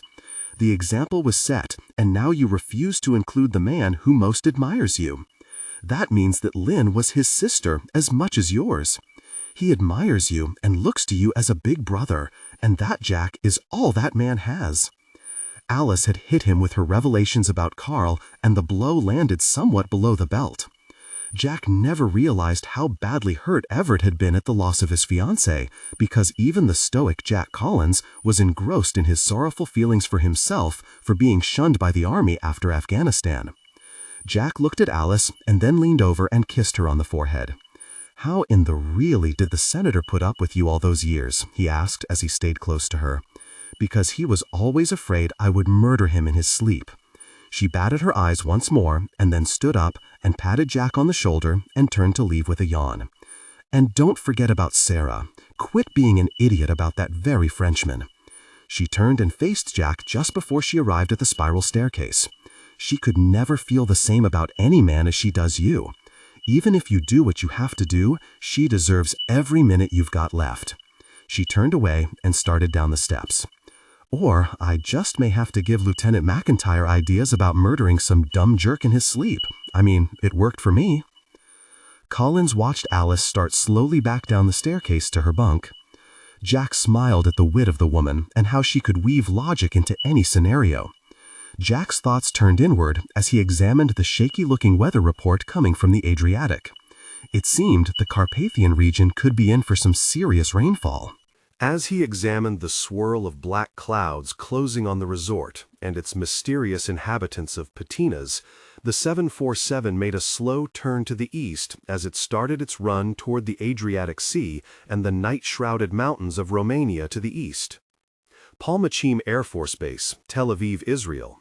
The airbase sat on the coast just south of the capital and away from the prying eyes of the press and the public. The command center housed the Special Operations Dispatch and security for the base, and at the moment was the new home of Mossad Lieutenant General Adis Shamni. He had been at the base since early morning and now watched as the sun set on the day. "No word yet, General?" a voice asked from behind the burly ex-army soldier. "None." The general turned and faced the muscled man in the green t-shirt and desert camouflage pants. "There's been no communication from either agent." Colonel Ben Nevin, well, he wouldn't contact us, would he? As for Major Sorston, the general shook his head. "Well, she may be just as lost to us as that traitorous jerk Ben Nevin." The general paced to the coffee machine and poured another cup, and then walked over to the window where he saw the Special Operations team rolling a giant Lockheed C-130 Hercules backward into a secure hangar area. Inside the darkened space waited the specialized equipment used by the strike team of 23 Sayeret commandos. The general knew for a fact that the men he was watching work silently inside the well-guarded hangar ranked behind no organization in the world as far as skill in the art of death. "I hope your men are patient, Captain," Shamni turned from the window. "It could be a while until we get the go order. Circumstances and timing will dictate when your team will go in." "Yes, sir, we'll find things to occupy our time," the muscled captain said as he turned for the door. "We're used to waiting." "The special explosives are secured."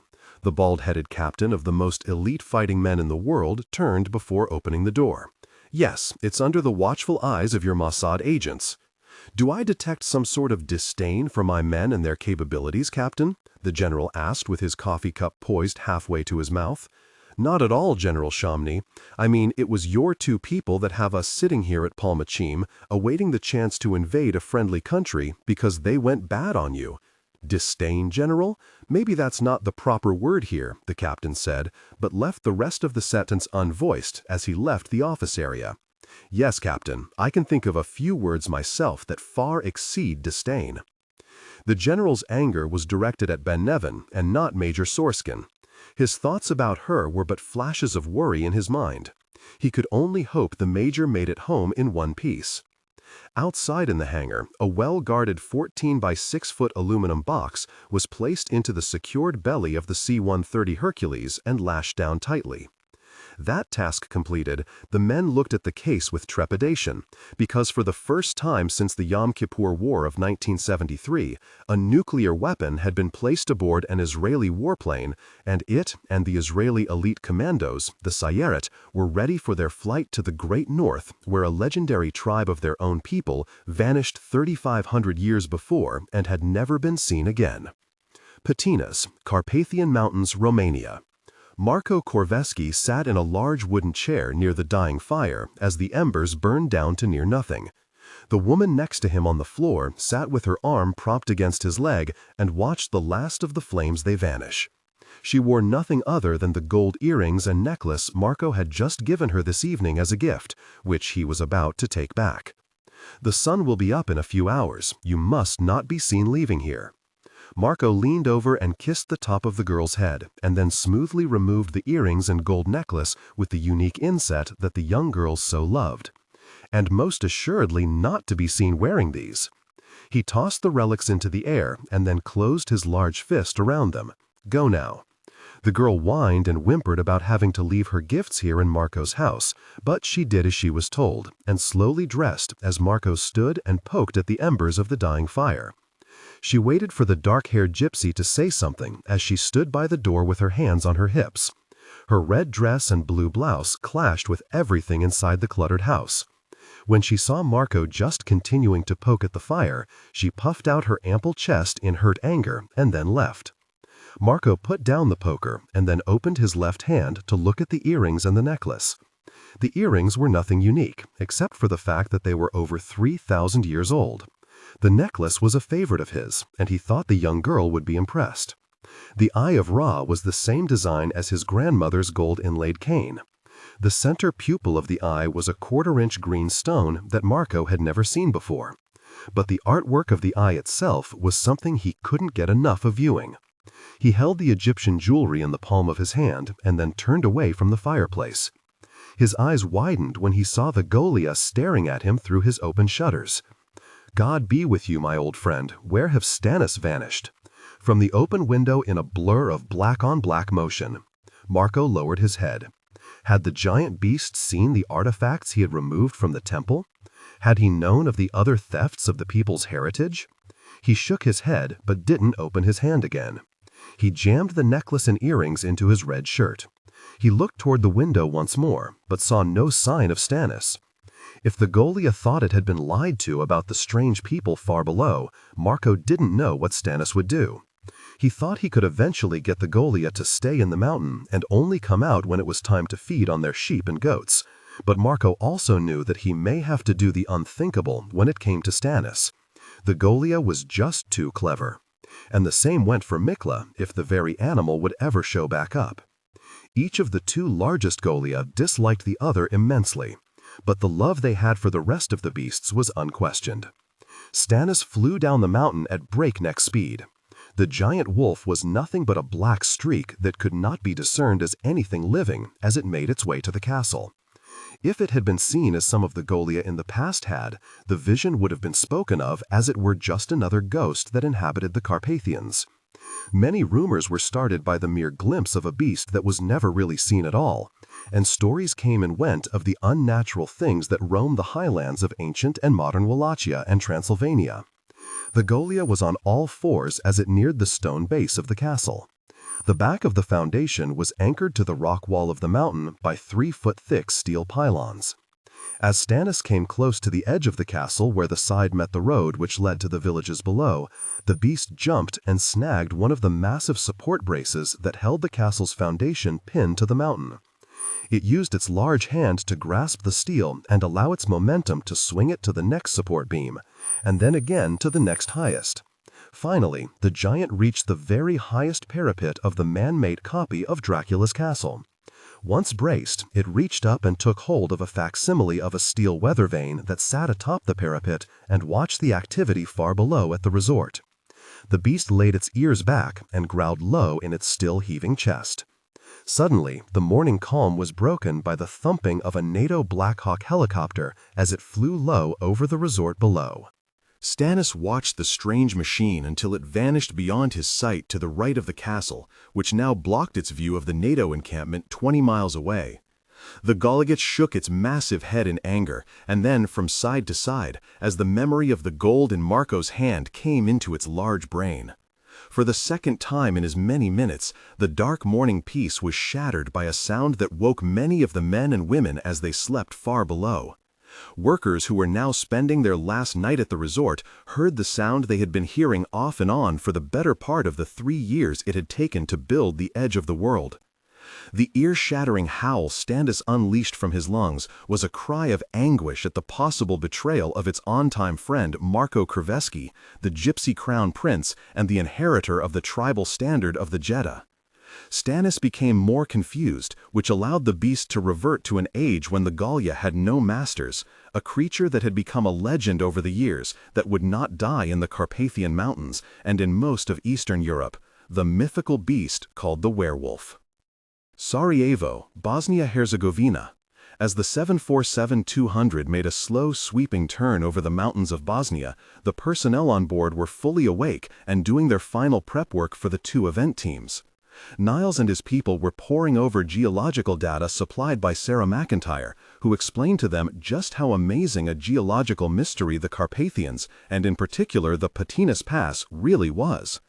There shouldn't be volcanic activity in the area, and hadn't been in several thousand years, thus there was no real logical explanation for the hot springs and geysers that are known to exist there. Can this anomaly pose a danger to the people of the valleys above and below the pass? Niles Compton asked, looking strange in his group-issued khaki work clothes. If it poses a threat to them, they are either oblivious to the danger or are not concerned. I suspect the latter, because you cannot live near that pass or the village it's named for and not know that the mountain you are sitting on is like a bad molar in a mouth full of dead or dormant teeth. There is a connection with the hot springs and the mountain, and it cannot be a good one. Thank you, Lieutenant. Has the Romanian government released any information about Patinas being seismically active? With the land being privatized, they now have a chance to get some geologists up there to see. They may not like what they find. Thank you, Lieutenant. You can join your team.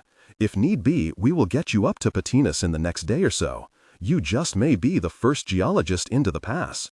Yes, sir, Sarah said, and then nodded at Alice, who sat beside Niles and Captain Everett.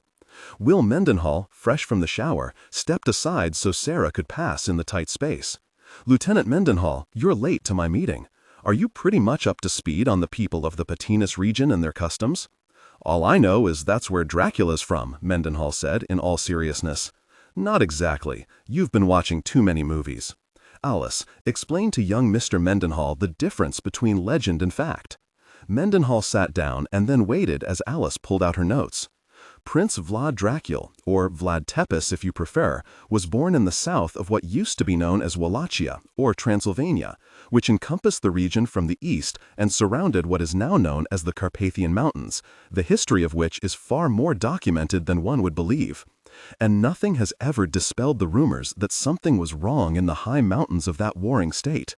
For instance, Will inquired, actually getting interested in what Alice was saying. For instance, in years 101 through 102 and 105 to 106, Roman armies under the Emperor Trajan fought a series of military campaigns to subjugate the wealthy Dacian kingdom. By 106, under Trajan, they succeeded in subduing the southern and central regions of Dacia, but left one area of the very rich kingdom alone, Patinas. One of the most important passes in the entire country, and the most experienced Roman commander under Trajan left it unguarded and undefended. No military commander would have left an avenue of attack that glaringly obvious to an enemy force without a garrison being stationed there. The Romans, Lieutenant, placed men in any area where they thought an attack could originate, and Patinas was one of those areas. Niles gestured for Alice to continue. After the Romans, it was the Visigoths and Carpians, and after them, Attila the Hun. But the one thing none of these invading and experienced war commanders ever occupied was the Patinas Pass. A Boy Scout could see the pass as an invasion route. Alice lifted her file and then rummaged through it until she found the report she had been looking for. "What about Dracula?" Will asked, with raised brows and a hint of a smile. In 1241 through 1242, during the Mongol invasion of Europe, Transylvania was among the territories devastated by the Golden Horde. A large portion of the population perished, but one thing remained constant. Genghis Khan, the ablest general ever to invade Transylvania, never took the Patinas Pass, and there was never anything written in history about the Khan to explain why he didn't take and hold it. Something is not right on that mountain. It has remained inaccessible to invading armies since the dawn of written history. From Rome to the Habsburgs, the region was left alone for no apparent reason. Finally, after assisting Vlad the Impaler in his war with the Ottoman Empire and the invading Turkish armies, Prince Vlad, she looked directly at Mendenhall, or Dracula if you insist, deeded the land as a protected area after the war was finally won. The mountain with no name officially began its protected status. An explanation was never given forth by the prince even until the day he was executed. Will looked at the large satellite recon photo of the pass and saw that the winding road through the small village disappeared many times underneath massive ledges of rock and earth. He counted 100 good ambush points for defending troops, and with the harsh terrain surrounding the Patinas Pass, he could also see how rumors and legends of dark things roaming the Carpathians came about. As we deal with historical truth, we must disallow any suggestion of the supernatural to enter the equation. Whatever is up there, and I believe my wolves are, they are not a legend or a myth, but something capable of scaring 3 of the most brutal men the world had ever seen: the Emperor Trajan, Genghis Khan, and finally Vlad Dracul. I won't even mention the German army in 1943. All of these men feared something in those mountains. These facts are not in dispute, Will, nor is the fact that, historically speaking, we have ventured into a world we know nothing of, and there just may be monsters in the rocks. No, Will, no myths, no legends of vampires and werewolves. Cold, hard, historical data tell no lies. And this is when we learn that superstition and science can be one and the same. I apologize for making light of it, I'm sorry, Mendenhall said, when he saw that his banter had brought the academic wrath of Alice down around his ears, and she responded as any good schoolteacher would. She backhanded him with fact. Alice relaxed and then smiled at Will and stood and patted his chest as the meeting slowly came to a close. The 747 had started its descent into Bucharest. The event group had arrived on station to confront the inhabitants of a mountain pass that has frightened the most prolific killers in European history, from Rome to the Waffen-SS of the German war machine.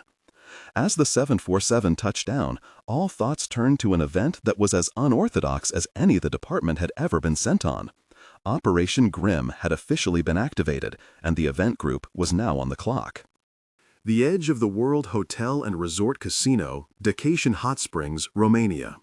The sun had been up for 2.5 hours, but the resort looked as if it had several thousand guests in attendance, as the workers who had toiled hard at their labors were now packed and headed for buses that would take them back to Bucharest, Prague, Ukraine, and other points of the redrawn Eastern European portion of the globe.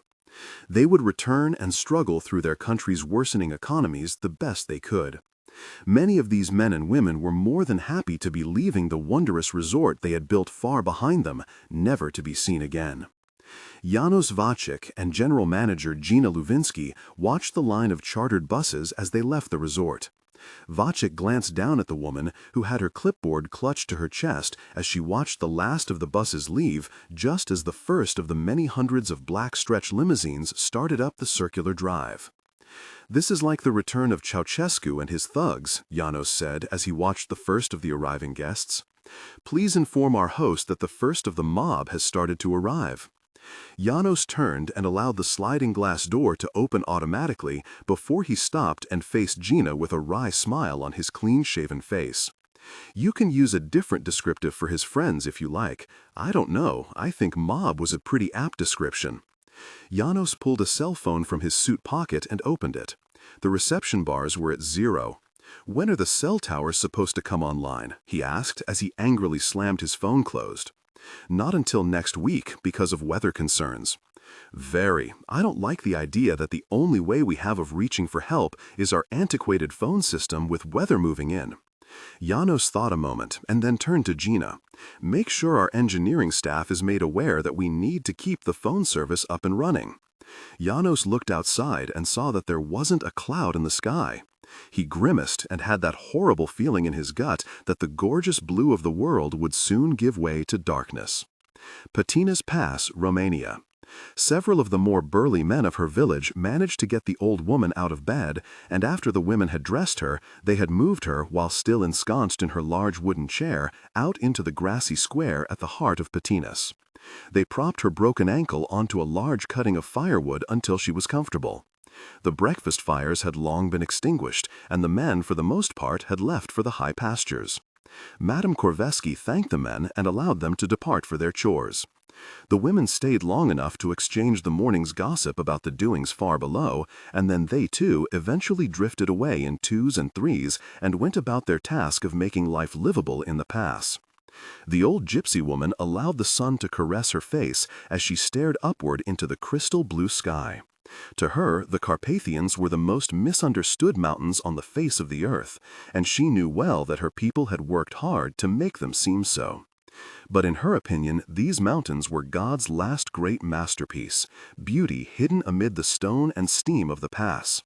She lowered her face as she heard the small bell around the neck of the goat at the gates leading to the road chime, and then she heard the goat bleat out a warning. Madame Korveski turned and watched the goat for a brief moment until the animal went to its knees and continued to chew its cud, relaxing after an initial sound, or smell, had frightened it. She always ordered one of the young goats to be tied at the front and back gates of the village, just as a warning to the men, women, and children that there may be Golia about, and to be aware of their thoughts. "I see the pain medication and the antibiotics I got from that filthy Slav below at the resort have helped you. You survived the night." She didn't turn to face her grandson, but she did turn her face up to the sun once again. "You sound almost disappointed, Marco." You know that isn't so. I want no harm to befall you. After all, you're all I have." The old woman kept her eyes closed and her face turned to the warmth of the sun. She took a deep breath as the Percocet tablet she had taken earlier seemed to be helping not only herself, but she thought maybe it had also helped Mikla somewhere out on the flatlands.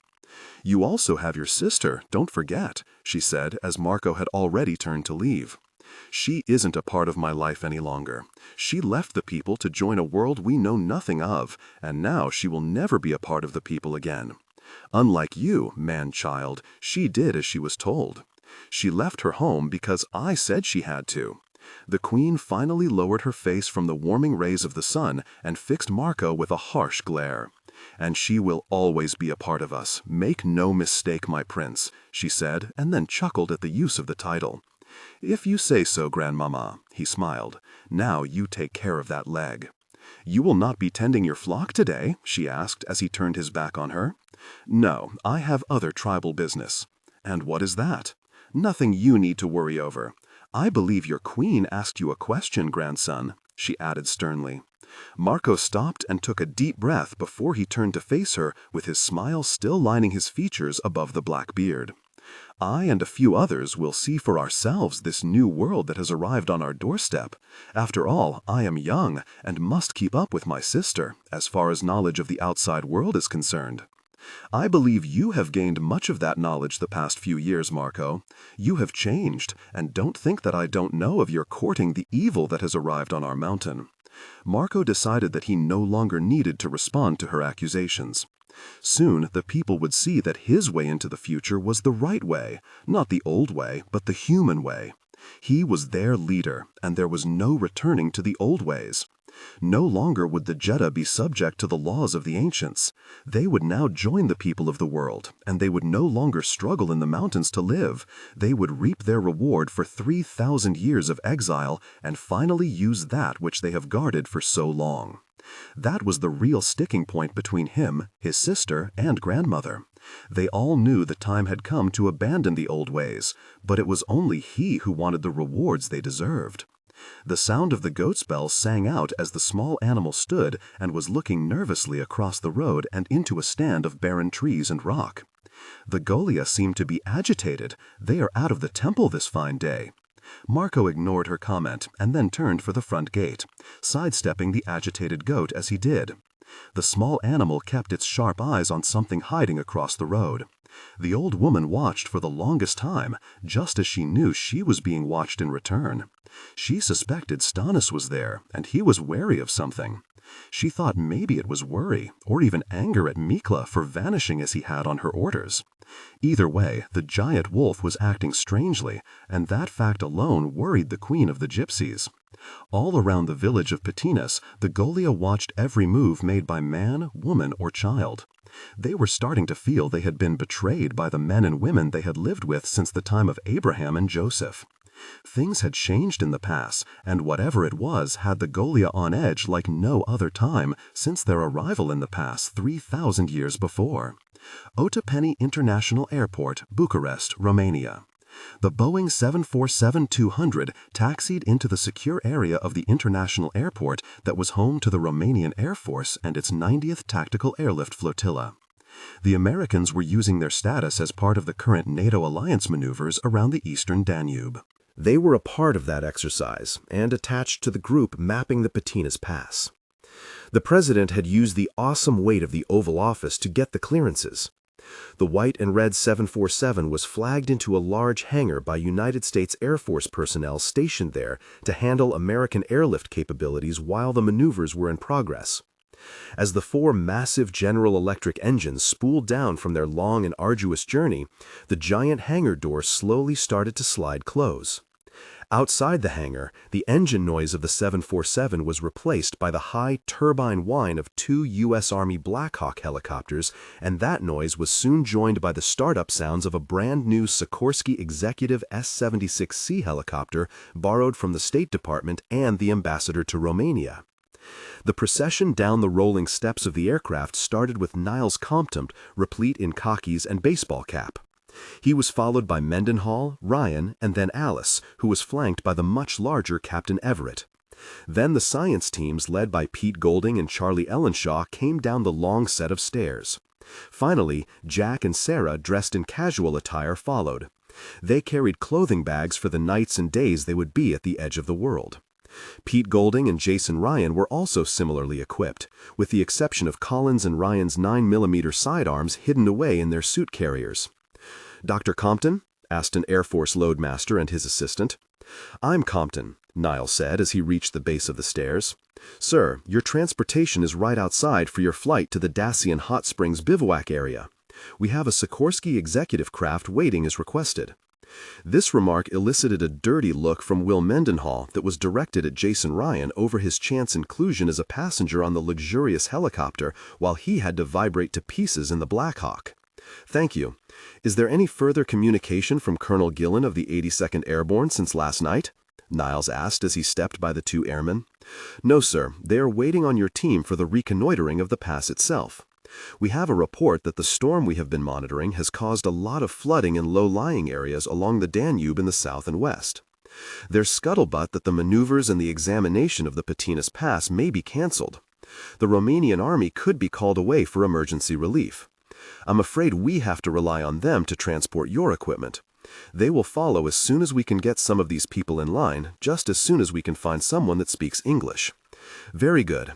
The Air Force is as efficient as ever, and my compliments to your team for the weather heads-up."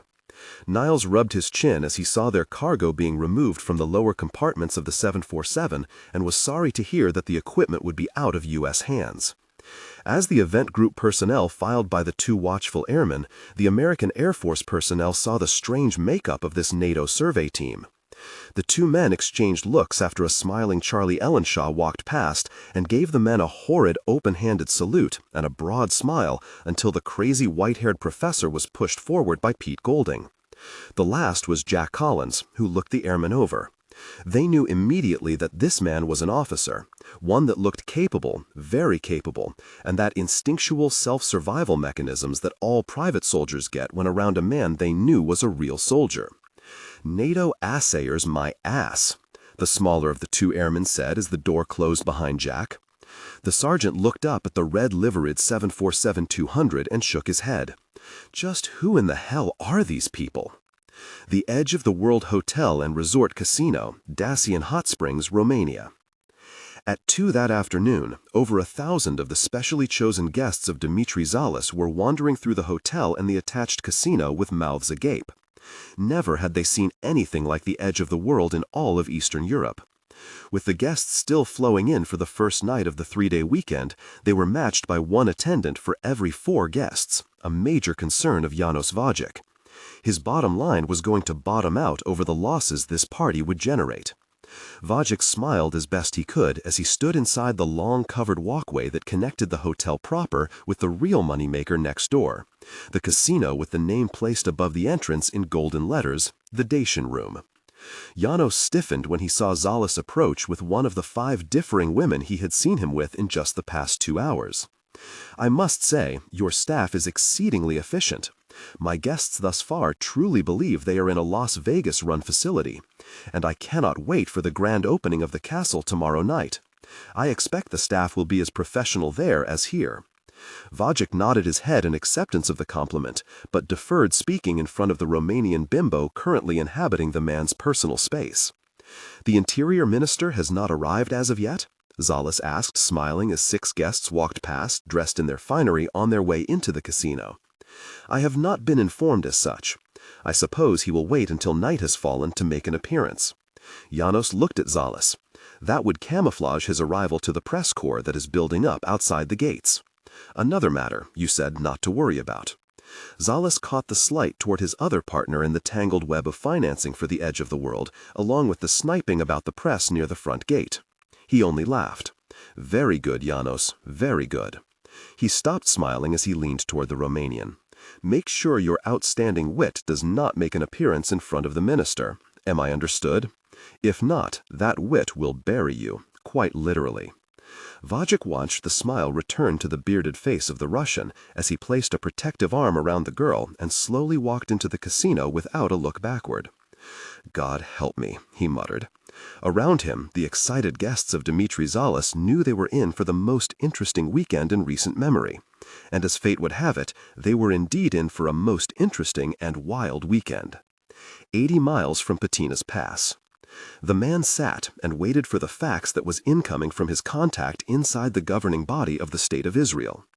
The person that was sending the information that he waited on was embedded in the Israeli Security Council and received every bit of sensitive military intelligence that the Prime Minister was briefed on every morning. Ben Nevin was close to the woman and her pet dog, and he knew it. It was that very same unusual animal that had him concerned, as he had never seen anything like it in all his experience. The size alone was terrifying, and even more worrisome was the way the beast was handled by the girl. Ben Nevin could not believe the narrow escapes from death he had experienced in just the past 2 days. For a man who had never had to use a weapon in anger, he had almost lost everything before he had a chance to complete his mission. The small roadside gas station had an eating area where you could force down a cold drink and a sandwich from a machine. The colonel had foregone the plastic-wrapped sandwich stuffed with greasy-looking sausage and settled for a soft drink. He sat waiting for the only fax machine within 20 miles to beep behind the counter, where the bored clerk leaned against the service counter looking at a filthy magazine. It had cost the colonel his inexpensive watch and 20 euros for the use of the gas station fax machine, which the clerk was unsure how to use in the first place. His men were waiting outside in the false light of the evening, underneath blinking and burned-out fluorescent lighting. After the train incident, his men were jumpy, and every time the lights flickered, they looked about nervously. Ben Nevin was smirking at his men as he knew they would feel much more apprehensive if they knew what it was that was traveling with the Major. An abomination from a horror movie was walking with the woman, and if they had seen what he had on the train, he likely would no longer have any men to command. As soon as his information arrived confirming the woman's destination and the rest of the acquisition element being sent to him by friends of the organization, he would move. As he sipped the Romanian version of cola through a straw, he heard the phone behind the counter ring and then ring again in rapid succession. Ben Nevin looked up, and the burly man nodded his head. He disappeared toward the back of the small office adjacent the counter area. Ben Nevin used a napkin to dab at his thin mustache, and then he pushed the can and napkin away and stood, careful, using his wounded right hand with his missing fingers. By the time he reached the counter, the clerk was back holding a sheet of fax paper. He held it out, but just far enough out of the colonel's reach that the gesture was clear. The man thought he deserved more money for the fax. Ben Nevin smiled and then moved his left hand and pulled back his sport coat only slightly, just enough to expose the handle of the Glock 9mm he was carrying. The colonel shook his head. The clerk froze for the briefest of moments, and then he too smiled a toothless grin and handed over the fax. Ben Nevin took the fax, but held the man's eyes long enough that he soon lost the stupid smile and turned away. The colonel quickly read the fax and smiled. "I knew you were close, you little witch," he said as he folded the fax and placed it in his coat. Just as he realized he was only miles away from probably the richest archaeological finds in the history of the world, several sets of headlights pulled into the gas station. The clerk's eyes widened when he saw how many men piled out of the 7 cars. The new arrivals stretched and then shook hands with the men who had arrived earlier with the man with the mustache. The clerk turned and looked at the colonel, who was also looking at him. The heavy-set attendant swallowed as the colonel raised his right hand. Then he smiled and raised his damaged and bandaged hand to his lips. "Shh," he said as he turned and left the station. He walked out and shook hands with the men who had arrived to assist him in recovering what was Israel's, and although the men didn't know it, they were also going to help him kill the little witch and her abnormally large dog. "Gentlemen, I assume our equipment is in the trunks, so let's move out. I want to make camp outside our target area and wait for our lady friend to arrive." "And where is the target area?" asked one of the bearded men who had just arrived. Ben Nevin pointed at the dim outline of the Carpathians in the near distance. "Up there is where our reward will be found, my friends." "Does this place have a name?" the same man asked as he opened the rear door for the colonel. "Yes, the Patina's Pass." 15 miles from Dacian Hot Springs and the NATO encampment, the two Blackhawks flying in formation peeled off from the Sikorsky executive helicopter. Inside the large helicopter, Jack Collins felt for the invitation Europa had forged from the sample that had been sent to Jack by Henri Farbeau, who owed the group more than he could ever repay for the way they assisted in the Frenchman's escape of American justice 2 months before. The invitation request was just the start of Jack's plans for Colonel Farbeau. Collins smiled as he watched Pete Golding fiddling with his suit.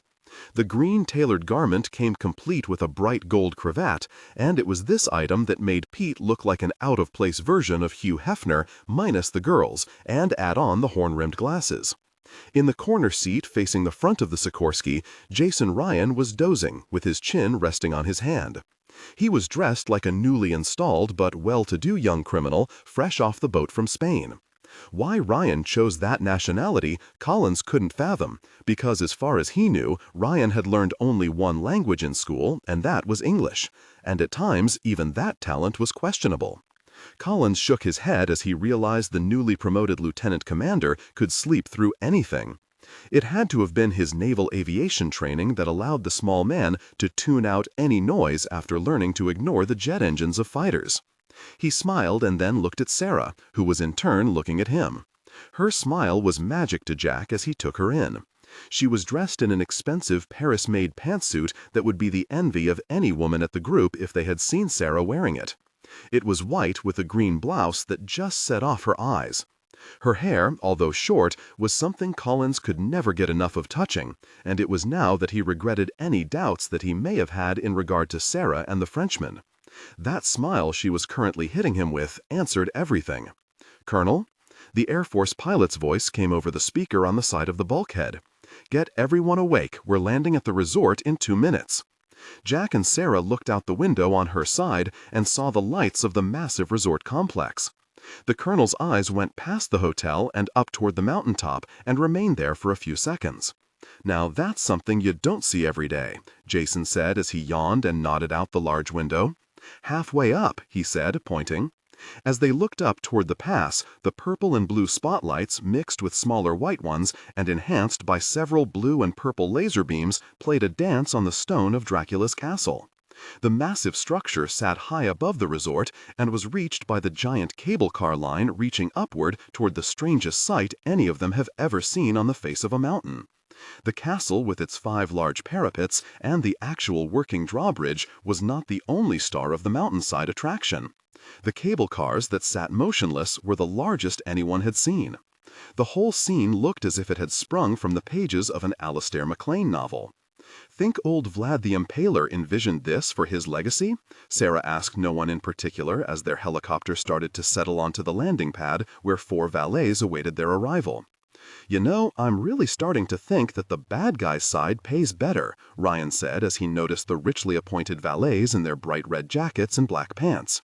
"But our side has a more reliable 401k and far better dental," Jack said as he unfastened his seatbelt and then waited for the rear door to be opened.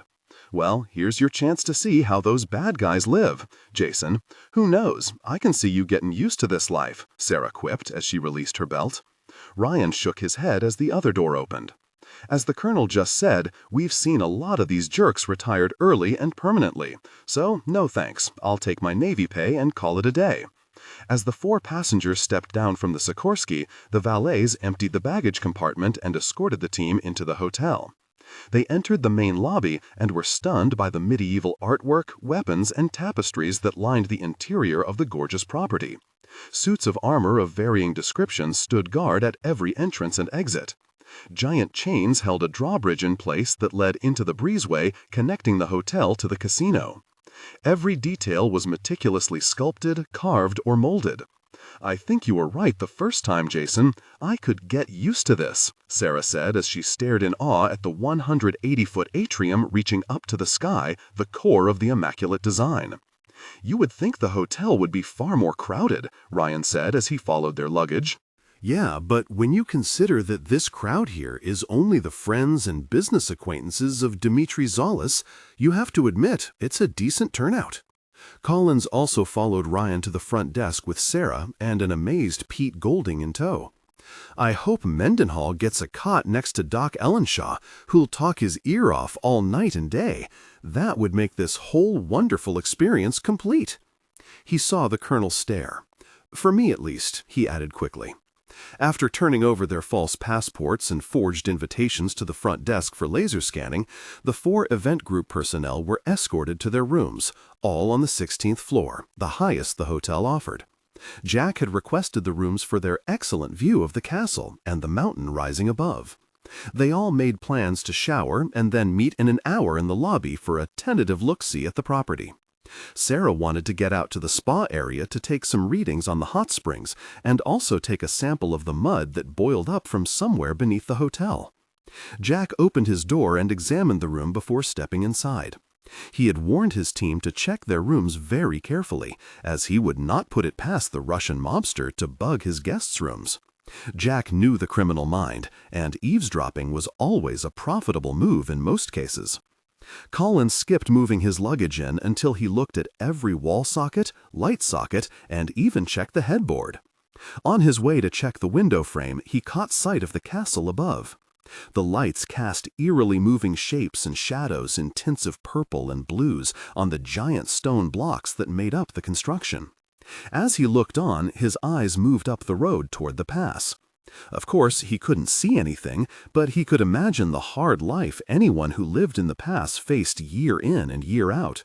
His eyes traveled back to the now empty Castle Dracula as it waited for its grand opening in just 2 nights. There was a light knock upon his door. He went to the door and looked through the peephole and saw the top of Sarah's head. He opened the thick door and allowed her to quickly step inside. Sarah had changed into an evening dress of blue with a low neckline. She smiled and entered his room holding her high heels. She faced Collins and then dropped her shoes onto the expensive carpet. "Is it against Army regulations for a colonel to zip up a lieutenant's dress?" she asked as she turned around to expose her back and the open zipper. Jack smiled and relaxed for the first time. He reached out and took Sarah by her shoulders.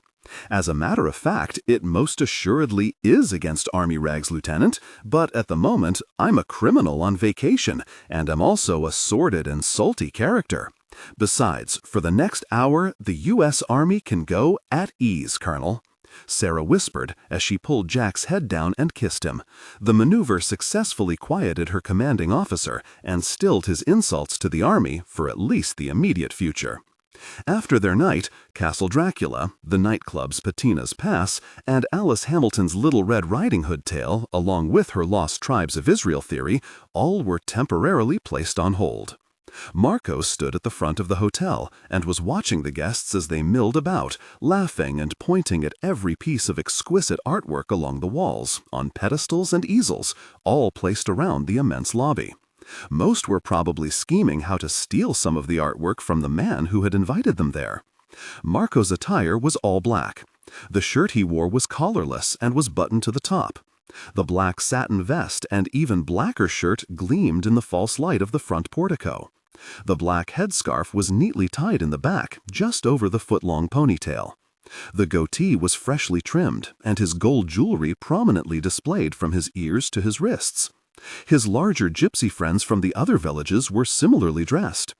The 6 men stood for a moment, watching the guests wander the lobby through the 20-foot-high plate-glass windows.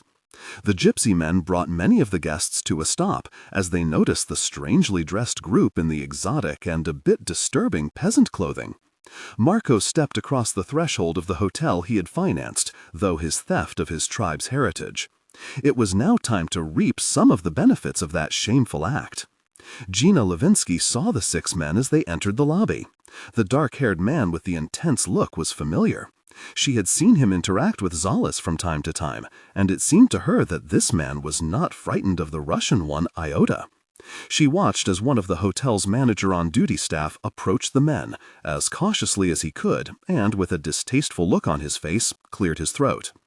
Gina shook her head and then started forward to stop the trouble she was about to witness. "May I help you, gentlemen?" the shift manager asked Marco, who stood in front of his men. The gypsy looked at the manager irritably. "No, you may not. Gentlemen, do you have an invitation in your possession for this weekend's festivities?" "No," Marco said as he faced the shift manager with a dead sort of smile that faded long before it hit the black mascara-lined eyes. "That is all right. These gentlemen don't need invitations. They are acquaintances of Mr. Zollis." Gina turned away from the manager on duty and faced the gypsy, who only looked at her as if he found her distasteful. His companions, though, did little to hide their appreciation of the general manager of the Edge of the World Hotel and Resort Casino. "Will you gentlemen be requiring accommodations for your stay?" she asked, praying at the same time they would not be staying overnight, as they were still attracting the strangest and most insulting looks from the real guests of Dmitri Zollis. "No. Where is the Russian?" Marco asked. "Mr. Zollis is inside the casino, I believe. Would you gentlemen like a draw of chips for play?" She saw the irritated look on the gypsy's face. "On the house, of course." Marco turned and walked away without another word. His followers did the same, only they smiled at her as they passed, and those smiles weren't that friendly. She was glad Zollis had to deal with them, and not her. Outside, the moon started its slow climb into the sky, fighting its way above the rocky peaks of the Carpathians. "Ah, Marco, and accompanied by our friends and neighbors as well? It was so kind of you to join us for our small celebration," Zollis said, breaking away from the roulette table before the band of gypsies could join him and his guests. He smiled as he took Marco by the elbow and tried to steer him away from the gamblers, who were watching them with much interest, as most had never laid eyes on a gypsy before this rather unusual intrusion. Marco froze to one spot and made Zollis look the fool as he embarrassingly pulled on a stone wall that refused to give. The large-framed gypsy didn't budge. The Russian smiled at the gawking guests and then leaned into Marco. "What are you doing here?" he asked through clenched teeth and a false smile. "You said you weren't interested in the day-to-day operations of our investment." "Remove your hand from me," Marco said while staring straight ahead. Zollis did as he was told and then looked around smiling and hoping the guests didn't see the hostility oozing from the dark man standing in the middle of his casino. "I am here to see the end result of that investment. Now that you have seen it, you must not come here again, and most assuredly not with your friends. There would be too many questions asked inside capital meeting rooms, and that would lead to people that have a high stake in the success of this operation. There will be government eyes here tonight that will report all they see here at the edge of the world, I assure you." Marco smiled for the first time as he turned and faced the Russian. "More eyes than you would ever dare to imagine, Slav." Sharp eyes that see much in the dark. Zollis was pretty much fed up with the old Hollywood version of "I'm a scary gypsy" act, and so he stepped up to Marco angrily and began to remind him about the ethnic slur he kept slinging at him. "I told you not to call me a Slav. I don't. My friends and I shall tour the property, and then I think we will eat. Make sure we are seated and well taken care of. I am not. You are what I always thought you were, Zollis, and this is why I have come to see my operation." His smile grew as he took in the busy casino. "I mean, the fruits of my investment, of course." The Russian watched as the 6 men moved off to snickers and outright hostility from the guests. He saw that the gypsy ignored the looks and whispered remarks, or just didn't hear them, or heard them but couldn't understand them. 5 miles to the east of the edge of the world was the NATO bivouac area. The Romanian army made up the largest contingent at 150 men, just a little over company strength. The U.S. contingent was the second largest, with 88 engineers of the elite 82nd Airborne Division. Several other neighboring nations had men attached, but for the most part it was an intimate get-to-know-you task that NATO had always loved. The men thus far seemed to enjoy the air and the mountains, and not one of them had any doubts as to the falsity of the myths and legends surrounding this absolutely beautiful area of the world. After the deserts of Afghanistan and Iraq, the Carpathians were like the Garden of Eden. "What did you think of those strange ducks that came in on the Blackhawks?" His partner laughed as he reached behind him and removed a sharp rock from beneath his rear. He tossed the stone into the darkness. "Tell me, when doesn't a Blackhawk drop off some strange ducks, including us?" Yeah, the man watching said as he removed his Kevlar helmet and then hefted the small M14 battle rifle and pulled out the magazine from the receiver and looked inside. This is the one thing I can't get used to since we deployed back to the world, he said, shaking his head. And what is that? Asked his wholemate as he rummaged to remove more painful rocks under his rear. Carrying around blanks instead of hot loads, there's something basically wrong with that. Well, we can't go around blasting away at out new allies, can we? Besides, those Romanians to our right over there aren't commies anymore. We served with them in Afghanistan. The boys are fighters. Yeah, well, good for them. Why don't you go ask them if they happen to have any real bullets, jerk? Alice Hamilton pulled the collar of her green coat tightly around her neck as she looked past the soldiers and their equipment and brought the mountains into sharp focus. She couldn't believe she was actually here, looking up at them. To her mind's eye, the craggy scars of deep-cut rocks and small, time-worn grooves where water had saturated the stone through millions upon millions of years all still looked beautiful. The scars in the rock reminded Alice of a perpetual covering of white snow and ice that remained year-round. Looking at them in the moonlight can almost allow your imagination to truly believe in the legends, can't they? Alice turned and saw Carl Everett standing behind her. He was dressed in a down vest and blue denim work shirt. His boots were a worn civilian brand, and his pants Levi's. It didn't take this view to make a believer out of me, Carl. I've seen these mountains 1,000 times in my thoughts, while never really knowing it was the Carpathians I was looking at. I could never imagine a more beautiful range. She smiled as she turned back to face the imposing monoliths. Especially when this old woman claims there be monsters up there, she said in a mockingly ominous tone. Ah, you're not old, Carl said, hoping Alice took his small joke the right way. She did. No, not old, but very much a believer in fairy tales. Is that what you're saying, Mr. Everett? She asked, turning back and smiling at him. Yeah, something like that, he said as he stepped up behind Alice and placed his thick arm around her and looked with her at her mountains. She placed her hand onto his, and they just stood in silence. Excuse me, are you Captain Everett? Carl and Alice both turned to see a young staff sergeant standing next to them. That's me, Sergeant. The camouflaged sergeant handed Everett a piece of paper. As Carl reached for it, he saw a lot of activity near where the Romanian army had set up for their maneuvers. To his shock, it looked like they were packing up. What are the Romanians up to? Everett asked as he clicked on a small flashlight to read the message. They're leaving, sir. Because of the storm in the south, there's been massive flooding along the Danube, and since these boys are engineers, they've been ordered out to assist in evacuations if it comes to that. What is it? Alice asked as Carl lowered the note. He's right. The Romanians have been ordered to the south, and the 82nd has been directed to return to the airbase. That will leave us with no cover. We have to get word to Jack. Sir, we've been ordered to leave you with 2 Humvee transports and 20 men. The rest have to RTB. Very, Everett cursed as his eyes roamed toward the top of the mountain. With no cell connection, we only have the Europa satellite link, and even that is spotty, because Europa will only be overhead twice a day. I'll get with Will and get a message off to the colonel, by foot if we have to. Niles Compton walked up at that moment, hurriedly tucking in his shirt. Everett held the message up for him to see. Compton raised his hand. I've seen it. Any suggestions?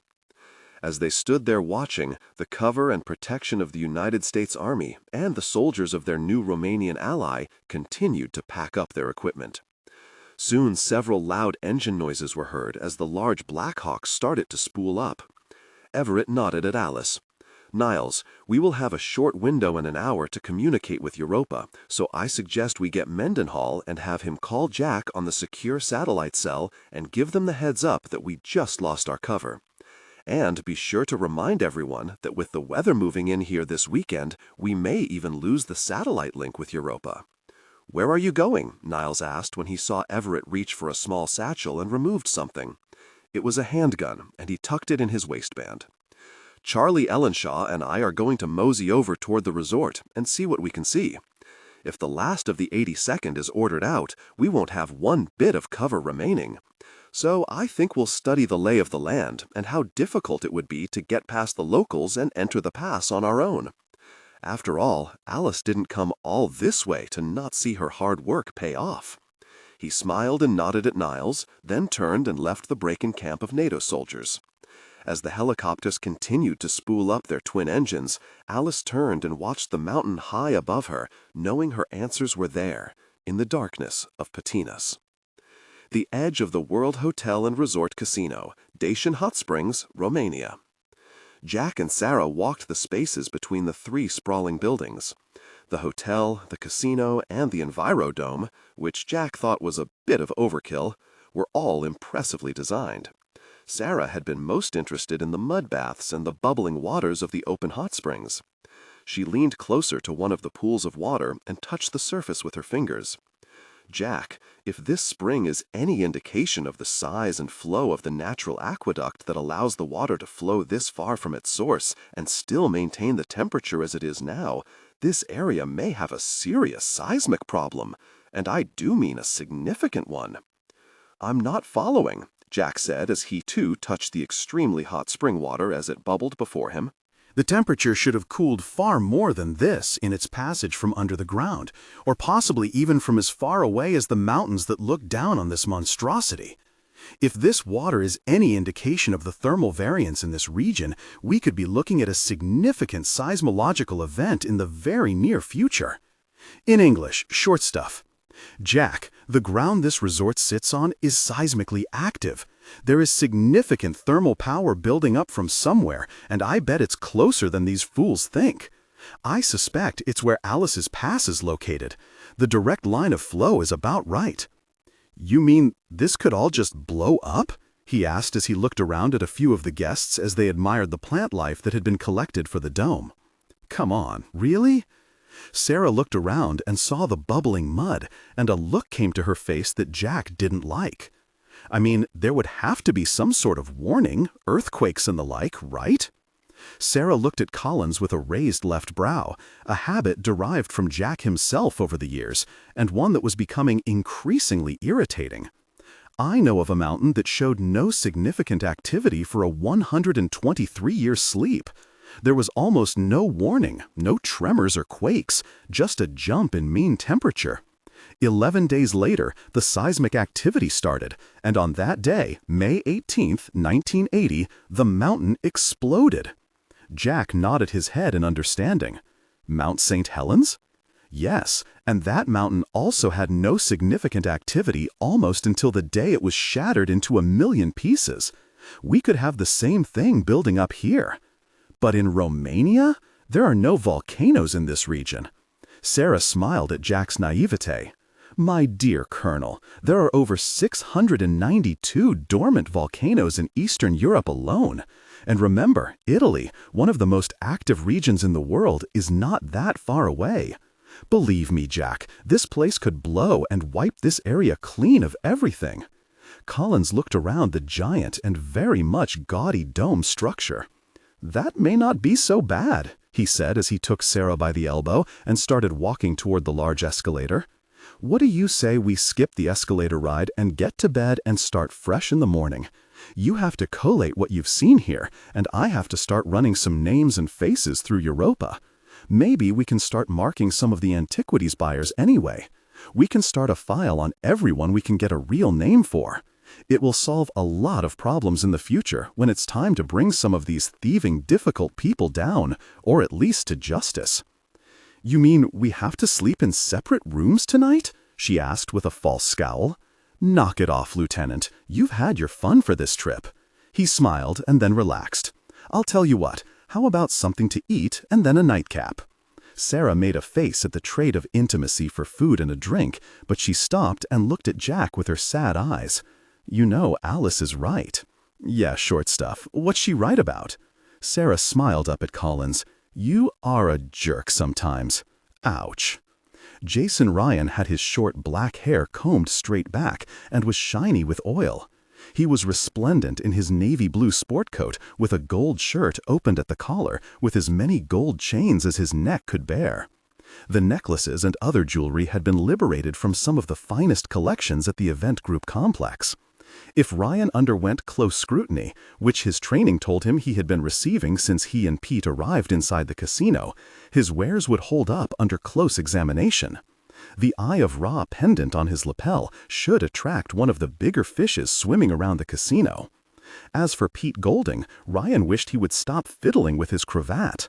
"Why do I get the strange clothing?" the computer genius asked as he tugged on the irritating cravat. Ryan paused by the row of blackjack tables that stretched far into the distance of the casino. He noticed that only a quarter of the tables were occupied with guests. The others had their dealers standing by with hands folded neatly in front, awaiting the spoiled guests of Dimitri's Alice. Ryan decided that someone enjoyed throwing money away by overstaffing. "Look, Pete, the suggested clothing for you came from your own computer system. Are you going to stand there and tell me that Europa was wrong about matching your style to what she knows of gangster fashion?" Pete stopped adjusting the cravat and looked at Ryan. "Europa is never wrong, Mr. Ryan," Pete said, and then looked down at his green nylon knit suit with the yellow shirt and even yellower cravat. "But this time she's a little short on being right." Ryan smiled at Pete's obvious consternation that his Marilyn Monroe-voiced computer had screwed him. "Can I interest you gentlemen in some champagne?" came a voice from behind the two. When Ryan turned, he saw the same woman he had seen when they checked into the hotel. She stood smiling, with a clipboard pressed to her chest and a waitress standing to her left. The young Romanian girl held a tray of champagne glasses perfectly balanced, with an equally charming smile etched on her face. Through Ryan's experience with almost every sort of woman in the world, he could see that neither of the two could stand being in the casino with the current clientele. The taller woman was dressed in a black suit that showed off her long legs. Ryan could not help but stare at her. With his current state of dress and attire, Ryan didn't realize that his normal charm had to be triple its normal strength to cover for the slicked-back hair and the well-trimmed 3-day-old beard. When he saw a small hint of disgust on the dark-haired woman's face, he almost went into panic mode and explained that this wasn't really him at all, that he dresses normal. Then he realized he couldn't say anything, because this woman was more than likely in on whatever deviltry was happening in the well-camouflaged den of thieves. Pete Golding salvaged the situation by reaching over and removing 2 glasses from the tray with a smile and a nod of his head to the young waitress. He nudged Ryan until the commander reached for his glass without taking his eyes off the general manager, which her gold-plated tag on her breast pocket announced. The woman became uncomfortable when Ryan's gaze lingered on the name tag a moment longer than was necessary. She adjusted the clipboard to cover her chest area. "Thank you very much," Pete said as he downed the champagne in one large swallow and then watched the tension develop between the woman and Ryan. "Do you gentlemen require chips for the table games?" she asked, just to see if the small man with the ridiculous gold chains and rings could speak, or if his only verbal skills were grunting and pounding his chest like most of the other Neanderthals at the resort. No thank you," Ryan finally managed to say as he handed over the untouched champagne to Pete, who switched hands with his empty glass and then downed Ryan's offering. Jason leaned into Pete. "Why don't you go track that waitress down and get another doc?" he whispered conspiratorially to his Don Knotts-attired teammate. Pete looked up and saw that the woman looked uncomfortable standing and speaking with what looked like an evil little drug lord. Golding leaned back. "Perhaps we should be moving along." Ryan smiled and turned the computer whiz around and shoved him off in the direction of the young waitress, who was serving champagne to several hard-looking men sitting at a blackjack table smoking large cigars. Ryan took an immediate dislike to the men, but pushed them and Golding from his mind as he turned to face the general manager once more. "Now where were we?" he asked with his most charming, "I'm only a little old naval aviator" look on his face. The sad puppy dog eyes were the kicker. "You were about to go and join your friend. It seems he may have been a little jealous of your attention toward me." She smiled and winked and then turned and walked away. Ryan took a moment to reflect on her comment, and then it hit him right between the eyes. He realized as he turned and closely examined the way Doc Golding was standing with a glass of champagne halfway to his mouth, and the way he was crooking his arm as he did so. Ryan's eyes widened when he realized the general manager of the resort, one of the best-looking women he had laid eyes on in quite a while, thought he was gay, and that he and Pete Golding were together for the weekend. Ryan didn't know if he should run to his room at that moment and kill himself, or blow his cover immediately and confess his righteousness to the woman and hope for the best. If it had been a man assuming he was gay, that would have been fine with Ryan, because he had nothing against that lifestyle, except thinking that the lifestyle was flawed because it excluded the most important assets in the known world, women. Hey, whoa there, he said as he chased after Gina Luvinsky to explain how his being gay was a flat-out scientific impossibility. Ryan quickly caught up with the general manager, who was busy perusing the casino floor. "Hi again," he said when he caught her. Gina rolled her eyes but kept the smile in place for as long as she could bear it. "I think you may have the wrong impression of me," he said as he stopped in front of her and stepped from one foot to the other as he tried to keep her attention. She looked at his chains and his open collar and nodded her head. I'm not gay in any shape, form, or fashion," he said with a smile that only elicited a raised brow from Gina. "Really? Not that there's anything wrong with that. Mr. Ryan, name's Ryan," he said like a schoolboy telling the hall monitor his name. She made a show of looking on her extensive guest list, and as she did, Ryan realized he had really chased this woman down to explain to her not that he wasn't gay, but that he wasn't like these other men. He would rather be gay than have her think he was one of the bad guys. "Mr. Ryan, you don't seem to be on my guest list," she said as she ran her manicured nail down the list, checking once again. "You are American?" she asked when she looked up into Ryan's smiling face. "Oh," Ryan said as he felt the color drain from his face. He nodded his head toward Pete, who was speaking with the young waitress who looked to be explaining the game of blackjack to the computer expert. "My assistant is so used to me traveling using a false name that I forget sometimes not to use it. So, what is your real name?" she asked, while out of the corner of her eye she saw trouble brewing. The young waitress, this man's companion, was speaking to was being touched and prodded by the men at the blackjack table. Pete Golding looked uncomfortable as he raised a finger and wagged it at the 2 Polish and 2 Romanian thugs as if he were a teacher admonishing a bad student. Ryan didn't catch the eye movement or realize the doc was in over his head. Mendenhall," Ryan said as he forgot the cover name he had been issued as this woman's eyes erased all pertinent information from his frontal lobe. Without looking for the name, the woman allowed her full attention to travel to the table where Pete was standing, and the young waitress was trying to avoid the unwanted advances of 2 of the men.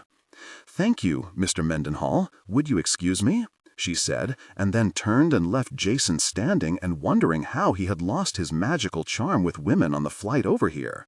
He shook his head as he watched the woman move with purpose toward the gaming tables. "Gentlemen, our waitresses are quite busy and cannot linger with one table too long," Gina said to the thugs making unwanted advances toward the young girl.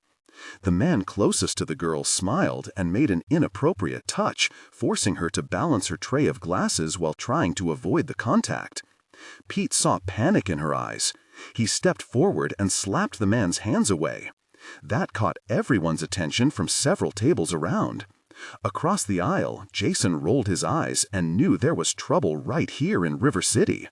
"That's not acceptable, mister," Pete said as he straightened up and realized what he had just done as the large man in the black clothing stood up from his chair at the table. The burly brute stepped into the girl, brushing her aside, and confronted Pete. It seemed time was standing still for Golding as the bearded man took him by the cravat he hated. The resort's general manager braved getting between the 2 guests. When she did, the other 3 men stood and started forward. The larger brute let go of Pete and then reached out and pulled the clipboard from Gina's hands and ostentatiously dropped it to the carpeted floor. His smile widened as he reached out and made an inappropriate and aggressive touch to her chest area just under the black suit jacket she wore. Pete's eyes widened in shock at the way these men were acting. He had never been witness to anything so blatantly boorish. Pete slapped at the man's hand again, and in response, the man took Golding by the throat and started pushing him backward. Gina Luvinsky panicked and wanted to call for her security, but all she saw around the casino were Zala's men, who not only weren't moving toward the ruckus, but were watching with humorous curiosity. Knowing she was on her own, Gina reached out and took the man's large hand and tried to force it from Pete's throat. A second man came around and wrapped his thick arms around the general manager and lifted her away. The next thing the woman knew was the sensation of falling, which came on her so fast that she thought she had blanked out momentarily. She hit the floor and then saw the second man's large frame, the thug who had wrapped his arms around her waist and lifted her off the floor, come crashing down beside her. Ryan moved far faster than he had ever moved before. Seeing Doc being assaulted and the woman grabbed was far more than Ryan's mind could grasp at one time. The end result was that Jason Ryan reacted as he was taught by the colonel. The next move was to bring his hand up and into the thick wrist bone of the man holding Pete by the throat. The bent knuckles came up and smashed into the wrist of the mobster, separating the two halves of the bone. The man screamed in pain and shock, and Golding slid to the floor, gasping for air. Gina tried to stand as she saw the two remaining men from the table charge toward the man she thought was called Mendenhall. She grimaced as she saw the small, dark-haired man take a stance, and as he did, the brute whose wrist he had just shattered went to his knees, holding his arm. Ryan kicked out with his new Gucci shoes and caught the mobster on the chin, sending him backward into one of the men coming to his rescue, knocking him over the blackjack table. Ryan readied himself for the fourth mobster to make his opening bid, so Jason made ready to defend himself. His eyes widened, though, when the man pulled out a gun and brought it up toward the small naval aviator. "Oh gosh," Ryan said, "there always has to be one difficult person in the crowd that brings a gun." He waited for the bullet that would end his small adventure in the Carpathian Mountains. Before the shot was fired, several men dressed in black suits swarmed the man with the gun and his three companions. One of the guards lifted the injured thug with the broken wrist to his feet and unceremoniously pushed him back. "Gentlemen, gentlemen, this is only our first night together, and we have this breaking out in the first few hours?" Dmitry Zalas said as he approached the gaming area with many of his security men in tow. Janos Vajic was with him, and he hurriedly went to Gina and helped her to her feet. Zalas looked at Ryan for the longest time, even tilting his big head so he could get a better look at the man he didn't recognize. Then the Russian host looked over at the injured man, who was holding his shattered wrist and glaring at Ryan. "Leno Kirkovich, I should have known," Zalas said as he reached out and helped the man lean against the blackjack table. "This may be appropriate behavior in Krakow, my friend, but we expect a little more restraint here at the edge of the world." He leaned in close so the Polish mobster could see his face. "Misbehave again, my friend, and you and your companions will be living at this magnificent resort permanently. Am I understood?" The large Polish mobster only glared at the much smaller Ryan as the Navy man finally relaxed. Jason Ryan, USN, reverted to his aviator spirit and his natural way of looking at things. He winked at the killer, whose eyes suddenly widened. The man started forward, but was stopped by Zalas. "Enough," Zalas said as he gestured for his security men to remove the four troublemakers. "See to it, our friend here makes it to the infirmary."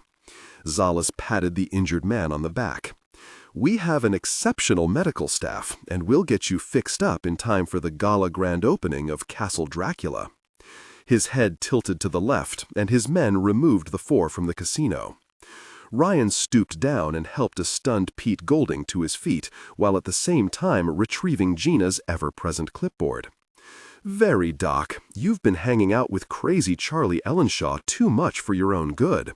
His and your confrontational attitudes are out of control." He slapped Pete on the back. "Just like your overwhelming sense of justice." "Thanks, Mr. Ryan," Pete said as he pulled the wrinkled and damaged cravat from around his neck. "I thought that monster was going to rip my head from my shoulders." "I think that was the object lesson he was trying to impart to you, Doc." "Gentlemen, I don't know what to say," Gina said as she retrieved her clipboard from Ryan's hand. "But thank you. Yes, I must say, I have never seen our friend Mr. Kirkovich subdued with such reckless abandon," Zalis said as he stepped up to Ryan and Golding. "And with such skill." The Russian looked from Ryan to the still shaken Golding. "Both of you, exceptional indeed."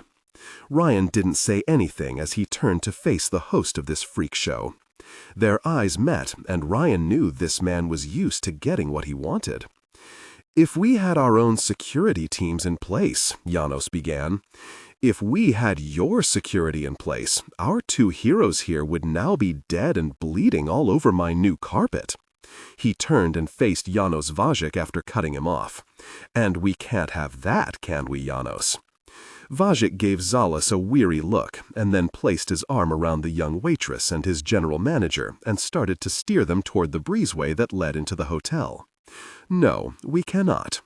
Ryan watched the exchange and determined that the balding partner and his manager, Gina, were not too fond of the Russian.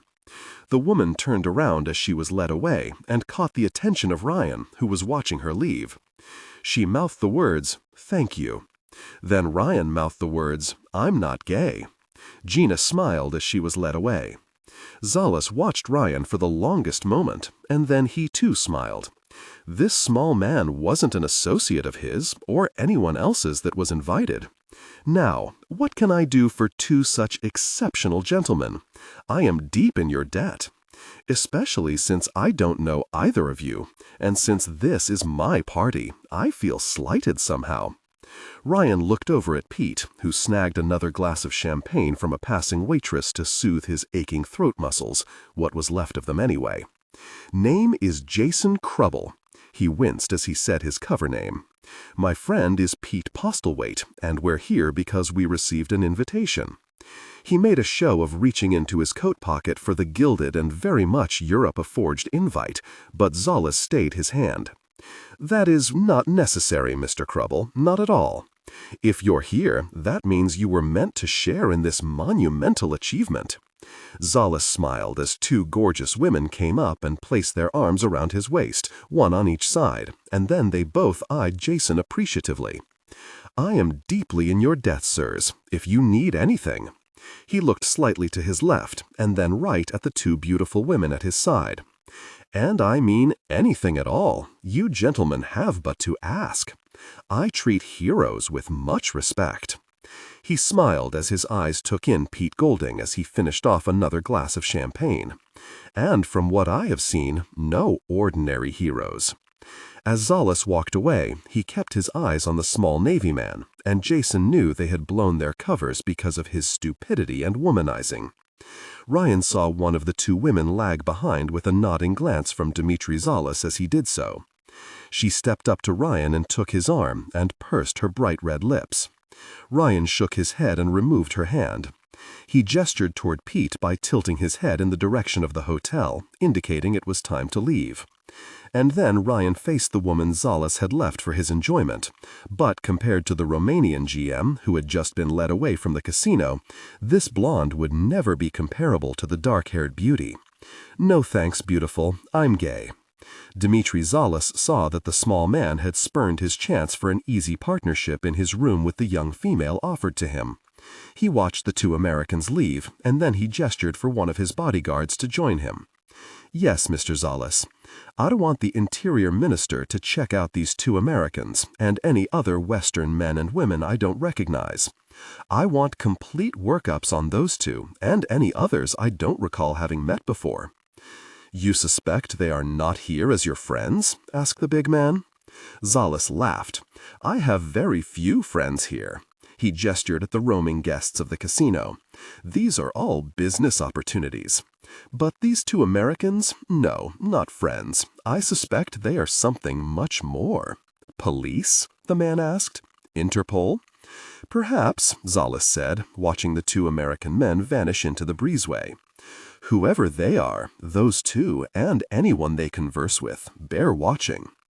Anya couldn't move another step. She was carrying her nephew in both arms and had stumbled with the sleeping boy 10 times in the past hour. She finally had to stop and rest. It was a full 5 minutes later that Mikla came limping into their resting place. The giant wolf flopped to the ground, its massive chest heaving in and out in exhaustion. Anya reached out and felt the very tip of Mikla's nose. It was warm and dry, and that worried her. The Golia was feverish, and there was nothing she could do until they reached home. She leaned back and was startled when she heard noise coming from in front of her. She raised her head up and scanned the darkness. She saw blazing lights in the distance and wondered just how far off course she was. She knew of no lights that bright within 150 miles of Patina's. She shook her head angrily as she realized they must be lost. She lay down and placed a hand on Mikla. The wolf must have been desperately ill to get so lost on his way home. That was something Mikla was good at, finding his way anywhere he was sent and returning without fail, with the exception of their predicament at the moment. Anya was so exhausted she couldn't help it and closed her eyes, thinking she would get just a couple of minutes of downtime. She went to sleep, and for the next 8 hours never realized that her home was only 1 mile distant, and the lights she was seeing was the resort at the edge of the world. She had made it back home after 9 long years, but for now she was too tired to care. The 6 men sat at a large table in the very elegantly designed Roman Spring restaurant. The waitstaff was wondering just how many bottles of the 900 1995 Lafitte Rothschild the strangely dressed men could drink. As it stood, the food and beverage manager had ordered a case out of San Francisco and another from a warehouse in France, so altogether the restaurant had 8 bottles of the elite wine, and 6 of them sat empty in front of the men. They had also dined on oysters, steaks, and a dozen other expensive entrees, most of which were picked up by the waitstaff without so much as having been nibbled upon. They seemed to be content with Dimitri Zalas' expensive and personal Lafitte Rothschild. The large man with the silver-embroidered headscarf raised a hand for the waitress and indicated that they wanted another bottle of the expensive wine. Marco watched as the staff started buzzing around, knowing that Zalas had to be informed of the wine usage of his personal stock. The dark-haired man smirked because he knew the wine was a favorite of the man he had set up in business. The wine steward arrived and opened the wine for the men, but one of them removed the bottle from the steward's hands after it was uncorked. Without waiting for it to breathe, the large gypsy started to sloppily pour the wine into their glasses. Marco's eyes were drawn to a couple who was being seated in the nearly empty Roman Spring restaurant. The man looked to be a little over 6 feet in height, which made the beautiful woman in the blue evening dress stand out that much more because of her small stature. His dark eyes watched as the man held out a chair for his more petite companion. His eyes studied the couple as they accepted their menus and listened to what the restaurant had to offer. One of Marco's companions held another glass of wine out for the Prince of Princes, but immediately saw that Marco wasn't there, at least in the mental sense. The men around the table knew the look. He was probing someone close by. Each man in turn quieted and placed his glass on the table. Each turned and looked in the direction of the 2 who had just been seated. "Are you feeling something?" one of the men asked as he looked at the small woman across the way and was impressed by what he saw. After a minute, Marco blinked and then tried to focus once more. Once more, at the exact moment the object of his concentrated thoughts looked up and the 2 men's eyes met for the first time. And then the feeling slammed into the front of Marco's brain like a sledgehammer.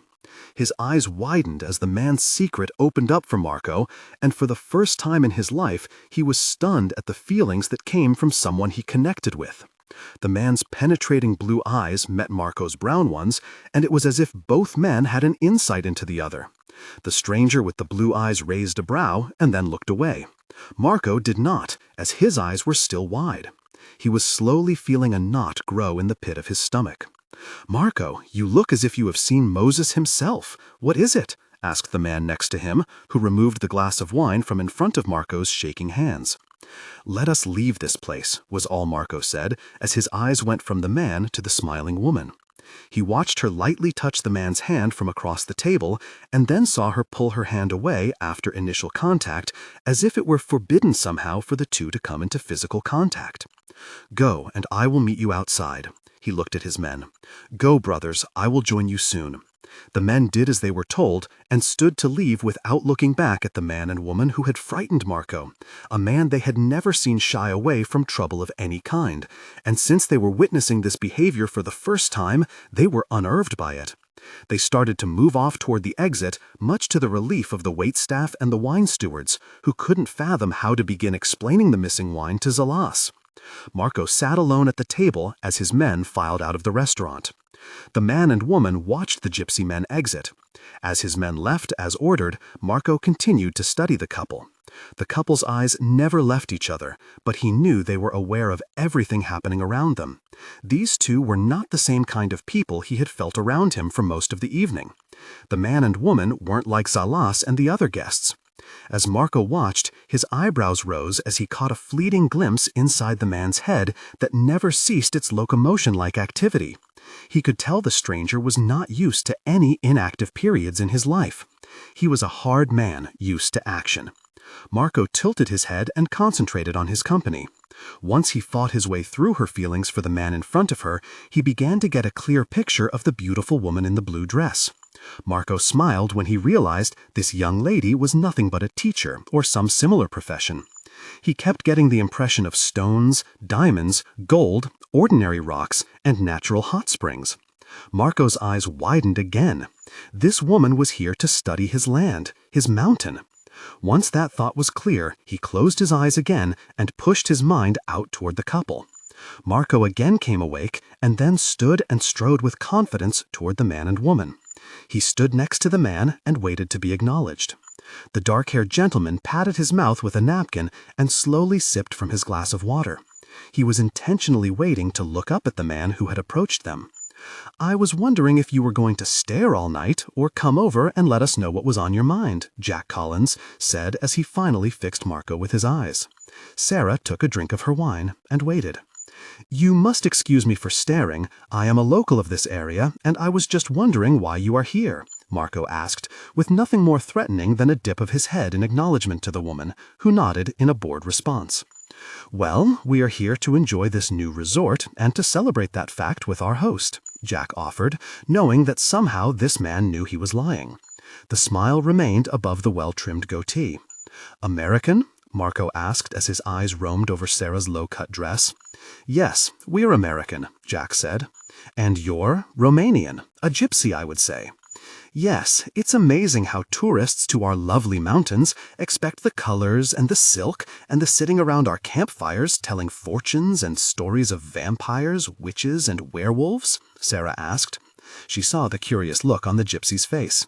"Can't forget the werewolves. I mean, this is the Carpathian Mountains, right? Vampires and werewolves and all that horror movie stuff?" Marco's smile broadened as he looked down upon the American woman and then turned and looked at Jack.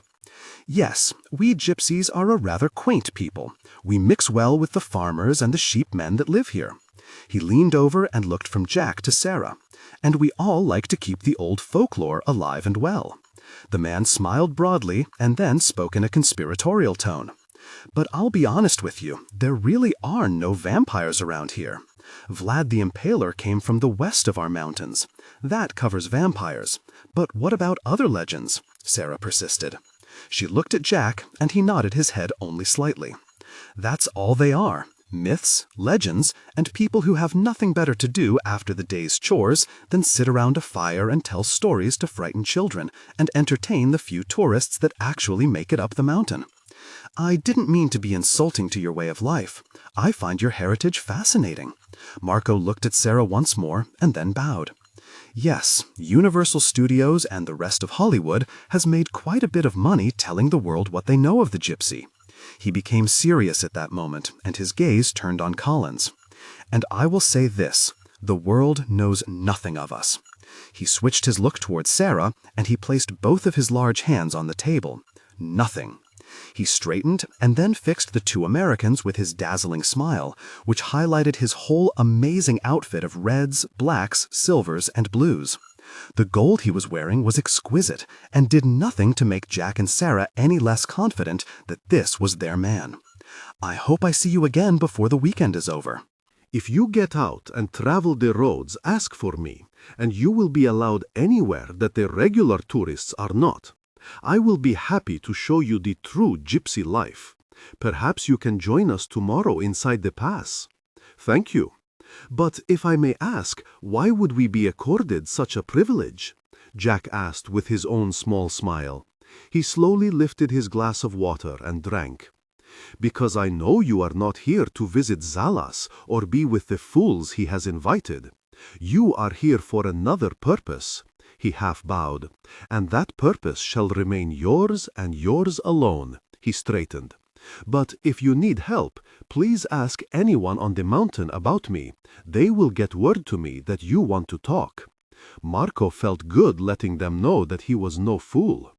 "Just ask for Marco Korveski," Jack said, throwing the gypsy his own American-style curveball. He saw the smile falter a bit on the gypsy's face. He recovered quickly, and to his credit, the large man held his questions for now. "Yes, how intriguing that you already know of me and my family. Anyone who visits an area where they have never been would be wise to find out who is really in charge. And at the moment, there are two powers in the area. Zalas, who controls everything from the castle to the resort, and the family Korveski, the Queen Mother and her two grandchildren, Marco and Anya, who control the pass and everything related to the mountain. I am indeed impressed. Mr. Jack was taking a risk showing his cards like this, but they had been presented with an opportunity, and he knew he had to chance it. The Prince of the Gypsies seemed intrigued that they knew so much. Collins also knew that Korveski would want to keep him and Sarah close until he knew what motivated the two Americans. "That doesn't matter. Just call me Jack. This is Sarah." Marco bowed and then looked at both. "I must learn how my family has become so popular outside Patinas. And for you to know of my sister, that is truly vexing. You must visit Patinas and allow my people to show you the hospitality of not only the gypsy family Korveski, but of our friends and neighbors as well. Tomorrow afternoon and into the evening we will be celebrating. I would be pleased to see you there." He leaned over and lightly touched Sarah on the arm. "I insist, as I wouldn't want to have to come looking for you." "We would love to accept," Sarah said. "May I ask if we can bring some acquaintances?" "Please bring anyone you wish. It will be a real experience in the Carpathians." He gestured around him with distaste. "Not this. I think that would be a fine idea. We're here to map the pass for NATO. I'm sure you've seen the soldiers around," Jack said. "I do not understand the ways of the military world, Jack," saying the name as if he had just eaten a rotten piece of fruit. "But if it's information on the pass you seek, my grandmama will be happy to answer any question you may have. She's what we would call a student of Patinas history." "We look forward to it. Tomorrow afternoon, then?" Marco bowed and left the table without another word. The waitstaff saw him coming, and they parted like the Red Sea when they saw the look crossing his dark features. His eyes were aglow with what could only be described as pure fury. "Well, I didn't expect that," Sarah said as she took a drink of wine. Jack was watching the retreating form of Marco Korveski. The man looked quite a bit more impressive than he did in his dossier photo. I'm sure he didn't either. He looked over at Sarah and tossed his napkin on the table and stood. He shoveled out $100 bill for the waitstaff and then assisted Sarah to her feet. "Okay, I know that look, Colonel. What are you thinking?" "I'm thinking that when he was sitting at his table, I was feeling like I was being spied on from inside my own head." He looked up as he waited for Sarah to step away from the table. "And don't ask, because I don't know. I've never had that feeling before in my life." He took her by the arm and started to leave. "It's like he was draining information from me, such as, he now knows the faces of everyone on our team, and suddenly he asks that we all come up to see the pass. Maybe I shouldn't have brought Niles and his team into the conversation," as they walked. He stopped and looked at Sarah as they waited for the elevator. He's dangerous, but in what way, I just don't know yet. What do? We have to allow Niall's team to do their jobs, and we still have to accomplish what we set out to do. Our mission here is to track the artifacts and make a connection to the history Alice has put together. Jack pursed his lips in thought. No, we stay, and they go. Gosh it, Sarah said as the elevator doors slid open. What? Jack asked. We get stuck here with gangsters and the low-life scum of the earth, and Niles and his team get to spend time with a legendary people and possibly even more legendary creatures. Yeah, they get all of the fun. Get in the elevator, Shorty, before I do let you go dance with the wolves. And speaking of wolves, I hope Ryan and Pete stayed out of trouble. It's Ryan. What could possibly go wrong? Sarah said with a smirk. Ryan was in his room and he had just stepped out of the shower after having been driven crazy by the oil in his hair and the scratchiness of his 3-day-old trimmed beard. As he toweled off, Ryan slid into one of the fanciest complimentary robes he had ever seen, just as a knock sounded on his door. Ryan walked over and looked through the peephole and saw a nervous-looking Pete Golding trying to peer into Ryan's room through the same peephole. Jason let out a deep breath and then opened the door. The computer genius was still dressed in his green Dawn Knot suit and looked distressed. "Hey, Doc, what's up?" Ryan asked as he finished drying off his hair and then half-turned and tossed the damp towel on a chair. Golding danced from foot to foot and then looked up and down the hallway. Jason caught the meaning and then stepped aside for Golding to enter. Golding stopped just inside the door and wrung his hands together. He turned to face Jason, who stood by the door with his eyebrows raised. "Look, I know I'm not the physical man that you and the Colonel, Will and Carl are. I know that. And I just want to apologize for getting us into that trouble downstairs. I could have blown everything." Ryan shook his head. "Look, Doc, you did what any one of us would have done. Treating someone who's just trying to do her job like she's a piece of furniture or someone's personal touch toy. Well, I think you did what we in the security department would have done, only you did it without thinking. That's rare, and it shows that you're starting to get field instincts." Ryan hoped the speech helped the Doc, even though none of it was true. He took Pete by the arm and steered him back to the door. "Look, I know this is only your, third time in the field away from your mistress Europa? I think you're becoming a real asset, Doc. I really do." "You really think so?" Pete asked, beaming.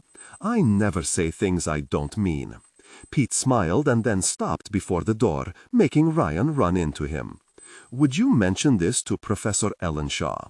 He thinks he's the only one outside of the security department that's worthy of field operations." Ryan laughed and looked at the professor and winked, leaning close as if to pass a secret. "Here's a little inside intel, Doc, for your ears alone. The Colonel said that he would rather have you on loan from the computer center than 10 Marines, because you think out of the box. And if he would rather have you than 10 Marines, Doc, where does that leave Crazy Charlie? Eating your dust, that's where." "Oh," was all Pete could say. Ryan patted him on the back to get him moving back toward the door. "And Pete?" "Yes, Commander." "Take that suit off and get back to your white shirt and black tie. It's more you." "Oh, I see," Pete said as he started to unbutton his shirt. "In your room, Doc." Jason managed to get the door open, and then Pete started to step out, rebuttoning his green shirt, when he suddenly stopped. Ryan made a face and slowly glanced around Pete's shoulder, and his heart sank into his lower abdomen. Gina Luvinsky stood at the door with her eyes neutral as she watched Pete suddenly lower his hands from his shirt buttons and then step back against the open door. As for Ryan, he was frozen in what he thought was the most compromising position he had ever been nailed in, and that was including last month when he had been forced to dress as a candy striper to escape a Las Vegas hospital. "Oh, excuse me, I just wanted to say," the dark-haired Romanian placed a hand over her mouth and averted her eyes. I am so sorry to have Doc." Go to your room now, Ryan said, recovering. Pete squeezed past the stunned resort manager and went to his room. As I said, I am so sorry for disturbing I am just sorry. I wanted to thank you personally for what you did downstairs. I assure you, if our own security were on the premises, this kind of behavior would not be tolerated. You and your Gina looked lost for the right word, and Ryan flinched when she finally found it. Your friend. Ryan pulled the woman into his room and closed the door, shocking her. Look, the doc is my friend, but it ends there, Ryan said. The general manager of the Edge of the World looked Ryan over as he spoke. She noticed he was minus the oil in his hair, and the gold chains and jewelry were noticeably absent. And as she looked toward the dresser drawers, she saw regular clothing neatly folded, and not one was a garment of the garish variety. She looked at Ryan and suspected something was way wrong with her initial assumption about the small, dark-haired man. Gosh, I don't even know how to explain this. The woman could tell he wanted to say something, but then thought, what was the use? She watched him take a deep breath, and then a look of resignation came over his features. Oh, what the gosh! Whatever you think I am, I probably am. Right now, I'm too tired and my hand hurts too much to care. Ryan reached out and opened the door. Gina reached out and closed the door and then looked Ryan over. Are all Americans as strange as you two? She asked, as she took in Jason's nice features without the cover-up of beard and oil and gold. Pretty much, yeah. The general manager became serious and then took a step toward Jason. The men you dealt with tonight are the type that won't forget such a slight. The owner didn't have them removed, so please watch yourself. She turned for the door, but Ryan stopped her and turned her around, and at the same moment kicked the door closed with his foot. I'm not afraid of those guys. After all, I'm loud, proud, gay, and I'm going to stay. Ryan took her in his arms. They came together in passion. The Temple Arch, Patina's Pass, Romania. Marco stood silently at the camouflaged entrance to the temple. He felt the heat as it poured from the cracks in the scared strata of the mountain as he stepped into the entranceway. His eyes adjusted to the dim lighting of the oil lamps that stretched away into the infinite darkness of the immense staircase that wound down into the bowels of the mountain. He started down. Far below, he saw the illumination of the temple lighting, and he heard the flow of naturally boiled water as it bubbled up through the artesian pools far beneath the earth. The blast furnace of heat and steam made the walk down uncomfortable. Marco was only halfway down the stairs when he heard a noise behind him.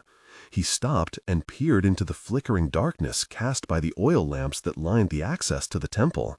Seeing nothing, he was about to turn and start back down the staircase when he heard the low growl, and this time he knew he had company. He reached out and removed the flaming bowl of oil that sat in a notch in the prehistorically carved tunnel.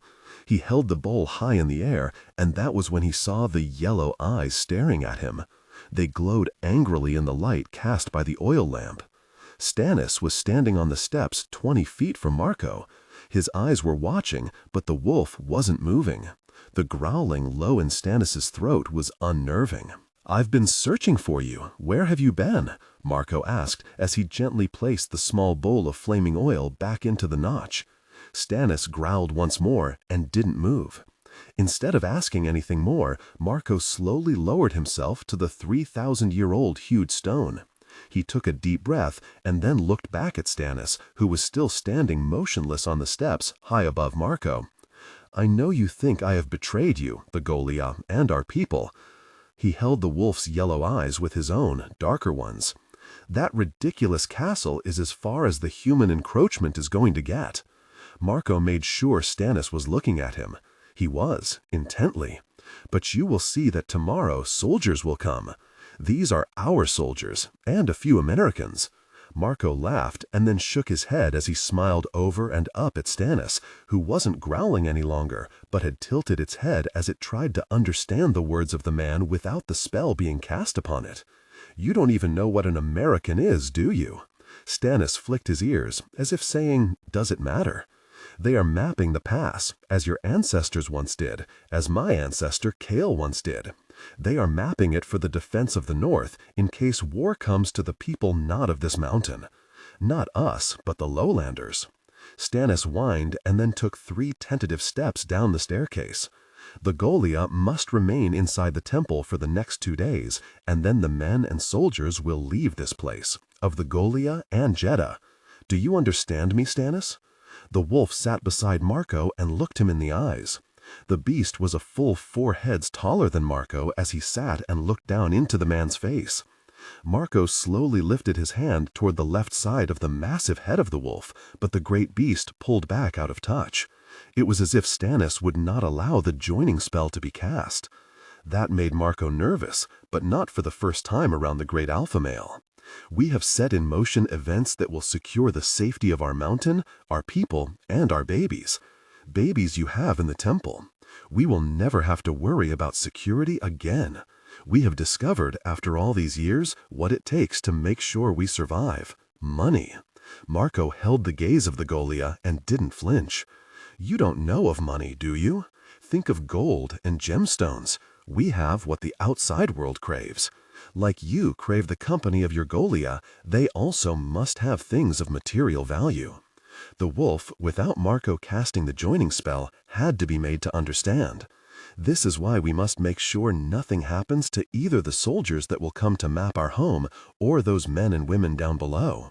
I promise you, my friend, there will be no men allowed beyond the castle, just the soldiers, and they cannot be harmed. I cannot say this enough, Stannis. Leave them be. I and my men will handle anyone who strays from the path.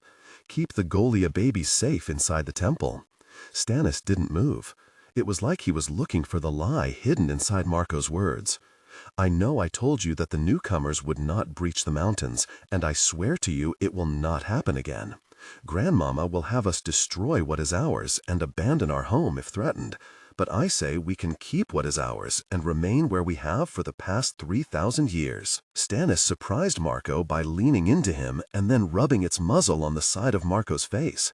Stannis was smelling him for any deceit, and luckily for Marco, this time it was all the truth.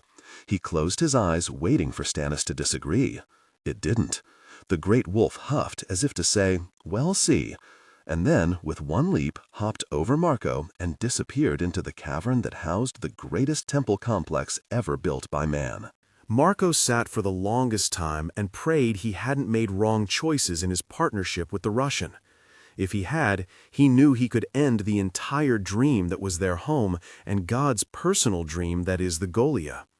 That things would calm after the resort below was up and running and his people had a steady flow of untraceable money and not the artifacts Marco had had to steal from the temple to bribe not only the Russian but also the interior minister.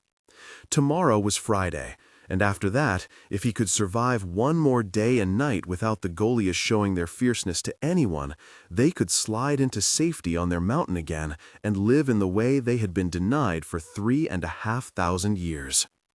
Colonel Ben Nevin had his men dispersed as he compared his map to the terrain in front of the new resort.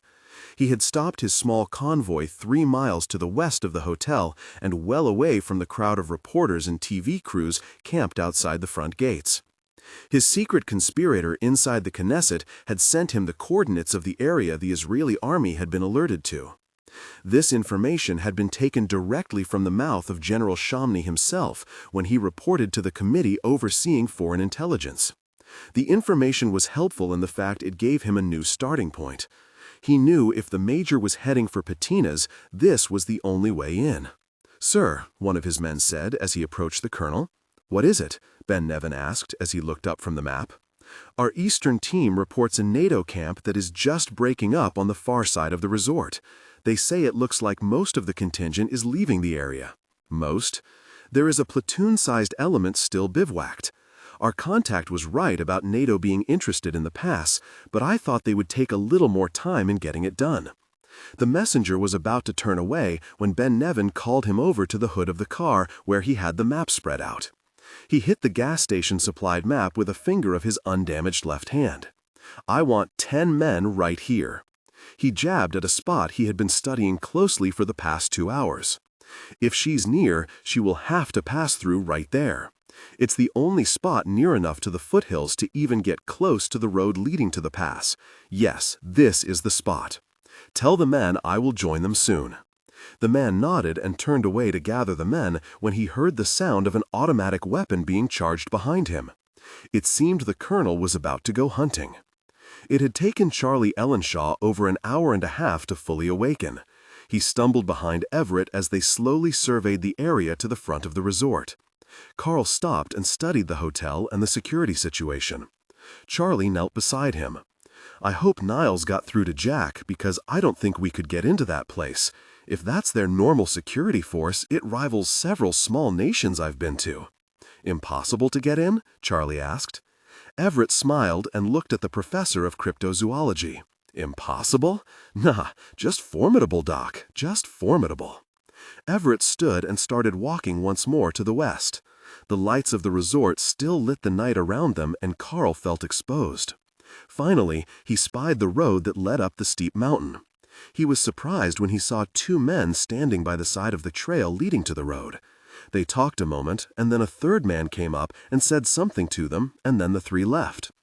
Everett took a deep breath when he realized how close they had come to walking right into the two men. He shook his head and then waved Charlie forward, silently cursing his stupidity in worrying about the lights of the resort when he should have been concentrating. "Why don't we just use the road?" Charlie asked when Everett continued to use the thin trees for cover.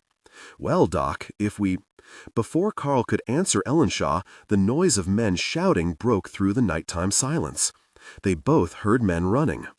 Everett reached up and pulled Ellenshaw down, and they both waited. "It seems awfully crowded out here in the woods for it being almost dawn." Everett had to agree with Charlie on that point. Suddenly, there were two sets of boots standing just above the small ditch they had crawled into. Everett shook his head when Ellenshaw started to move. The men spoke in a foreign language, and Everett knew that language was not Romanian. He had heard it just 2 days ago in Rome. The two men hurried away, and Everett rolled over onto his back until his eyes could see the fading lights of the stars as it neared dawn. How in the world did they know to come here? Carl asked those disappearing stars. Charlie was about to ask the captain to explain when they heard the yelp of a large dog. Then another pain-filled cry came bursting through the trees. They heard men shouting, and then a woman cried out loudly. Everett reached behind him and pulled out the 9mm. "Come on, Doc, this doesn't sound good." "Hey, do you have a gun for me?" Charlie whispered as loud as he dared. "Gosh, I accidentally issued it to Pete Golding," Everett joked, knowing that would irk Charlie to no end. Then Carl slowly moved out of the small drainage ditch and into the trees. Ellenshaw looked lost for a moment and then frowned. "Pete," he muttered under his breath, and then started after the captain. It took several minutes for the woods along the road and adjoining trail to calm down from the excitement moments earlier, Carl and Charlie managing to keep out of sight. Everett had a chance to see several of the men up close, and he could see that they were not professional soldiers or even militarily trained. They acted like hired men from various professions, and that made his job that much easier, as he could track the noisy men without being seen or heard.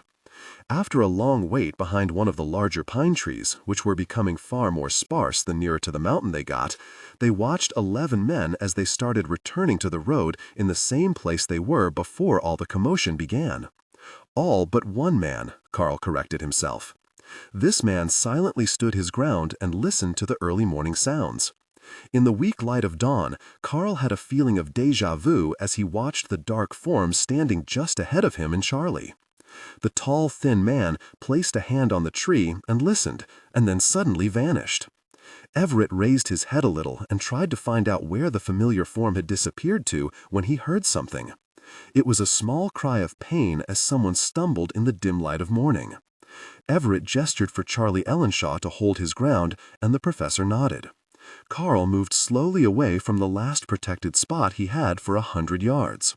He kept close to the ground as he headed toward a large boulder that had tumbled from the mountain sometime in the past 1,000 years. Everett realized as he ran stooped over that he wasn't getting enough exercise as he struggled to keep bent at the waist. Finally, he placed his hands on the giant stone and knelt to catch his breath. He had felt exposed in the dawn light and knew he had been foolish to try to get as close as he could to where he thought the noise had originated. He finally controlled his breathing enough that he could listen. He heard the birds singing their morning songs, and several of them even sprang from the trees above them. But of the strange noise he had heard, there was nothing.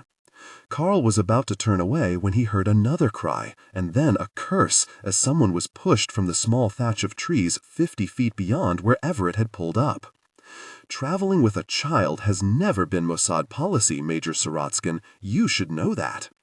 Carl saw the man, and then the woman and boy. The child wasn't the same, but the woman was Anya Korveski, the Mossad agent from Rome.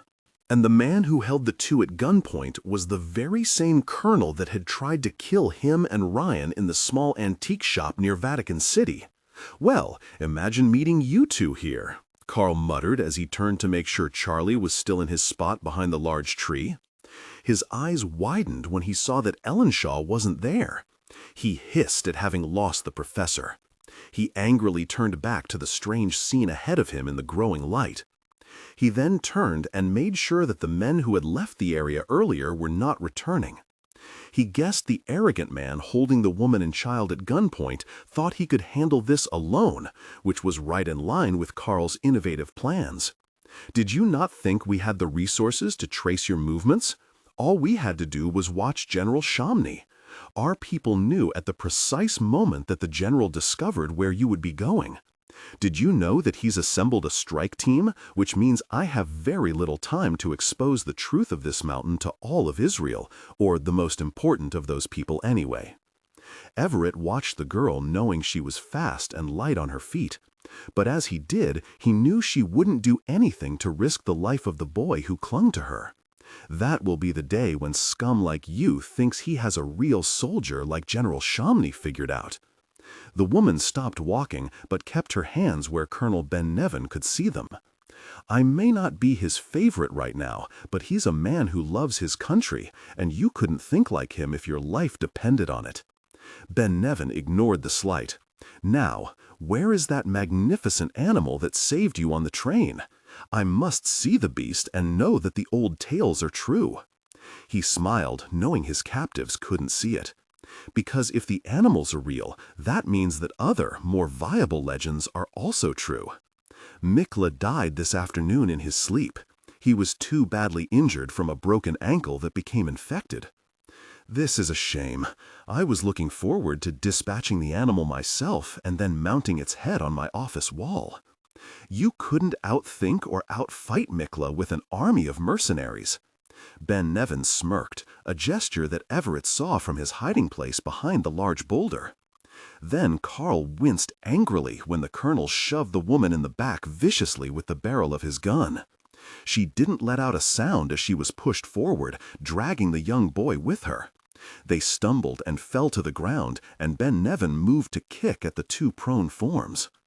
Everett was just standing with his weapon held with both hands as he took quick aim at the colonel before he could bring his foot down on the defenseless woman. Suddenly he felt the sharp jab of a weapon as it was poked painfully into his spine. "Don't move," came a heavily accented voice in English. The sudden noise didn't stop the kick that was delivered to Anya as she squeezed her eyes shut against the pain in her kidneys as the boot dug deeply into her. The boy, as brave as he could be, threw himself over Anya and waited for his turn. Ben Nevin, however, had his attention drawn away by something beyond Anya's hearing. She managed to raise her head and see a man walking toward them, and from her skewed viewpoint, the man walking with his hands up looked familiar.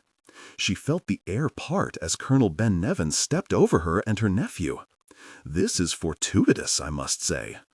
Everett was angry, but he tried his best to hold it in check after being caught unawares by the two men who had managed to get behind him without him knowing it. He figured these two, or more like them, had also gotten poor Ellenshaw, and that was why he wasn't by the tree. Carl felt as if he had let Charlie down by leaving him behind. In the early morning light, Everett saw Colonel Ben Nevin turn from him to look at the woman he had just kicked. She was looking up at Carl, and he could see her eyes shift as she recognized him from Vatican City. "Is that the way you treat women where you come from, jerk?" Everett said as the weapon at his spine was shoved a little harder at his insult.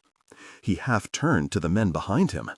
"As for you, that very thing has bullets. I suggest you use them instead of trying to skewer me with the barrel." That elicited another sharp jab. "Are all you Americans so arrogant?" Ben Nevin asked as he moved toward the three men. He gestured for the man with the AK-47 at Carl's back to back away, not out of any consideration for the captain, but the fact that Ben Nevin didn't want anyone too close to this man. He had seen him in action and had respect for anyone that can move as quickly as he had seen this man do. The two men took a step back, and Everett was grateful for the relief and the maneuvering room in case an opportunity presented itself. "Just the ones I know," Carl answered as he glanced behind to see how far away the two men were. They were better than he thought, standing out of arm's reach. "Witty. Do you have a name or just a number?" Ben Nevin asked. "I have a name, but only my mama's allowed to use it. You can just call me Popeye the Sailor." Ben Nevin raised his pistol, but didn't aim it at Everett, but just waved it slowly back and forth to make sure the large American saw the weapon. "All right, Mr. Popeye, where is the funny-looking white-haired man you came into the hills with?" "White-haired man? You guys must have seen a ghost, because the AK-47 butt plate to the back of Carl's ribs ended his reply before it was finished, as he went to his knees from the impact. He felt his breath leave his lungs, and then he heard a woman's voice ask Ben Nevin to stop. Everett shook his head and then managed with some difficulty to take in a breath of air. He slowly glanced back at the man who had delivered the blow. He was standing behind him with a look of satisfaction on his face. The man's accomplice reached down and pulled Everett to his feet, where he did his best to steady himself as air slowly returned. "You guys from the Middle East don't have a sense of humor, do you?" Everett said, as it felt as if his ribs shifted back to the right spot inside his body. "I am not the kind that will stand here and bandy words with you, Mr. Popeye. I will ask once more who you are and who you report to. If you do not answer, as you draw your next painful breath, the very next sound you hear will be that bullet you requested earlier as it enters the back of your head. My name is Popeye, and I work for a man named Wimpy, and I hate him because he never pays me for my hamburgers." "Shoot this man," Ben Nevin said as he angrily turned away from the American to concentrate on the woman and the boy. Everett knew he was had, so he made ready to at least go down without the bullet to the head thing. He would rather go out with his hands wrapped around the throat of the man who had hit him from behind. Carl tensed as he started to spring, but before he could move, he heard a loud whack and then an even louder grunt. Then another swish sounded in the morning air, and after that a loud, painful yelp came as Everett rose and saw that Charlie Ellenshaw had came up from behind the two men and cold-cocked them with a large tree branch. Now Ellenshaw stood there with the branch in his hands, looking as if he had done something horribly wrong. It was as if he was sorrowful for hitting the men as hard as he had. Everett ignored him and reached for the fallen AK-47. Ben Nevin turned at the unusual sound, and then his eyes widened when he saw the very man he had just asked the American about. He was standing with a large limb, and the other American was reaching for one of the fallen weapons.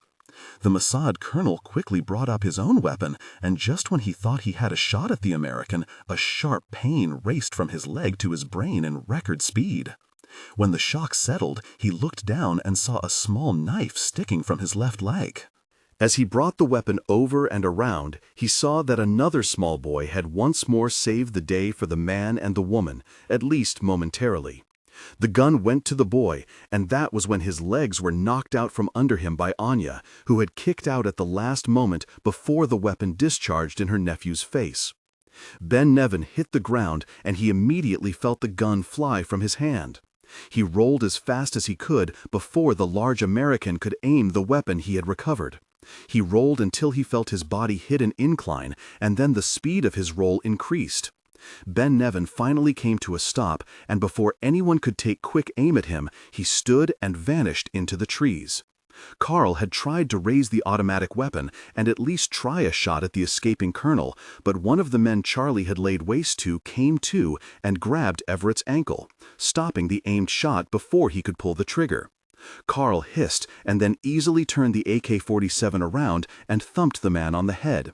"That's for the hit in the ribs," he said, as he started to turn away, and then turned and hit the man again with the butt plate. "And that's for waking up at the wrong time." The man crumpled and stayed down. Charlie Ellenshaw was wide-eyed as he watched an angry Captain Everett turn away and walk toward the fallen woman and boy. He gingerly stepped over the two men he had hit with the branch, which he still clutched.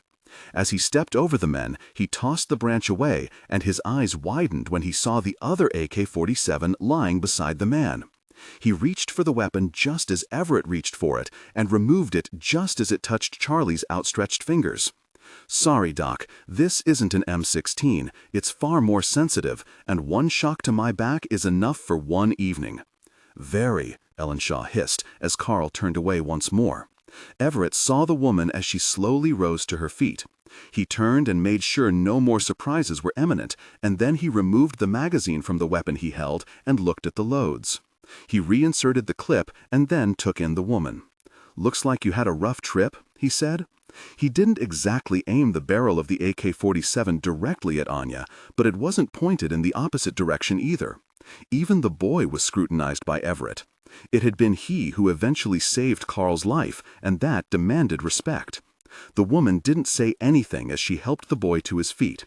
She looked around and then faced the captain. "He will be back with more men. I must leave." She started to turn the boy away, but Everett made sure she heard the safety being removed from the automatic weapon he now held on her. She turned angrily. "We must leave. He wants you as much as me. The colonel will be relentless. He has no choice now. He intends to kill you and anyone else in his way." Everett raised the barrel of the weapon toward the sky away from Anya. She nodded her head in a quasi-thank-you motion and then pulled the boy further into the trees they had initially been hiding in when they had been discovered by Ben Nevin. Carl followed the woman, the boy, and Charlie about 200 yards further into the hills. Finally, he spied the road that led upward toward the strange-looking castle and the pass above it. "Aren't we a little too close to the road?" Carl asked, as Anya finally stopped and looked around her at the early morning landscape. "I would think that Ben Nevin and his friends would use this to track you. I mean, it's the most expedient route." The woman looked at Carl. The colonel would never be stupid enough to expose himself on the open road on this mountain. This is the one place on Earth that is not controlled by men from the outside. No, we have to cross the road here and retrieve something I left behind. What in the gosh is so important? Ben Nevin became angry when Anya Korveski sprinted across the road with the boy close behind. They soon vanished behind a small wall of stacked rocks. "Gosh, Everett said as he gestured for Ellenshaw to follow him across. The two men made it without anyone seeing them. Carl hopped deftly over the stone wall and was followed by Charlie, who hit the wall and flew over head first, landing squarely on his chin. "Gosh, Doc, can you make any more noise?" Carl said as he tried to see where Anya and the boy had disappeared to. "Sorry, misjudged the heights somewhat." "Gosh, if I lost that woman again," Everett muttered, and then left the sentence unfinished. "Doc, did you hear that colonel ask the woman about an animal?" "I must have missed that," Charlie said as he looked for the girl along with the captain. "Well, we can't find them by staying put. Let's go this way," Everett said as he pulled Ellenshaw to his feet. But before they could take a step, he saw the woman not 10 feet from them, just standing and looking at them. "If we are not to be caught again, you two will have to travel with a little more stealth than what you've shown you are capable of." "Sorry, I'm afraid it's my fault. I'm not a real field." "That's enough, Doc. She has learned just about all that I care to give her for the moment. At least until she can explain why she was trying to out our agent in Vatican City. I wasn't outing him, as you quaintly put it. I was trying to discover what he had learned about the pass and my people. That is what I do. Yes, I believe you're part of a tribe called the Jeddah. Why you're part of Mossad is something we have yet to learn. And suddenly, you, whoever you are, know quite a bit about a subject that absolutely fewer than 100 men and women outside this mountain have ever heard. Perhaps I was watching the wrong contact at the Vatican. Maybe I should have let the young priest be and waited to follow you, especially since you're quite the historian." The woman took 2 steps backward into the trees and vanished. Everett didn't want to lose sight of her again, so he once more grabbed Charlie by his windbreaker and pulled him into a large stand of trees where the woman vanished. "Look, you're not losing us again, so why don't you—" Charles Hindershot Ellenshaw III and Carl came to a sudden stop just as their hearts did. Both men felt their mouths go slack when they saw the girl, the young boy, and the largest animal outside zoo walls they had ever seen. The wolf was lying on its side and with its head off the ground and was staring right at the 2 intruders. The wolf tried to rise, but Anya was holding its ears and talking softly to the beast. "Oh my gosh," Charlie said in a barely audible whisper. The yellow eyes never left Carl or Ellenshaw as it continued to growl deep in its chest. Then it suddenly whimpered and curled into a ball and started licking one of its hind legs. Anya spoke to the beast once more, and then she stood and faced the men. "I have to get him home to my grandmother, or we'll lose him. Right now the break isn't that bad, but infection is soon to set in if my grandmother cannot get to him. Will you help me get my friend back to the pass?" "Your friend?" Charlie asked as he took in the vision of the curled up and very dangerous-looking wolf. "That animal has to weigh close to 1,000 pounds, Ellenshaw said, just as many of the old werewolf tales came flooding back. That was one legend that Charlie always took with more than a grain of salt, because he knew the physical limitation of the human body and those of the standard wolf. Any change from wolf to human form had always been the most severe of impossibilities in his learned opinion. Everett continued to eye the woman. Then his eyes went to the giant wolf lying at her feet. The boy continued to stroke the animal and talk to it. "Answer me this first, and then we can talk." "We have no time," she said pleadingly. "You have time for this because it's very important to a person that's very dear to me." Anya looked down at Mikla and then nodded her head at Everett. "That is a Goliath? That is Mikla. The Goliath know not the old name of their species." He cannot differentiate the difference by names, but by knowing. Everett smiled as he thought of how Alice was going to react. "If you're done with your questioning, can you help me get Mikla back to Patinas before Ben Nevin returns? I hope you don't want us to carry him. I don't think it would take kindly to the offer," Charlie said as he continued to stare at the giant Goliath as it continued to whine and lick its wound. "He will follow. I just need cover and you have to be it. It will take a while for Mikla to make the climb." "Well," Everett said as he pulled his walkie-talkie out and tried to reach Niles once again, but he received no signal. He knew he would regret not being able to inform Jack of his discovery. "Why not?" he said as he gestured for the women to start leading the way. As Carl and Charlie watched, the giant wolf slowly rose to its 4 paws, and with the right rear one off the ground, started to limp after Anya and the boy. Carl reached around and unslung the second AK-47 from his shoulder and then handed it to Ellenshaw. "Don't shoot anything, just point it, and if that doesn't work, throw it and run for your life." "Got it," Ellenshaw said as he hefted the heavy Russian-made weapon. "Eat your heart out, Pete." Everett turned and watched as the woman, the boy, and the nightmare-sized wolf disappeared. "Stay as close to them as you can. I'll be skirting the side to make sure we don't have any unwanted company closing in from the rear." "Right," Ellenshaw answered as he smiled at Carl. "Alice was right, they do exist," he said, and then left to follow the woman and her friends. "Right," Everett said as he watched Ellenshaw leave. "Now all we have to worry about is what else she was right about." Everett shook his head and then vanished into the trees. Patinas Pass. The old woman used the doorframe to steady herself as she gingerly eased her bad angle out the door. She was careful not to slip on the morning dew that covered everything from the crags in the mountain to the high pastures to which all the men had left for 2 hours before sunrise. The gypsy queen had been dozing in her large chair, with her feet propped on a small stool. She remembered hearing Marco snoring soundly on the small bed she had abandoned for the comfort of the chair. Her grandson had come in late, and instead of going to sleep in his own house, he chose to tend to his grandmother and rest there. He had been in a surly mood, and she could tell he had been angered by something or someone. She had the distinct impression that he was troubled by something he hadn't expected. He had mentioned that they could have visitors tomorrow to at least the lower villages by a group of Americans. And it was this issue that was troubling the man-child, and she had picked up the strong vibes, and instead of saying anything, she had lain awake most of the night in worry about what the boy had done. She stood in the doorway and looked south down the mountain, and the feelings she was receiving became stronger. She winced as she placed too much weight on her healing but still heavily wrapped ankle. Suddenly it hit her like a sledgehammer blow to her brain. It was Anya.